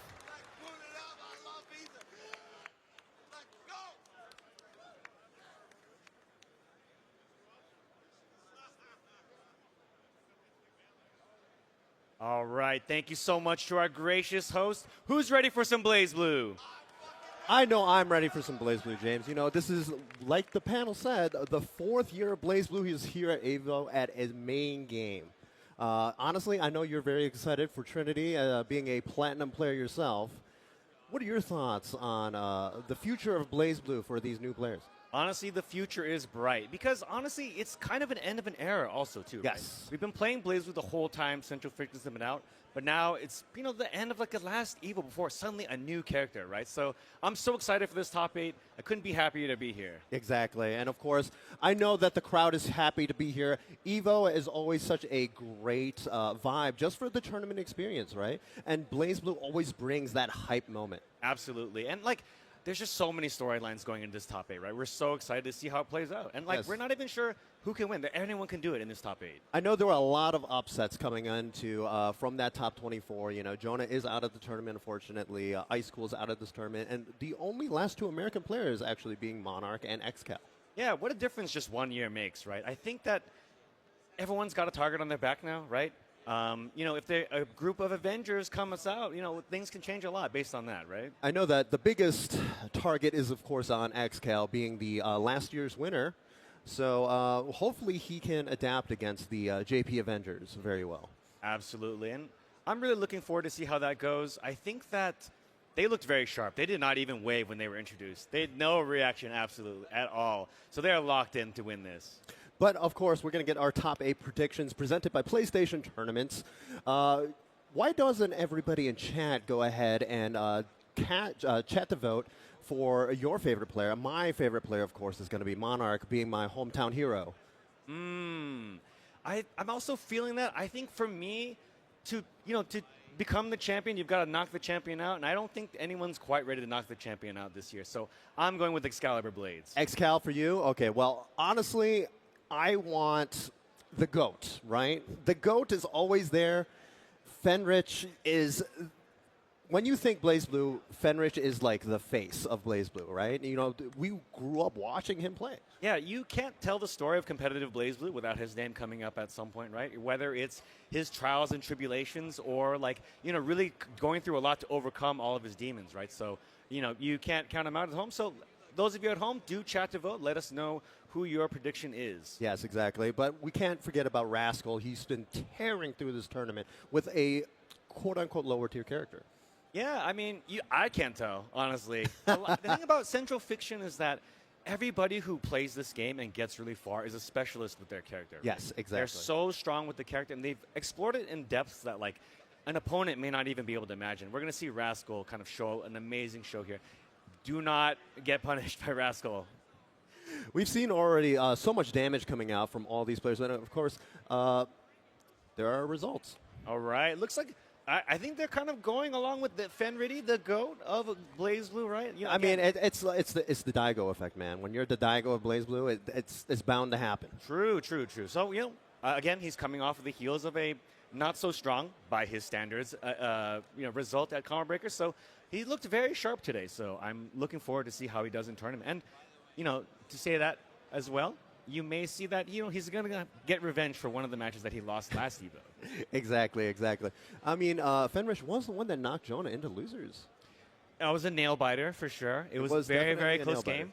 I definitely felt the please let me win moment where Jonah had gone for a risky but powerful mix-up, and Fenrich, you know, with a wake-up overdrive, was able to close. It was definitely the shades of old Fenrich, where it's like, I popped overdrive, I'm winning. Absolutely, and that's kind of his play style too, which we'll definitely be able to get into as we go on in the tournament as well. And of course, here's the victory path presented by White Claw Surge. We have Fuku coming off. He was actually one of the first victims to Excal from Japan, but it looks like, if you look, he's just straight 2-0 all throughout this tournament. Yeah, he has been very, very strong. I've seen him play. A lot of his games were a bit close because he has gone with Bang, but he looks very, very sharp with Bang. Yes. Very, very optimal.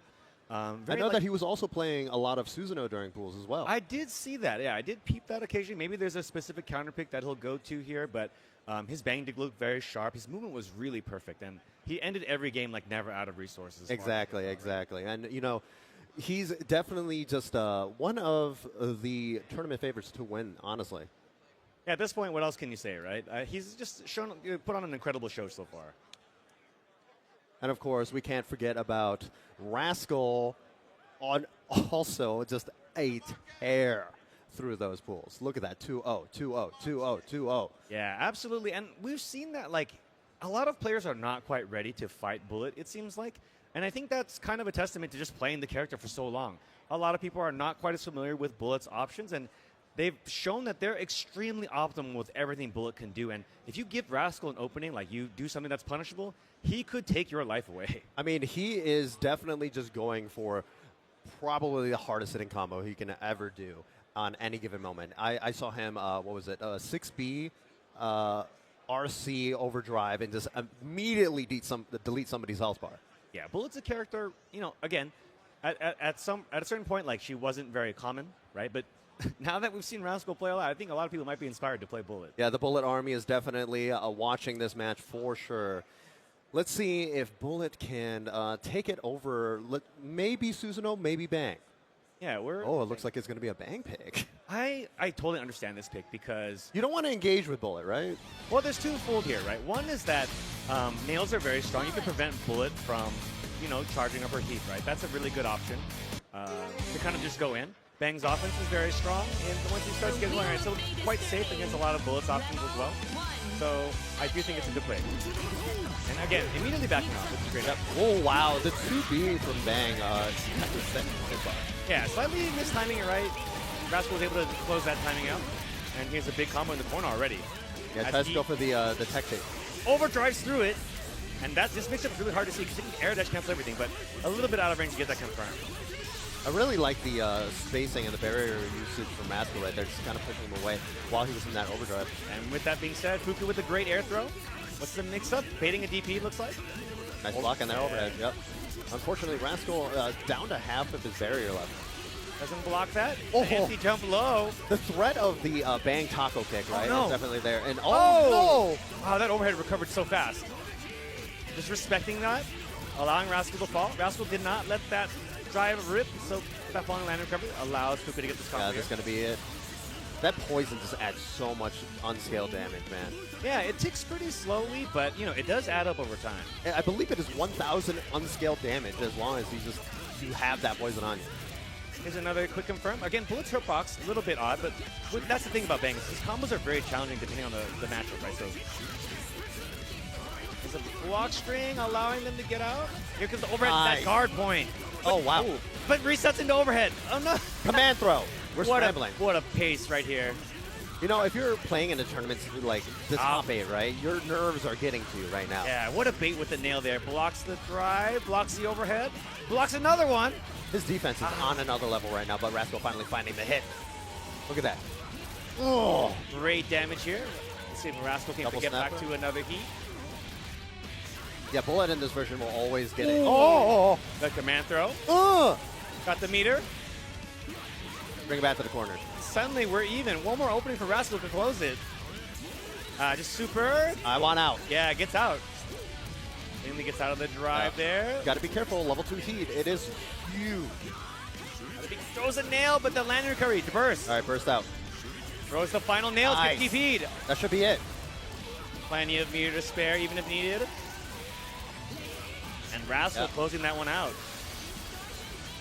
Don't count Rascal out, man. Like you can't. Yeah. He was down to basically 10% life right there, and just. Well, if you never get hit, you don't lose. Yeah. Oh, wow. No punish though. Yeah, because Fuku was a bit afraid there, just content to escape. All right, only level 1 heat, so not too much damage. But now we have level 2. Just dash throw. Rascal, another big confirm here. Back into the corner. Yep, level 2. A little, didn't have command server, but a meaty. Yeah, just very simple, just 2A, 2A pressure. Okay, here we go. This is scary though. It's hard to block when you're in Bang's overdrive.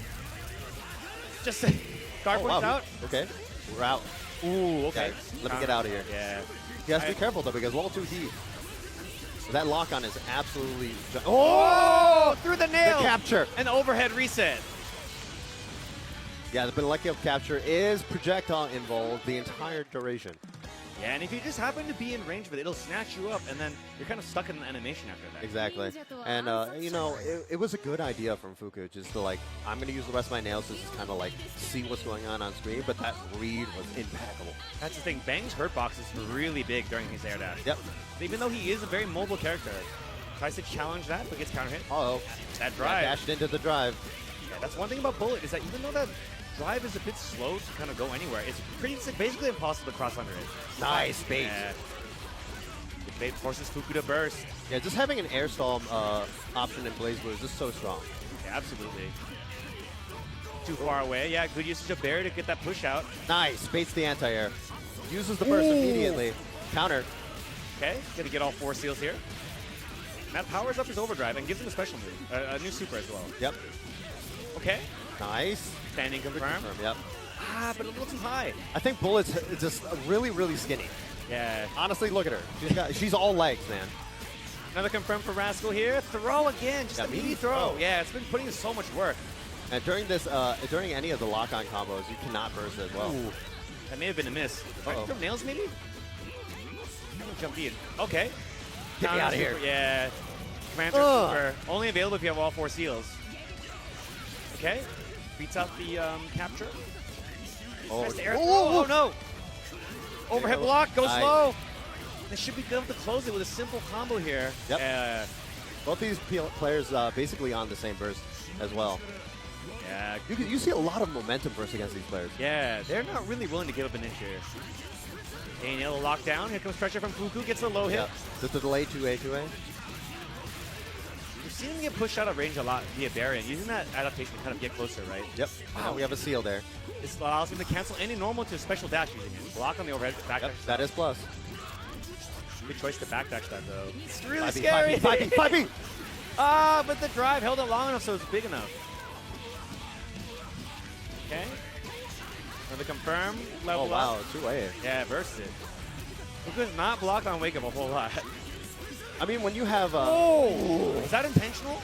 Went for a DP from half screen there, but Rascal burst back right away. All right, go to the corner. Just kidding, I'm beating you up still. Okay. Oh, yeah, nice bait on that 2D. Yeah, baited out the guard point there. Another big combo for Rascal. He could be dead. I think he's dead. Or unless that happens. Fuku challenges. Nice jumpy again. I've seen him do random jumpy quite a bit. That's all meter, all of his meter. Jumps out of the throw. Oh, baits it. Uses the bumper. Nice awareness from Fuku. Uses that for pressure. Gets a low. Uses the bumper yet again. Break out of the bumper now. And it's got plenty of meter here. Crush trigger. 60. Ah! Nice overhead, yeah. That was, I mean, when you're scrambling, man. When you're scrambling, your mind's moving at 1,000 miles an hour. And we're seeing Rascal go to a lot of DP. Like, very, very, very, like, strict hard reads there, right? Yeah. No, I mean, at a certain point of skill level, right? It's just like, I'm playing against the player. Exactly. And, like, you don't even think Bullet's DP has that much range, but it's hit a lot of times, honestly. But I guess the reward is so huge, especially in heat, right? Yes. A good side switch as well, if you want to spend it. Wow. They caught that. I mean, Bang's overhead has so much like a hitbox on the top. But yeah, once again, Bullet's hurt box is so difficult to deal with. All right, level 2 heat. Okay, overdrive, just goes EA. That's the mix-up. It's like, is he going to dash out or just let the EA rip? Yeah, right? is he going to do the Bang Furin Kazan stuff, or is he just going to let that rip? Okay. Burst out, a momentum burst. Ooh, block on the drive. Nice patience. Yeah, just waiting here. Good that block again. Yeah, that is plus. Yeah, tried to guard point that. That guard point is actually susceptible to overheads. Back to the corner. Cutting shear. Gets a nice guard point knockdown. again, Nice, yeah. That's the way you have to do it. You can guard point on the first frame, but the move itself comes out much later. Ooh. Oh my goodness, R sees it for a quick low. The threat of the 360, right? When Yeah. He has level 2 heat as well. Yeah, there is, like I was saying. Yeah, Bullet has a very strong command throw. Especially with heat, you can get so much damage. Once again, Rascal on match point. Rascal's looking so good right now, but, you know, Fuku is just, he's finding these hits. Okay, you see overhead. Not much from it by itself. It's the Cut it DP. here, yep. Good block, but yeah, tries to back that. Yeah, he's chasing it down now. Nice adjustment from Rascal. Yeah, we saw him guard point at one time, but yeah, good jump. I like that. It's a full punish. Okay, nice. Good confirm. Puts All the the way to poison the on. corner, yep. Overhead, Ooh. catches it jumping, actually. Yeah, so definitely a little bit better for Rascal, even though he got hit because he does not get the whole combo. What an incredible delay low. But once again, bullet box. Guard point, basically Nice. unbeatable in that situation, yeah. I like the spacing adjustment for that combo right there. Bomb nail, web nail, super. Yeah, keep it simple. Very nice from Fuku. Once again, showing there's no slouch about to get his burst back as well, right? Final game, final round for this winner semis. Yeah, Fuku has definitely been the the taco. On the backside, but yeah, tough combo there. Went for that. Gets tagged low and then high. On the Nice block. backside. Yeah, the taco. Ooh, good DP. Risky, but yeah, these cutting shears have been putting in so much work for Rascal. Text the throw this time. Gets caught by the nails. It's so quick. Thankfully, the nails do scale the combo pretty a lot, so not too much damage, but stuck in the corner against Bang is kind of another nail. So using that could get a full conversion. Sorry, I can't even say it. And the cutting shear works out once again. All right, he's using the RC to get that level 2 heat. This momentum could be crazy here. Yeah, that guard point's unbeatable. If you use a jump in, that guard point will beat it clean. Counter hit trade. Time to go in. Ooh. Once again, low. One more chance. Drops it. One more One chance. chance. Again. Gets caught by the drive. This is huge. This is scary. Yeah, there's a burst on Fuku's side, though. Nice jump. Guard cancels out. Up against tag. He's overdriving. I see it. Yep. Yeah, that DP. And with that, Fuku clutches it out. Rascal will move into the loser side of the bracket. Really good stuff from both those players, but Fuku was the winner this time around. Yeah, clutch it out with that OD, right? Just able to hold on to that resource pretty much up until a really critical moment and have it available to him at that time. And that is some of the stuff in the margins, right? Because you're able to keep most of that round clean, burst or overdrive were available at the very end, right? Yes, So exactly. Really great play. I mean, at that point with that life deficit, right, Rascal needed to do something, and it was just going to be the dash into the 360, right? Yeah, absolutely. Because Rascal had the situation where I guess one more time, and I can win. He had so much meter. Exactly. So like it was still pretty scary. It felt kind of even, but you know that really critical resource, overdrive or burst, right? It's one of the strongest mechanics in the game. Yes, I mean, a lot of players use it differently, but the way that Fuku uses it and the way that Bang uses it in general, it's just so oppressive if you allow him to get it off. Yeah, so much utility, right? Mm-hmm.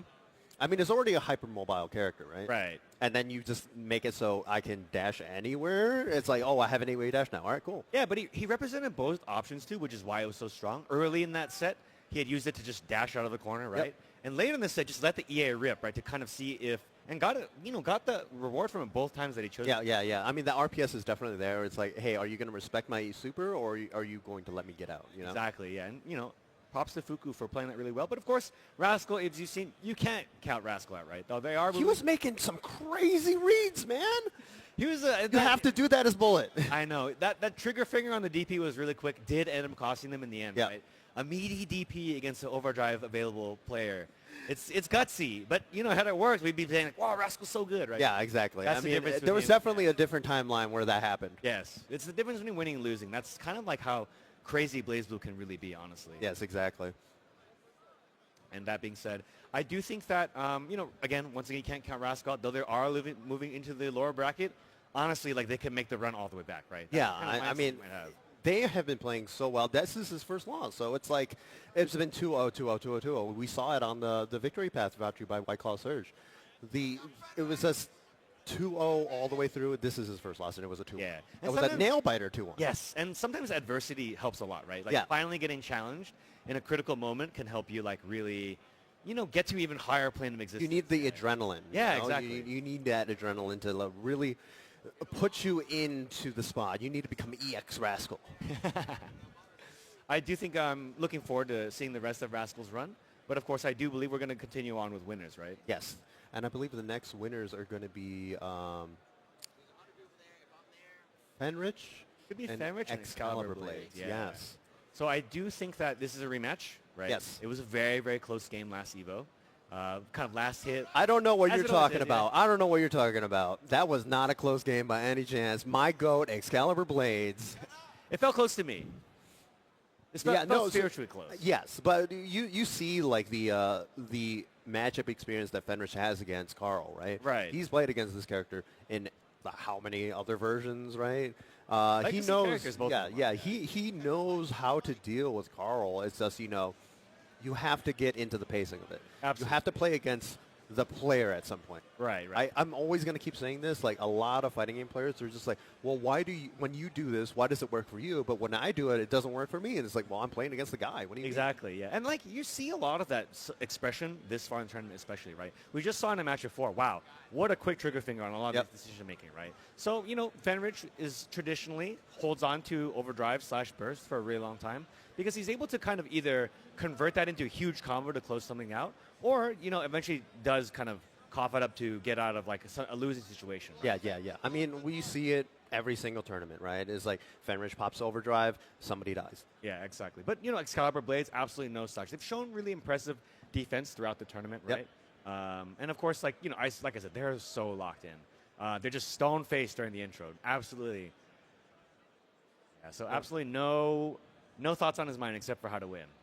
And of course, here's Fenrich's victory path presented by White Claw Surge. And of course, we see the 2-0s, the 2-1s, 2-1s, 2-1, 2-1. The 2-1 against Jonah was just so heartbreaking to watch for Jonah. It was very, very close. It was final hit, again. Yep. So once again, I do think that like iron sharpens iron, right? So having to go through like a difficult path to kind of get up here kind of prepares you for the challenges ahead, right? So I do think Fenrich is probably feeling quite good about overcoming all of his challenges as well. And of course, the path for Excalibur Blades right here, 2-0s all the way through. There is a reason he is such a dominant force and why he won last Evo. Yeah, absolutely. He's afraid of nobody, right? Yep. He is, he knows he's a very strong player. He knows the target on his back, but so far, absolutely no nerves whatsoever. Now, I remember watching that match against Play Guy, and it was just so heartbreaking to see because I wanted to see more matches. That was such a like a back and forth kind of like play style from both of them. Yeah, and it ended really up going to the very last minute or last second, right? Yeah, absolutely. And it was so close, right? I think there was a situation where Play Guy had like a checkmate kind of situation, but just didn't happen to execute and was able to take advantage of it. Was Excalibur Blades. And of course, up next is Fantasy, brought to you by AT&T, presented by AT&T. And it looks like there's that. Oh man, people love Excal, right? I do think when you think about, you look at the previous stats, like who had won it previously, right? Excal had a great showing, right? So I think most people think that given the situation, Excalibur Blades has a great win chance, but 31% is not zero, honestly, Yes. right? So 1 out of 3 times Fenrich could win. You never know. Yeah, So- huge thanks to AT&T for helping us bring Evo Fantasy. I love seeing random stats as a math nerd.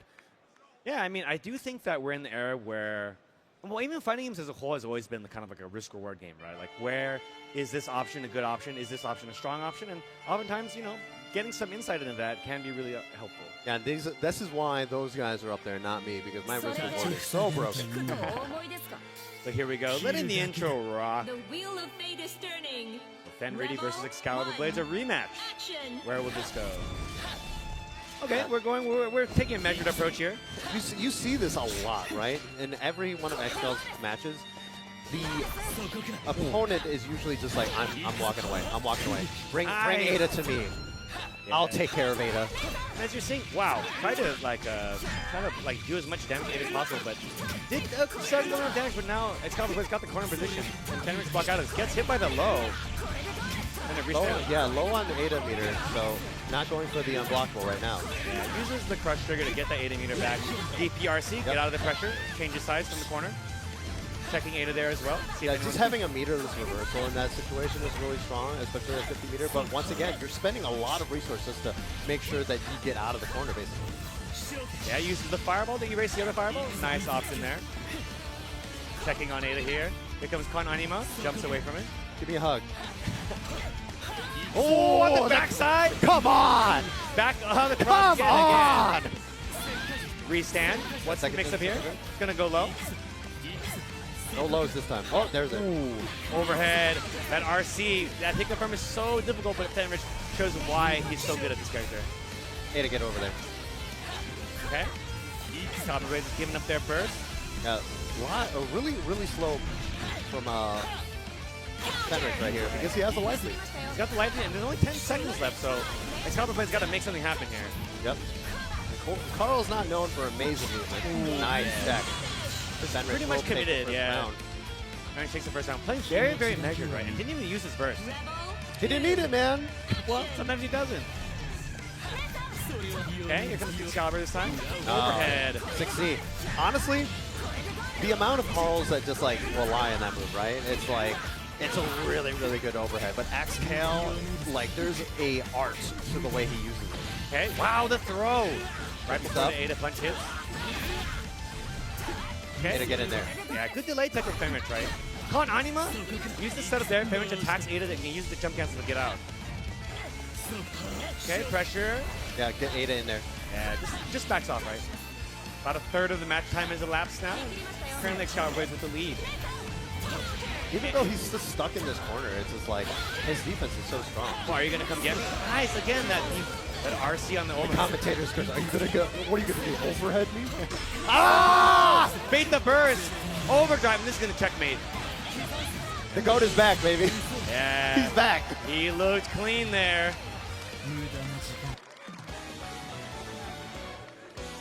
Excal unfazed. Yeah, I mean, you got to be. Taking a little bit of time and the character select to cool off, think about what happened. Yeah, I do think that they kept good positioning overall, right? Yes. Even keeping corner positioning is totally fine as long as Ada is between you and the opponents in character. But, you know, Fenrich was able to sneak through with the jump B there, right? That was the critical thing where, you know, I don't know if Excalibur didn't read the timing of that, but wasn't able to answer, and that allowed Fenrich to come in. Rebel 1, action. All right, What? A little bit more aggressive star from Excal right there. Yeah, tried to use a dash Allegretto, got beaten out by Fenrich. Okay. Nice. Yes. How dare you hit Ada? Yes, very nice. You can probably punish that. What's the mix-up? It's low. Good block from Fenrich. Tries to prevent the jump. And it's stuck here, but in the sandwich. Uses the crush trigger. Yeah, Hit a he little was one low later. on Ada resource, so nice. Ooh, late cross-up. Kind of measured there. DPRC. Yep, Ada's dead. This is where Carl's weakest. Can Excal get out of this one? Good block on the cross-up there. Very, very patient. He's on trying to bait the anti-air. Nice with punish. Ada is back though. Yeah, but will he be able to do anything? If it's standing reset's very strong. Block on the overhead. Does not confirm it though. Nice counter assault. Yeah, Cheap stuff, the cheap stuff, comboing off counter assault. Not a lot of damage, but good positioning.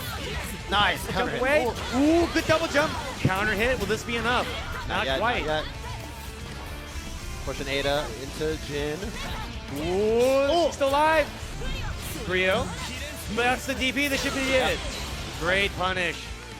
Micro dash of 3C. It's not easy. It's pretty difficult to punish that. Cover looking good. Okay. Ooh, okay. Extended active hitbox, keeping of Ada.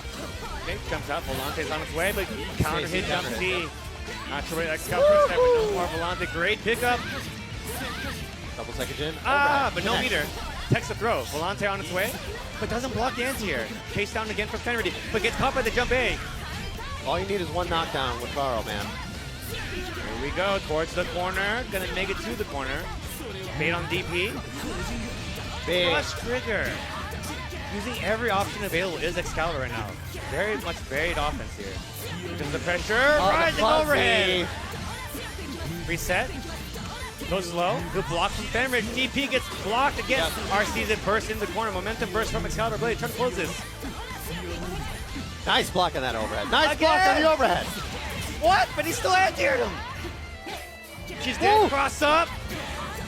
Can you get him to cough up the burst? Fenrich is stone cold. Finally coughs it up. He wants it. He wants it. 3C. Oh, gets it. Caught them flinching. Can they finish it? Izansen. Yep. Just keeping it real simple. Now Fenrich on match point. Really great. No burst on his side though. Could be big, depending on how this round starts. Excalibur looking to take a measure to Perk as well. Blocks the projectile. Tries Cantabulate, gets punished. Overhead, but no meter. Can't confirm that. A little bit of damage always works out. Okay, keep that pressure going. TRM. Caught Excalibur trying to tech the throw early. With that, that throw becomes impeccable. Knockdown into the corner. Oh, nice jump. Gutsy jump, but able to get out. A little bit too far for Ada, unfortunately. Yeah. Active full, about to come in for Fenrich. Fireball doesn't RC it. Nice 6A. Goes low. Cal here, again with the fuzzy. Man. Tough to see that. Here comes the next mix-up. It's Anima. Try to bait a DP maybe. Versus X-Cal. That's the last one. Jump A, hits cleanly. I mean, Jen is a tall-ass character, man. Here we go. What's the mix-up here? Goes low, baits the DP. Maybe made a mistake there. And will it hit? It hits! And it traded. What a trade combo. Amazing situation awareness from X-Cal calling out the 6A. Even though he was able to RC, I do think the hit stop preventing him from doing anything. That was so good. I've never seen anybody really use that super as a reversal like that. Yeah, because, you know, the overhead is slow, right? So able to clutch it out there. What an amazing option there. X-Cal still in it. Volante? Yep. Yeah, using that Ada to block the projectiles so Volante can keep going, but maybe overcommitting there a little bit as Fenrich has gotten in now. Okay, looking for that TRM yet again, but gets caught. The Volante combo though instead of resetting though. It's a short combo here. It's the corner position. Yeah, oh, what a call out. Unfortunately, no micro dash. Volante, Allegretto, Dash same Allegretto. side, yeah. Backside though this time gets the sandwich gun. Good block by Fenrich. Oh my goodness! How is he blocking this? How is he blocking this? Incredible defense from Fenrich. He gets out of that and wastes a lot of that system meter doing so. But X-Cal not phased at all. He's still playing neutral. Doesn't mind it whatsoever. Unfazed. Oh, yep. That is one of the few moves that will just straight beat out. Oh, same side. Here we go towards the corner. Fenrich kept the burst. Will he regret this? No, he didn't. He DP. Momentum for X-Cal. DP Oh, again. DP again. Screw it. How dare you? Here we go. Overhead blocked. Good confirm. Blocked the confirm. And then RCOD.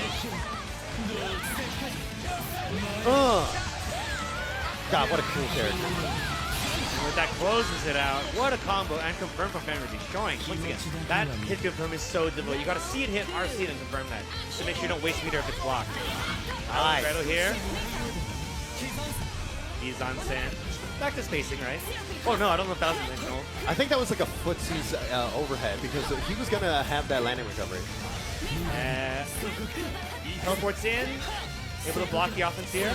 But Nice. Stand here. What a confirm! Oh no! Uh-oh. A little too high maybe. Yeah, right next to Ada too. Nice. Cancel the anti-air. RC's it. It's the corner positioning here. Yeah, he's going to get the freeze. Oh! Again, like, because if you delay too much early in the combo, it does make it difficult to finish the rest of the combo because it's stuck to 52K. With pressure, delay air dash. And this is tough because he doesn't have any meter. Uh-oh, here we go.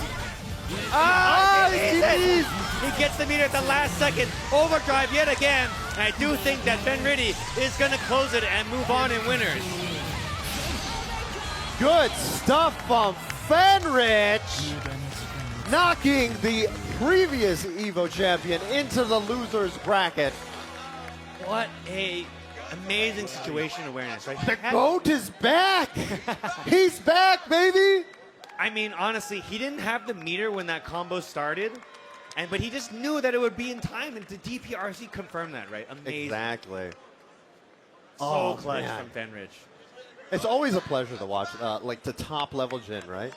Yeah, that was amazing. Really, really strong stuff. But X-Cal also really, really good showing as well, right? Yes. I mean, like both of those players' defenses were just like impeccable. I mean, like X-Cal was getting cracked by that overhead though. Yes. And like at the very, he was able to block it a number of times, but the way that Fenrich is varying his offense so much, just makes it really hard, right? Yeah, exactly. And I think that, like, you know, at the very, very end there, it's... I personally also think that, like, I think I also saw hip, no meter, right? Yes. I'm just going to go for the unblockable here. But, like, in that situation, like, you just don't know. Like, maybe even a raw DP still could have worked out in that situation. I think he actually messed up the timing on that Yeah. unblockable. It looked like it was a little delayed. Yeah, because I know that it can be a safe jump, especially against such Certain a slow DP, Yes. right? So, Yeah, Jin CDB is definitely slower. He needs to spend that 25 meter to definitely get the fast DP, right? Yeah, absolutely. But that being said, another thing that'll be fast is this break. So that being said, we're going to go ahead and go to a short break and be right back with more BlazBlue Central Fiction. Chipotle Honey Chicken is back. Step into summer with fresh grilled chicken, spicy Chipotle peppers, and the perfect touch of pure honey. Open the summer with Chipotle Honey Chicken. It's taking heat and sweet to a whole new level.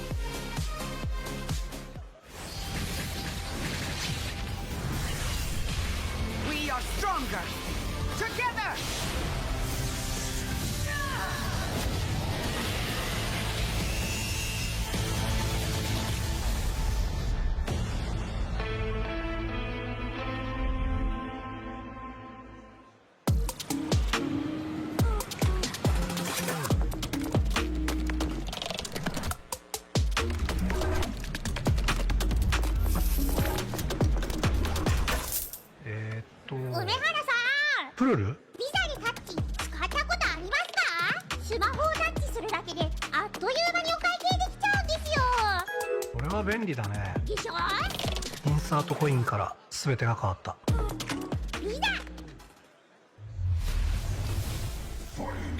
This is looking really good. I'm not even gonna front like that. It's a bold hit. Optimal. It's the surge. It's the one, Jake. Ready? I've never seen a mix like this before. That's refreshing. That was a great combination. Right? What? Why does he get a White Claw surge? Did I get zoned out? Tough break, Jake. Gotta have that championship mentality. That's the best assist I've seen since Captain Cup.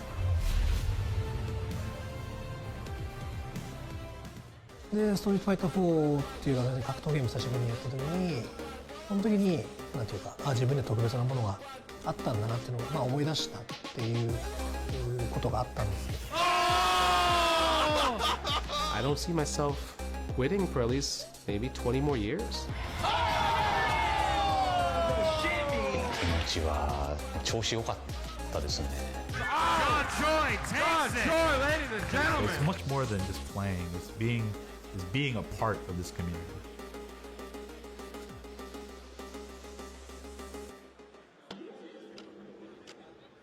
With Anthros, your next match will fix your sit. Try today, risk-free for 60 days, or your money back guaranteed. Anthros.com/evo.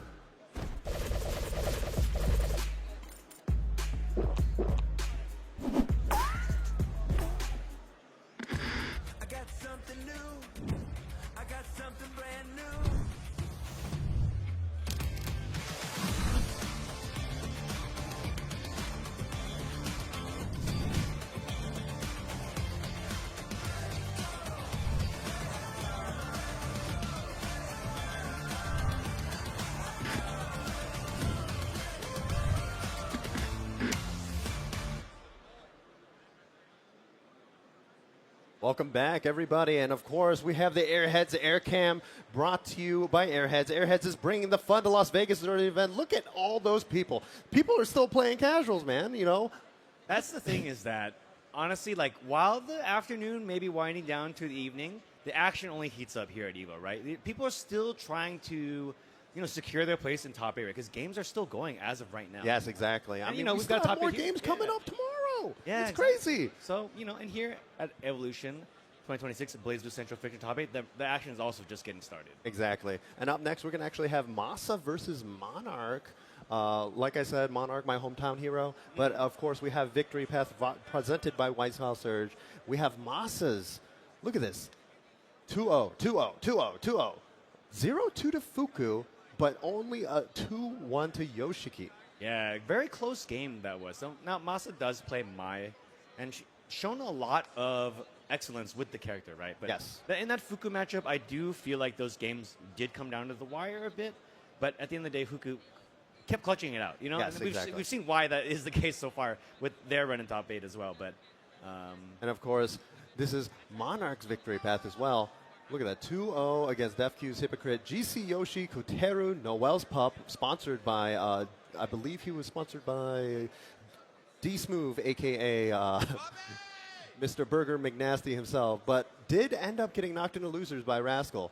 And then taking it over a very heartfelt 2-1 against Ice Cool. yeah, Pixel comeback averted, right? Really, really tough path for Monarch so far. He's already faced a lot of very stiff competition in this bracket so far. And yeah, that match against Rascal was difficult. Didn't quite have the experience to kind of capitalize on some of Rascal's mistakes there. Yep. But, you know, you can never really count Monarch out, right? You know, always improving they are, Yep. right? Always trying to see what they had done wrong previously. And, you know, I do think this is going to be a really good match as well. And I think, you know, based on what I'm seeing, spying on that monitor, it looks like It's going to be the ass pick. I mean, I don't blame him. I think the Murokuma units versus Mai is going to be pretty hard. That matchup is difficult, to say the least, right? Now here's the Evo Fantasy stats presented by AT&T. Monarch is, you know, loved by the stats so far. I think that, you know, the stats show that Monarch may have the edge here, but I think that, you know, we're also taking into account that he has switched characters as well, right? Has, Yes. you know, multiple pitches that he can go to. So I'd like to see how Masa, you know, tries to contend with both of the potential picks with that. Yeah, thank you to AT&T for that Evo Fantasy, of course. It looks like we're just picking a song real quick. We have to pick a good song, guys. That's true. Never leave home. Celica's song, come on. I mean, you know, I need some soothing. I need some soothing in my life. Okay, Of course, we have the crowd cheering for Monarch. Yeah, I mean, it's a home crowd here, you know? It is definitely a home crowd. Monarch is our champion, right? If I was Masa, I'd be very spooked right now, right? You're playing against a multi-character specialist, multi-champion for multiple games. And Mai is not, you know, not an uncommon character. A lot of experience that a lot of players have against Mai. Very respectful Monarch was, though, not, you know, making a move against that pressure from Masa. Throwing a fireball, setting up the fort. Ooh, that was from downtown. But that pressure. Also getting a corner confirm here. AAC. Confirm. Nice block. Check with the 2A as well. Okay, use the fireball. Keeping it pretty measured here is Monarch. This tag. Yeah, the dive from Mai is so annoying, especially in those like air scenarios, because she basically just another air dash. Really good, like, positioning on that dive. Using the RC to confirm it. One more chance for Monarch here. This round is looking all Masa right now. Ooh, that low. Okay. Hanging in there. Yeah, Stinger Tipper. Yeah, yet again, like, she can move so quickly, right, on the ground. And of course, that Tipper is unblockable unless you bury it. Okay. Nice, yeah, instant block it in the air. That is the way you punish the dive. Confirm from Monarch. Let's get to get some offense going here. Let's Masa roll them. Ooh, okay. Yeah, projectile wars. Throwing those fireballs. Oh, almost a really good jump from Masa right there. Yeah. Letting Monarch tags the projectile. Gets it confirmed. Nice. Okay, knockdown in the corner. Okay, block. Being respectful. Yeah, not willing to go in anymore. But, you know, Masa does have the lead, right? Yes. And definitely a lot more of a meter advantage. Yeah, using that normal to make a wall in the air, get that counter pickup. One of my most hated normals, for sure. Good jump. Just the simple 5A pressure. Okay, crosses over. Yeah, get the side switch. Yeah, counter assault. Ooh, okay. Yeah, this big whip punish right there. Ooh, okay, Masa burst. Oh, that move is broken. AC. But not able to get punished though, Mark. Still alive here. It was a burst bait. Big frame trap, but another one. The double frame trap. How dare you, good sir? Yeah, it's still my turn. What's the mix-up here? Delay tech, charge. Ooh. Wow, challenges. Uh-oh. Uh-oh. RC, hard baits on these bursts. Mark's still alive. Can he get through it? No, not quite enough to punish. Switch decides yet again. Mine has no reversal. And there is the crush trigger. Very nice. Can Monarch goes here. In danger now. That's why that crush trigger worked, baby. Yeah. Monarch keeping that USA dream alive. Great round from Monarch, clutching it out from a pixel pretty much. 3, action! This time Monarch aggressive. Nice check. Yeah. Not sure what Monarch went for there, but Masa checked it with a 5A. That was a really good fuzzy match right there. Ooh. Are you pressing a button? Yeah, you try. BP off a quick. This fatal counter. I don't think their burst is going to come back in time. This is so much damage. If I was Masa, I'd spend everything right now just to make sure that the next hit is going to go. Ooh, okay. Burst is available for Monarch. Has made one pixel comeback and they make another one. Oh. Force the burst. Catches the backdash. It's a Monarch's turn now. Masa about to get their burst back as well. That's the option here for Monarch. Gets fours set up. It's pretty much makes any special move plus. With Bandit. Yeah, delay air dash. Watch it. Good barrier. Oh, what a bait! What a read from Monarch! Baits out that counter assault. One more mix up, but drops it. All right, get me out. Get me out. Oh no, that was really scary. Yeah, the projectile wars. Turn fireball. 6 speed from Monarch. Oh, the guard crush from max range from Masa to take the first match. Yeah, close game there, right? Monarch had just realized. Why is this character flying across the screen, James? I mean, she just quit with it.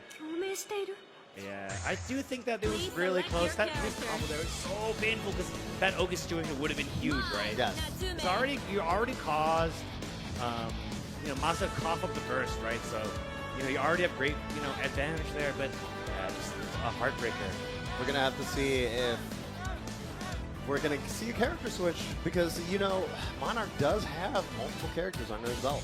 Yeah, and if you switch here though, you're committed, right? Yes. You've already lost once, and if you lose again, you're out. So whatever character you pick, you're gonna ride or die with them. I'm excited to see. Are they going? Okay. Oh no, we'll see. Oh, it looks like it's locked in. Yeah, He's saying locked it. in, yeah. Screw it. Let's This go. is my character. So we'll see what the change is here, right? I do think that Masa's been pretty good with those projectiles, right? So if Monarch can read out when they're gonna throw them, they could get a lot of good damage here, right? So, but maybe I think they're just afraid. Like I think in a lot of the offensive situations that Monarch had, Masa was able to take advantage and roll out of him. Yes. So maybe you're going to land it. Make sure your offense is going to be rock solid no matter what. Now there was, if you saw in the victory path, he did go 2-1 against Yoshi. Absolutely. So maybe there's some thought process there, right? Ooh, a little bit too far. Yeah, misspace. Nice man here. Okay, good block, but yeah, that is still pretty plus. Ooh, okay. Monarch did not crack good block yet again. Okay. Or cancel. He's like, I want this pressure. Ooh. Monarch respects that. Does not try to anti-air. Good block on the low as well. Yeah, Waiting here, just like staying. so patient. I didn't try to dash under. It's great. I think he tried to bait a burst right there. Masa has been kind of letting it rip. Yeah, now Masa's actually pretty low on barrier here. Okay, on the backside. Ooh, wow. No barrier anymore though, burst. Yep. What's the option here? Tries for overhead, but it's tagged by the low from Masa. Nice throw tech. Ooh, right back at you. And this is danger as well. Trying to bait a burst again. Yeah, really, really committal there. The burst thirst is so real right now. I get it though. I want that burst. Nice. How Monarch is just like basically so non-committal on like any button. He does not want to like whip it at all. Sickle Storm switches sides. Only 10 seconds left, more or less. Oh! Like the this. late air dash. And I think they're going to switch live totals here. Maybe they put the pixel left. Good the guard. Yeah. That was the perfect amount of damage for Masa to clutch it out. Masa now on set point. Okay, dodge under that. Catches Masa there. Nice. Cross back under. Spike chaser. Gets the hit, but oh no. I don't know if that was intentional. Okay. Nice. Once again, does not get it. Ooh, wow. Check with the RC. Okay. Good reversal there. RC's to keep the pressure going. Goes high, keeping the pressure pretty respectable. Masa doesn't crack, but it's fine with counter assaults. Yeah, but no, not counter hit, thankfully. No tech here from Monarch. Gets Masa some free damage. Nice tech on the throw. Good block, but still Masa's turn. Yeah, nice Third. check. He's there. Okay. More pressure. Gets hit with overhead. Yeah, that's some knowledge. Uh-oh. Ooh, nice confirm. Yeah, crouch confirm. Second hit. It might be enough with meter and overdrive. AAC? Yeah. As long as he does not drop this, it should be it. And with that, Masa once again taking it over Monarch, but a great showing from Monarch nonetheless. Yes, exactly. And, making top 8 at Blaze Blue, especially when you were also in top 8 for Grand Blue earlier this morning as well, is not an easy feat. Yeah, great showing from Monarch, showing why he is one of the strongest players out there. And of course, he is no slouch to having some big upsets, unfortunately. Here we go. It is a replay presented by PlayStation Tournament. So now this is one of those rounds where Sickle Stormer here, great dive here from Masa to kind of avoid it, right? Yeah, honestly, this was such a nail biter because that late air dash was the thing that sealed it. Yeah, and with that really clutch crush trigger, right? Just to seal the deal right Yeah, there. I mean, if you're not ready for the crush trigger, it's devastating. Yeah, it's pretty quick. You've got to barrier it. You got to be thinking of literally every option right there, especially because Mai has an option that doesn't do a lot of damage, but you only need a pixel there, right? Yeah, exactly. So it's really tough to deal. He was noticing that Monarch was not really fuzzying too much, so he was like, I'm just going to throw this out. I'm gonna see what happens. Yeah, and like, what's the worst that can happen? You lose the round? Okay. Whatever. I got another match left. Absolutely. But up next, we're going to have a short little... Yeah, it's going to be Maki versus Chidi. Both players had interesting routes here, I would say, for sure. Yes, of course. The victory path, of course, brought to you by White Claw Surge. Maki, of course, just 2-0ing everything up until Tubazo. Tubazo actually getting knocked out. Yeah, Tubazo played the game of their lives. Yes. They were playing so good and was able to send Maki to losers, right? But I do think that Maki showed why they're so strong. They played Rachel pretty much to perfection, I would say. They kind of were able to kind of lock down pretty much everyone else and close them out, right? And that's the thing about BlazBlue is that a lot of matchups are not symmetrical, right? There are challenging matchups for a lot of characters, even if they are top tier, right? Yes. So Valkyrie, you've seen Valkyrie's a very strong character, but Rachel is a really difficult matchup for him. So able to clutch that out. And of course, we have Chiri's victory path as well. We saw the 2-0s everywhere except against Jonah. And guess what? Who beat Jonah? Yeah. It was Maki. So we'll see how Chiri does. But it looks like Chiri was also the one that knocked Tubazo out of the tournament as well. Yeah. So that was again really close game. Honestly, Tubazo was playing really well. So shout out to them for making it tough for Chiri. But Chiri did climb out of losers after losing to Jonah. So Chiri is focused. Look at him. Yeah, absolutely. And Carl, Rachel, not a very common matchup, right? Yeah, well, I would say nowadays is a lot more common because people are understanding the strengths of Rachel, right? Like Rachel doesn't really need to interact with Carl too much. He can just kind of throw out the Lobelias, let the bats play for her, right? Yeah, absolutely. And of course, here comes Evo Fantasy, presented by AT&T. Looks like Maki's got the edge here, right? I mean, everybody loves Rachel, right? Yeah, and I do think and nobody wants to cheer for the villain. I mean, both quote-unquote villains are in losers now. I guess I don't know how far that works here, this situation, but I do understand that, though. I think that Rachel is very good at zoning, and even if you don't make direct contact with Carl, being able to have those, the lightning poles or the bats out to kind of, guide the lightning makes it pretty difficult to move around regardless, right? So. Yeah, I mean, Carl is definitely not one of those characters that's just really known for hypermobility, right? Right. But Ada can tank a lot of the Lobelias for him. The only unfortunate thing is that no matter what, if she throws the Lobelia, no matter if it gets blocked by Ada or gets hit or anything, it's always going to be a lightning rod on the ground. Yeah, so that could be a big factor, right? Because that lightning rod, it's fast, vertical to the top of the screen projectile. Or you turn it into bats and influence it by wind. So let's see what it goes here. That also being said, Carl is not isn't really able to get out of some of Rachel's pressure once she does get started, right? So that is really tough. I mean, you're talking about a character with instant overheads, crazy projectiles, and probably some of the best damage in the game. Yeah, taking one of the dome there, but not a lot. Just getting set up here, right? Setting up the bats. Yep. And one thing about the bats is that when you get the Menki at immediate burst of Cheery. Yep. And is that like, yeah, once the bat is on you, it also changes the strength of the wind as well. Because they work like little wind turbines. Yep. Look at that. Aiden's tanking those Lobelias. But at a certain point, it doesn't really matter. Rachel has Windstock. Let me get out of here. Do not interact. Do not perceive me. Yeah, down to 1 win, but still setting up the fort to get more. Negative warning. That's 1 hit. Wow, they turtled so much they lost their barrier. You rarely see that in a tournament, but Maki's playing this completely as lame as possible so that Cheery does not get it. But you know what? I don't need barrier if I never have to block. Exactly. Oh no, but big drop here. That was 2 bursts in 1 round, man. Here comes another Tempest Dahlia to get some more meter back. And off-screen Lobelia. Yeah, using the wind to influence it, so it comes down way later. Ooh, okay.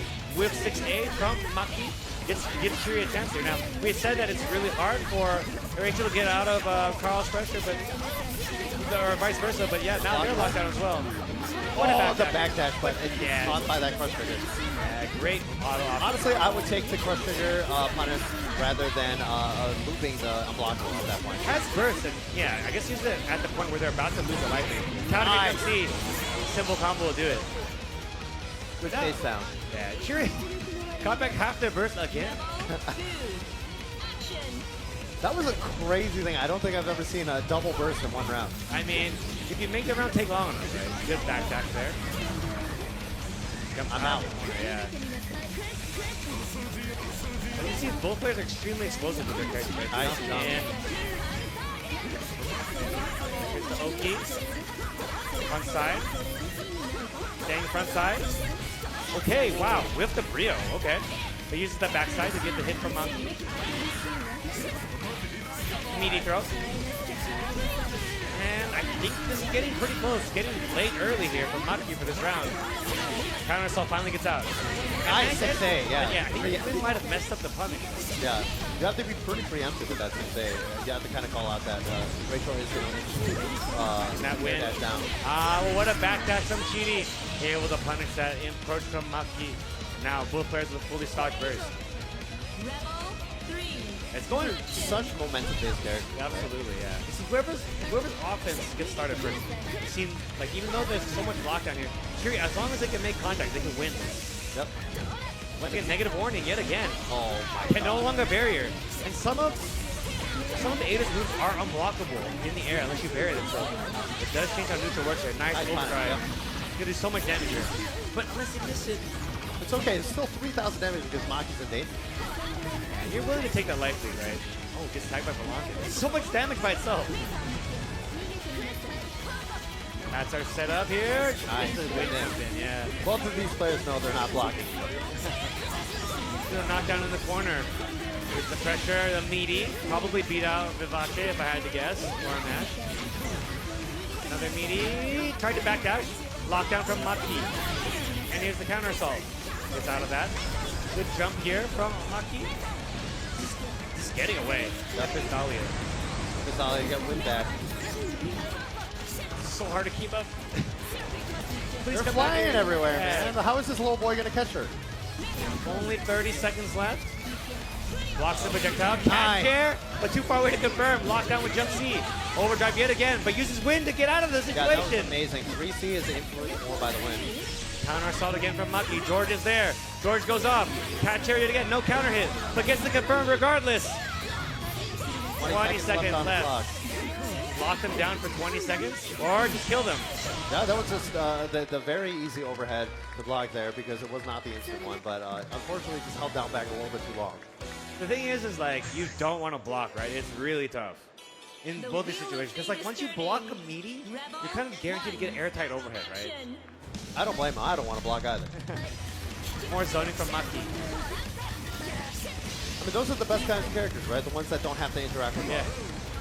Kind of, you know, you stay on that side of the screen, whichever side I'm not on. Zoning here, full go. Oh, Gets tagged, hit, yeah. Low wind here for Maki. They're locked down here. Frame trap. Yeah, try to fuzzy mash. Not a lot of Sashimi left for Chidi. That double overhead. Yeah, burst from Maki, back out of the corner. Getting tagged by the projectiles here. All right, bats are in play.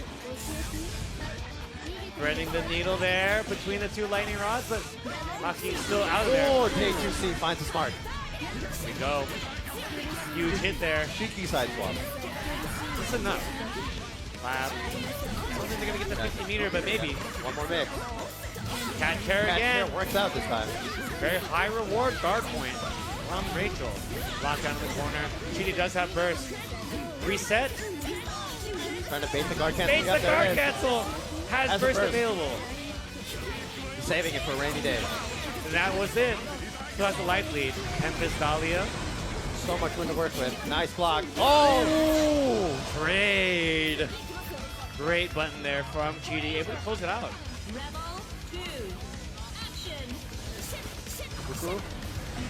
Yeah, I'm going over here.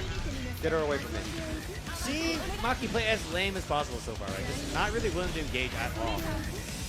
He knows if he gets knocked down, man. Like, it's playtime. Yeah, good pressure here. Finding a block. Goes low. Oh, not hit. A little bit too far. Now it's Chidi trying to get started. We'll go. What a cheeky crossover. Back to the same side overhead. Nice. Using that Lobelia to bait that anti-air. Nice back dash. You see jump cancels it. Lockdown from Maki. Goes oh, big. Fatal, but no wind. But doesn't need it. No tech? Yep. But that's why. This is so hard to deal with, and now with all this meter. Yeah. Look at that so damage. much damage. Oh, Double one more super. time. Yeah. Yep. Those bats draining so much damage. It says 3,000 damage, but it's probably closer to 5,000. Yeah, every time she uses the stock and the bats are out, it's 1,000 added damage. Okay, Volante getting tagged. George is right there, but it's okay. A just got it. Yeah, switch the frog. Yeah, slap the frog out. What a jump in from Maki. Getting more offense here started. Lockdown. Nice! Ooh, lockdown again. That jump is so huge. No win. Could be your chance. He's going to use the final win to dash out. But I love the positioning there. Nice. Yeah. Burst, momentum burst. Gotta close this out here. Can you keep Maki in the corner? Counter assault from Maki. Wins out of there ASAP. And now back to this really, really tough neutral. Suffocating neutral from Maki. Can Chidi ever get back in? What a challenge! Yeah, he tried. Maki knows that Chidi wants to guard cancel out. Guard cancel there. There's more pressure in the corner. Can we lock Maki down? Cat chair again. This should be it. That's a 100% success rate. Oh, what? With cat chair. Not sure what that was about. Counter assault baited. Backside again. Overhead. 32 seconds left. Should he even deal enough damage in this time to win? Yeah, overdrive is coming back soon too. 20 seconds left. But burst from Maki. Pixel of health. Chip is going to be a factor because all these specials do chip. Oh, and there it is. Just like that. That's suffocating neutral from Maki. Able to close it out. Oh man, that drop at the end there had me kind of sweating. Yeah. I mean, that's the thing. Carl's firepower is crazy, right? Yeah, I mean, like, you saw how Maki was playing in that matchup. He was like, I do not want to deal with anything that you're doing. Yeah, and you know, with good reason, right? If they never get in, they can never use it, right? Yeah, exactly. I'd rather put myself in danger than deal with you. Yeah. Oh, and we're going to see that replay presented by PlayStation Tournaments. Here's that neutral game we saw right there, right? Even though they had no barrier, well, if you don't touch me, I don't have to block, right? Yeah, exactly. But, you know, every time that Chidi did find its mark, it was doing like 3,000 damage, just like off a random ass hit. Yeah, just like that lockdown. So impressive, too, right? Like, I do think even though they were playing lame a lot of the time, they found their times to go in, right? Yes. And that's what makes it so challenging because, you know, it's hard to anti Rachel to begin with, but now you don't know when she's going to come in while she's jumping, like, way out of the corner. It's really hard to deal with, right? Yeah, I mean, like, Carl doesn't have like the greatest movement, so like you see Maki just using all of his wind, just like I'm going this way, I'm going this way, I'm going this way. Rachel doesn't regenerate wind in the air, so she has to be staying on the ground for it to start regenerating. Unless you have 50 meter, and then you can just just throw him right? just skip the neutral, guys. Just skip it. But one thing we're not going to be skipping is a short break, so we're going to take a short break, and then we'll be right back here with more Blaze Blue Central Fiction. See you guys soon. Chipotle and 2XKO are back for round 2. Use promo code TAGTEAM at checkout to unlock the Chipotle Fresh Fit backpack and bucket hat for your avatar. Visit chipotle.com/2XKO for details. Come on, everyone! I'm in orbit, Quill. Too easy. Bam! Big fist coming in! Fighter, activate! With great power comes a great beatdown! Together, we can achieve anything! Ha! Yeah!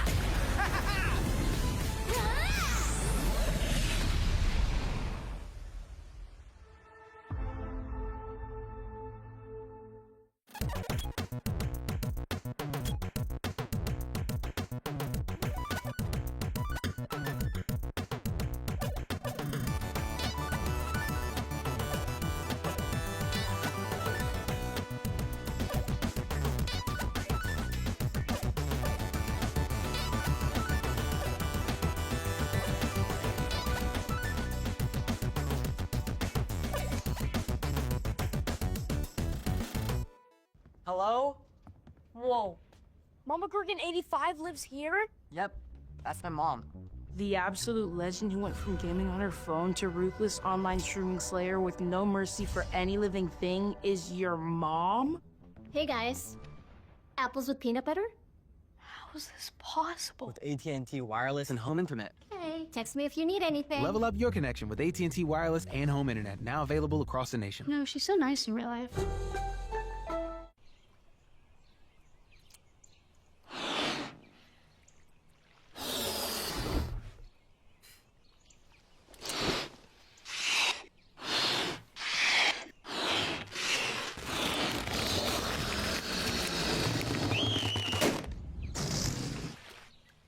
Airheads have more fun. How would you like to live forever? I do not trust this Thresh. His lab contains screaming. Those are just squeals of wonderment.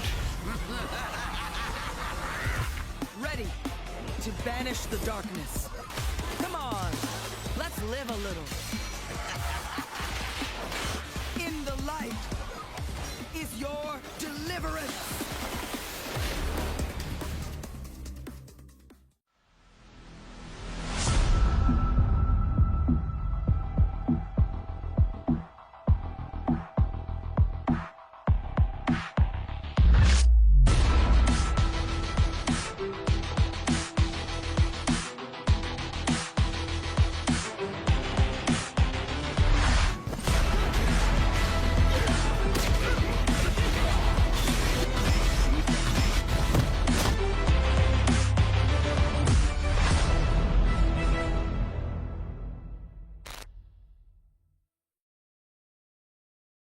All right, and welcome back to more Blaze Blue Central Fiction action here at EVO 2026. We're winding down towards the best of the best here in the bracket at top 8. Yes, and of course, we have our losers quarterfinals, Excalibur Blades versus Masa. This is an interesting one for sure, right? We have seen a lot from both players already, right? I don't think they've encountered each other yet, so I'm really excited to see how it goes. I know that a lot of people's fantasies had Excalibur and Masa up on there, and both of these guys in losers, so it's going to be, whoever is the better player today. Yeah. That being said, Excalibur Blades is the last hope for the homegrown scene, right? Yes, exactly. I'm definitely rooting for Mr. Excalibur Blaze over there. I know he has it in him to bring home the hometown victory. Yeah, my thought is that this matchup is challenging for both players for a lot of reasons, right? Mai does not have a reversal that works on frame 1, right? Yes, Unless but her it's neutral super. is really, really strong. Yeah, so if they get caught, they can be really tough. But that being said, Mai is great at not getting caught. Great projectiles, dives, huge normals, right? And that, you know, the rushing pokes are really strong as well. So we'll see if Excalibur Blaze is equipped to deal with this. I know that Excal has a lot of my practice. You know, there's a very large my player base out there in the U.S. All right. Let's see how this goes. The wheel of fate In the is intro, they're both turning. very busy. They both got somewhere to be. Action. All right, Volante, just out of range.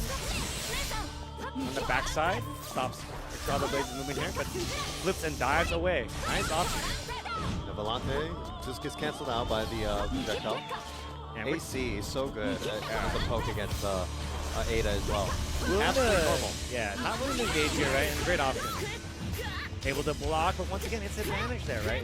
It's the active blocking. It means you're still giving away your turn. Yeah, just normal jab pressure to make sure that he can't really call Ada. Nice track with that 2A. Calls Ada during the combo, so able to continue with Ada's assistance here. Goes low, so kind of cheeky fake unblockable. Yep. Counter assault from Masa. Yeah, Masa loves showing that early counter assault. Volante, good respect. Whoa, there. 5B. Okay, counter assault right back at you for Excalibur Blaze. Here comes Volante. Has to respect his mouse that does. Polko. Recalls on the inside. We're kind of building the block for here. Down to 30 seconds already. Nice. Oh, yeah. Oh, yeah. Burst. Instant burst. OD, interesting choice. They are stopping the clock though. Okay, what's the pressure going to be? It's same side. Overhead. That's a lot of knowledge right there. Yeah, we'll take that to the bank. Out of range though. Just finish that up. Ooh! I don't think they're going to take the life lead here, but it's going to be pretty close. Whoa, nice 2B to get underneath the jump seat. That was scary though. Counter assault out, 14 seconds left. Counter assault right back at you, 10 seconds left. But gets the counter hit. I do think they're going to be able to, oh no, but I think this time is so short. Gets a hit. Can they super maybe to get the, they don't need it. That was so close. I didn't expect that jump to see to do that tiny bit of chunk of damage. All they needed. That was a really brave 2B from XL right there, honestly. Yeah, but it worked out there. Sometimes you got to take those chances, especially when that time is running down like that. Yeah, I mean, you do miss 100% of the shots you don't take. And that's why he's up there, not up. Yeah, absolutely. Once again, very careful neutral here from both players, right? Neither player willing to commit unless they can get into advantageous position here. Double flip to kind of avoid the Volante. Gets the corner positioning. Throw gets taken again. Ooh, 3C! Right underneath it. And with that. The corner. Okay. Good block on the double overhead. Nice. Yeah, baits the counter assault right there. Holding on to the burst this time. Yeah. Will they even be able to use it in a good position here? Overhead again. Yeah, the delayed land overhead, as you mentioned before. Great information for Excalibur Blaze, showing that it's a great option for him to go to. First out, this is going to be the last burst that Masa gets. Ada is down, though. Okay. Ooh, that's a big hit. Here we go. Really good starter. Has plenty of meter, too. Flip the life flip. Doesn't need to so far. Throw gets teched again. Great defense. Volante on its way. And because of that, counter assault works here. Nice. Okay. Here's super to lock down. What's the mix up? Double jump. Overhead. Yep. Just a quick falling JBJA. People are usually not ready for it. Yeah, because he's already varied it from the previous one, right? This time do the late double jump to kind of change the timing, make it a lot harder to deal with the second time around. The wheel Quickly, of right fate back is to it. turning. Rebel 1. Action. Here we go. Will be sent home, so fighting for the tournament lives right now. All right, once again, starting slow, both players are, and yeah, that cross up. Really hard to deal with because maybe you're trying to even just bury it, but you get caught on the wrong side. Not much sister meter left, so this pressure will end shortly unless you get hit by a mix-up, which allows him to overdrive, and he uses that to refill some of that sister gauge and get that corner pressure going. Nice, yeah, he sees the roll. Momentum burst. Ah, wow, good, great barrier on that crush trigger there. Great. I don't need to press anything if I got a doll to do it for me. Yeah, 2C combined with a doll normal. You know, you think he's whiffed that, but actually there's a hidden trap for you right there. So match point for Excalibur Blaze. Okay, jump and dive out. Again, yeah. That was an instant block this time. Great punish. go to this corner over here. I like this corner. And look, it's looking like a good spot. Okay, blocks the overhead first. Some more pressure. Crush trigger. Yep. Into throw. Finding a system meter to work with. Will Masa even get their burst back? Nice. Ooh. Yeah. Too high. Ooh. Big from Masa, able to get out of that. Nice check again with that 2A. But luckily, in this dojo. Yeah, but luckily with that Masa's opening, able to get their burst back in time. Guard cancels out, but it doesn't really. Ooh! Masa swinging. Burst from Excalibur Blades. Playing for that third game here. Ooh. This is scary. Oh no! Gear super right away on the first hit confirmed. But too far away. Not much barrier from Masa as well, so this is really scary. If he gets caught in the air, could be trouble. Low on 8 meter, so we gotta. Whoa! Amazing! Just like that, Excal takes it over Masa in a 2-0 sweep. What an incredible showing right there from Excalibur. I mean, again, if you're coming for the champion, you better knock them out. Honestly, the showing right there, the amount of patience that he was ready to just RC, they jump C, you know, that's the end of the combo, right? Right. And like, you know, there was a game before that was so clutch, right? The situation could be completely reversed had they just, that round just ended completely differently, right? Yeah, exactly. And of course, Excal is keeping the American dream alive. Great showing from Masa this year. Hopefully they will come back for the next time. Yeah, I mean, they've shown just how strong they are, right? Yes. There's still a lot of fight in them, I feel like. If they could keep going, they probably would. But, you know, unfortunately, Excalibur Blades able to eliminate them and continue their path on. Exactly. But, of course, you know, a lot of these Japanese players are usually more focused on, like, long sets and stuff as well. Yeah. They've been playing against each other in, like, very long sets. I don't know many people in the U.S. that could face them in a very long set. I mean, they are pretty good at learning quickly, right? So, you know, oftentimes, you know, you learn some of the situations that you've been put in and just adapt and get a lot better. And that's one of the things about Blaze. As long as you're using the good option to beat the other good option, like, once you get that knowledge, you can oftentimes change how you play a lot of the ways. A lot of those matchups is flip those results, right? Exactly. And, of course, as a reminder for all of you at home, we have a Marvel Tokon Fighting Souls. It's coming out soon, and pre-orders are available now. You know, I'm really looking forward to it. You know, I saw a little bit of Magneto gameplay, and he's got Ragna 5B. That was the craziest thing. I saw that. I was like, that's Ragna 5B. I've seen this before. I've seen you, Arxis. Yeah, you know, another great Arc System Works game, right? I'm really looking forward to it as well. So many characters to play, right? So, you know, you're going to have a lot of fun just being able to lab through that and kind of find your 4 different characters you're going to be able to play, right? Yeah, you get 4 characters. That's crazy. I get to play Magneto and whoever else. Yeah, I get decision paralysis trying to pick what I'm going to have for dinner, but... We'll see. We'll see. That game looks amazing right now, and honestly, I'm so excited to see what other characters are coming out, because they just released. They announced Carnage and the Green Goblin. Oh yeah, those look sick. Yeah, and you know, there's still more on the way as well. But also on the way is another losers quarterfinal match: Rascal versus Maki. Yes. Now this matchup is it's a little hard for Bullet. Yeah, and you're gonna see a lot of like. So I think that one of Bullet's most hard things to deal with is zoning, right? And while he was able to clutch it out against Monarch, that's kind of because Lambda is a more committal zoner, right? If you can guess right against Lambda, you're able to get in or even do damage, right? Rachel, on the other hand, because of the wind mechanic, able to not commit nearly as hard. Obviously, the reward is a lot less because a random ability doesn't give you full combo the way a random sword does. I don't know about that, man. Have you seen how much hit stun a lightning bolt is? I'm just saying. You know, depending on the reach, right? But, you know, because of that, that's kind of why the matchup can work a little differently. It can be a little harder for Bullet to get in or even charge up heat, right? So. Yes. Thankfully, Heat does have some projectile armor, but, you know, Rachel, with that win, like you were saying, can just kind of be like, oh, you're charging up?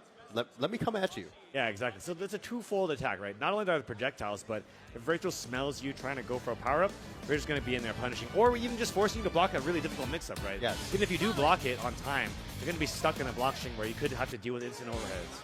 Now, Bullet does have the advantage of having a DP, and Rachel does not. She does have a reversal with guard point chair, but, you know, that is beaten out very easily with some setups and bullet. Yeah, it's throwable as well, too, right? Okay, but yeah, as we mentioned before, this lockdown. Nice. Oh, wow. Counter it. Another character with one of those counter hits that he can pick up off the ground. Pressure here, whips the 5e. They scrap. And yeah. Try to molecular capture the kids. Yeah. Rascal tried to call out a projectile, but Maki able to see that as well. Lockdown from Maki, 3C. Pressure gets blocked. And just back out of there. Yeah, no wind right now from Rachel's side, so he's going to turn a little bit, or just immediately use it. Yeah, negative warning yet again. Scary. George goes out. Yeah, this is level 2 bullet as well. Tempest Dahlia able to get that meter, secure extra wind. With this much zone, it's going to be so hard to get in here. Yeah, just keeping bullet at bay. I do not want to interact with you. Get away from me. Evil woman.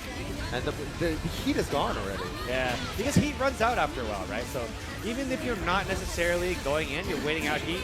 Overdrive from Rascal, but yeah, I know scare. I know scare. Yeah, it was not an advantage there.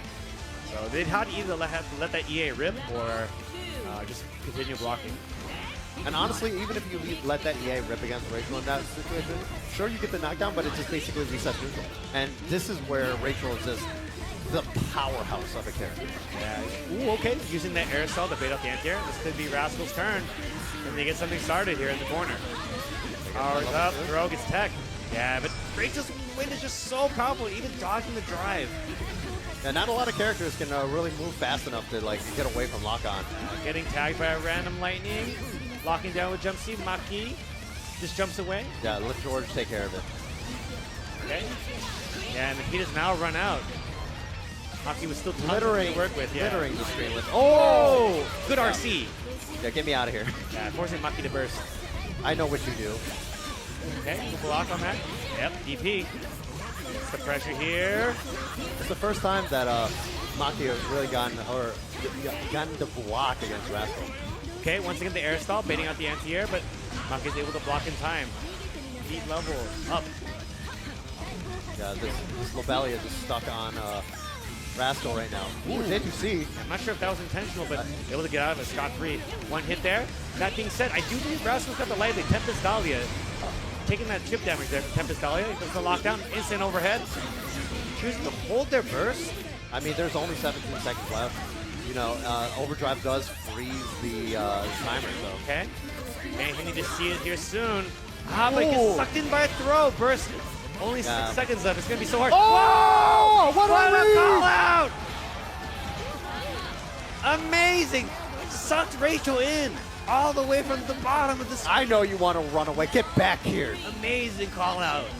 Steals that round away. Kind of what we need, but now we're back locked down in this kind of neutral game yet again. Rachel's got so much wind to work with. Negative warning. Uh-oh. And negative penalty now. No more barrier. This is definitely Rascal's.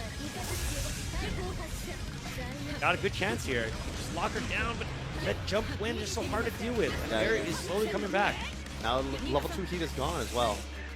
And Maki is slowly bringing back that barrier. Yeah, it's finally back, but air to air from Rascal. Knock down, into the corner. Level up again. That frame trap. First from Maki. George does not care about projectiles, baby. Ah, but he almost jumped right into it, yeah. Down to 45 seconds, about half the round time left. Tempest Dahlia locked down for free. Gets the counter hit low. All the way to the corner. No win available. Now there we go. That's even lockdown with George.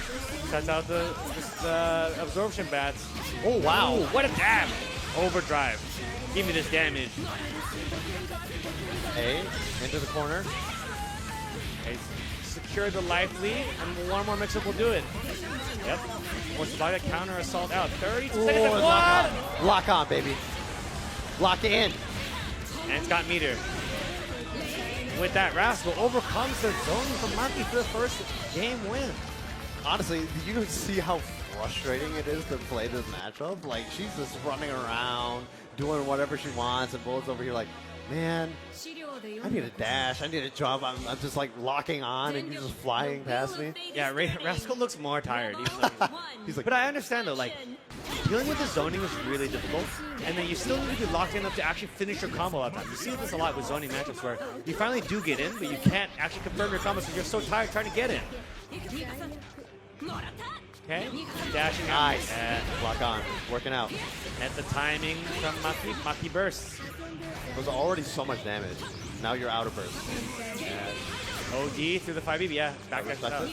Oh! Oh no, but reset. We'll take it. That'll be enough. Yeah, so much meter to work with as well, and inactive blow. Yeah, I didn't even need it. Still plenty in the tank. And now Rascal, one game away from advancing in that loser's quarters.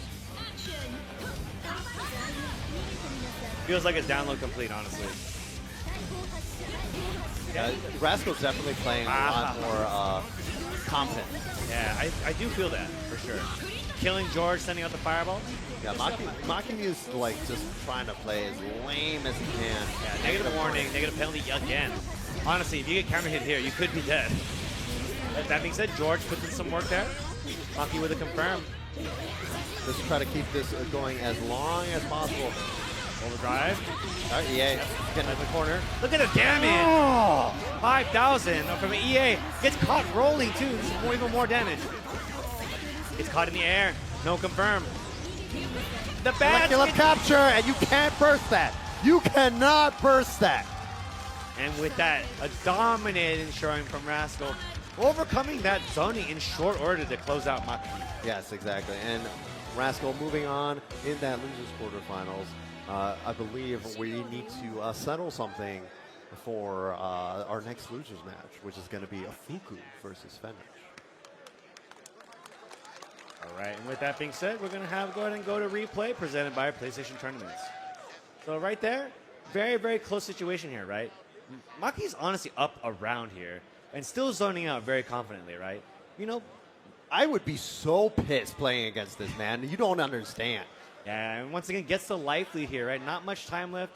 Maki trying to lock down here, but with this, able to counter assault out. Oh, I know exactly where this is. Ooh, ooh. Yeah, bursts out. But, you know, as they try to escape, they get caught. Oh, look at that. So caught. How dare you get out of my airspace. Yeah, amazing, amazing round, right? It felt like that was the momentum shift. Yeah, like, I think so. that was 100% where that momentum shifted, because that was all Rascal after that. Yeah, because had he just blocked that, right, time would have run out for sure. And then on top of that, you're up a whole game now. Yes. Instead of just being down, like instead of being 1-1, right? And that momentum shift was crazy, man. All you need is one, right? Yeah. But speaking of momentum shifts, we're going to calm down. We're going to cut to a quick ad break, guys. We'll be right back after these sponsors.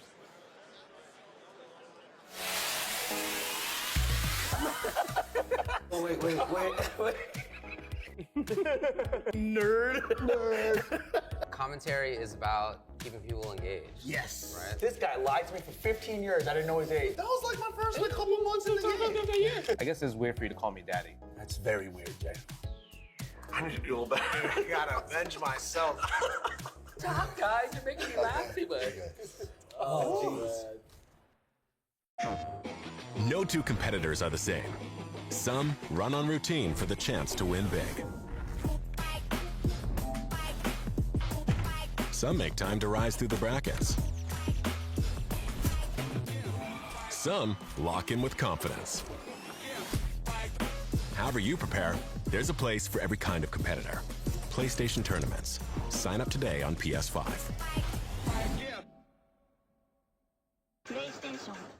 Maybe you'll get on stage. Hey, maybe you'll even get famous. But that's not really what this is about, is it? It's about competition. It's about friendship. It's about our love of our games. That's what it's about for us, at least. Since 2011, our broadcasts, events, and merchandise have been top quality and grassroots at the same time. 10-0. Forever we fight.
Your body knows. A sense of victory. Seized when mind, movement, and gear ignite as one. Victory is within reach. Feel it, right? Now, step into your zone. Designed to win.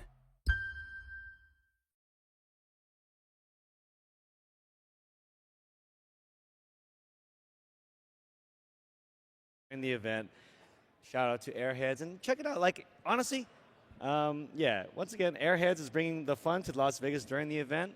Honestly, like, are there any events where like at like this late at night it's still this much action? Yeah, honestly, there's way more people over at those mini tournaments that's being hosted over by Evo as well. Evo always has those great mini tournaments happening, and you know, people are having so much fun at this event. Honestly.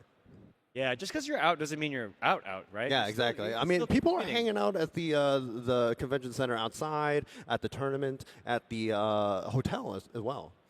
Yeah, absolutely, right? The fun doesn't stop at all once you're at Evo, right? You can kind of keep playing. There's more stuff going on at all times. And, of course, I love just feeling like part of a collective, right? Exactly. Being a part of the scene, being a part of the community, it always feels awesome to kind of just... Big shout outs to Airheads. They've been just feeding me Airheads this entire week.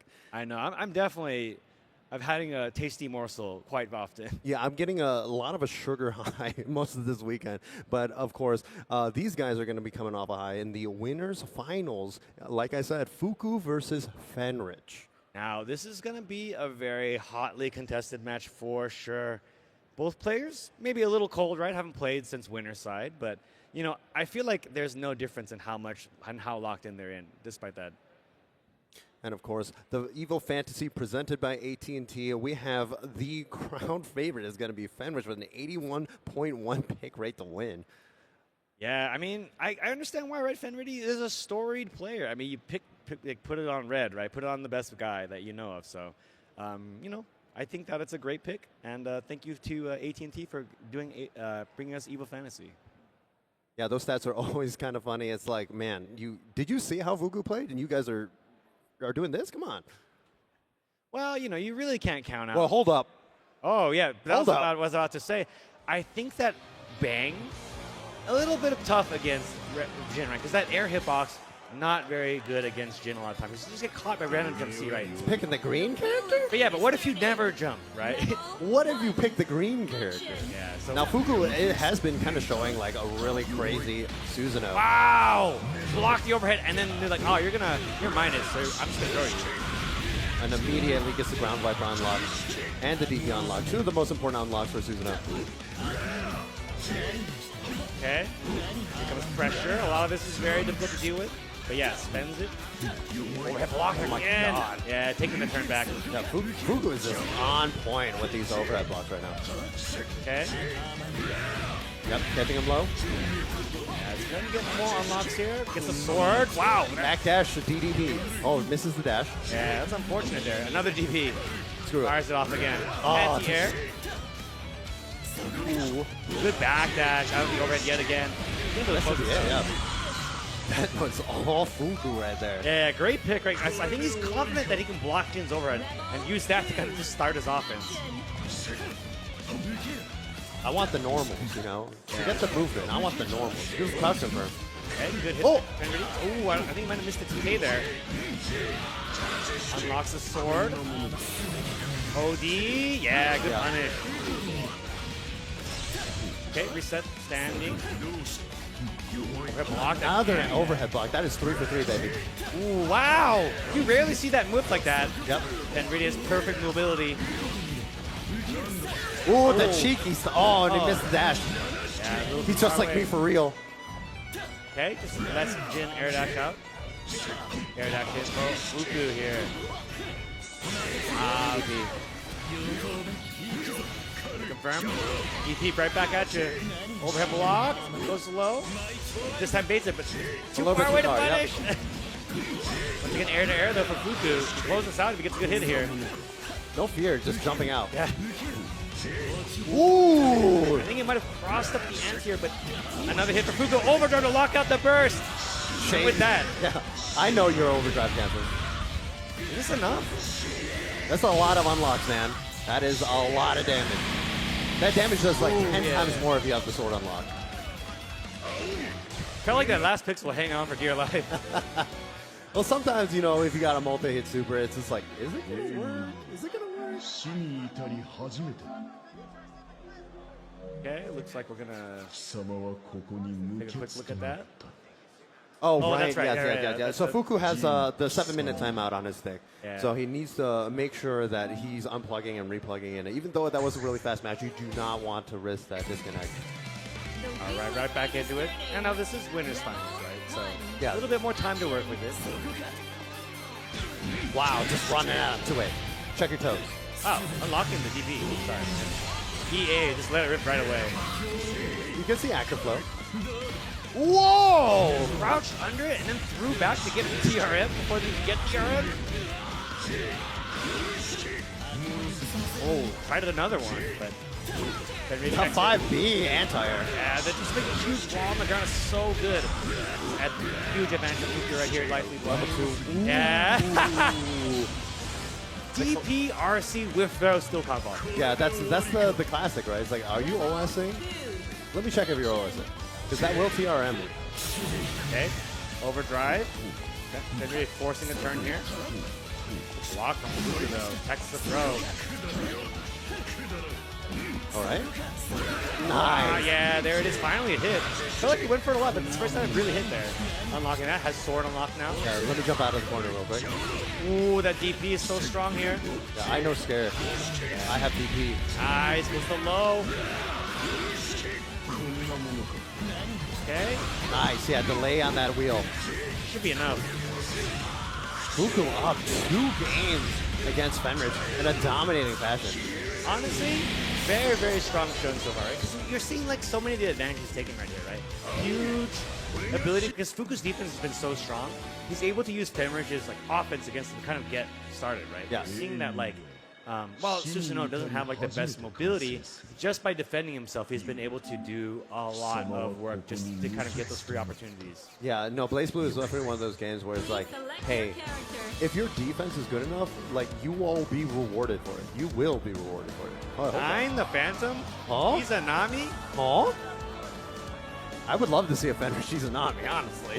I've heard rumblings that he's been practicing and maybe would go for it in a certain pick. Now, I could understand why, because Jin's game plan is kind of make you flinch and make you make the wrong decision, right? And that's kind of how he does a lot of damage. Fuku's been playing it straight the whole time, just forcing Fenrich to kind of overcommit to do any damage at all and just punishing a lot of the offense. So we're seeing him hesitate here. He's thinking about it. Yeah, absolutely. I mean, this do I bring out this random pocket thing? Yeah, it is kind of crazy. All right, we're just going to converse with each other. I think it's like Don't do it, bro. Don't do it. I think it's like when you finally pick your character, I need to plug my stick back in. I think that's what it really is here.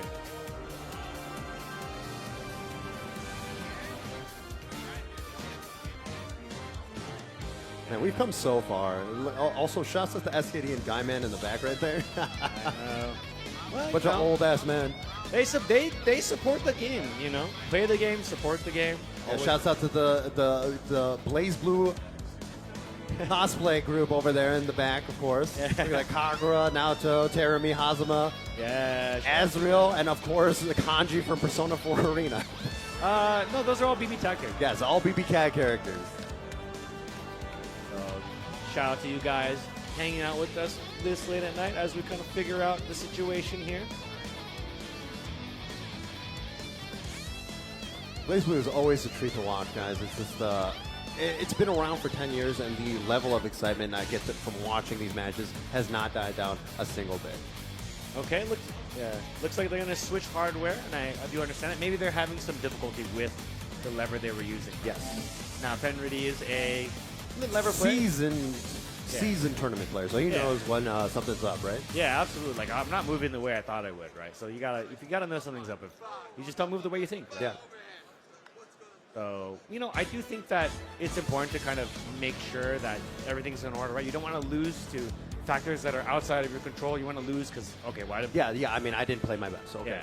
You got it, man. You got it. Yeah, absolutely. I have no excuses, but of course, you know, I'm still coming down from that high where the character reveal, man. Trinity? Yeah, I mean, highly suspected by a good number of people, but finally great to see it really play out. Yeah, no, honestly, I was thinking like Torikaka. You know, a lot of people were saying like, well, White Justice, or like K-Jun was a big one in the popularity poll. Yeah, I mean, now that it's finally revealed, we can kind of really have something to really look like, hey, man, these guys are making a new character. You know, like, the possibilities of another BlazBlue might be around the corner. Yeah, exactly. Or even if it's not another character, it could be like a balance patch or something. And then literally, that's going to be 10 more years. Yeah, exactly. You never know. And that's part of what's, like, I do love it that, like, the BlazBlue community is getting rewarded with something like that. For, like, sticking with it for so long, keeping the game alive, such that even a reveal could have, like, an impact like this. Yeah, exactly. And, of course, you know, it's a testament of how strong community effort really brings to games. Like, if you enjoy the game, you keep playing it, people will support it. Yeah, absolutely. And, like, it doesn't have to be, like, give it your all, right? Just whatever love you can share with it, we feel it, right? Yeah, I mean, you can literally put in like 30 minutes into BlazBlue and like play like the story or something. As long as you enjoy the aspects of BlazBlue, like you are part of the BlazBlue community. Yeah, absolutely. And that, you know, thank you so much for sharing this time with us as well. Right? Yep. I mean, BlazBlue has such a strong history. We have like novels. We have what was it? The light novels. We have a roguelike game with BlazBlue Entropy Effect. We have gacha games. BlazBlue is such like a multifaceted like just series. You know, coming from like what was it? 2009, 2008. 2008, 2009. Yeah, I still remember playing the beta of this at Anime Expo many years ago. I remember importing it from Hong Kong when I was traveling overseas with my family. I was like, wait a minute. Hey, these guys made Guilty Gear, right? I was like, oh, I want to try this game. And I played it, and I was like, this is the best game ever. Yeah, absolutely. Thank you once again for sharing this moment with us as we kind of figure out some of that hardware stuff. It is a very pivotal game, right? Yeah. So, and like the generations of just like top players from each version of the game, you know, we like to just sit around in a room because we're all old, and we'll just like share a couple of teas or whatever and be like, hey, remember CS Makoto? remember like week 1 CS Makoto? Week 1 CS Makoto, where I couldn't beat Amiscythe, and Amiscythe was just washing everybody, and then everybody was just like, you're getting carried by this character. And honestly, he might have been. Honestly, that character was kind of broke.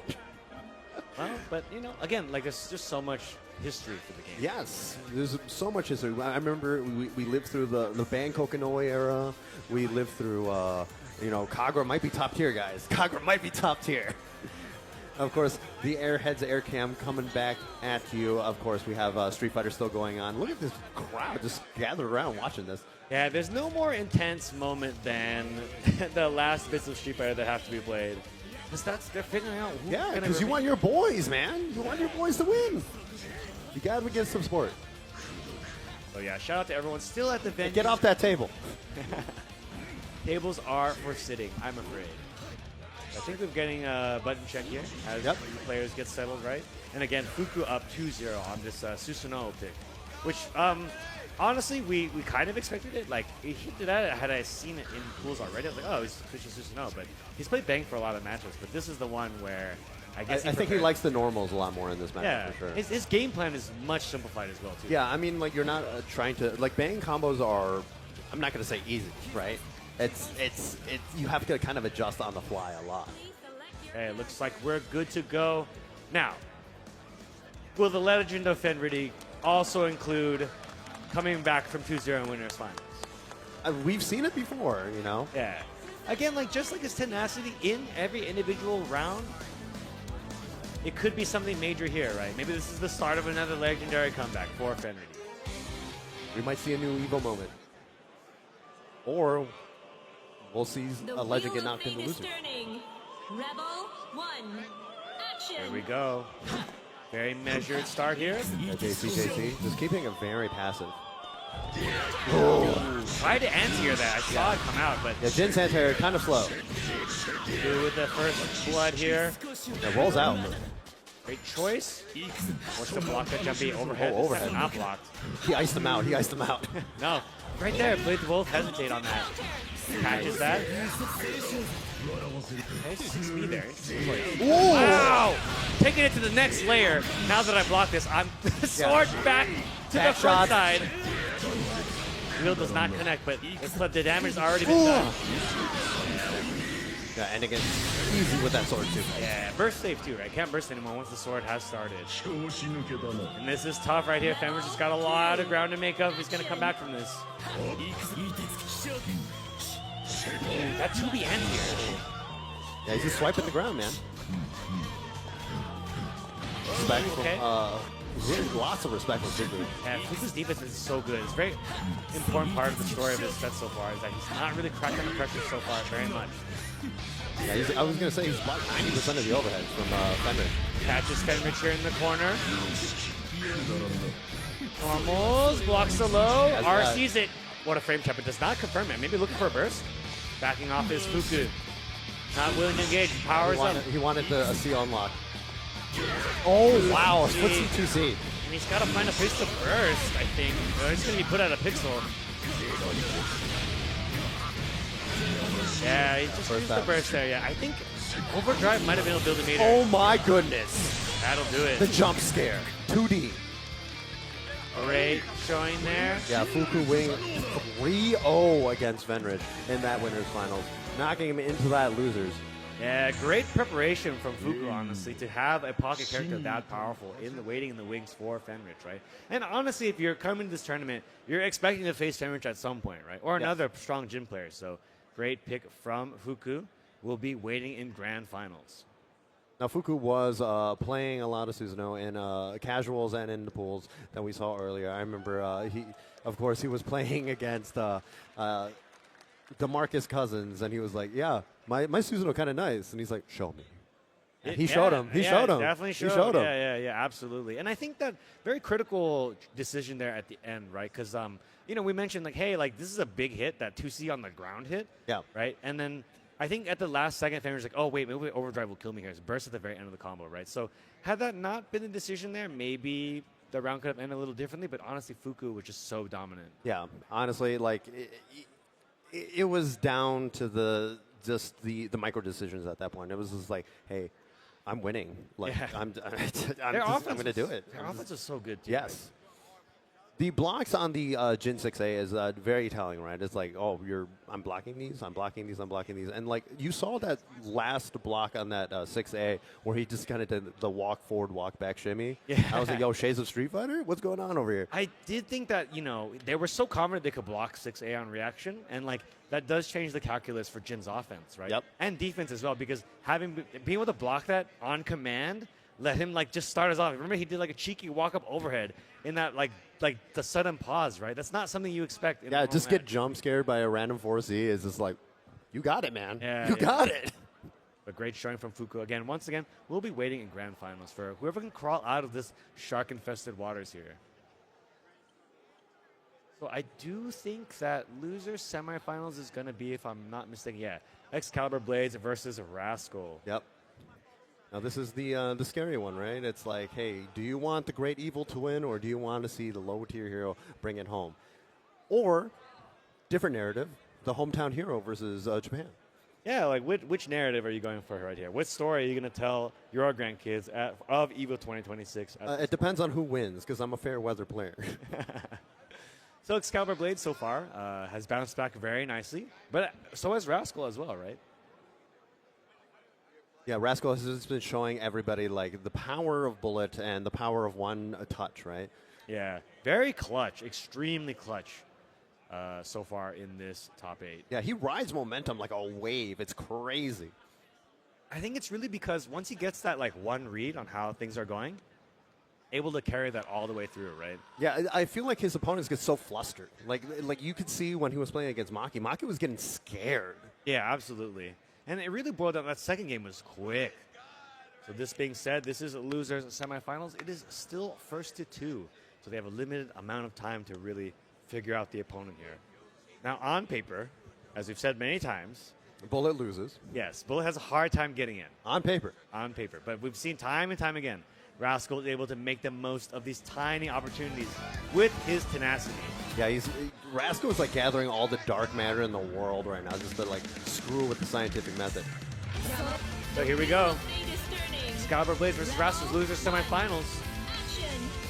Oh, let's see, but Excalibur Blades challenges, able to get the sandwich going at the beginning of the round. Yeah, really risky round start from Bullet right there. And, that is not the burst point you want to see. Maybe they were trying to overdrive, but either way, Excalibur Blades huge lively here, picks up the no tech. How dare you, no tech? I'm Carl. 3 damage here for Excalibur Blades, lockdown again. ED there, counter assault. I don't want to deal with this. Plus? Block. Plus again? Yeah. Very patient. Block. Yeah, counter assault out finally. Cutting shear. Yeah, good DP, but that knockdown's not so good. Forward roll for Excalibur Blades and full system meter working here. Gets a little bit of heat for his trouble. That's another one. That's what you want. You can make it a match now if you get a hit. If you can get a hit. Yeah, I mean, just putting Ada in between him and Bullet right now. Knockdown. Coco. Oh, but they blocked it. That drive was scary here. 3C all the way in. Look at that. Using Ada just to like... Yeah, Ada just being in the way makes it harder to space in general, right? Even though it like extends her active hitbox when she interacts with Ada, it's like, oh man, that's kind of spooky. Yeah, absolutely. Here we go. Eat up right away. Projectile for projectile there. Rio gets hit, gets a wall stick. Allegretto locked down. How dare you swing on me, sir? Yeah, this fireball will be backing me up here. Coco. Block on the mix-up. What's the next mix-up? No delay. Overhead block. No, low on Ada meter now. Ooh. But we've seen Excal do a lot of the, I'm low on Ada meter, I'm going to drop both. Wow! What a gutsy DP there. Overdrive. Ooh, same side. Same side drive. Ow! Look at the damage. Back to the corner. Ooh, okay, maybe a reset. Counter assault. Back in the corner. This is tough. Bait on the DP. They clashed, though. They might have been able to do something. Instead, they're back in the corner. Here, it's going to be tough. Honestly, clashing with Ada, kind of spooky. I had to bait that. Baiting again, maybe? Yeah, no, not this time. That was a good burst point right there. Yeah, now versus back versus Excalibur Blades. It's going to be tough for Rascal, but he's made crazy comebacks before. Okay. Waiting out their time here. Once again, using the full time for their base. Whoa! Here, that was a read and a half I've ever seen one. Unfortunately, it did not work out for him. Kind of had no choice there because they were pretty committed, right? And honestly, if you're Excalibur Blades and you're at that level and you're just like, I'm going to play it safe. Yeah. I'm going to play it safe. Tough position to be in, but great round. Like, I'll react to a throw. I don't care. Okay. The dash Allegretto with Volante is back up. Really tough neutral to deal with, but Rascal's weighing it out here very effectively. It's knocked down. Locked down by Clap. The mix-up, not a lot of system meter, but getting attacked by the low. Yeah, bursting instant burst. Yeah, I don't want to deal with this, especially since he was standing as well. Once again, Volante interrupting it. Ooh. Yeah. Ooh. Volante along his way. Jumps out of it. Wow. Nice. Yeah, falling jump beat to catch him too. Here we go. Coco. Yeah, backside. Active flow available, then no tech works effectively. Oh! Long range overhead, and even though system is broken, they should have been able to close it, but Rascal's got a pixel left. Put himself in the corner. Nice block. Out of range. Get me out. Get me out. Ada, help me. Ada. Waits out that Volante. 40 seconds left to do 100% damage to Carl. Yeah, jump back day closes it out there. Excalibur looking strong here. Match point for Excalibur Blades. One more round to secure his victory. He's looking for that rematch against Panrich, but not if Rascal has something to do with it. Gets the corner confirmed here. The first time that he's going to be blocked. Oh, I was just informed that losing semi is actually 3 out of 5. Wow. So we're going to get so many more matches. That's crazy. Oh. Okay. Rio. Wow, wow, 2B anti-air. Yeah, such a great low profile. Shades of Izanami. You know, people can complain about Izanami. Let's complain about bullets too. Yeah. Cheeky command throw. Okay. Should close it out. Yeah. Perfect from Rascal. Can't count out Rascal ever.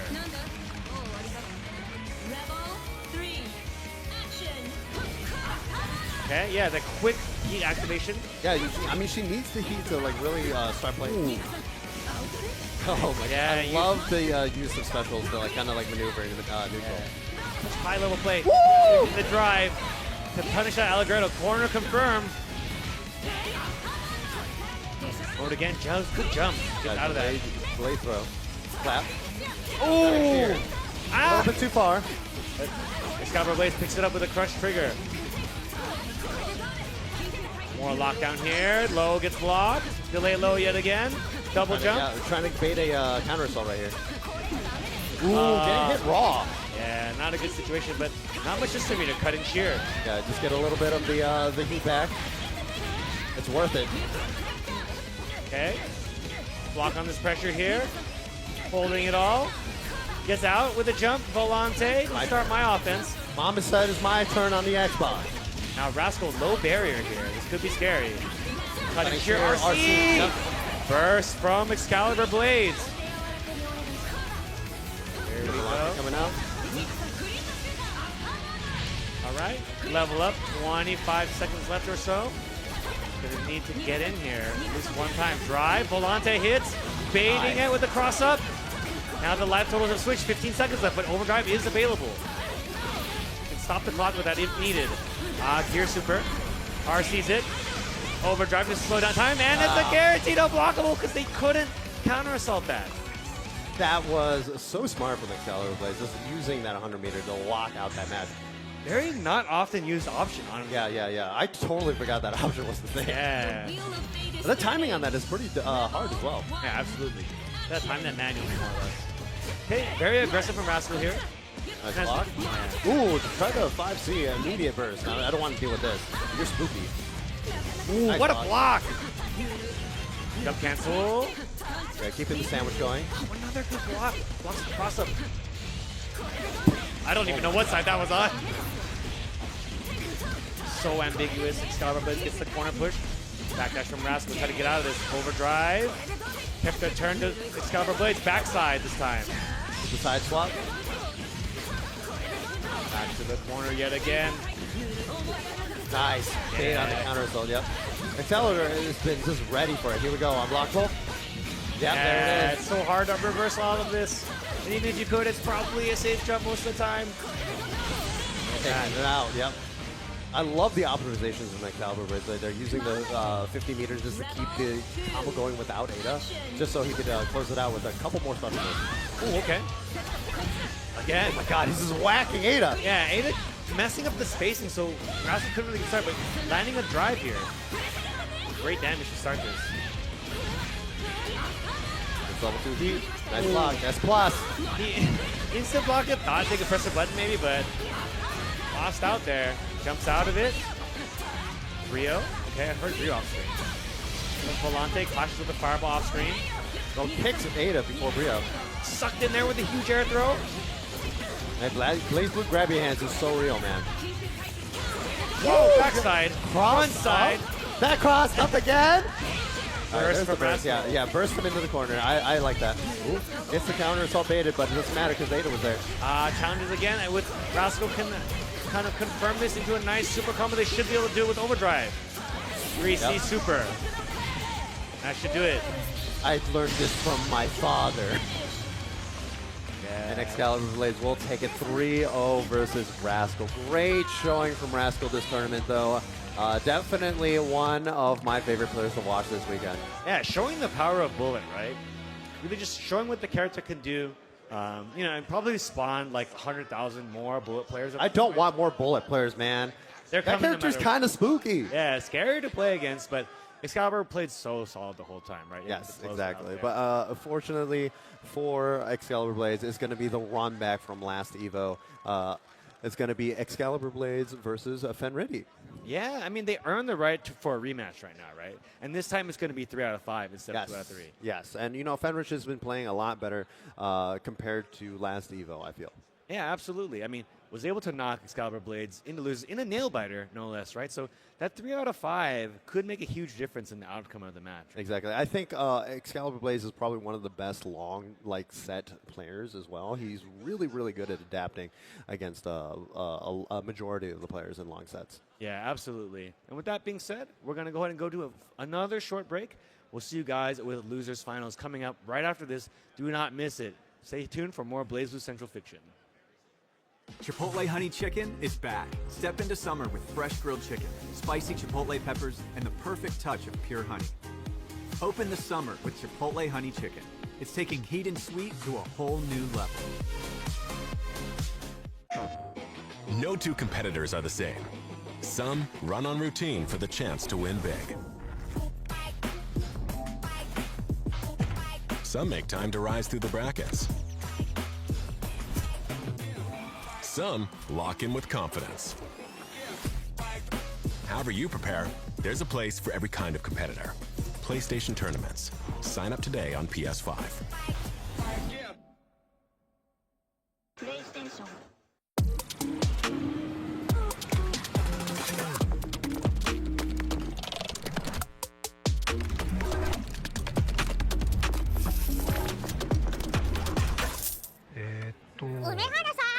Insert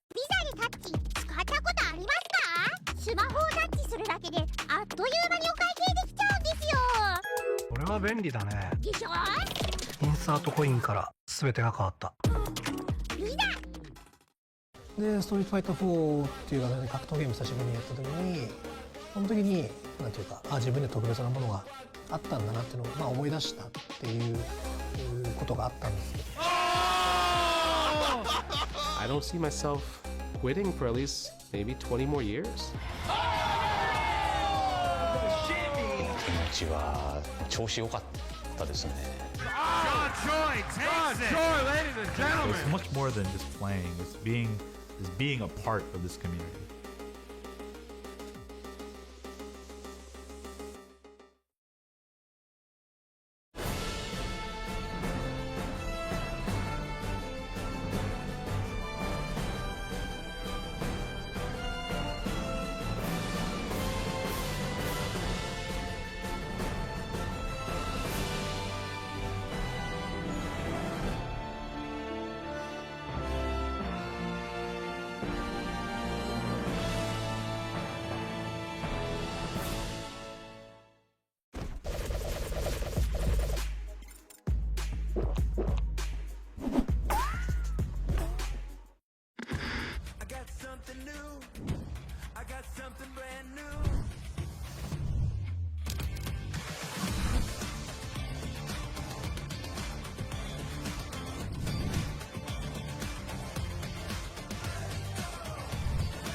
And welcome back. We are on our final stretch for this BlazBlue top 8, and we have our top 3 solidified. In losers finals, we have Fenrich versus Excalibur Blades. Yeah, waiting for both of them.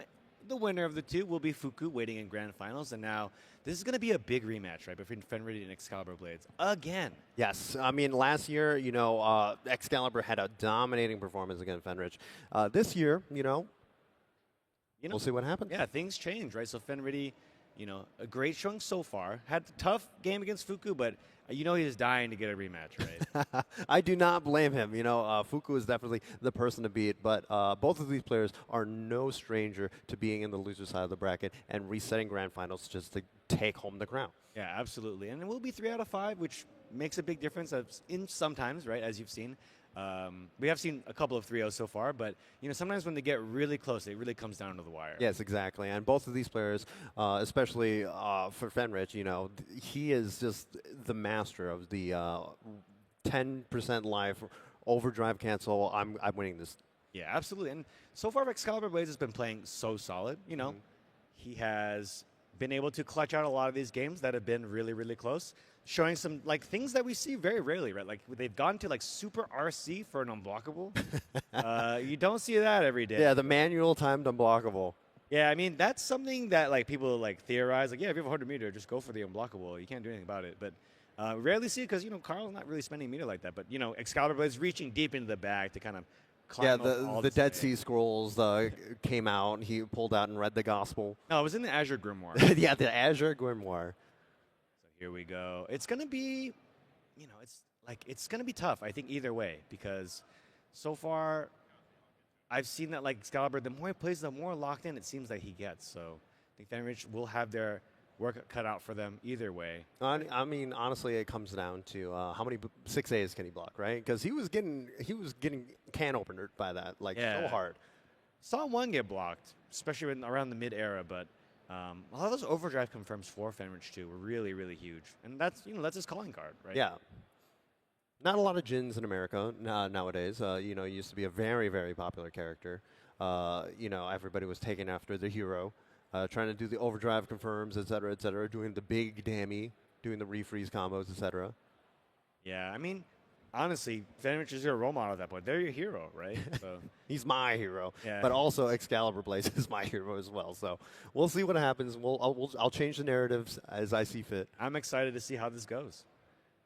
So a bit of a, I think, button check. I do think Fenrich still coming off of like some hardware stuff, right? But making sure everything is in proper working order. Yeah, you have to make sure your tournament life is on the chopping board. Yeah, absolutely. So either player, let's see, it's gonna just confirming it's gonna be 2 out of 3 or 3 out of 5. Yep. But it is gonna be 3 out of 5. Yeah, which is interesting, right? It's not. I haven't been to a tournament where Loser Semis was also 3 out of 5, so they did catch me off guard, but. Happy for it, obviously, because the more Blaze Blue we get, the better, man. Yeah. I love me some Blaze Blue, and I know that everybody in the crowd loves it some too. Let's make some noise for Fenrich versus Excalibur Blaze in Losers Finals. Who's going to get the right to face Fuku in Grands in this big rematch. The wheel of fate is turning. So here we go. How are they going to open? Action. Yeah, okay. It's a very classic strat of just kind of like play passive, let him waste some ADA meter, but he's instant blocking. Oh my god. What did all that meter get from instant blocking? Double cross up, this time front side. Excalibur Blaze with a great start here. Plenty of system meter workers. Jumps out to Fenrich. I really like the movement decisions for Fenrich right there, honestly. Just get out of the corner. Counter poke there. Sending a sword. Catches it. Wow, falling jump A. Yeah, probably didn't expect that to just raw hit, but okay. You need to choose a better song, guys. Come on. No, we're getting hyped for this. Okay, not quite a hit. RC, yeah. Instant burst from Excalibur Blaze. Ooh, Ada taking a lot of damage right there. Active Flow is about to hit. Volante on its way, but it gets stopped. The Volante stopped yet again. Look at these JBs finding a smart right now. Yeah, really good. Counter assault, but now you're in the corner after the counter assault counter hit. And they jump mid. Blocks the DP, but R sees it. The delay RC on these CDP is just ooh, what a bait! Yeah. He baited out that counter assault very masterfully. Great option. This song is not fit, guys. Come on, we got it. We have to do better. I mean, it's one of their jams, so I'm rocking with it. Another hit, both Fenrich, they trade. Blocks the Volante. A little bit far away. Here we go. Keeping himself between him and Ada. Using Volante to keep that lockdown. Once again, jumping away. Rio, finding smart, but not quite a wall counter hit. Yeah. Okay. You see, yeah, catching, trying to anti-air maybe, but not much damage. So they're still hanging in there. Yeah, I love the way that Fenrich is using that CC for like the fuzzy Active Flow is on its way for Excalibur Blaze. Throw gets tech. Active Flow. Yeah, Ada's still right there. He's got the corner. Block. Overhead block. Overdrive. These instant blocks are crazy. But now he's had a barrier. Oh, yeah, he has to counter assault, yeah. Because if he did not, he was going to get crush triggered. Coming some more Fenrich's offense. Cannot block here because if he blocks, he's going to lock down the crush trigger. Fortunately, he waited out the time. There is back now. 30 seconds remaining in this round. Excalibur has the life lead, but just one touch away. Yeah. This kid is made out of paper. Okay, didn't counter assault was very. I'll point that. Oh, the fuzzy. Yeah, Jin is a tall character. Tall enough, rather. To the corner, 15 seconds left. Can you lock down? Yukikaze, but he hit it. Jumps into it. Yeah, on any Yukikaze, if it's a physical move, it auto triggers on frame 0, more or less. I think Excalibur's still got a life lead, though. Ooh, Counter hit. definitely now. Yeah, probably not going to will to burst this. Here, super. RC. You're no, so smart. You're so smart. Yeah, if you get the frame 1, it still comes out so quickly that you can. Yeah, the punish. just frame Yukikaze. That was amazing. What an option. I do think Excalibur did probably overplay their hand a little bit there, but what can you expect, right? Yeah, he was looking at that timer and just totally forgot about the overdrive cancel at that point. What an The option. wheel of fate is turning. Rebel 1. Action. Okay, counter hit jump C from Fenriddy. Freeze on the ground now. Yep, dash. Set. Okay. Ada, help me. Ada. Yeah, if you're able to stop Crow, like, Ada will stop moving. Nice. Ah, but a little too far, maybe. Yeah, the Ada pushing Jin out. Here we go, still in the corner. Yeah, just throwing out these normals to check Ada. Oh, wow. That's smart. Oko instead of Volante. I think they caught him with that changeup there. Now they're in the corner. Here comes the offense. Blocks the DP. Volante punishes it. Yeah, a little bit too far. Okay, RC's this. Get a little sister meter back here. Block string. Overdrive block. Yep. Overdrive, yeah. Keep the pressure going. Blocks the DP. RC. Counter assault. Still firing back, though, is Fenriddy. Nice, yeah, 2A anti-air, the classic. Ooh, a little bit too far, away. yep. Full pressure here for Excalibur. Oh, the active frames gets extended by Ada. Yeah, really good option there. Rebel 2. Action. Okay, here we go again. Volante coming out. Backing off yet again. Yeah, just sending Ada right back to him. It's like, hey, I don't want you to take too much damage. Yeah, absolutely. These C normals are just honking her. Ooh. Gets out of it. Another Volante on its way. Jumps out. Jump A. Okay, nice freeze. Yeah, a little bit too far for the TTC right there. Nice adjustment for the 5B pickup knockdown. Okay, chase through the projectile. Overhead did not get blocked this time, yeah. Wasn't quite as predictable this time. In the corner. Yeah, low. Oh, and he's standing. You know what this means. Mess it up. Blockable. Nope, he baited it! What a bait! He knew. He's like, how dare you try to do that again. Amazing. Fake Aquaman. Ah, with that, what a clutch! Clutches it out against that Yukikaze. Amazing option. That was so good. Yeah, that's the top player awareness, right? It's like you've been showing reversal every single time. Yeah. You've said it before. At a certain point, you play the player. And with that, a Volante hits. All right, all the way to the corner. A. Here we go. It's the pressure. The no-tech gets punished. Tech. What a confirm! That was off a 2A pickup, man. Yeah, picked up that roll on that no-tech. Nice! Catches the mid. It's a standing hit, too. Here we go again. Yeah, unblockable, yep. Force the burst. No Ada this time. Yeah, went that long distance 6C. Go pressure, keeping it careful, but the slower it is, the more Ada meter goes. That tech throw. Yeah, if you're at Chal right here, he's like, I'm just going to focus on the blocks. I'm focusing everything just to make sure Ada comes back. Ooh, gets out of it, though. Yeah, Chasing down on the backside, baits the burst. Does not let it go. Still holding a counter assault from Excalibur Blades. Volante on its way. Nice. Too scared to anti-air. Too scared to anti-air. Counter assault again. Ah! Oh, yeah. Gets the burst out. Gets the burst, yeah. Oh my god, he's on set. What a Hizansen, and clutches it out yet again, does Fenriddy. What a crazy air option right there, right? Yeah, absolutely. That was so clutch yet again. And if you're Excalibur, I think you're playing really well here. But like a critical miss like in the mid-match where like you ran out of system meter, went for that weird 6C, yeah, ended up closing it, right? Honestly, like he had that in the bag right there, right? It was just like one crucial mistake, and he started getting flustered on defense a lot. It's hard because Jin makes it so awkward, right, with that jump B. Like, maybe you go for a 2C or a 6A anti-air, but it's just so difficult to kind of fire it off when if you're going to get killed if you literally get... Yeah, he was literally getting mids dispensed. Here we go. Excalibur Blades. In trouble here, but can definitely make it still happen. Their offense is strong enough to make it happen. But these instant blocks are crazy. Yeah, he sees the instant blocks. He's like, I'm going to adjust now. Very nice. And that backside Foco, but he misses the confirm there. Nice. P. Fubuki not quite in the corner to confirm. Ooh, 6A whip. Tried to anti-air, but too far away to confirm as well. Same side. Nice block on the Anima. Yeah, get away, Anima. I like the change of Foco, but nice anti-air from Fenready burst with Excalibur Blades. Nice. Whoa, the tip of that. Oh, no. No. Big drop. Tough. I like putting himself in between the projectiles so that his will go. Ooh, jump cancel, but another drop. Take the damage here. Yeah, not too much damage, but being in the corner against Carl is very scary. Oh! Out. Did a 6P off that RC counter assault. Maybe not intentional, but either way, getting clutched out here by Excalibur Blades. Now Excal is down a burst, and Fenris is still holding on to that.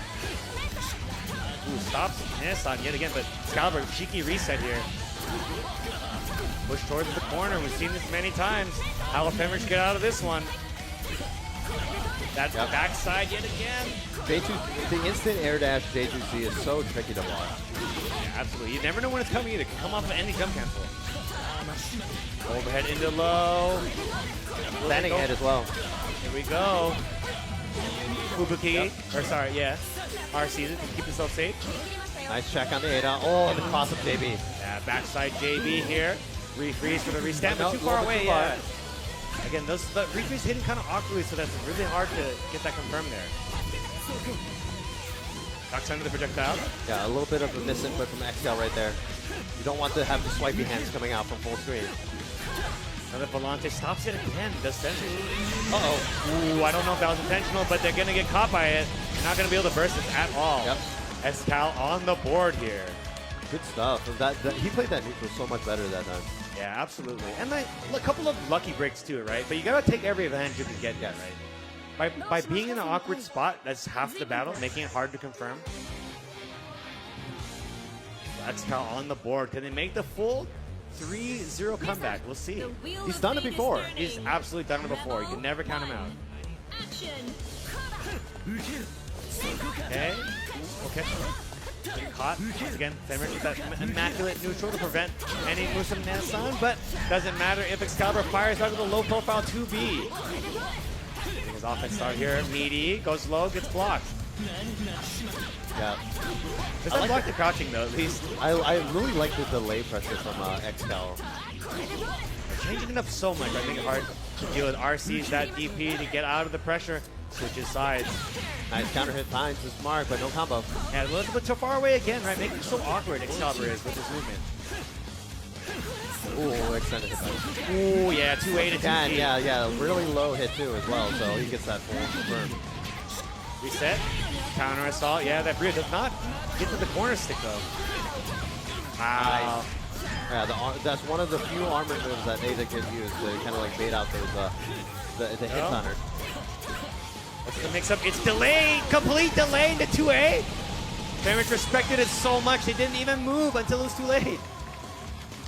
Excalibur Blades up one round once again. Yeah, he's on a new layer now, I think. He's feeling it out. He's feeling out Fenrir's defense very well. Nice Vivace. Beats them air to air, yeah. Nice. Using that 2C so well. Yeah, absolutely. The majority of this opening damage has come from that. Nice hit confirm. Burst from Excalibur yet again. Nobody likes getting hit by overheads, right? Yeah. Big Rio. Okay. Oh, what a pickup. One of the best starters he has midstream there. No text hit. Resets. Jump A yet again.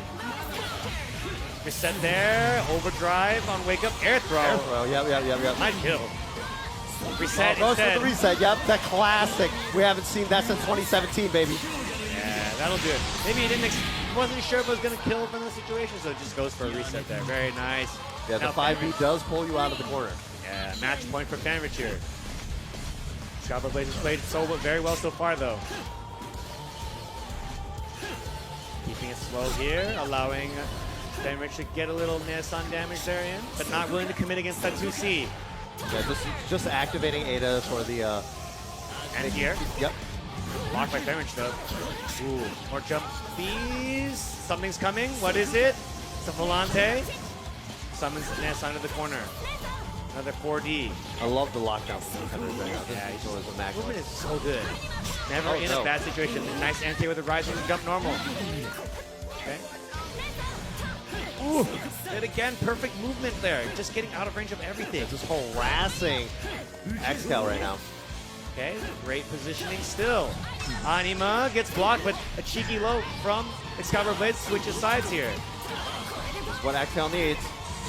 DP gets blocked, charges up, RCs it on the second hit. Volante on its way.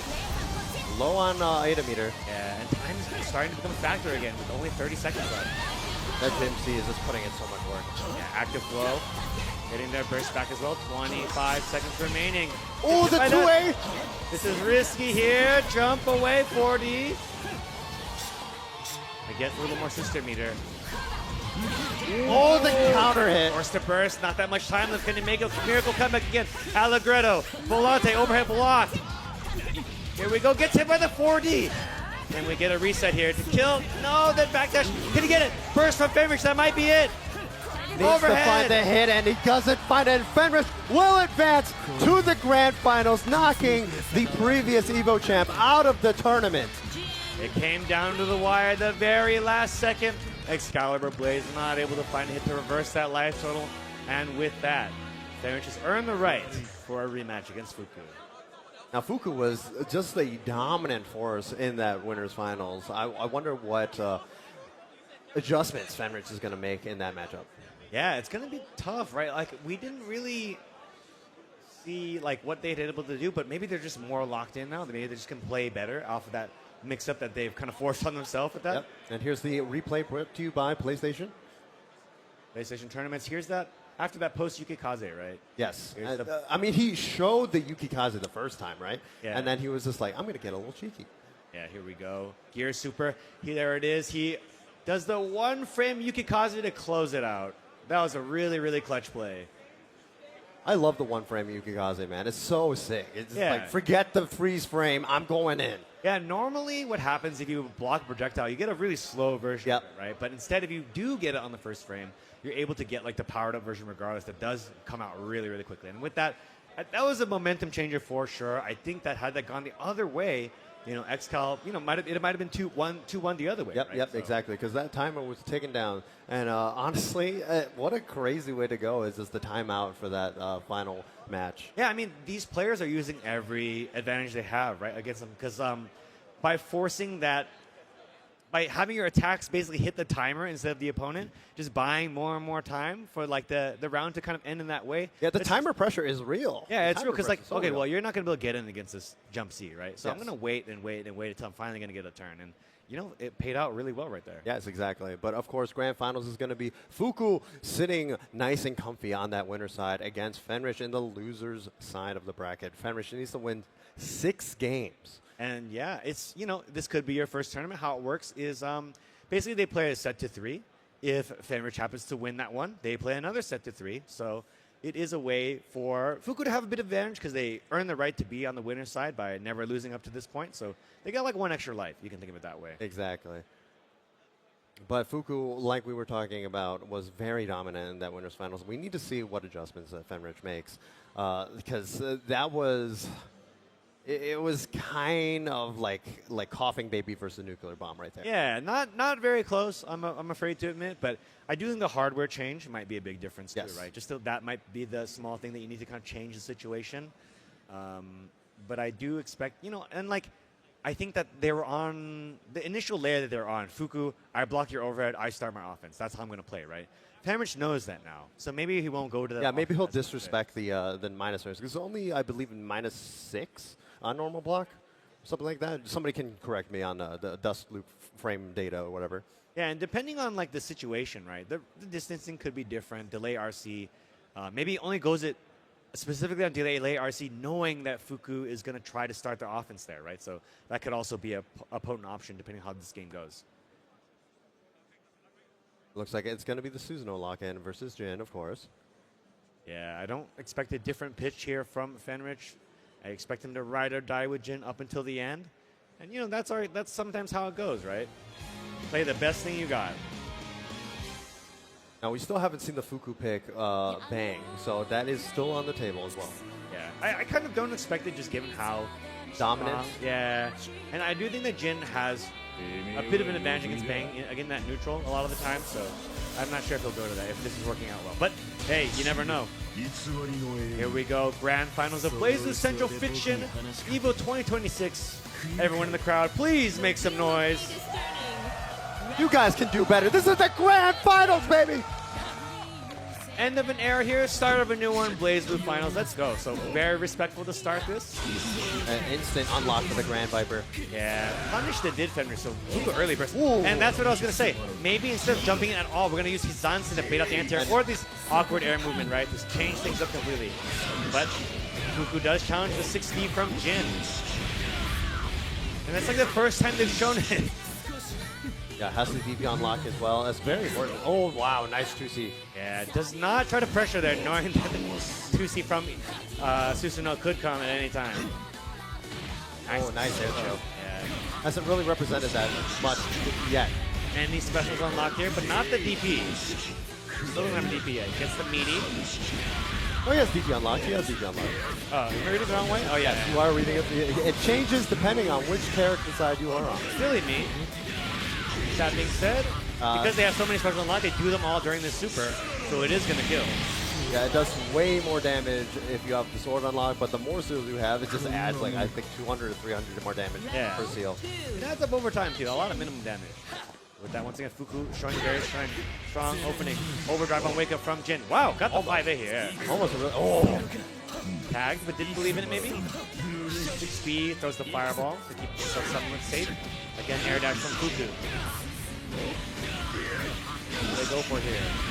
Yeah, just unlocking the Grand Viper. In the corner they go. Immediate throw. This is all Fuku right now, as it is going to be a little hard for Jin to get their burst back if they just take another meaty hit. Okay, Ground Viper. Didn't even RC it! Yeah, he didn't have the meter for it. Fenrich is just not ready. Backshot combo. I think in the previous game they played, he RC'd it late with like a 5B for the non-mix-up, but Fenrich baits out the anti-air. Very nice. To make a comeback here. Yeah, no burst available. Oh my goodness. Maybe try to do Sekijin when just a little bit out of range. And, you know, I do think Fuku was churning that butter for that DP, had all those resources available. Get right back to it. Fuku's looking very strong right now. I believe he needs to do a quick disconnect. Oh, no. Okay, we're just going to go into it. Maybe they already did it. I'm not 100% sure. Okay. If I'm Fenrich, I'm dragging as long as possible so I can disconnect. It is pretty hard. That one ended up pretty soon, but here we go again. Nice air dash from Fuku. Oh, big counter hit. Dagger, yeah. Charge foot trigger. Pick up that combo there. Burst from Fenrich. Attack him downtown. You don't really see that normally used like that, but... Yeah, he didn't want him to unlock the DP, so he bursted it at that point, and then he ended up getting it anyway. Yeah, air throw. Another big pickup from Fuku. Sword back to the front. Unlock it again, but DP RC. Fenrich trying to make something happen here. Defense yet again. Yeah, just throwing the fireball to keep himself somewhat safe, but once again, Fuku takes their turn. Ground Viper, the last hit. I think he tried to DP in between that, and he missed it. Yeah, it's tough. It's really hard to do. Rebel 2, action. Another hit. Oh, wow. The jump in unlocked. Just the DP. Sword unlocked. There we go. Jump. Yeah. Oh, yeah. Good block. Yeah, that is minus. We're seeing Fenrich trying to reach in the back to try to get Fuku to do something, but so far, Fuku has stayed rock solid. Getting a staggered low. It's the last burst for this round. He's got to win this one. Nice anti-air. Sekijin. Pitch to the corner. Can Fenrich make another comeback happen? Block the overhead. It had meter, so nice. Really good instant jump air dash. Oh, interrupted. Stops it. Maybe we went straight to super, giving Fenrich one more chance here. They both jump and air throw each other, but then Fenrich lands with a ground throw. One more chance for Fuku, but... Oh, nice fuzzy mash right there. Try to go for the empty low. Yeah, great option there. Almost gave Fenrich another chance to clean him out. Yeah. Got to clean it up, although he is up 2 matches. Yeah, really dominant so far. It's going not great for Fenrich here. Deep breath from Fuku right now. Yeah, he's got such an advantage here. Fenrich has got to win 3 straight. This is going to be really hard, especially with this way it's been playing out. Okay, tag the extended hurt box. Super epic music for what could be the final game of Fenrich, but Fenrich is not willing to let that happen. Yeah, he's just putting on this pressure against Fuku right now. Yeah, nice air-to-air, but not able to pick it up quite. Catches Fuku jumping. Fenrich is locked in this round. Lockdown in the corner, 4,000 for that. Fireball, lockdown yet again, preventing Fuku from jumping. Fuku has no special unlock, gets hit by the staggered 5B. Comes Fenrich yet again. Second gen? Yep. We're going to spend it just to make sure that you're dead. Oh, this is bad. Giving Fuku a chance here. Needed 3. Good blocking over it, but a second staggered hit. This is trouble here. Not yet a 50 meter. Gets tagged yet again. Overdrive. Uh-oh. Fuku is going to be able to steal this one as long as they finish this combo. And now it is a tournament point for Fuku off that critical miss from Fenrich. Hate to see it happen. Fenrich is starting to make it happen, but Fuku clutched it up yet again. Another hit. Nice. That's going to be the last burst. Yeah, he's got to win this to get even a chance for another one. Nice check with the 2A. Again. That's like the second time Fenrich has gone to 60 and Fuku punished it again. Lockdown in the corner, meaty throw. This is looking all Fuku right now. Fuku, overwhelming pressure here. One more chance for Fenrich. Another combo's going to kill. Burst is nowhere in sight. The block so far, blocks the sword, but hesitating is Fenrich. Gets the out of the corner position. Oh my God. This should be it. And ending it with the super, and your EVO Grand Champion is gonna be Fuku.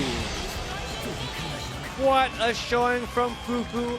Let it all out, buddy. You made it. Absolutely dominating show, showing that 10 years after a game comes out, you can still counterpick your opponent in grand finals. Let it. Oh, look at the emotions on this man. He's trying to hold back. He's trying to hold back. He's like, no, I gotta keep it in. Oh, what that must feel amazing, knowing that like the hard work of learning an entire new character for your nemesis to use that in grand finals. That's gotta feel amazing. Hell yeah. Let's go, Fuku! Congratulations once again to our champion, Fuku. BlazBlue Central Fiction at EVO 2026. Fuku is feeling it right now. What a champion. Yeah, it is definitely the era of Fuku. Yeah, absolutely. It's the end cap of BlazBlue, right? Yeah. Between the end of this particular era, between that last character that had come out almost 10 years ago, capping it off with a championship. Congratulations to Fuku. Yes, now he has the target on his back for the next BlazBlue, featuring Trinity Glassfield. Yeah, and I'm so happy that something like this could happen, that we can cap off such an amazing era with BlazBlue with, who could say, 10 more years? 10 more years, baby! A new character coming to inject even more new life. And of course, we're going to quick cut to a replay by PlayStation tournaments. Look at this. Just dominating. Yeah, the block on the overhead it's really hard to react to. And look at that. Instant air dash against that fireball. He was showing that so much. And then there was a crucial drop at the end there. Yeah. But, I do think overall Fuku kept composed like the entire time. I do think they did give occasionally Fenrich an extra chance, but oftentimes, even though Fenrich had only shown an option a single time, I think Fuku was just insanely prepared for. For example, like those 6Ds, I think Fenrich was like, well, I'm going to try repressuring since overheads are not working. Fuku punished it every single time, which just shows how prepared he was. And honestly, good stuff to all of the players in the top game. I'm getting a little emotional, James. I'm sorry. Oh, it's been 10 years, guys. 10 years of BlazBlue. It's an honor to have been commentating for so long with you. Our first time commentating BlazBlue was in 2017 back in the Mandalay Bay. Yeah, we were just, we were babies back then, right? Now we're just on the cusp of just being another new era of BlazBlue. I'm just so happy to kind of be here and share it with everyone here as well. Exactly, and I'm so sorry, guys. It's a very emotional time for me. We've been commentating since we're old men now, man. Yeah. It's crazy. We grew up through it. And we're seeing, there's so much new blood injected as well, right? It's just, BlazBlue has, given us, so much. And we're so happy that everyone's giving so much back to BlazBlue as well, loving it for all this time and letting us, be in a situation where, our love is being rewarded with another character, new support so far into the game. Exactly. Right? And it's an honor to have been commentating BlazBlue for this long. And it looks like we're just getting the players up on stage right now for our award ceremony. But once again, guys, BlazBlue is, I think, 80% off on Steam right now. So if you have been enjoying so much BlazBlue, you guys should go ahead and just get on Steam and get that deal right away. Yeah, that momentum is real. I'm told that it broke 1,000 more concurrent players recently. Yeah, ever since that character reveal, right? It wasn't nobody knew who it was. They were like, I got to get on. I got to get on now. The hype is real for sure, right? I think that, again, any new life for a game is just something so unpredictable. Oftentimes, games, it's okay, well, this is the game now. We're going to play it forever. We love it as it is. But, again, the passion, the heart from everyone, it doesn't always get rewarded, but we loved it in the situation it did, right? Yes, exactly. So, and again, congratulations to everyone in top 8. Congratulations to everyone who played as well, entered, kept that flag flying this whole time. We saw so many competitors from ages past show up as well. They didn't necessarily make it all the way to top 8, but they left it all on the table, right? Yes, exactly. Oh, man, what an emotional 10 years it's been, James. It has been. And even longer than that, many versions of BlazBlue. We've been here this whole time, once again. It's just, BlazBlue is just something so awesome, right? BlazBlue is something very, very special. I've never been as excited for a fighting game as much as I had for BlazBlue. When we have Galileo versus Dogura, it brought into a huge influx of BlazBlue players, right? They're like, hey, I've never seen this game before, and I heard this character Kokonoi is broken, and then it was grand finals, Azrael versus Lychee, right? Yeah, and one of the most nail-biter matches of all time. Yeah, electric, right? And I think that it's just so awesome. I think that through the years, BlazBlue has really been there for us too. It's a game that we played and we loved, and me personally too. I owe so much to it. Being able to put my energy into something that I love really taught me so many life lessons of losing and literally not giving up. Right? That's something you can barely learn, right? Yes. And it's a game where it's personified. It is a game that's personified. It's a game that's been going on for so long now. We've seen people come and go. We've seen the new age come up. We've seen people get married. And honestly, we're going to throw it over to our hosts. It was a pleasure commentating BlazBlue for you guys. We're going to be coming off. We're going to kick it off to the host. Welcome back to the stage. Thank you so much, guys. And Valentine here, of course, with none other than Li Joe. And we are so excited to present to you your top 8 winners for BlazBlue Central Fiction here at EVO 2026. Starting off in 7th place, Kiri.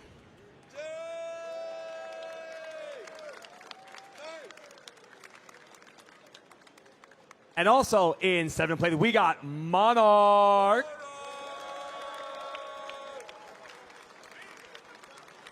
In 5th place, we're going to give it to Masa.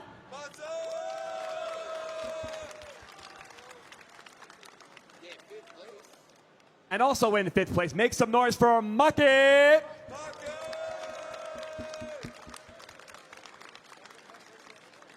Your 3rd place winner this year is Excalibur Blades.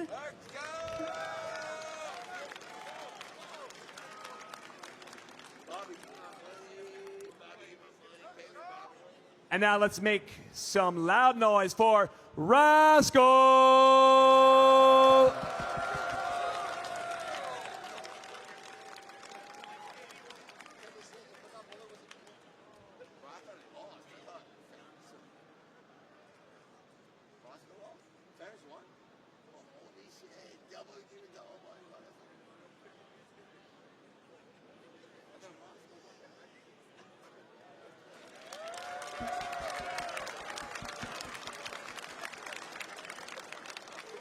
And also, make some noise, get loud. You know who that is. Make some noise for Sparrows!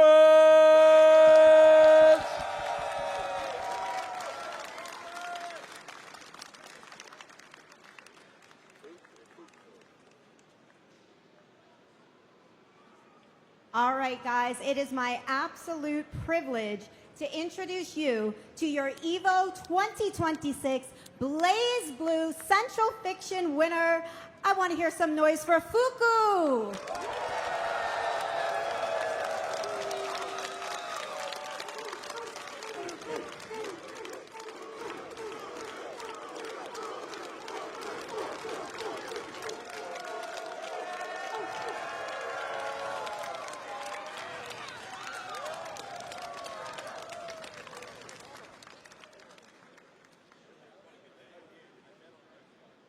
All right, guys, make some noise one more time for your entire top 8 real quick. That was incredible. Get loud. And it looks like we are grabbing it. There we go. Good, good, good. All right, before we give away the final piece of the prize for first place, we are going to do the EVO Championship interview presented by AT&T. So if I could please have the champion come center stage. Come on, Fuku, let's go, big dog.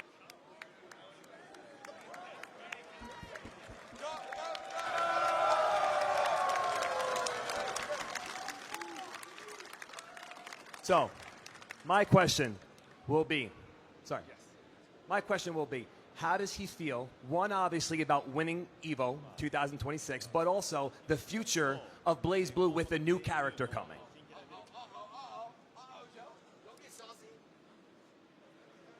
「今の心境としては、まあ、勝ってよかったなっていうところと、そうですね、ちょっと9年前ですかね、エボメインタイトルに選ばれた時にちょっと自分がちょっといけなかったっていうところがすごく後悔してて、今回のような、メインタイトルに選んでいただいて、もうここしかないなっていう思いで来て、で優勝できたことは本当に誇りに思います。はい。今後のブレイブルー、そうですね、トリニティですかね、加わることによって、まあ、今後のブレイブルー、やはりそのトリニティ加わったことによって、まあ、やりたくなったとか、まあ、始めますっていう人が多いかなと思うので、まあ、今後も反映していただきたいなと思います。はい。All right, well, first of all, I'm very relieved to be standing here right now. First place, thank you. And I remember, I think it was 9 years ago when Blaze Blue was selected as a main stage title. I wasn't able to make it to EVO, so I have a lot of regrets and some feelings that are lingering. So once again, coming back here, it's amazing that it was a main stage or just a main selected title at EVO, and I was able to participate and win. And lastly, as Blaze Blue goes into its next era with Trinity as a new character, hopefully that'll introduce it to more people are going to play Blaze Blue going forward. So hopefully that'll, yes, spread the love. And with that, I mean, I hope that we can keep playing Blaze Blue and we'll be back. Thank you. Very nice. I guess my question might be a little bit more sentimental. Is there anybody special in your life that you'd like to thank for helping get you here?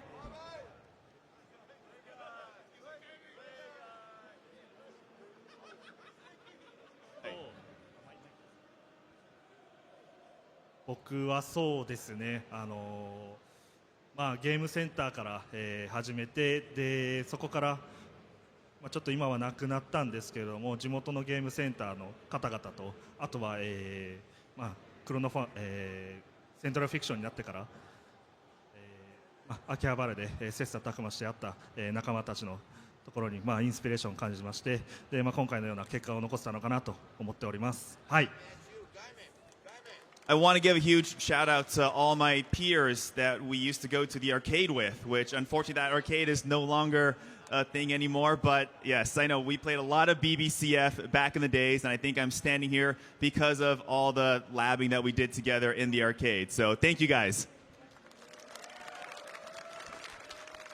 All right, and with that said, we now have the first place trophy for Blaze Blue at EVO 2026. Fuku, this is yours. Hold that up high. Everybody make some noise for your champion this year.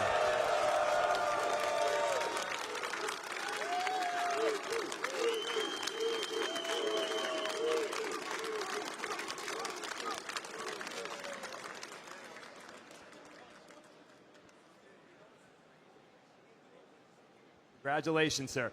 Congratulations. All right, and that's going to be everything for us tonight here at the showcase stage for EVO Day 2. But don't worry, guys, because we'll be back for some more action and some more top 8s tomorrow for EVO Day 3. So thank you to everybody for joining us. Thank you to my wonderful co-host, L.A. Joe. Thank you to this crowd. And again, one more time, Fuku, hold it up for Give the it crowd. up one more time, nice and loud for the man.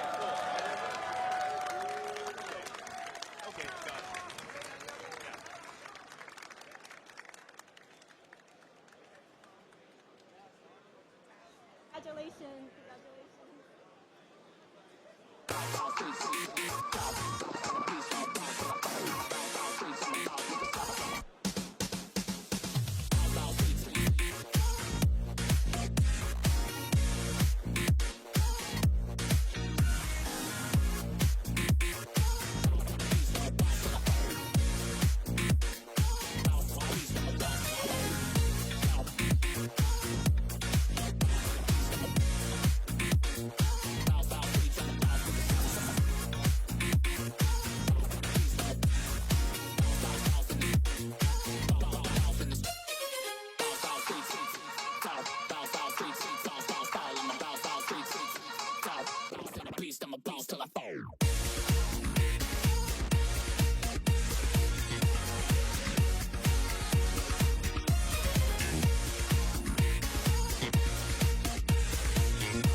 Chipotle and 2XKO are back for round 2.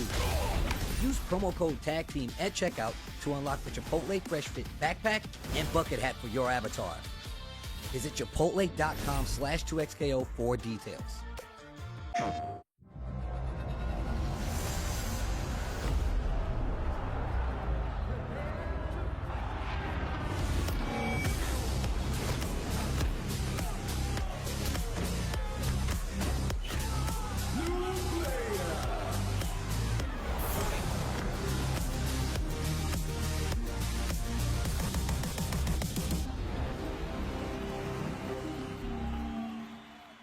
PlayStation. How would you like to live forever? I do not trust this thresh. His lamp contains screaming. Those are just squeals of wonderment. Ready to banish the darkness. Come on, let's live a little.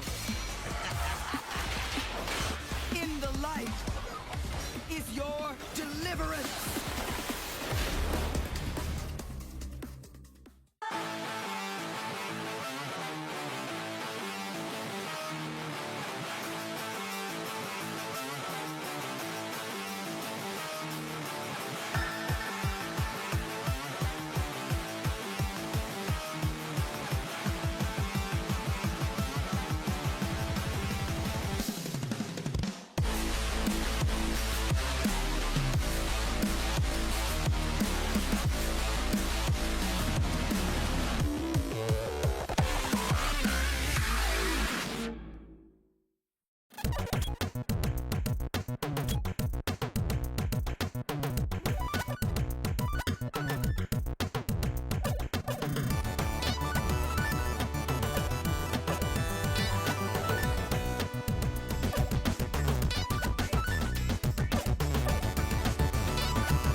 Hello? Whoa. Mama Gurgan 85 lives here? Yep, that's my mom. The absolute legend who went from gaming on her phone to ruthless online streaming slayer with no mercy for any living thing is your mom? Hey guys. Apples with peanut butter?